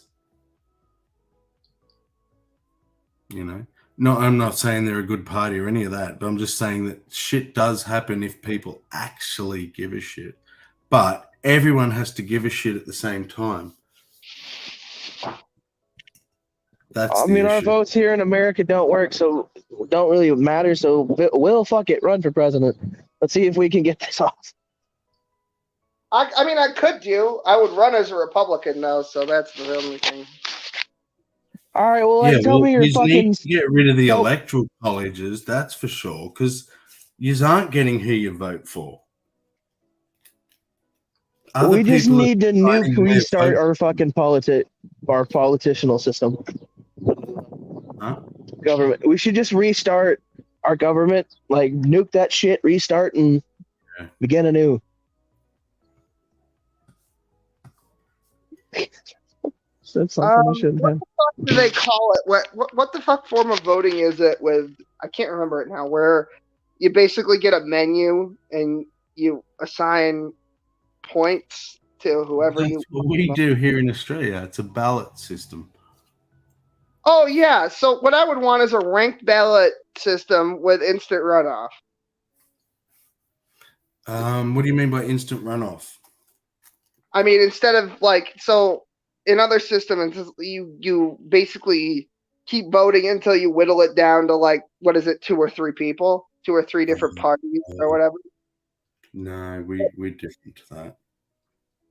Okay, well, an instant runoff system is basically what you do then, where they just calculate it beforehand, rather than having an additional vote and an additional vote and an additional vote. You just So I got ranked back as a time. Approval voting better. What happens with ours, 2-party preferred, means if you don't win, you nominate who your votes go to.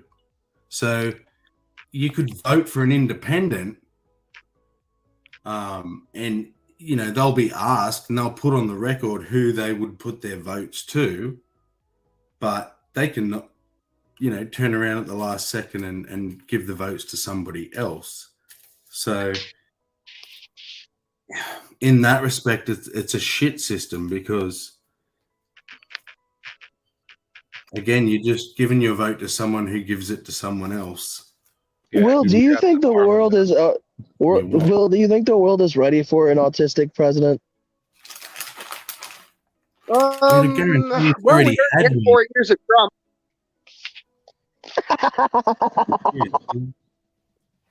I liked it.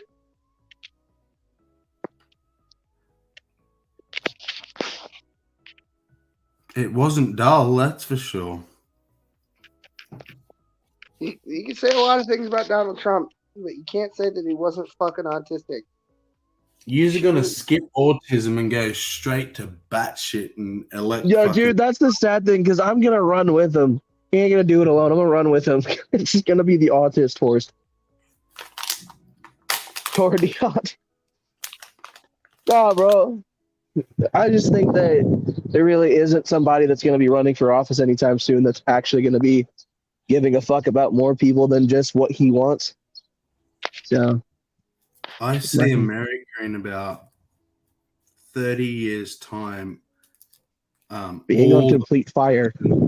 All the politicians will just be actors and sports stars. Kanye West for president 2024.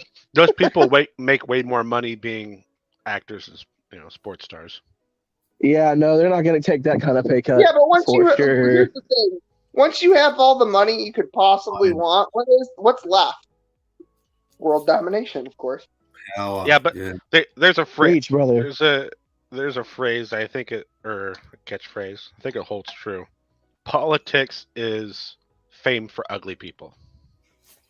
Yeah, that's kind of true, because what president have you wanted to fuck? And goddamn Donald Trump every day. There's also people who want to be remembered, and there's people who don't give a shit about being remembered, just want to make a difference in the world. I let Thomas Jefferson rail me all night long. Yeah. Jesus fucking Christ. Yes. Not like, dude. But here's the thing. I kind of respect what you said there, Sammy. So why not just everybody individually do that? Yeah. Well, that would be ideal. Right? Like, fucking you noticed me and Will and I have been friends, 4 years now? At least, Will. Right. And you said I need help doing something. I'd be there in a heartbeat if I had the motivation, the means for transportation. Jesus fucking Christ, I'm just retarded today. Yeah. I'm not trying to change every single fucking person in the world. I'm just trying to make the people that I care about happier. Yeah. Yeah. Fuck your local homeless person or indigent trans or whatever the fuck. Dude, yeah, pretty much. Fucking Will has been sheltered to many people. including. Well, I don't know many, but more than the average person is willing to take in off the fucking street. Including our wonderful trash princess fucking cat. 3 times. I mean, is it too dark side of me to say that I think we should make vagrancy illegal, and the punishment is 4 years with the army? Well, technically, What is Cat vacancy? already did that, but I think she was a private fucking contractor or some shit. I'm actually, to the surprise of most people, a big proponent of some sort of mandatory service. Doesn't have to be active, like it could be admin or whatever, but I think the idea that every citizen does, paid of course, shouldn't be slave labor. Nah, fuck that. Make the prisoners be soldiers. You know, if they survive, well, then you get your freedom back. I think conscripting mentally ill, drug addict, indigent people into the military would be a catastrophic failure. No, you make a special unit for them, right? You don't integrate them with the whole army. Yeah, no, it's Squadron Meat Shield. Let's find people with severe developmental disabilities, mental disorders, physical maladies, and fucking drug problems. And just ages, right? Yeah. We can fix 2 problems at once. We can get rid of homelessness and hunger by simply feeding the homeless to the hungry. There's a lot of people. There's a lot of fucking people out there who are homeless that are trans. Are you seriously suggesting what I've suggested the whole time and have state-sponsored tranny death squads? Is that what you're saying? Because I'm for that. I am promoting death squads for all kinds of people, not just trans, cis, gay, straight. If you're homeless, you're getting fed to a hungry person. Oh, no. That's not what I'm saying. I'm not saying death camps. I'm saying death squads. I'm talking ninja assassin trainees that jump around on the rooftop with sniper rifles. Hold on. And shuriken doing bushido and ninjutsu. What the fuck are you talking about? Activating Renegon. Ninjas? Yes, training ninjas. That is what I'm suggesting. Yes, I am advocating for trans ninjas. Fuck yeah. Can we get a vote? Can we get a vote for tranny death squad, please? That's what I want. Not a thing. What the wait, is it gonna be the trans Anabu Black Ops? Yeah, basically with the masks and the headbands. That's exactly what I want. And if Pat were here right now, she would tell you that she would want to be Lord Commander of the Night's Watch of that. Wait, so I have a question for Sammy. Are you basically saying we should Holocaust homeless people? What the fuck did I walk into? No, they're going to be elite. Like, fuck, they're going to be like the trans SEAL Team 6, homie. No, because he was saying he was going to feed homeless people to people. To the hungry people. We can get rid of homelessness and hunger.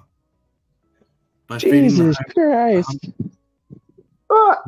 Jimmy, that sounds like genocide to me. It sounds like Jimmy, that's not okay. Jimmy, that Shut up, sounds Carl. like genocide. Jimmy, that sounds like genocide with extras. Yeah. Now, imagine man, I want a croissant too. Me saying that when it's a fucking Simpsons episode. Bro, I don't watch The Simpsons. I think it's fucking retarded. But it's a fucking Simpsons. That's the reason I said it. I was referring to a Simpsons. Nobody cares what Ginger thinks anyway. He's fucking Ginger. He has no soul. He is not a real I'm person. also stoned as fuck, and I only caught half of it. He's Nobody cares. Society that even the albino. Homer is essentially. I didn't do that. That was me. Homer I is think the we blob. should feed the albinos to the hungry people. Oh, really? Okay. He's not coming back on. Bye, Quentin. You don't need to feed albinos to anyone because the larger one will always subsume the smaller. This is how their populations control themselves. All right, fine. I'll let him on. Oh, Jimmy. Oh, Jimmy, did I strike a nerve? You struck something, giggity. Well, yeah, with tweezers. Giggity. Yeah, sure. You're the one of these tweezers. Well, I have a whole ass girlfriend for anything Well, that I good for need. you. You have a girlfriend. Yeah. So I don't need to masturbate. I don't need to masturbate, period, but you know. This still doesn't mean you don't need tweezers. I will. Grab the cat sock.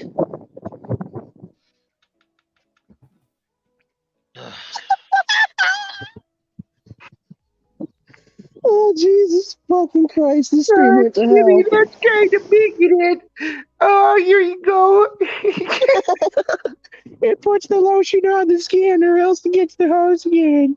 It puts the lotion in the basket. Judy, you better be a good girl or else I'm going to have to feed you an albino again.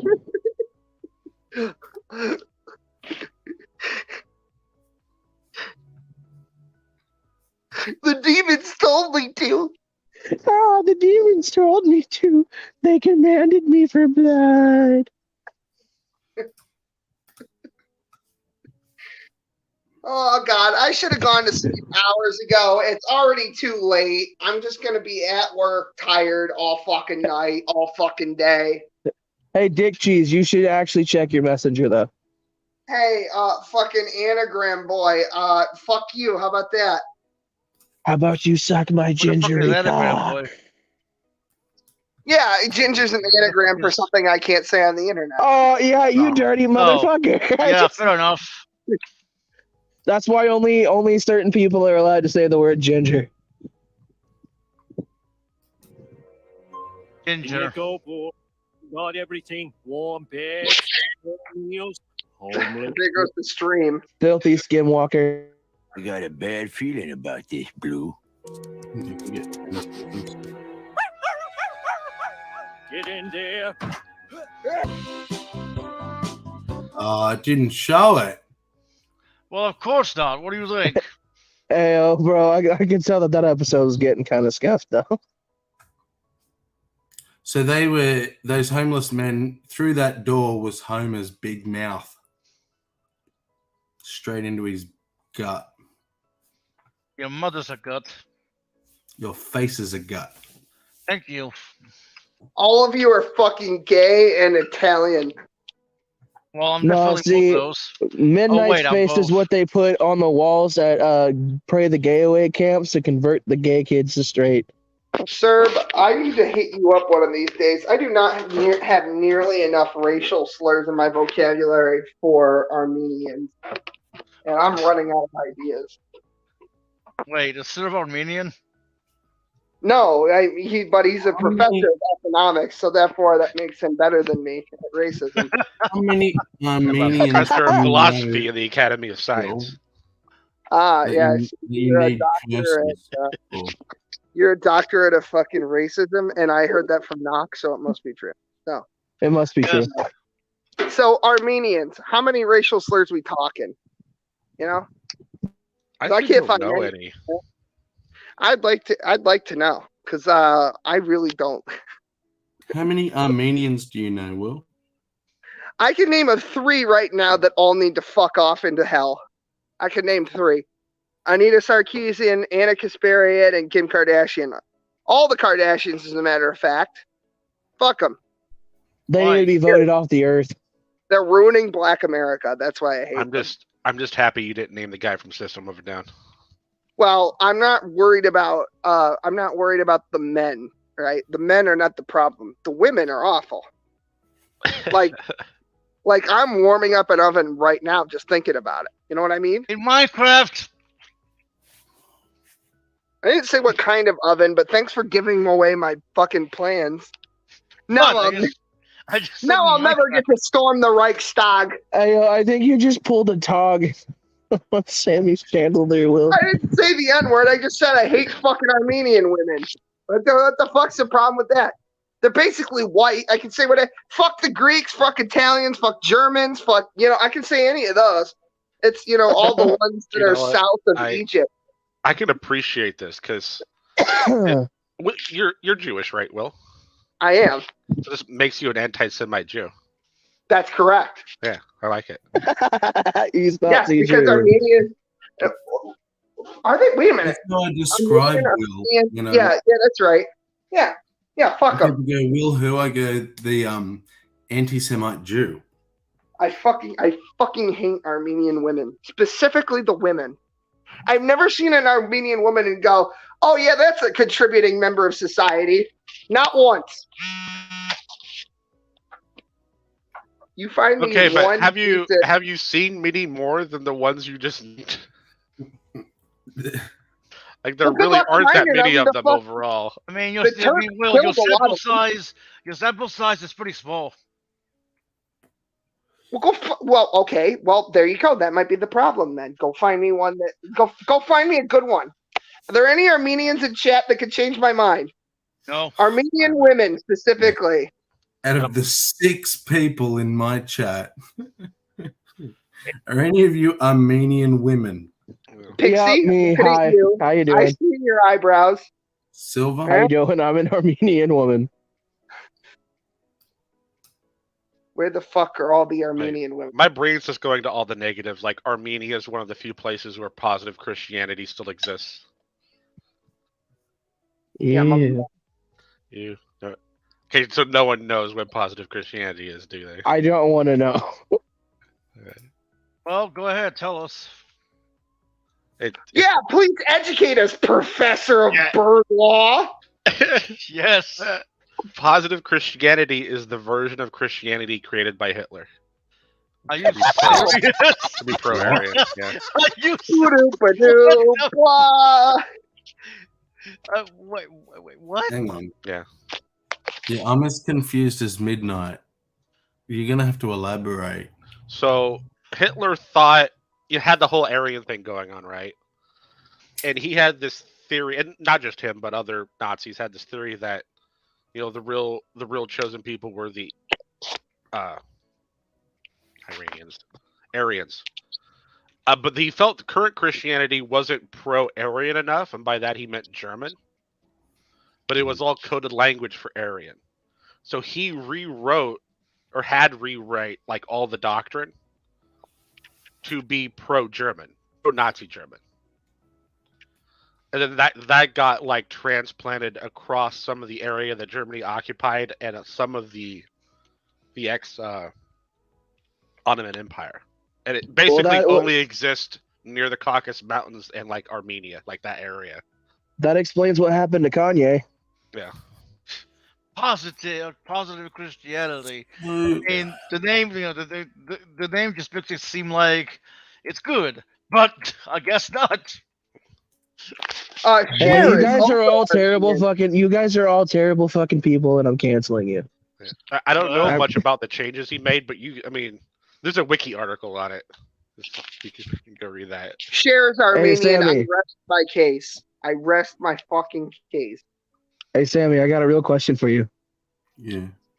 420 atheist. Why are you friends with these terrible people? Oh, come on, don't do that.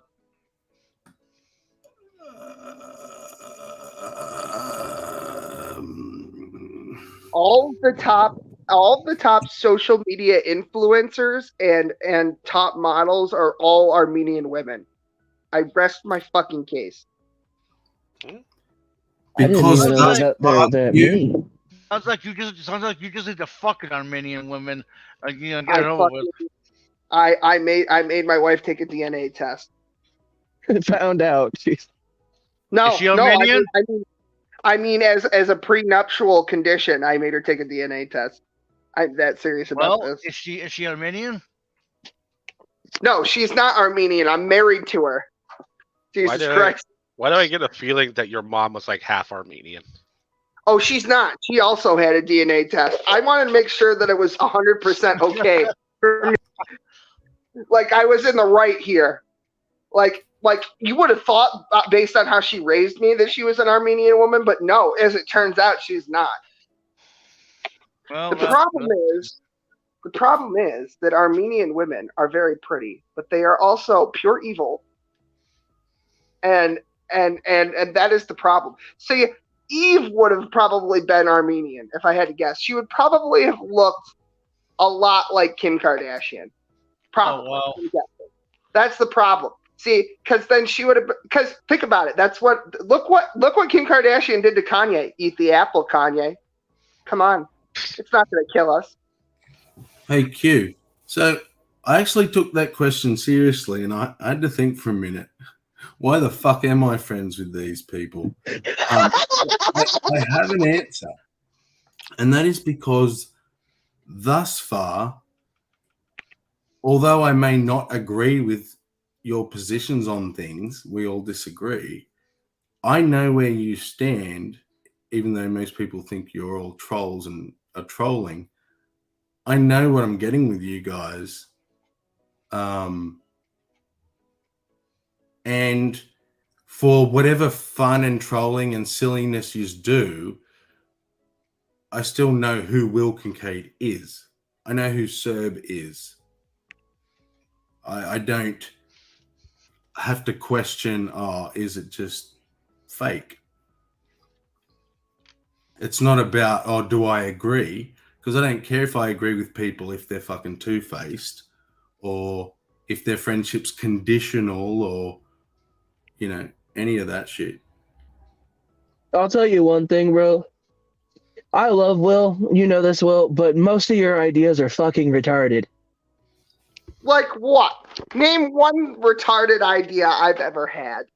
I could name a few. Really? You really want me to name one? I will debate you on this. I stand by all of my decisions. Bro, what the fuck was that weird ass Dragon Ball video? That shit was retarded. Dude, that was that a fucking his idea. greatest work yet. That shit was retardedly funny. It was fucking great. It wasn't retarded. It was hilarious. Brett Keane is the voice of Gorm Gorm, which we all wanted.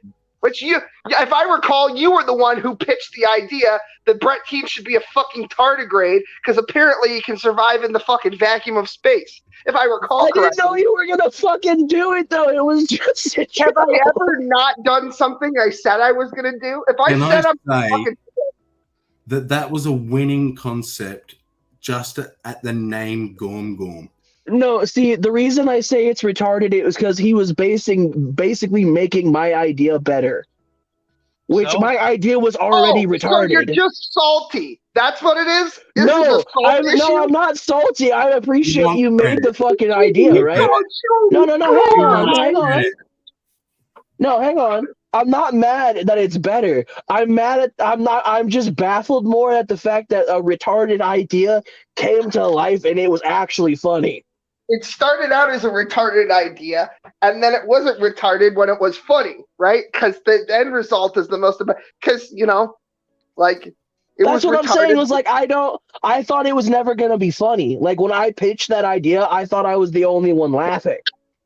So I thought it was just stupid. So I was like, "Holy fuck, he did that!" You need to put end credits, right? Just one name scrolling up the screen: Salty Ginger.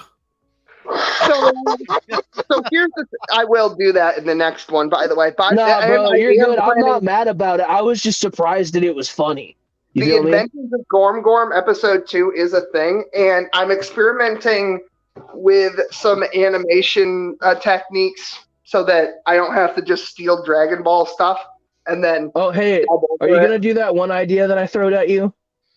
I don't know, but let me finish my fucking thought before yours begins. So.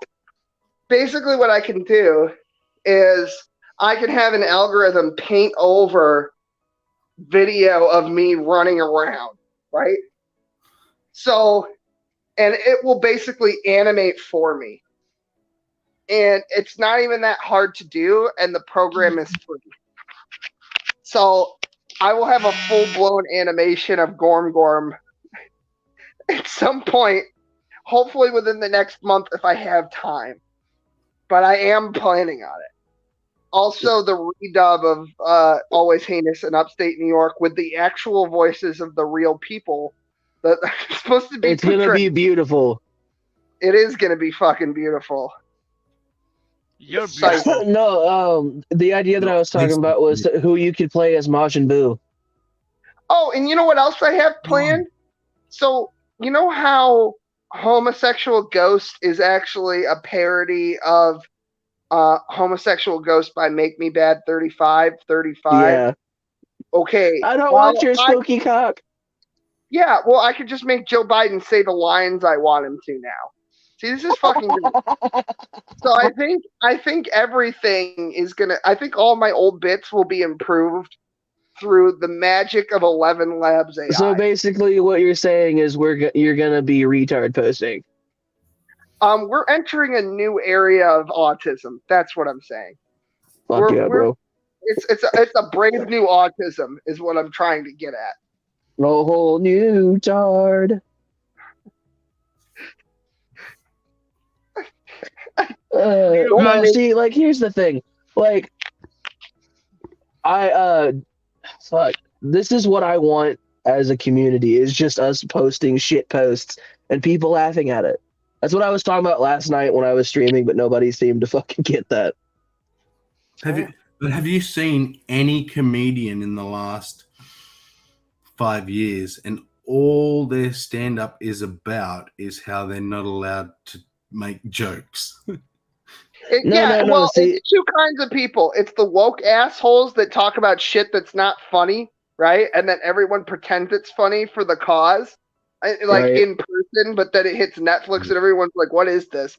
And This is then shit.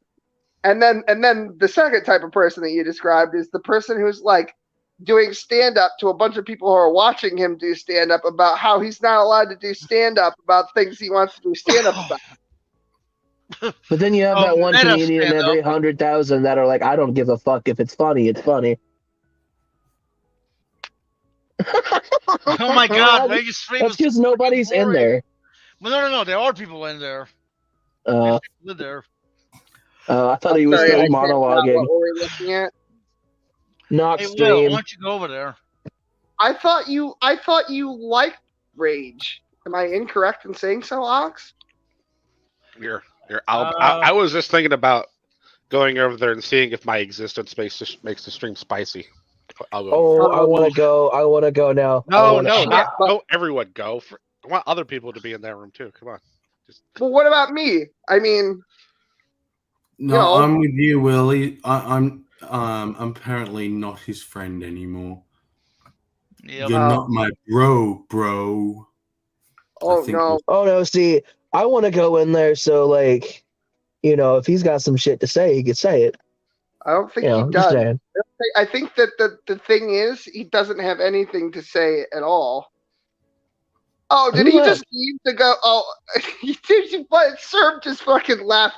He's gonna go give us something to stream about for a week. Great. Yeah, right. So, Will. Hey, Serb, jump down and say some fucking gay shit, bro. Let me see what he says. Oh, hey, Sammy, do you want to stream Locke's live stream? Yo! I just did. Oh my fucking God. Here we go. Who do we have? Because I can't see that small. So we have Knock, Corey, Wait, hold on. Marty. You need to. Shut the fuck up, Midnight. He's reading for me. I don't have my glasses. No, but go ahead, Sammy. Puffalopagus. Oh, Biblically's there. And Flow State. Fuck you, Flow State. Yeah, Pride plus live. Freedom. Side updates. Who the fuck is Unlimited Judea Christian? A He's really a dude insane person. that has sex with God. Literally. He believes that God has. I can feel the tumor growing on my back. Can you help us? He's just gotten close to climax twice. Got him there. God got him there. Real close, but didn't get over the line. Are you in the stream in a car? I am not. I don't wish I was trolling because this shit's funny. Oh my god, No, it's deadly serious. No, you gotta be fucking with me. There's no You know, way. No, you he's know him, not. don't you, Midnight? He's not fucking with you, Q. But you're fucking with yourself. Wait, so is it like one of those situations where, Jesus, why was there 2 prints in the sand? Well, my child, I was bending you over and fucking you. God damn. This stream is gonna take You you always down. have to like make Holy references shit. to pedophilia like every time. Is that just a thing? I didn't that make it. I did not. That was not a pedophilia reference, you fucking asshole. The guy Sure it seems to be is. old enough. Jesus also- Is he of age? That Jesus is literally God as part of the Trinity. Therefore, he is as old as the earth and everything is. It's pedophilia by any standard. Even if the child in question here was 110 years old. I mean, I don't know, man. Once you're guess. 18, you seem to be fine in our standards. So if he's a grown ass man, I don't see it as pedophilia. I mean, in Elder Scrolls, Queen Berenziah was like 180 when she finally hit fucking puberty, right? Where do we draw the line? Yeah. That's a thing that happens with dark elves in Elder Scrolls. They just they live like fucking 500 years and they just don't hit puberty until they're like hundreds of years old. They age on a different scale. They're technically like at Ada, but in physical form. It's a whole thing. Yeah. So his fucking MO never changes. He just comes in and sits there silently, just waiting for his opportunity. Yeah, it's and muted. you usually only speak 1 or 2 sentences and then shit just erupts. I'm waiting for his bubble to like expand. Hey Sam, it's muted. Yeah, I meant to. I was just waiting for Serb to talk. They're probably talking And then shit. watch all of the bubbles explode. Yeah, exactly. Yeah, this is about to Currently be a used in the grade United A States of trash fire. America. It's been in our system for a long time. But do you know where we got that system? Yo, I gotta Russia. fuck off. I gotta get ready for work. I just Bye. realized what time it is. My bad. Love you.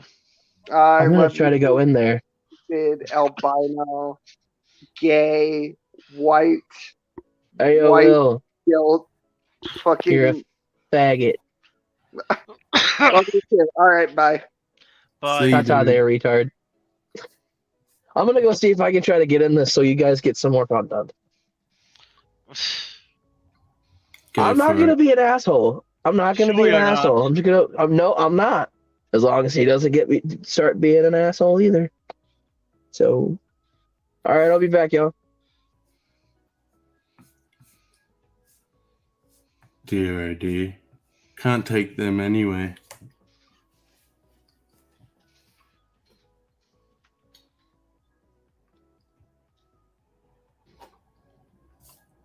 Well, now that it's silent, let's. It's absurd. It was never used to actually benefit children. See what they're talking about. This Because I think the highest literacy rate in the world, I think, is Sweden, and they have one literacy test in the entire time you go to school. You take one literacy test, Well, we and that's in literally like have the a 4th ranking grade or the 5th system. grade. Yeah, we have a ranking. Just on the surface, that sentence, Sweden have the highest literacy rate, but they only take one test. Think about that. Yeah, I don't know nor really care right now, I guess. Don't care to what?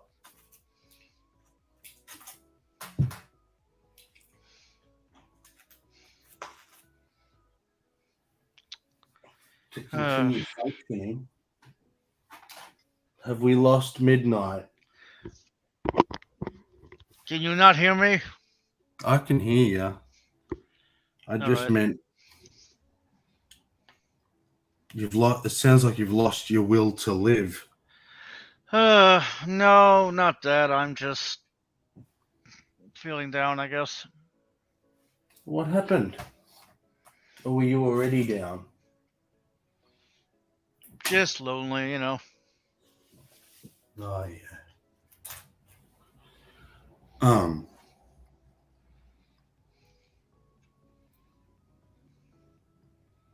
Yeah. That's why I stream a fuckload. Which is probably just compounding the problem. Yep. So you want to end this at 10, which is now, or? Yeah, which is 3 minutes ago. Yeah, it's probably a good idea. It's a fucking long Right. stream. I will do the honors. Thank you. What was that? I was just thanking you. Oh. Thank you, everybody, for coming to my channel. Obviously joking. It's been a hell of a 10 hours. So Compliment alert. thank you, Richard. I will accept your compliment because I am the sexiest albino. But yeah, thank you for stopping by, and we are gonna go and possibly watch this train wreck, or go for a walk and then go to sleep and then cry yourself to sleep. Oh wait, that's me. Actually, never mind. Good night. My schedule's pretty much the same. Bye. Bye.